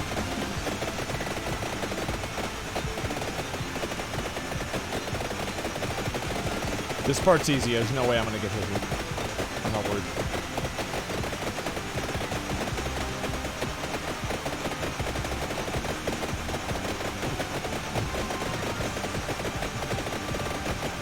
Alright. Check orb timing. Okay. Let me check the orb timing.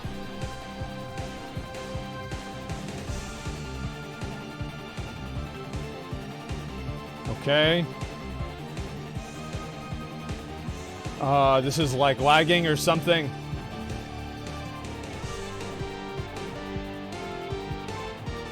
As soon as it hits 30, he hits it. As soon as it hits 30, he hits it. That's what I was gonna do. Alrighty, boys. Who's ready to see a Reaper kill?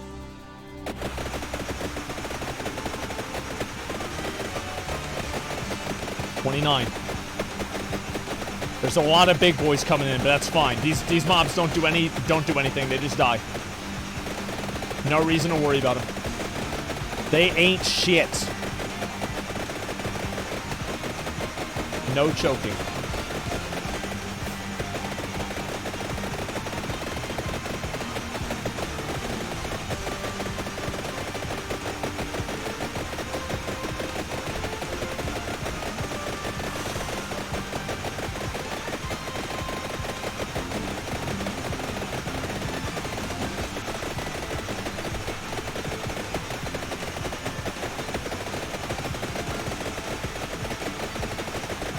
Focus, focus, focus. Please don't fuck this up. Please don't fuck this up.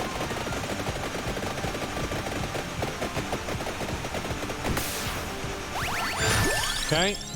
And we're gonna go with cross.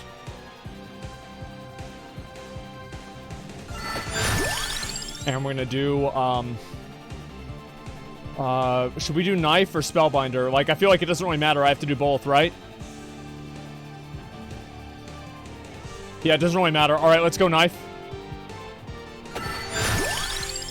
Okay. Lance it.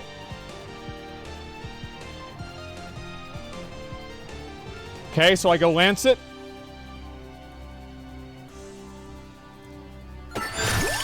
And I'm gonna do spellbinder. Yes, I do spellbinder. And we're gonna do lance it again. And we'll do laurel. Yeah, we'll do laurel.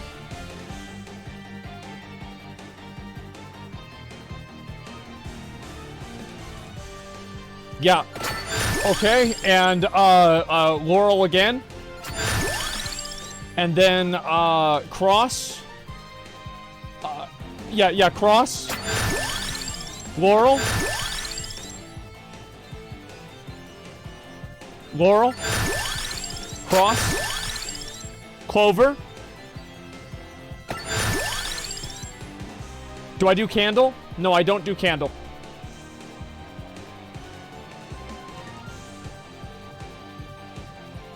I think I'm gonna ban it. I'm gonna banish candle. I'm gonna banish candle.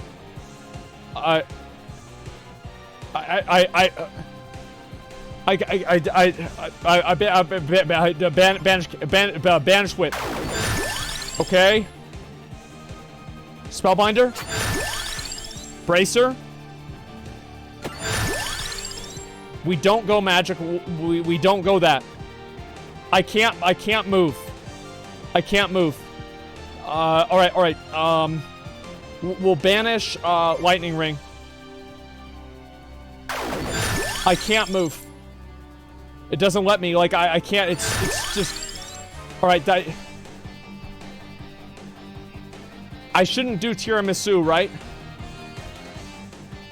He said you can do it, but...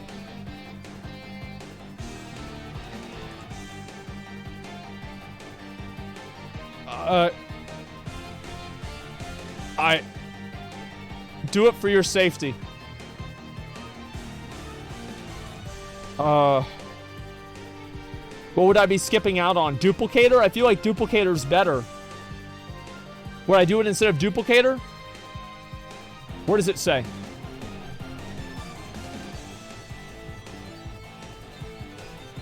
Okay. Just a minute, let me see.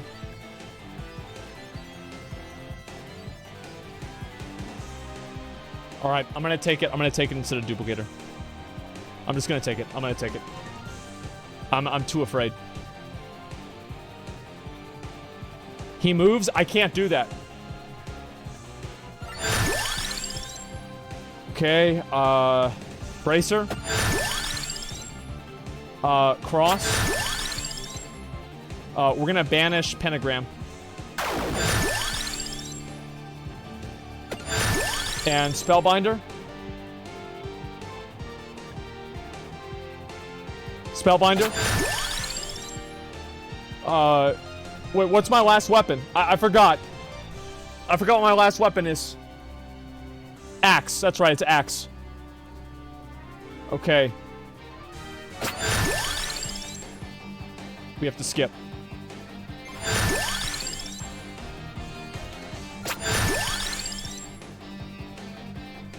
I do spinach, right? Yeah, I do spinach.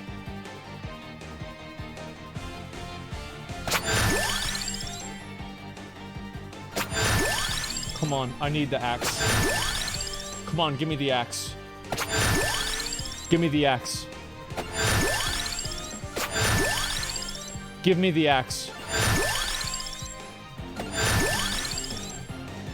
Please give me the axe. Yes! Yes! Alright, I got it. I got it. I got it. I got it. There we go.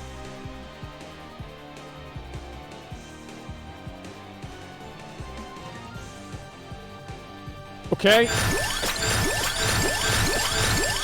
I can't move.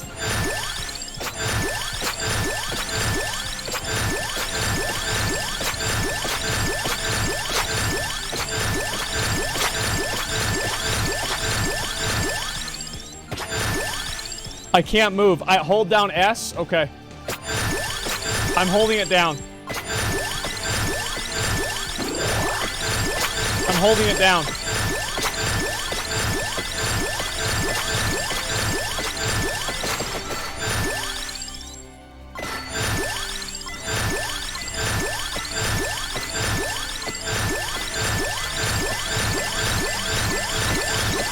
Okay, come on.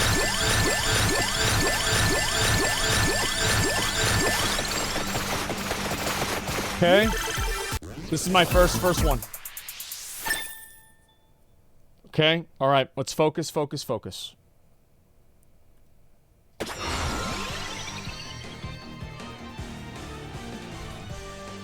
Yes. Yes. Yes. Yes. Yes. Yes. Yes. Yes. Yes. Yes. This is it. Picking this up. Their sword.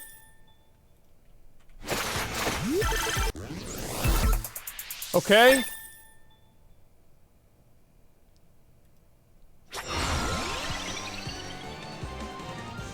I'm gonna go with Awake, so I stay alive longer. All right. This is it. This is actually a perfect run. Okay, let's do this.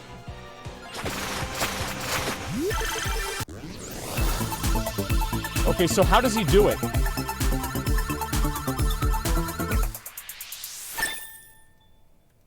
So he just like fucking...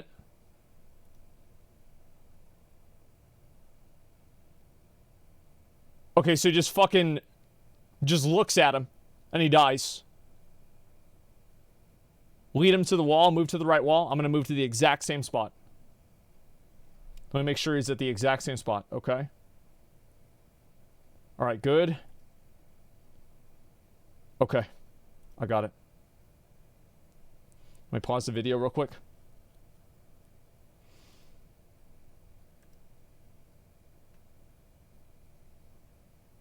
Did my audio go away? What happened to my audio? There we go. Nice. Nice, nice, nice. Okay, let's go.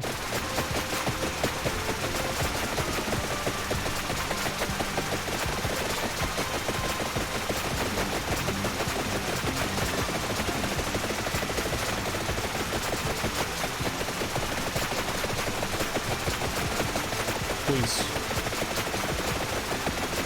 Please. Please fucking die. Please fucking die.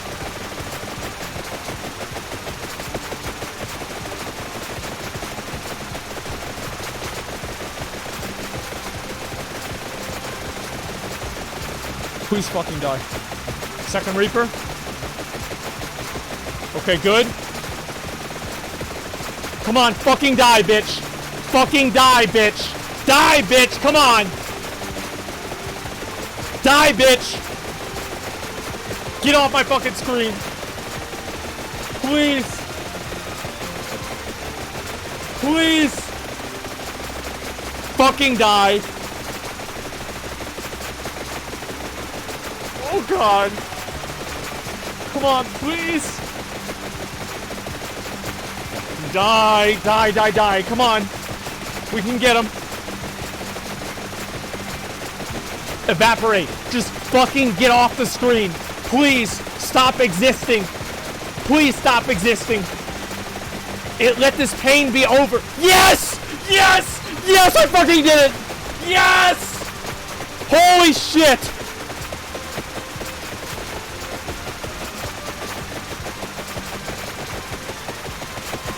Oh my God. Oh my fucking God. Yes! We fucking beat him, man. We actually fucking beat him. Holy shit. Oh my God, I can't believe it, man. I cannot fucking believe it. Oh, wow. Today was the day. I knew today was the day. I knew it. Holy fucking shit.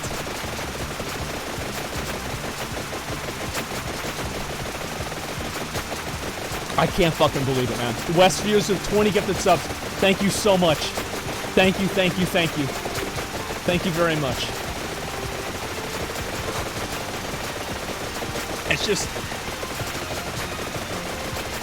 I can't believe it, man. I can't fucking believe it. Can I kill two?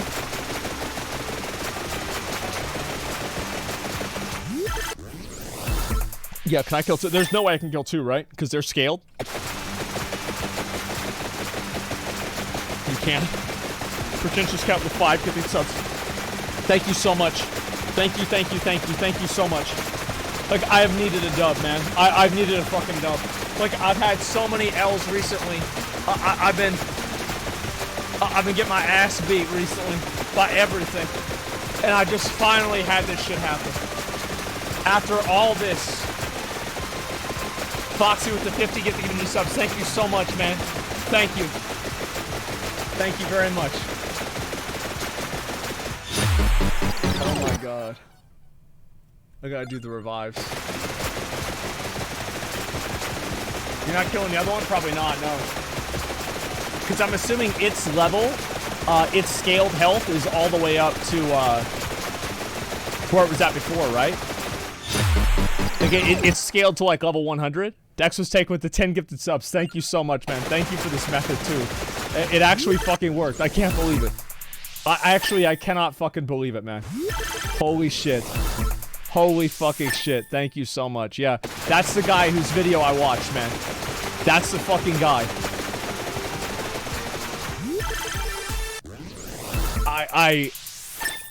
Alright, let's...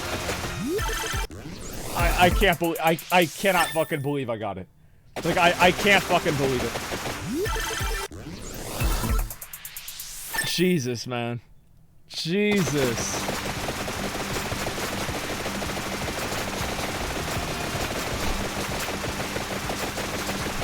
And I did it with the ball sack, too. That's the best part about it. Like, I didn't use some like, other character. I stayed true to myself. And I just went... link his channel? It's the guy's video. I'll link it right now. Give me a second. This is the guy who came up with this strategy. I've watched his videos before. Give him a fucking sub, man. Give him a fucking sub. Like, whatever the new stuff that comes out, we're gonna probably be watching his videos again. Yeah, there it is. Holy fuck, man. I can't believe this. I cannot fucking believe this, man. I didn't think it was possible. You're gonna show us the stats? Absolutely. I'm gonna do a game with him. Yeah, I'm gonna do a game with him after this. Revive again. Yeah, you didn't fear the Reaper. Exactly. All right, let's see the character. I can't believe it, man. After all this time, after all this effort, we fucking got it. Holy shit, dude. Holy fucking shit. Get the last chest? Okay, let's see if I can. Yeah, it looks like I can. Nice. Okay. Oh, nice. I got 3. Great. Wow. Fucking wow. Yeah, there's still more, by the way, guys. I still have even more reses. This is my last one.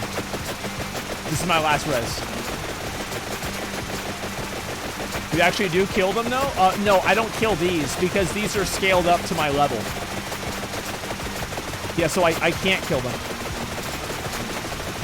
I remember the first time I saw the Reaper kill me, I thought that I was wondering if you could kill him, man. The first time I saw it, I bet that's what everybody thought. All right, I think that's it. Okay, gentlemen. Look at that fucking DPS, man. Look at that fucking DPS, man. 10 million. Insane.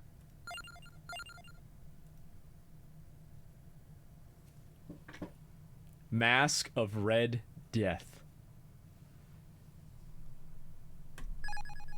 Gotcha, bitch. Let me do the power-ups.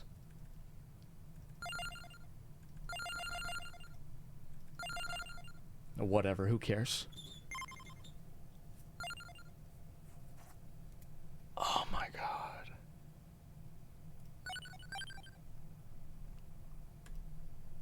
Let's do it. Let's take him. Should we take him into the new zone or the old one? Oh, let me show you guys his stats. Sorry, I forgot to show you guys. Those are his stats right there. The new zone, the old zone, the bone zone, the new zone. All right, let's go to the new zone. Let's try that. I don't even know if I can beat him with this character. I have no idea.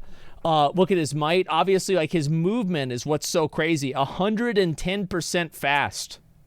You see that? That's fast. Okay, let's do hyper. Oh, wait. Okay. Should we do this? I feel like we do awake. Let's do awake. Slash? Okay, fine. We'll do slash.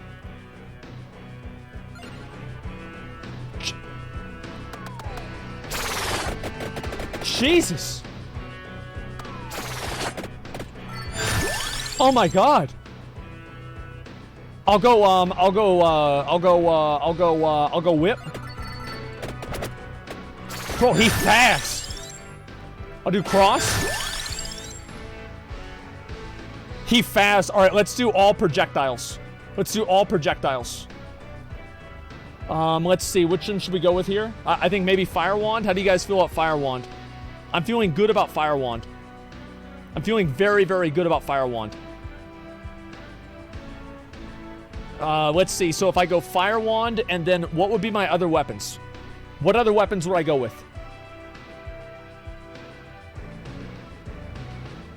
Yeah, knives as well.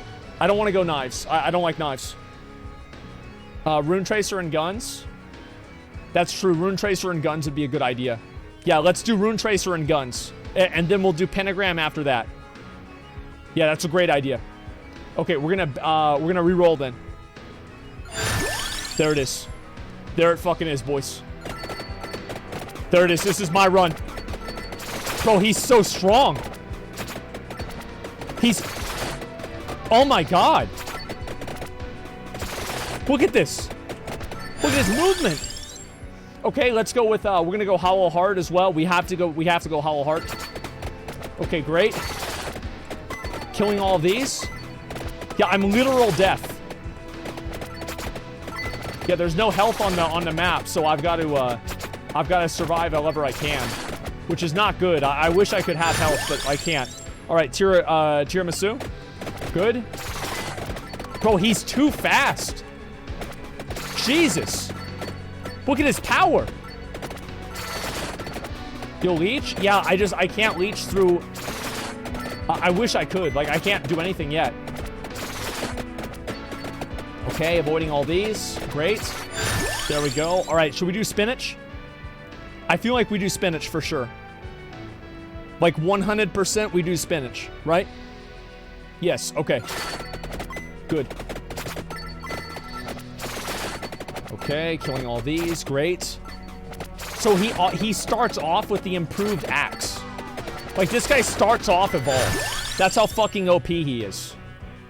I feel like I'm just gonna go Hollow Heart for now. Yeah, let me go Hollow Heart for now. I don't want to take too many risks and use my rerolls yet. I'm not gonna go Fire Wand, or I'm not gonna go Wand. Magic Wand's not useful. Dude, I feel so good that I unlocked this character. I really do. Like, I feel so fucking good. All right, reroll. Lightning Ring. I'd really like to go with Lightning Ring. Lightning Ring would be really, really good. Wings? No, I'm not going to go with wings. Let's banish wings. Okay, yeah, let's banish wings. Yeah, fuck that, guys. That's not going to happen. Okay. Yeah, I'm already too fast to even control. And, like, by the way, this isn't even on hurry, too. I'm not gonna go knife. I don't like knife. I'm gonna go with spinach. Yeah, I'm not a fan of knife. Oh, we also have to have tome too. I forgot about tome. We'll get to that. It's not a big deal. Jesus, he's so fucking fast, dude. He's outrunning the blue things. Okay, we'll do whip. Let's do whip. More projectiles. Look at these dick boys. Look at these dick boys trying to get to me, man. Look at the dick boys trying to get to me. That's not gonna happen. Okay. Look at that. There we go. All right, let's go Hollow Heart again. I'm getting kind of bad RNG here. It's not a big deal, but it is bad. Okay. Kill some of these. Get some of this. Dude, I move so fast, I can't even keep up with it. This is nuts. Okay, there's Tome. We're good on Tome. We just need to get that other gun, man. Okay, I'm already half health. I'm only 2 minutes in. This is kind of bad. Okay. And let's do... I don't think we should do axe. Let's go with whip again. Yeah, these mobs are really hard to deal with. I should have gone somewhere with healing. Because I can't get any heals here. Which, like, really fucks me. I mean, this is death, okay? There's no way I can die with death, right? Okay, good. And we're not gonna go with Clover. We're gonna go with Whip here. Yeah, there's no way. Get Garlic? No, I don't think it's worth it. Fuck. Okay, let's kill this guy. These things have a lot of health too. I remember this very clearly. I need to get more tomes, man. I really need more tomes. Okay, getting this. No, that's so good. I actually needed this so bad.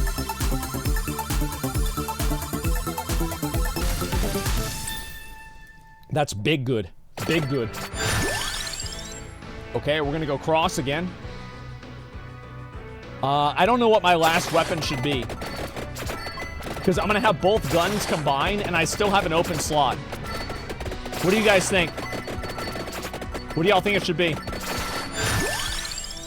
Weapon effects, don't really care about that. Rune Tracer, Axe. It could be Axe. What is Axe's upgrade? Axe upgrades with, yeah, what does Axe upgrade again with?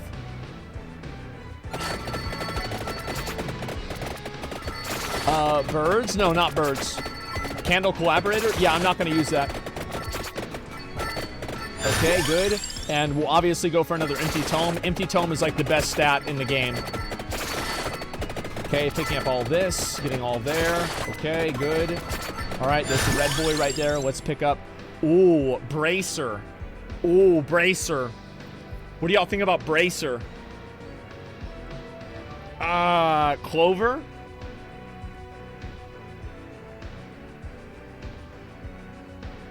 Axe upgrades.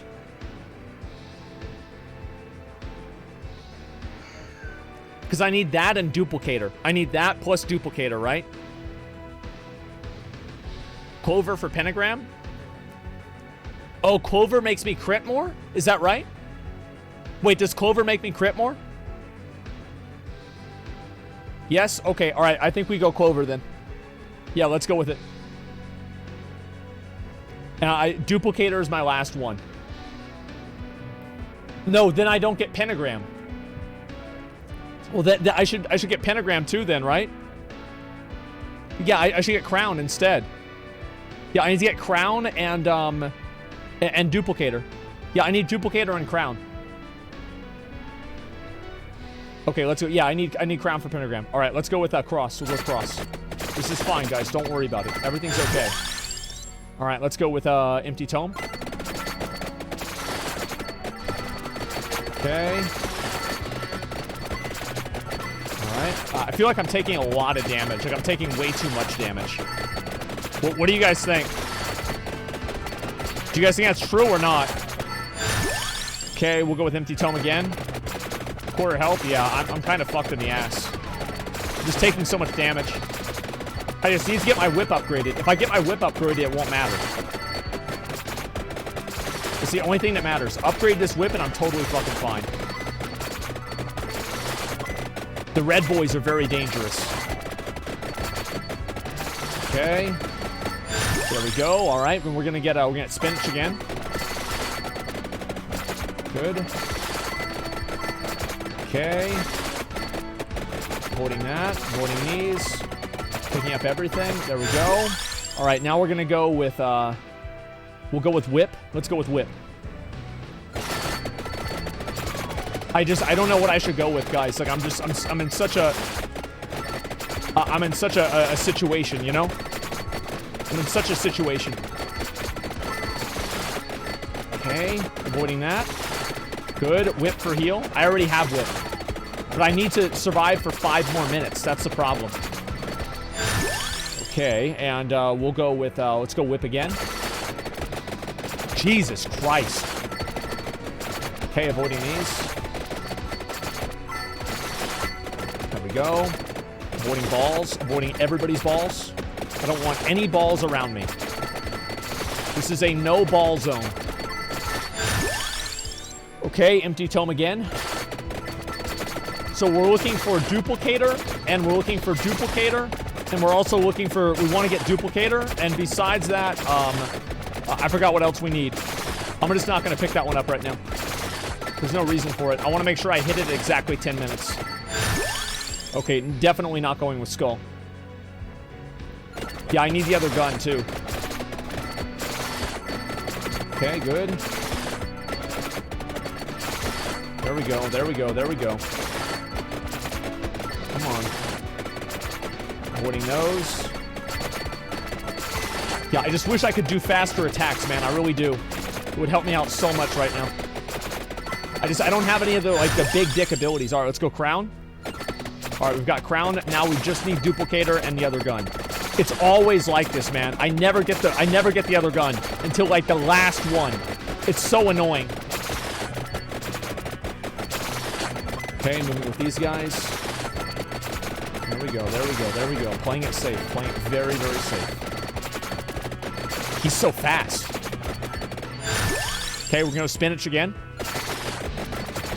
Picking up all these. There we go. Need to do garlic plus wings with this build. That might be too strong. It'll probably be too powerful. I'll get banned. Or soft banned. Okay, let's go whip. Remember, I want to level whip as soon as possible. So exactly as soon as we hit 10 minutes, we go with it. The bone zone is no joke. Okay, there we go. And we're going to do whip again. And we're going to do cross. And we're going to do crown. I haven't gotten Rune Tracer. I feel like maybe I should go with Rune Tracer. What do you guys think? How do you guys feel about Rune Tracer?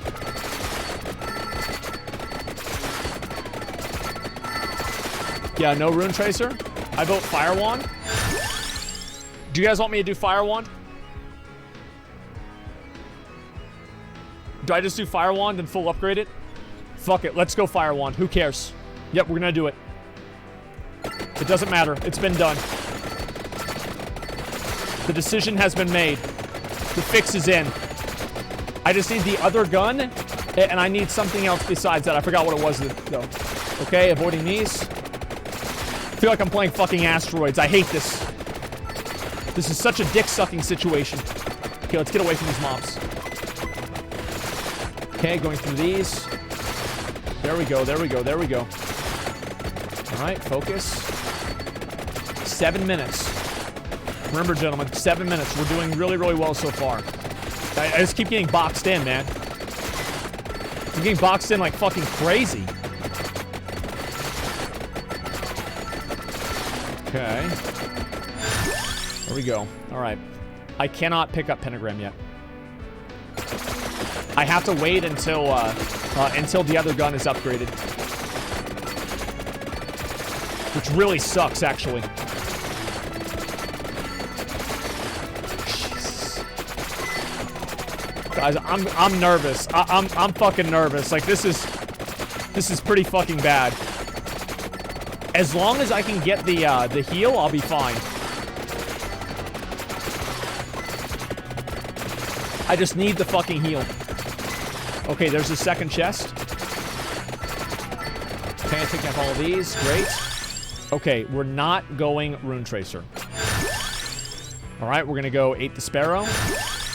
Sparrow again. Crown. Sparrow.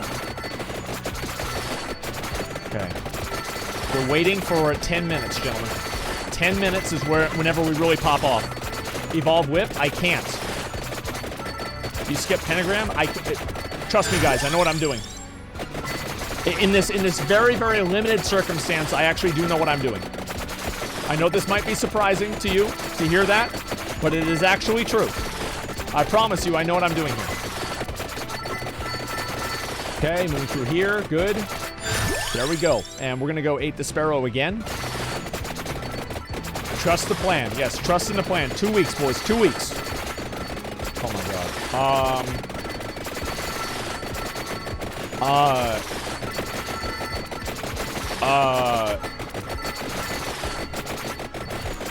Okay.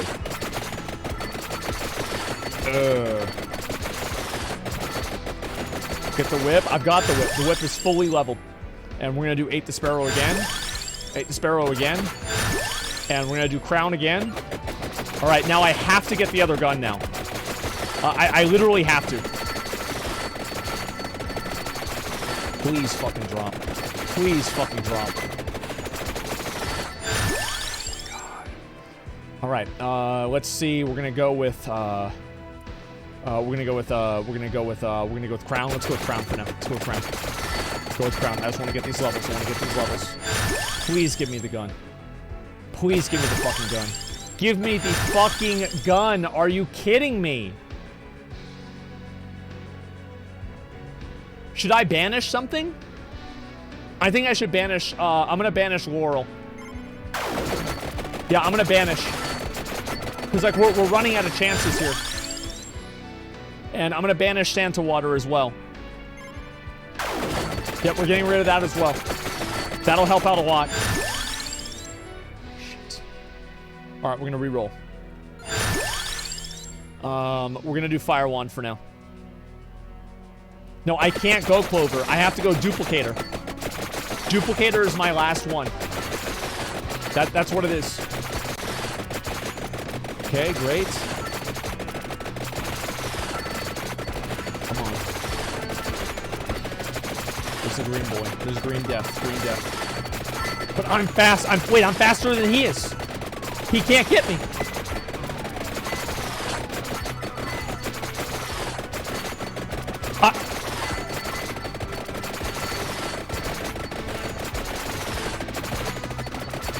I can just outrun him. I can outrun him. I'm so fast. I got legs. I got legs.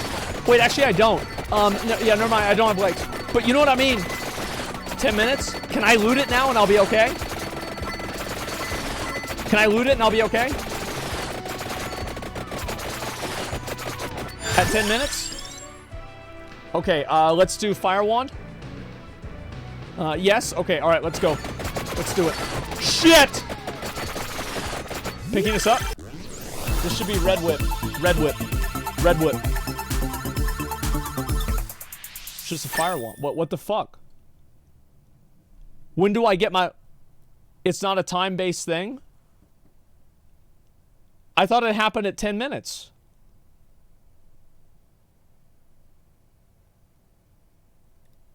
It's based on bosses? Okay, alright. I just have to avoid Green Reaper for a little bit longer. Okay, there we go. Alright, we're gonna have to, we're gonna skip. We're gonna reroll. We're gonna reroll here. I have to get this other gun. Oh my god.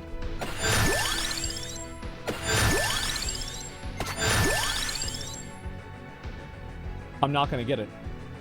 I'm actually not gonna get it.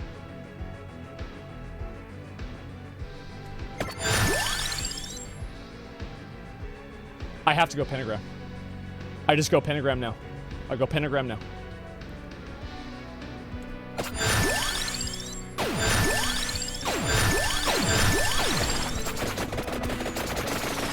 I got fucked. I got fucked. It's fine. It's fine. It's fine.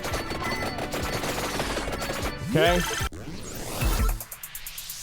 There it is. Wait, what? Wait. But I thought... Wait, so then where's the chest? I need to upgrade my chest.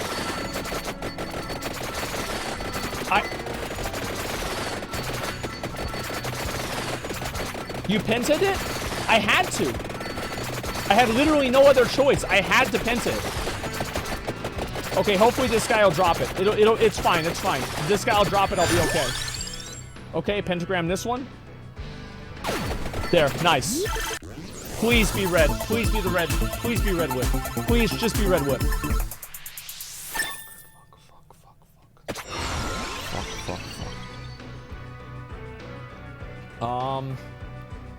I think we have to go with this. We have to go with healing. We have to plan for healing. Let's plan for healing. Let's go. Okay. This is... I'm so fucked right now. I'm actually so fucked. Oh my god. I'm not getting duplicator either now. Alright, let's go with, I guess we're gonna go with projectile speed. Yep, we have to go projectile speed. This is an omega fucked run. This is the Reaper. This is my first run I've ever done with Reaper. Got it? Come on, bitch. Come on, bitch. Give me another fucking chest. Give me another fucking chest. I need these chests. I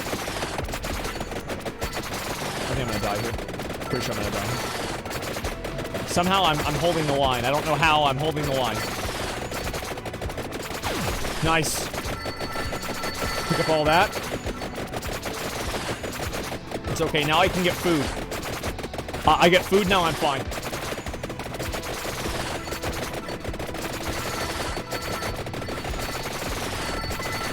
Come on. Give me the food. Give me the food. Eat the food. Shit. I thought I had Bracer level 5 already.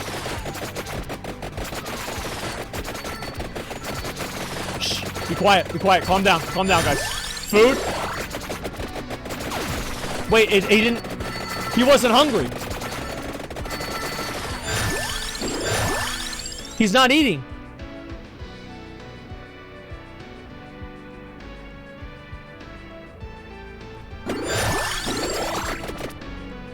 My max health? Wait, 804. Wait, what? Wait, what?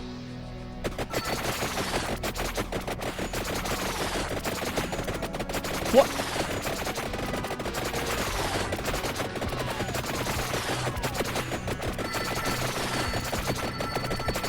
Is he just like a god?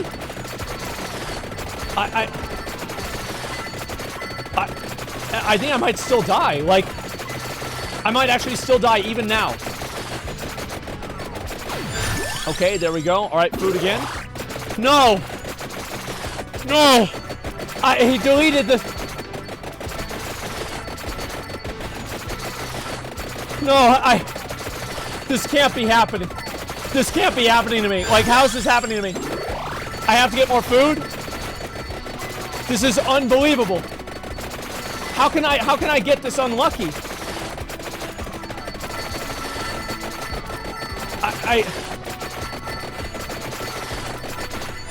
It's rigged. It's gotta be rigged, guys. It's gotta be rigged. And every time... Oh, man!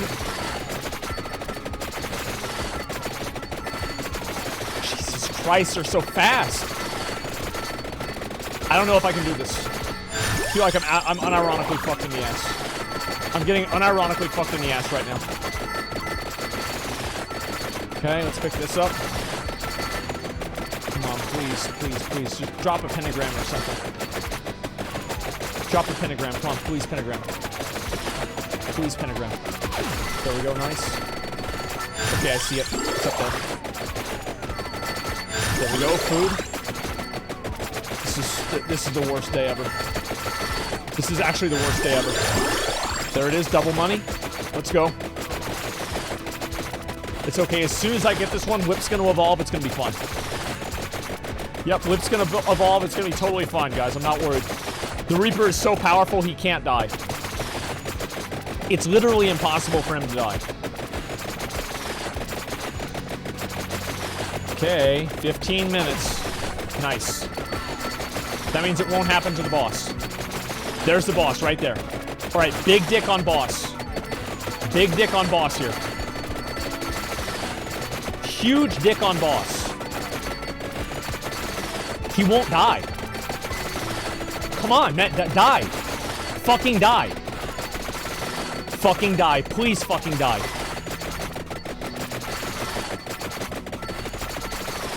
Come on. Come on.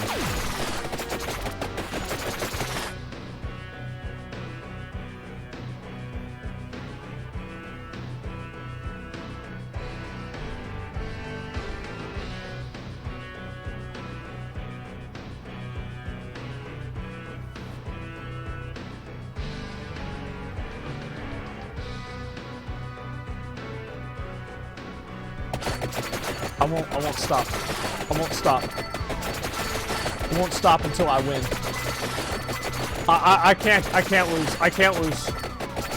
I know I can't lose. I'm probably gonna lose, to be fair, but like, I mean, just like the luck on this is insane. I can't believe this.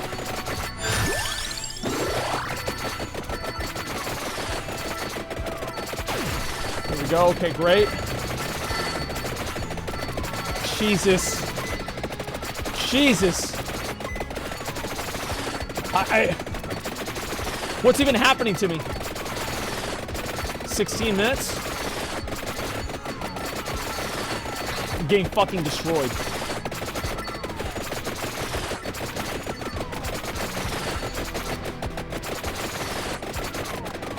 I'm just fucked.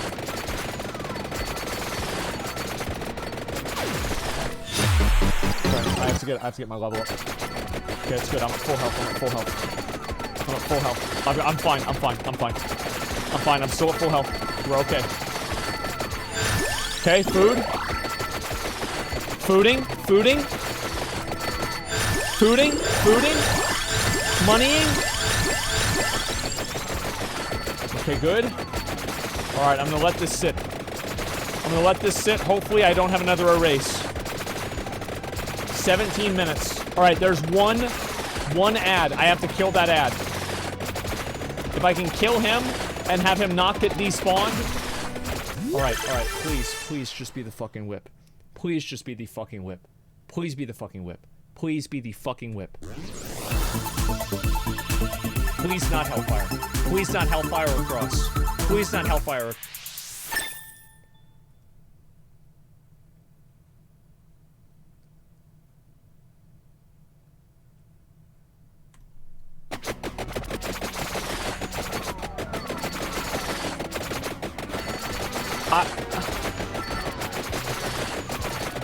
Wait, so it couldn't have even been Hellfire. So there was only one bad option, and I got the only bad option? Is that what just happened? That's actually what just happened, right? I mean, yes, okay. I thought so. This is so bad. Avoiding these. Okay, good. Nice. All right, let's pick everything up. There we go. Fooding. All right, let's food again. Pick all these up. Fooding again. Okay, getting above these. I want to get right above them. That's all I do right here. See that? Easy, easy, easy. Easy, easy, easy, boys. Come on, please give me another mob to kill. Please, I need another big boy to kill. Oh my god, bro. I'm getting destroyed.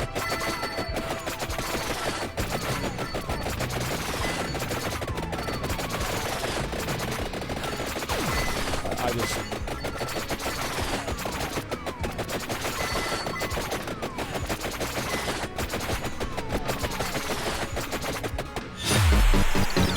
Man, this sucks. This actually sucks big dicks.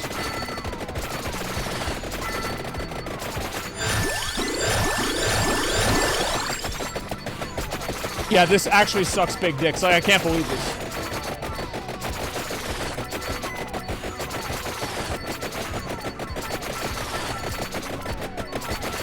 I think I'm dead. Like, I just...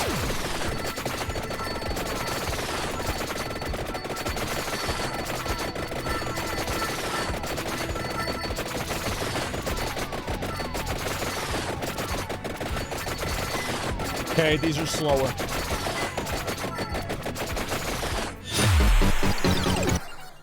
This is it. This is my last attempt. Do I do armor? Like, maybe I do armor. I think I do armor. Yeah, let's go with armor. This is it. This is my last life.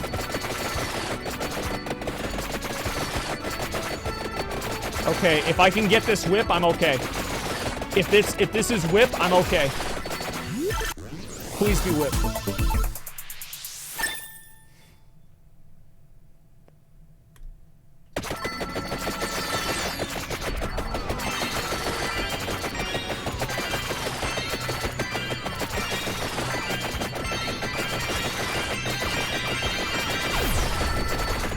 Okay, good armor. Food. Okay, good. This is nuts, man. Like, I don't think... This is the most unlucky run I think anybody's ever had. This is crazy. Like, I've literally not had a single thing go my way. Okay. Another one of these. Okay, food. Alright, I killed this guy. I killed this guy. It should be red whip. Okay, good. Yes. No way I win this. No fucking way I win this. No fucking way I win this.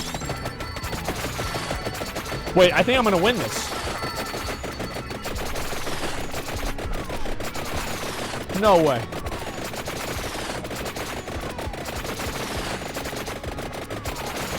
We're gonna see what happens, okay? We'll see what happens. Armor saved me? Maybe. Okay, let me go get that. Okay, all these are dead. Great.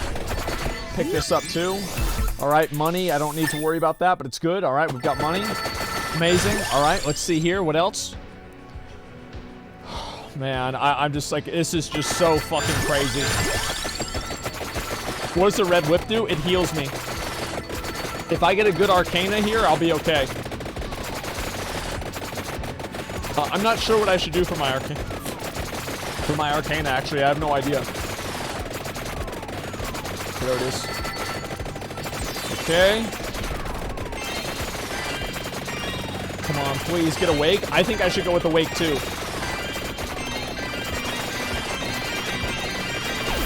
Dude, if I'm having this much trouble this early, like, I don't know what's gonna happen.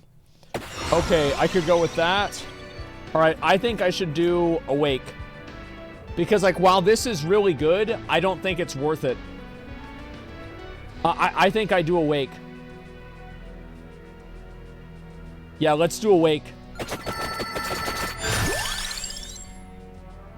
Okay, money. Yeah, there we go. Good.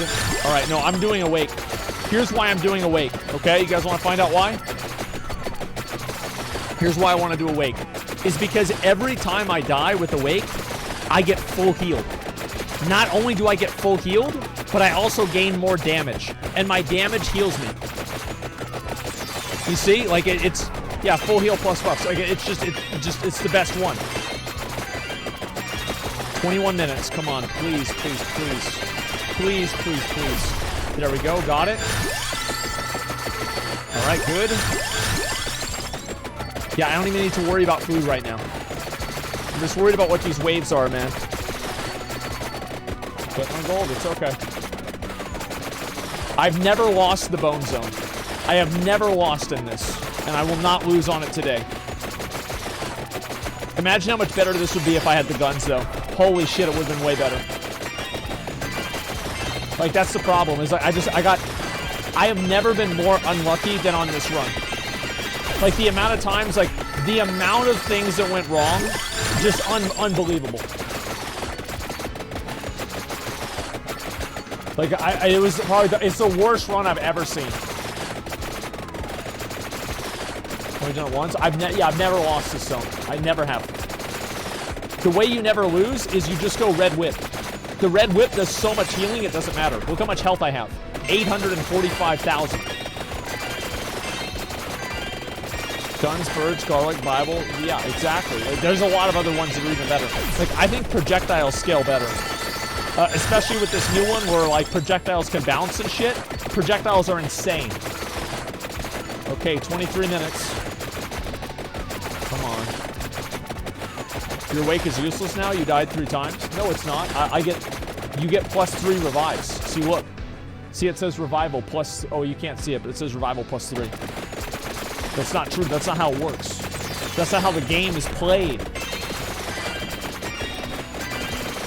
All right. New Arcana, one with dropping gold on kill. Yeah, that'd be cool. There we go. What are these things hitting me? I don't even know what's happening on my screen. Oh. Yeah, I guess that makes sense. Okay. Let's kill these guys. Yeah, these guys are some real cocks. Yeah, I didn't know what that was. Last time the gun just killed all of them, so it didn't matter.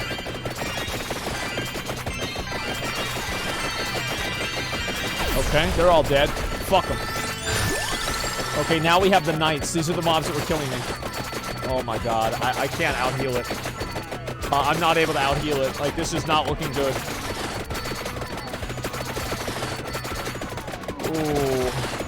Ooh, this is not looking good, boys. I am getting wrecked.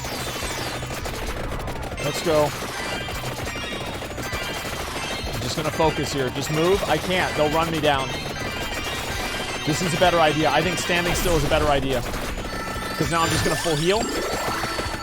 Come on. Oh, I got 2 heals out of that. That's so bad. It's the pokey boys that are the dangerous ones. You're faster? Yeah, but I'll run into more of them. I don't know if running's the best option. I really don't. I could do it if you guys really think it's a good idea. I just don't know. I don't think it is. chest? Okay, I'll get chest in a minute.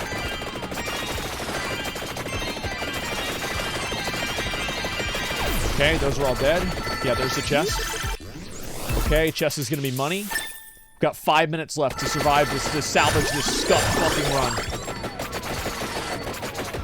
Yeah, I cannot run.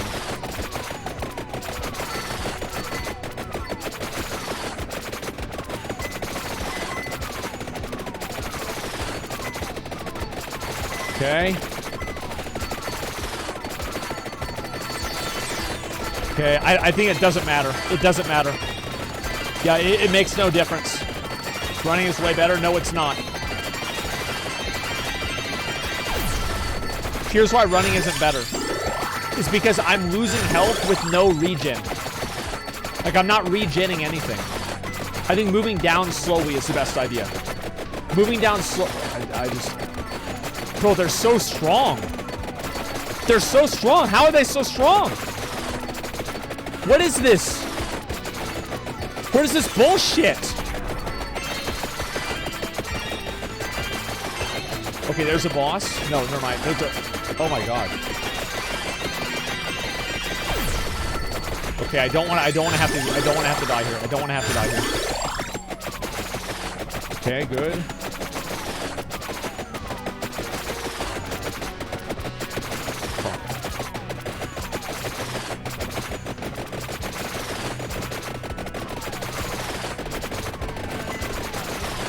Focusing.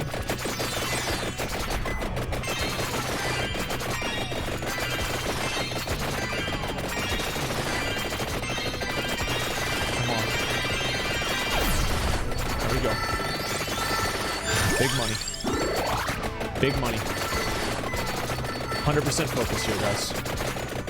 I can't lose this. I cannot fucking lose this.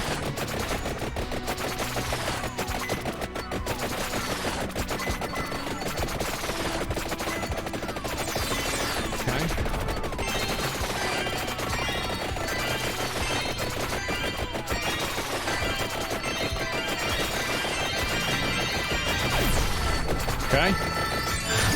Got the heal. Get this right here. There it is. 3. Doesn't really matter, but at least I got it. I have to turn around. I have to go down, not up.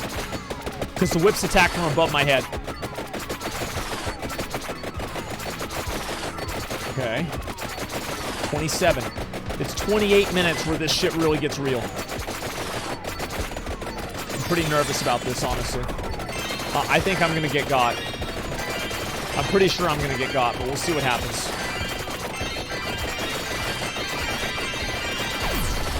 Okay, food. Food.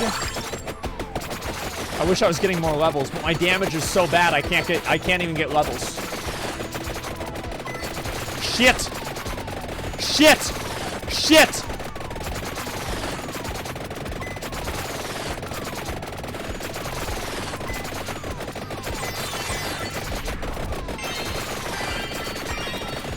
It's fine. It's fine. It's fine. I've got 20 more levels. I've got 20 more levels. It's not a big deal.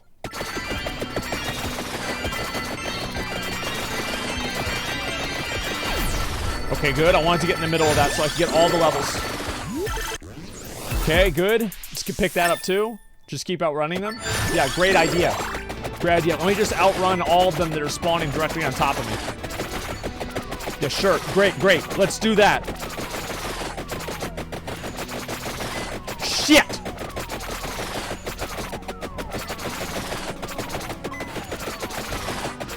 Come on, man. Come on, man. Give me the fucking heals. Okay, great. Oh my god, that's a lot of mobs. Holy shit. 29 minutes.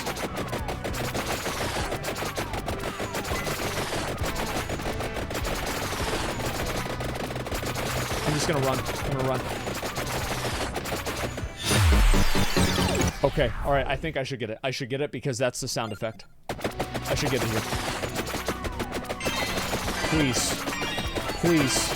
Please.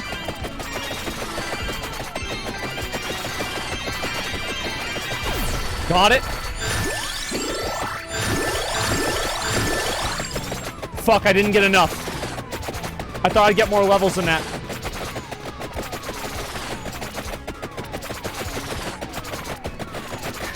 $29.42.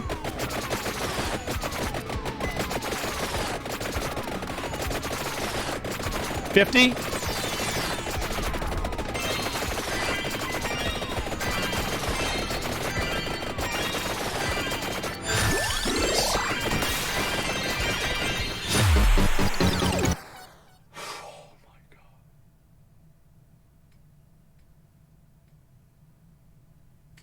Oh my god. Oh my god, bro. Oh my fucking god. Oh my fucking god. I just... Wow. That was the worst run of my life. And that's a that's a good thing. Because I can always think to myself, it will never get worse than that. I will never have a run that was worse than this run. This is the worst one I've ever seen.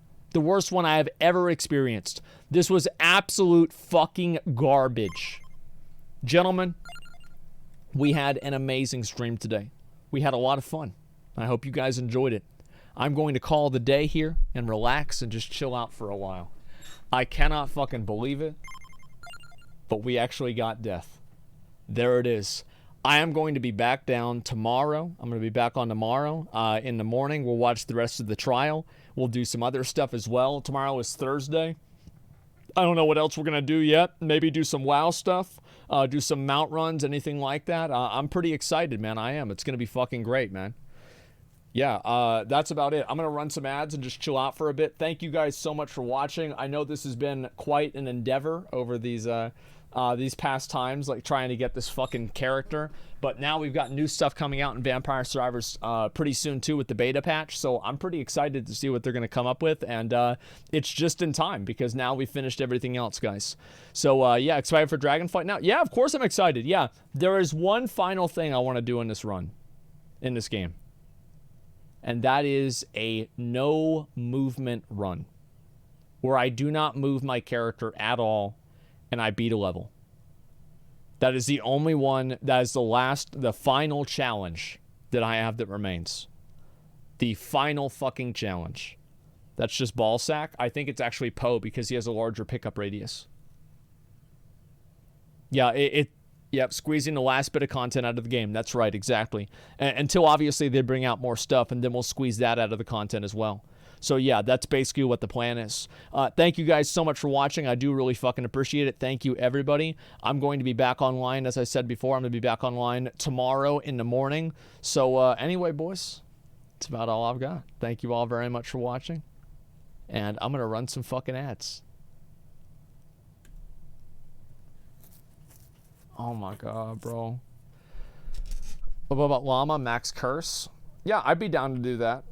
Yeah, Might, Move Speed, and Curse every 10 levels. Yeah, I'll be down for that. Max Curse is Llama. I think I played with this guy before. I think he did at least. Garlic plus Wings. That's too much, man. Takes us all back to the Croce runs with all the doubters. Man, this shit was fucking brutal, man. Absolutely fucking brutal. Did you consider missing no, or the file editing, not the thing?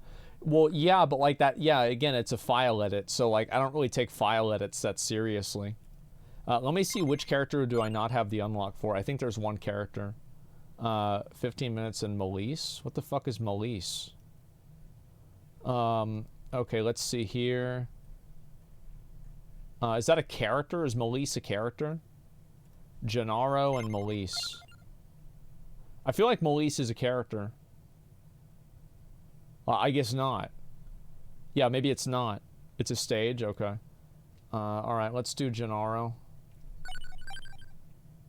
Oh, this? I don't really give a shit about those. Okay, let's do this. Mr. knows one of fun characters play though because of the stat reroll. And Malise means map. Oh, really? I didn't know that. Yeah, I had no idea. Okay, I always just do awake at the beginning. Okay, let's go with let's go with cross. Jesus Christ.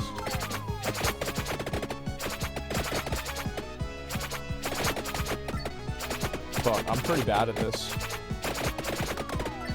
Yeah, I'm pretty fucking bad at this, goddamn. Aiming the swords.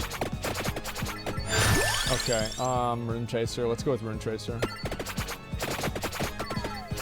Yeah, we'll go with that.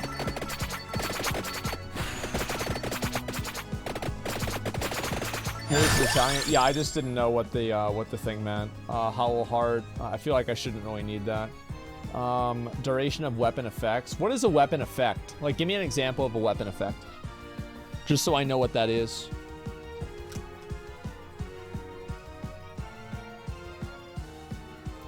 Water. Bible. The freeze. Okay, so it's just like worthless. Okay, alright, I'm gonna reroll. And we'll do, probably do a lightning ring, maybe? I kind of want to do axes. Yeah, let's do axes instead. Well, I want to go with armor. Yeah, let's go with armor.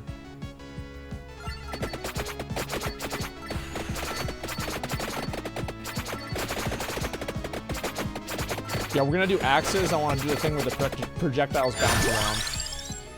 Okay, we'll do knife.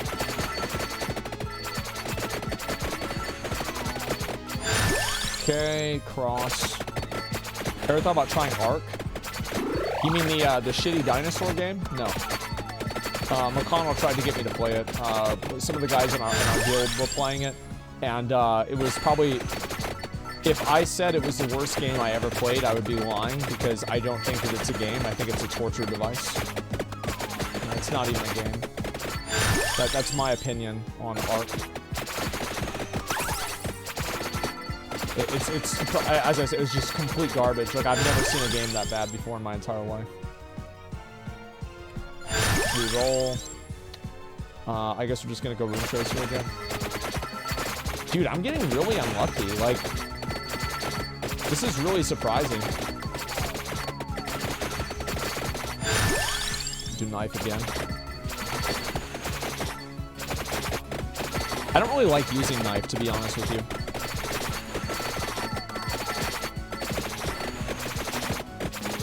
It is good in this circumstance where you can just like use the buffs and like just kill these mobs really fast. So I'll say that for sure. Okay, go with that.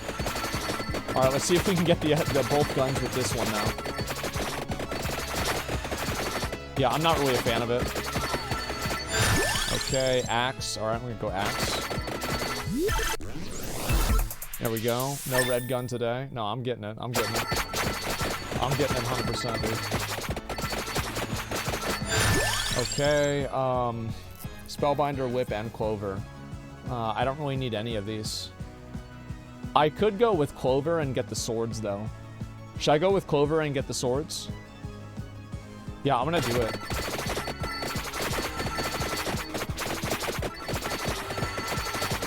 Because I'm gonna get the thing where the swords bounce around, too.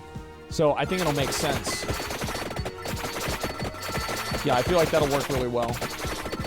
You should banish more? Yeah, probably you're right. I just feel like the way I banish is I wait until the end. Which is like maybe not the best option, but that's what I usually do.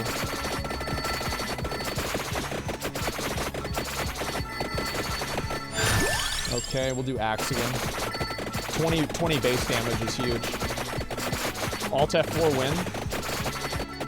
Actually, I might do Alt F4 tomorrow. You know, I told you guys I'd do it, and I haven't done it yet. So, like, yeah, maybe we'll do that tomorrow. I haven't really decided what's going to happen tomorrow. I have no idea. We'll do that. Another projectile will help out a lot. When's the honing stream? I could do honing stream tomorrow too. Like that'd be nice. Yeah, that's a good idea. I could do honing as well. Okay, rune tracer, good. And where do we have? Oh my god! Like I'm just not. I'm gonna banish something. I'm gonna banish fire wand. I just really want to get this gun. I have to get tier Gisu too.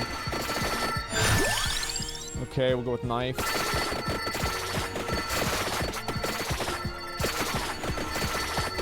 Yeah, this is some real horse shit, man.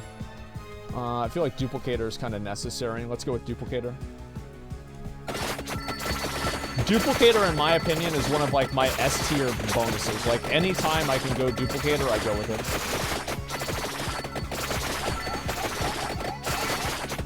Yeah, I know it doesn't look good right now, but I feel like this build is going to be really strong down the line.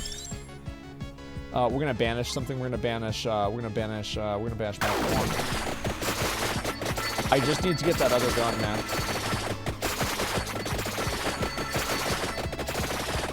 Don't forget me a tier Gisu too. Yeah, I know.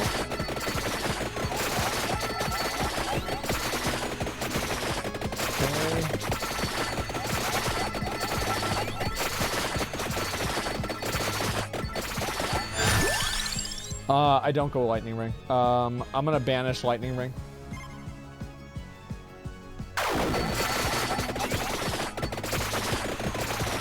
Obviously my damage is pretty mediocre right now, but I think I can survive until it matters. Okay. Shoot all those. And we'll go with, obviously go with axe.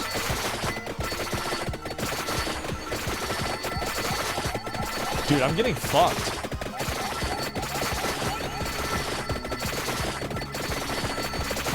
Like, I'm actually getting fucked, man.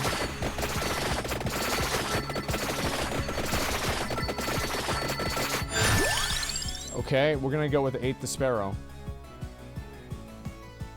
I mean, I guess actually I'll go through knife. Yeah, let's go with knife. Oh, this one here. The gun doesn't want to spawn? Yeah, dude, like, I'm just getting so fucked. Like, this is what happened twice.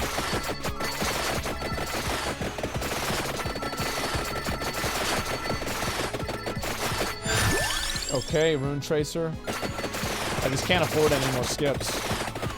And I still need to get 2 items. Like, I don't have tier Gisu either. Like, I feel like I'm just fucked. I actually feel like I'm fucked here. This is so bad. Duplicator again. That's huge.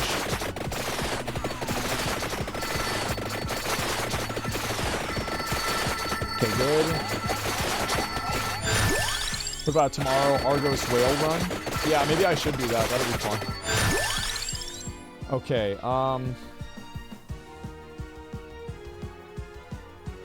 I could go Bracer right here. I think I should go Bracer. Obviously, it's Bracer.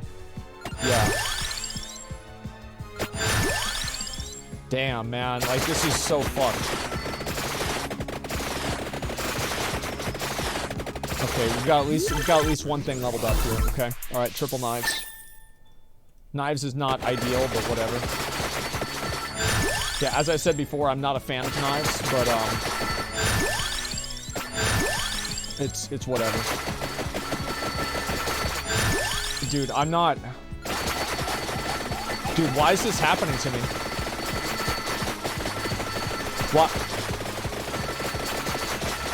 Why is the game rigged against me? I don't understand. Like, they actually have the game rigged against me. Like, this is crazy. Wait, what? Clover? I thought that was the Arcana. Oh, there it is.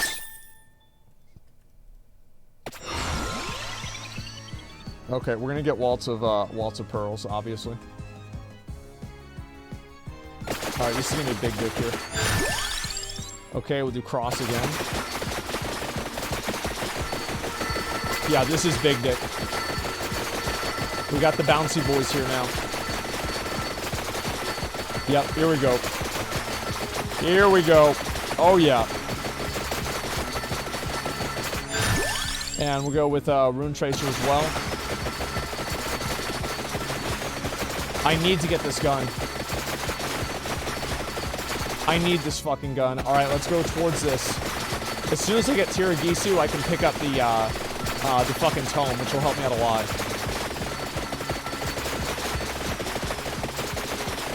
Okay, it's not chest. It's okay. Elden Ring with McConnell soon? Yeah, I'm debating whether I'm going to do Elden Ring with McConnell before or after Final Fantasy. I feel like I should probably do it before. But I haven't decided yet, 100%. Okay, I need more levels. Actually, no, I don't. I can get sword now. Yeah, I can get sword. Okay, there it is. Big dick sword. Did you kill the Reaper? Yes, I fucking did. Yes, I fucking did.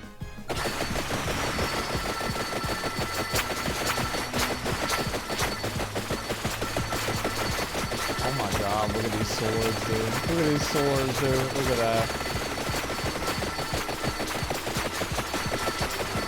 Look at that, dude. Come on, please give me the buffs. Please give me the right buffs, man. I need the right buffs. Okay, this is the Rune Tracer. Yeah, let's go with that. Alright, there we go. No future. Sounds like this run.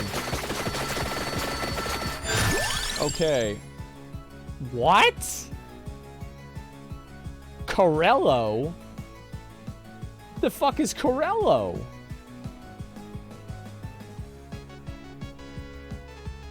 It's carts? Yeah, fuck that. I hate the cart. Yeah, I actually hate the cart.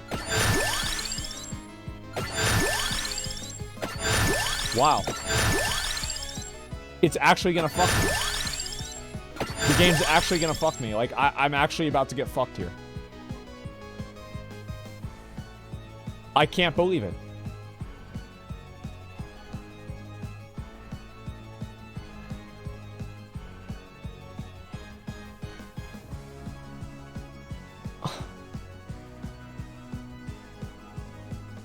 I have to go gun.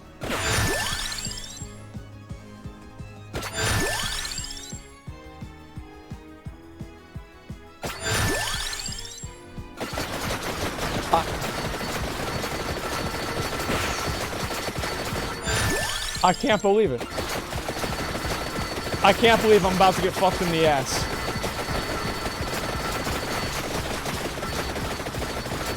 This is crazy.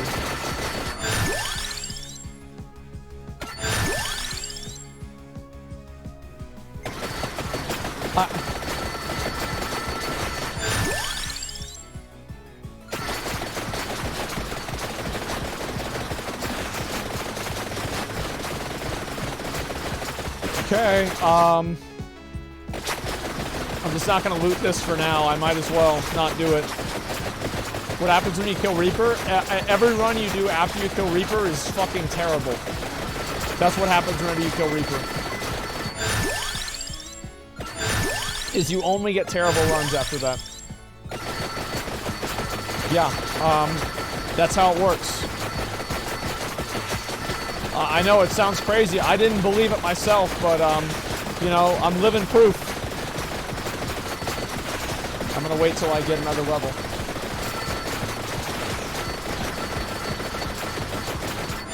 Okay, do spinach again. And bracer. And bracer. This is such a cock-ass. Like, this is actually a cock-ass. Like, I can't believe this. I'm...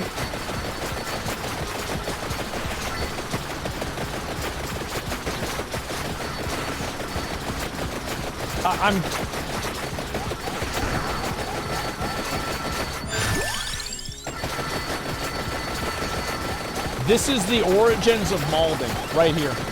This is how malding happens. This is what causes it. The factors, you know, everything about, like, yeah, this is it right here. The knife build, yes. I have to get this character to 99. Okay. Wow. Alright, here we go. Last attempt.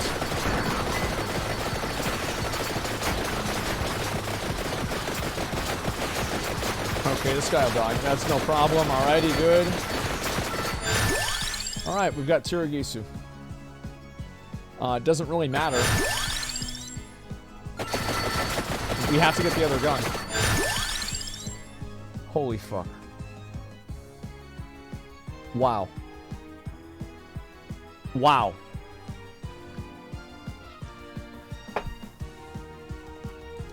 On the last fucking one. Alright, let's do it.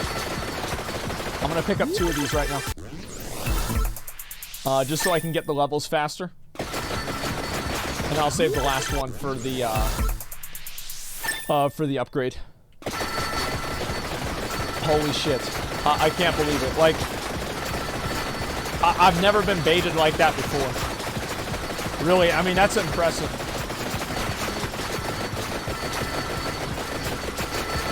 Like, never before in my life have I been baited on such a level. Okay, get all this. These guys are dead. Perfect. Good, good, good. Pick up the tome. Yeah, let's pick up tome. Let's get tome. Okay. And pick up all that. We'll do this. There he is. Jesus, he's hard. God damn. All right, got him. I'm gonna let these level ups happen. I've got 2 more. 2 more. Here we go. This should be it. Come on. That's my Arcana. Good. All right, give it to me. Let's see what we're gonna get.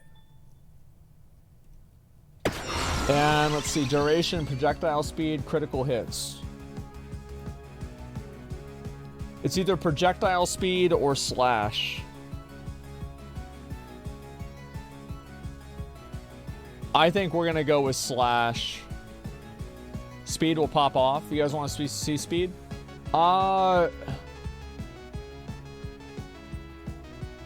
actually don't know what's better. I think actually this one's better.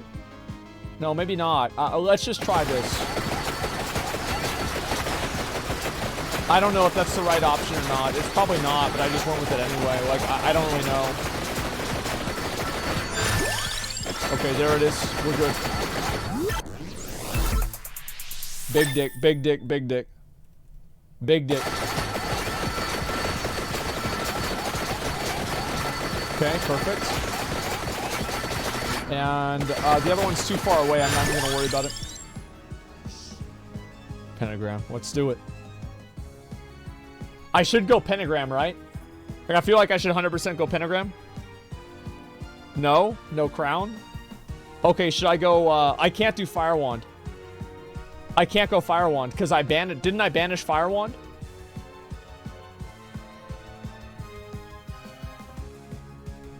Tome? Okay, let's just go tome. Let's just go tome. That's fine. It's not a big deal.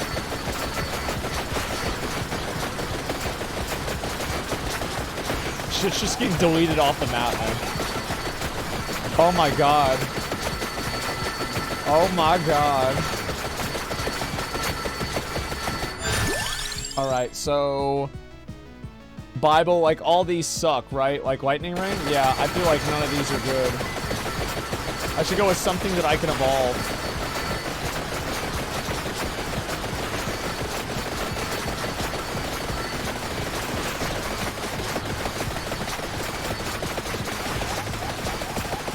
Avoiding that, good. I'm just gonna pick up 2 of these. There we go, get another tome. Great. Alright, we gotta make a decision here.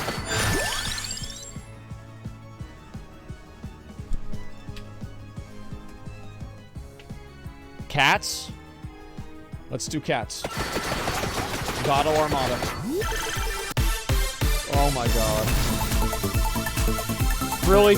You're gonna give me 5 cats?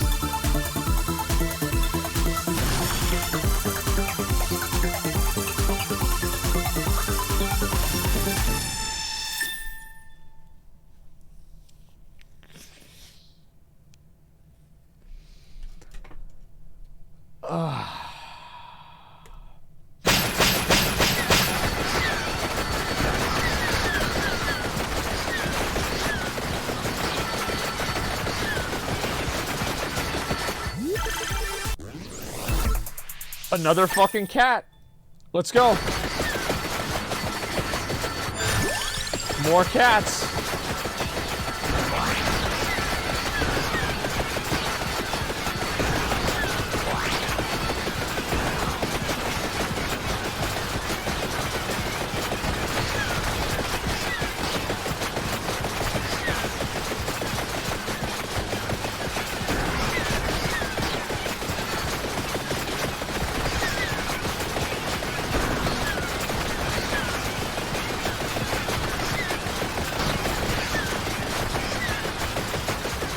Jesus.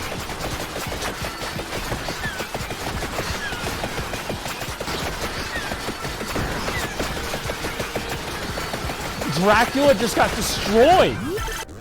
Holy shit, he got fucking wrecked.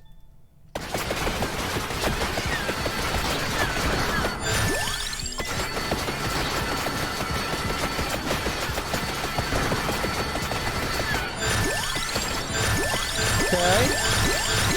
Remember, we have to get to 99, gentlemen. We have to get to 99.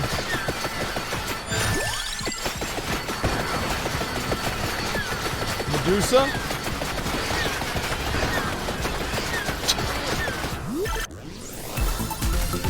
Just blew her the fuck away. Cats don't fuck around. No, they don't. Oh my god.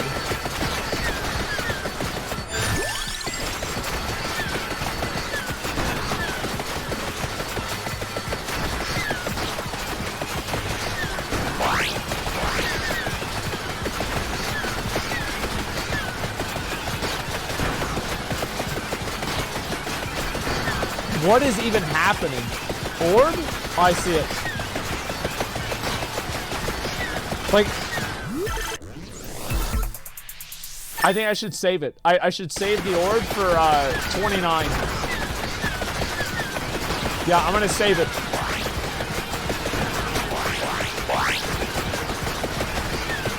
This looks pretty good, huh? 29.50? Yeah.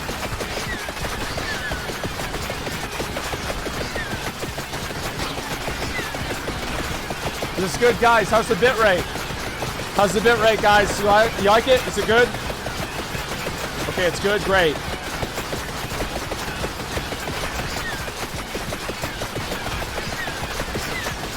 Glad you guys are having fun. Wait, I think the cats ate it. I'm pretty sure the cats ate it.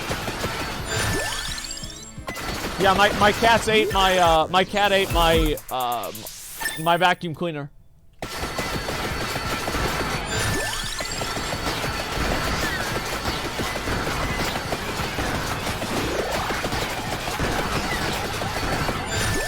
Come on. Come on, just give me the booster. Got it. Got it.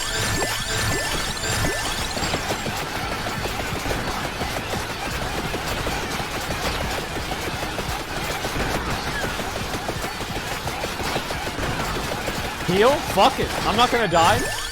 I'll get one heal. How about that? You happy?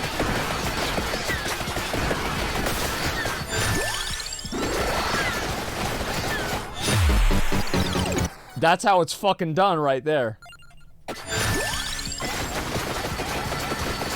That's how it's fucking done.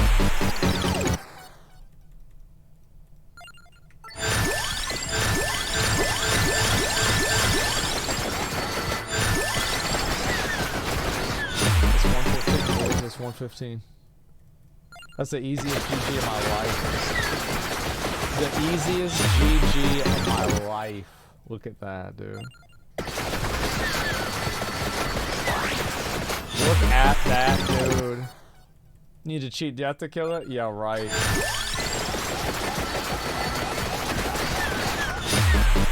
I feel pretty happy that I got a check lost arc numbers. Okay, let me finish this one. I feel pretty happy that I got this done. I'm feeling really good about this. There it is. All right, I have every achievement now pretty much done, besides like the challenge stages. There it is. Look at that. Look at that. Look at that. Oh my god. Ooh. Look at that. Yeah, it's just these last two maps. Like, I probably should do these at some point. Look at the Arcana. Collection. I don't see what it unlocks. Yeah, it doesn't tell me. It just says slash. Oh, I guess I can just join a game, right? And just like fucking... Okay, which one did I unlock? It's this one? Listed weapon projectiles gain up to 3 bounces and might pass through enemies and walls. Oh my god.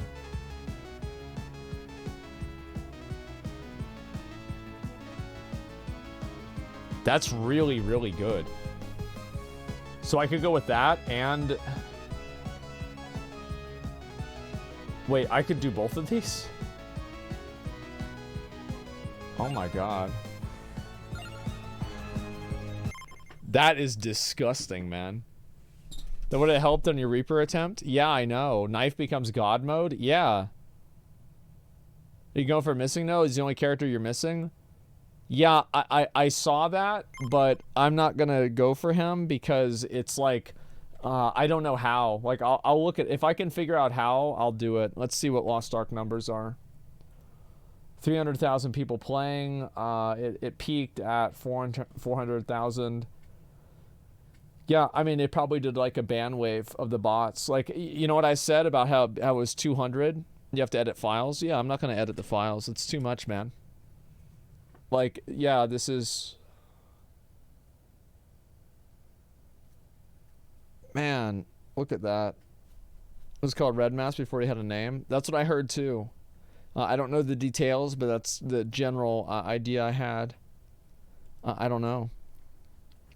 Save edit was replaced by Reaper. They just removed how to get him. Yeah, maybe they'll probably add him back into the game. What do you play in Lost Ark? I play a Berserker. Play a Berserker. Any completionist WoW things now? I think I'm probably just gonna chill. Lost Ark tomorrow for a little bit. Maybe I'll do Lost Ark tomorrow. Maybe do some honing. I haven't really decided what I'm gonna do tomorrow, to be honest with you. Look at the dip in players. It's not a dip in players. They just like they banned a lot of bots. Like, that's all. Yeah, it's just they banned a ton of fucking bots. I'll watch the teaser and everything tomorrow. I missed the Lost Ark streams. Yeah, I mean, I'll go and do like some of the honing stuff maybe tomorrow or the next day, and then that way my gear will be like my gear will be really good. So I'll be fine, man. Oh man. All right. Me Max Store's video? No, I didn't. Don't understand anything about honing, but give me hype whenever you do it. Yeah, just keep it that way, man. Yeah, keep it that way. You don't want to learn about honing. Yeah, you don't want to know about that at all. Do your eyes hurt from looking at the screen all the time? No, not really. Now, like, it's like now that you bring it up, it like kind of starts to bother me, but it's like only then. What a great stream today, dude. Thank you, man. Thank you very much. I can't believe I fucking killed him. I actually fucking got his ass. God damn. Look on Vampire Survivors Reddit. Trailer for the upcoming Reddit. Looks sick. Yeah, I'll look at it tomorrow. Don't worry about it. I'll look at it tomorrow. And try all the Reaper kill strats. I saw there was one where you had like a bunch of blue stuff on the ground, but I saw that like that also took like 2 hours, so I didn't want to do it. Love to see a Valheim server. I'd love to see Valheim content, and like I'd love to see actual like server technology that's like not broken. Like, for example, like if the server tech and like the netcode for like multiplayer Valheim was better designed, I would love to make a Valheim server and like, you know, play with people and have like 100 or 200 people on the server. That'd be super cool. I feel like Valheim is one of those games where you need a modded server and you also need a massive server cap. Like, imagine a Valheim server with 200 people and you could have people all over the map. That would be really fucking cool. You'd have to change some things. You'd have to make it to where like, for example, probably like, I guess like maybe not. It's hard to say. Like, there might be some things that are like one-time only things that you might have to have respawn. Like motor eggs or something like that. I don't know. I'd have to really think about it. You need a private server then? Yeah, maybe. The Divium video? No, I haven't. Like, there's just so much else that I have to do. Resources we need to populate. Season 4 glad mount. I will look at that. Give me a second.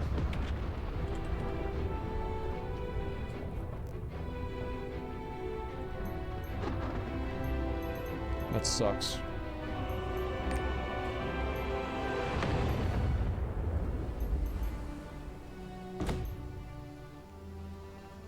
Literal fucking trash. Okay, I'll do one more set of ads and I gotta go. Same as the season 1 glad mount? Yeah, it's just like, why do you do this? Like, I don't understand. Like, why would Blizzard do this? You have like, you have every color in the rainbow and you choose to use different shades of brown. Like, what the fuck is like, what's wrong with you? Like, why would you, like, I just don't understand it. I don't get why you would do this. It just makes no sense to me. Phantomling Island. Have I done this one before? I guess not. Probably should go do that in, what was this, 17 minutes? So yeah, I mean, I've just got to get, I've got to get more of the stones and everything. They're 94 right now. So I need to buy a bunch of these.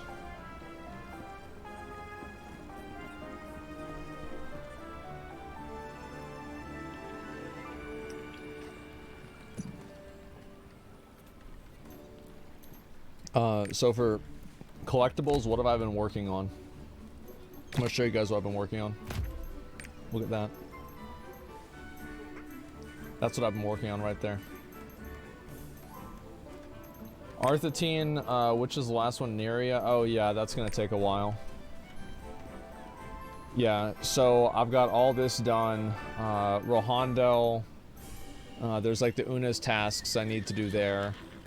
And then, besides that, let me see. I kill Moke every single day, and I still haven't gotten the Omnium Star. This one's not available, right? Like, you can't get this one? The Omnium Star number 7?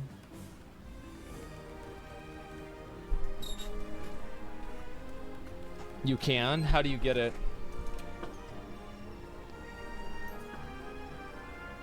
South Fern Bridge.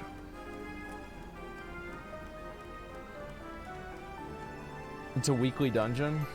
Oh, really? Let me see what this is. So should I go over there now? You get 2 tries per week. Oh shit, I should do that. How do I do it? I guess I should go over to Vern. Okay, I'll move over there. It's like Anguish Isle. Alright. Let's see how this works. And I'm assuming that it's this one, am I right? This one here. Lagging. Yeah, okay. Yeah, I've never done this. If you finish the questline in South Fern, you should have received 2 free tickets. Okay, let me see if I have them.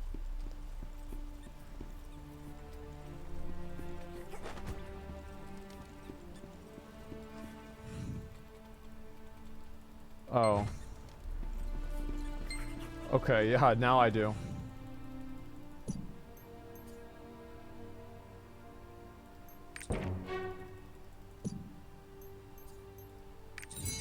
Oh shit. Okay, I have to do the quest.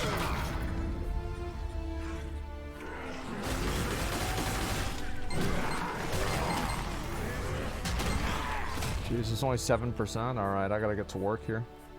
God damn. A lot of mobs I gotta kill. I've never done this before, so I don't really know what it's like. Maybe this gives me more credit.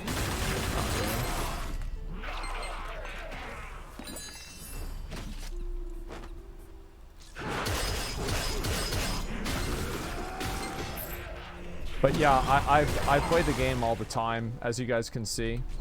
Like, I've made a lot of progress. I've just been doing other stuff on my stream. That's the only reason you guys haven't seen it. And it's like, I want there to be new content in the game. Now I see why they say liquor tastes sweet. Yeah, I need to get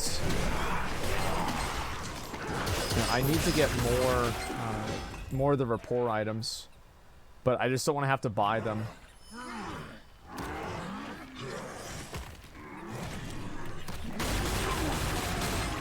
And like camp wandering merchants and shit.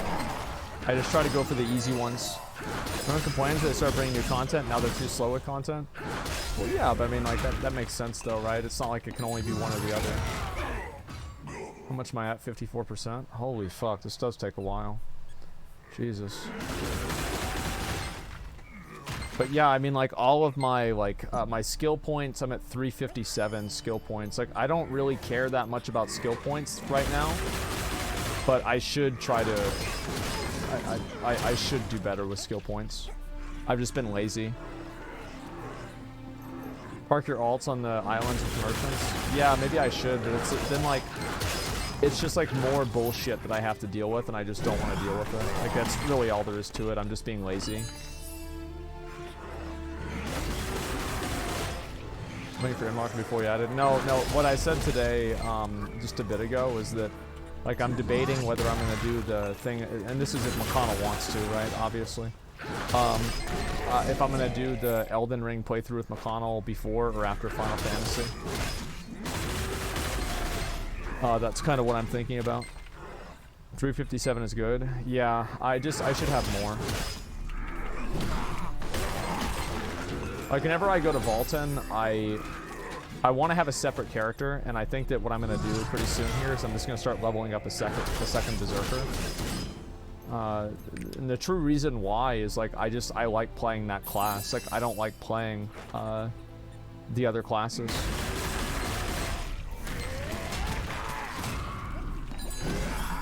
Four is better. Yeah, so, like, I'll have a second Berserker at 415.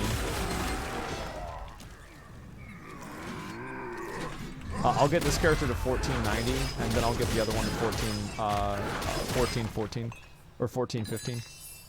Gunlance guy? Yeah, but, like, I think Gunlancer isn't as cool as Berserker. Like, it's actually just that simple to me. I think Berserker is way cooler.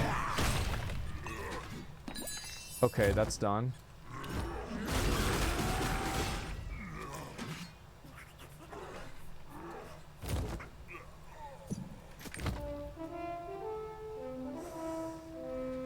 Ah, shit. I hate whenever this happens.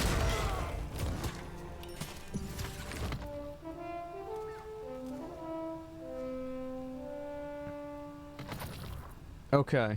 Destroyers this month? Yeah, I don't really care about Destroyer that much. I might play it, but I just feel like Berserker plays so incredibly well, there's no reason for me not to ever play it. Okay. So I have to do this on normal mode? Is that it?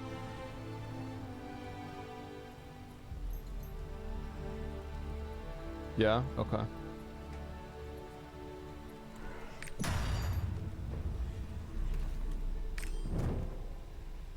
Do I get to do it on heroic after this?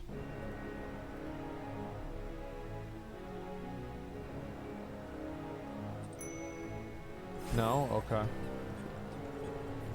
Alright, let's go kill this guy. Where's the boss?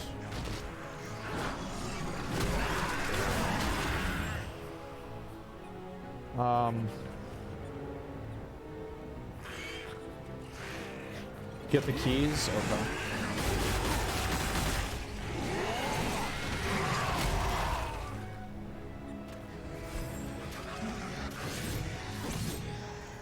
Where is it? How do I get it?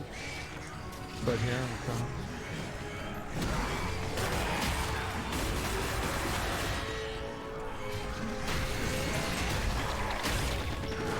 Alright.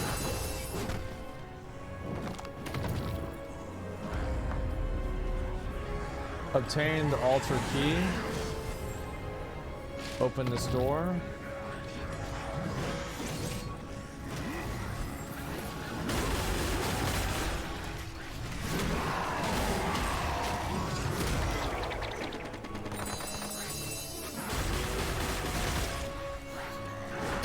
Okay, maybe I have to kill this. Yeah, it looks like I do.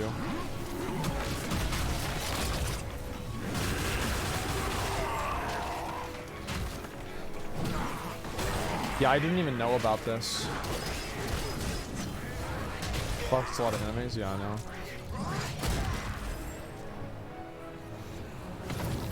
Okay, so that's one that's been okay, I get it. I get it. I understand. All right.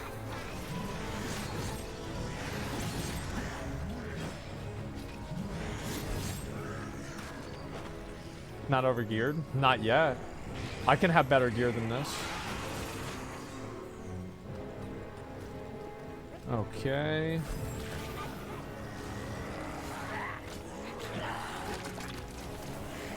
Can I pick this up?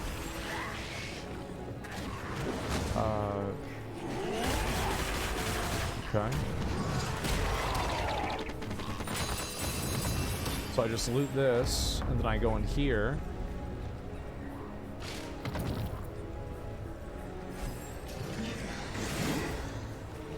Can I loot this? Well, I can't.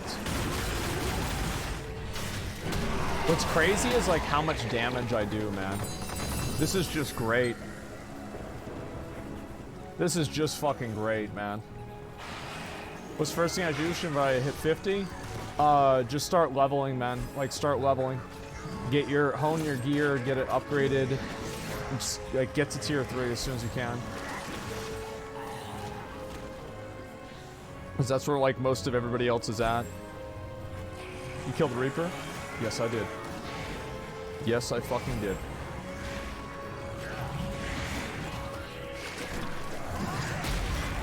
Oops. Yeah, I've actually never done this. Okay. And let's see here. Open the door. So now there's a big boy here, I'm assuming. Yeah. Yeah, this is a lot of mobs, isn't it? God damn. Yeeted and deleted. Okay, and now I fight, I guess, the boss.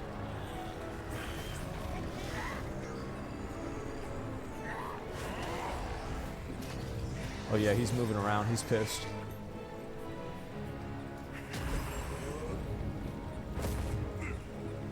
So, like...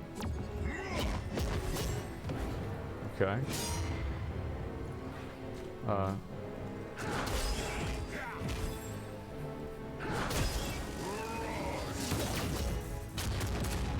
Okay.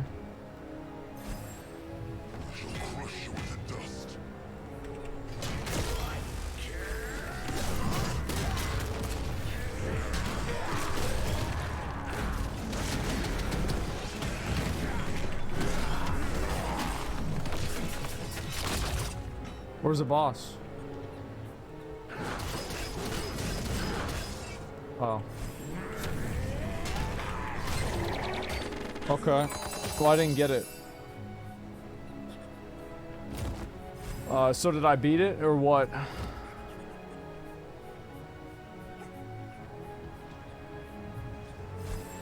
That's it? Okay.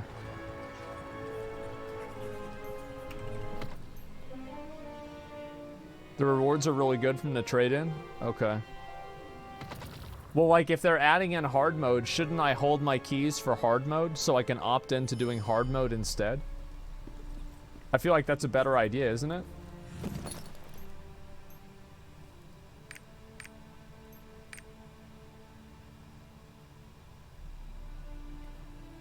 They're different keys?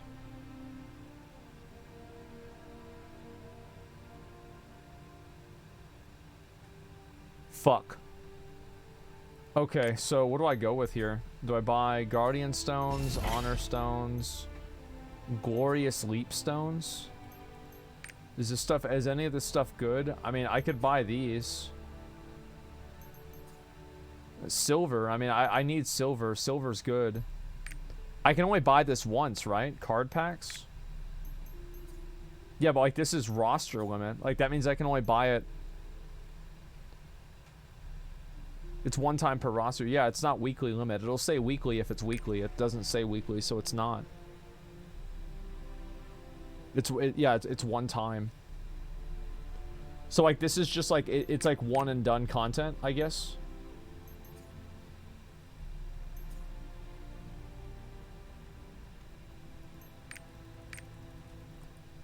In 2 weeks you get all of it? Okay. Soul Leaf you can get unlimited? Yeah, but like why would you want to do that? Like, so aren't Soul Leafs basically like worthless?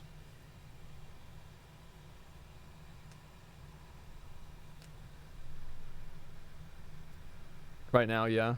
Like, what's the point?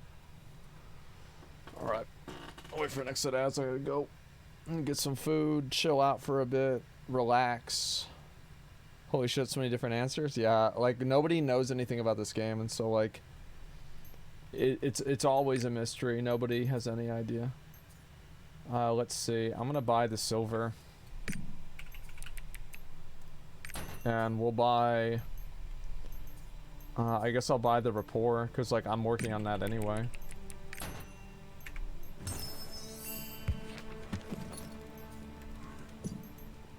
That's a mill, right? Yeah, there we go. I need to work on this. Does this give me a skill point potion? No, it doesn't. Courage potion. I mean, a courage would be nice. Like, I get that. Secret map. Masterpiece. Yeah, like I could probably, well, I guess you can't even do these, right? Like Vicus and Belshazzar aren't even out. Neither is Vultan's not going to come out. This guy will be out kind of soon. Did you do the event? No, I haven't. I haven't done any of like the express pass or anything like that. Oh, I should probably do this. Yeah. Alright guys, I'll see y'all later. Thank you all very much for watching. I really fucking appreciate it. You can get 70% with what we have right now. Yeah, it's not a big deal. I'll worry about that later. Thank you guys very much for watching. Really fucking appreciate it. I'll be back online tomorrow morning. And I'll see y'all later. Peace.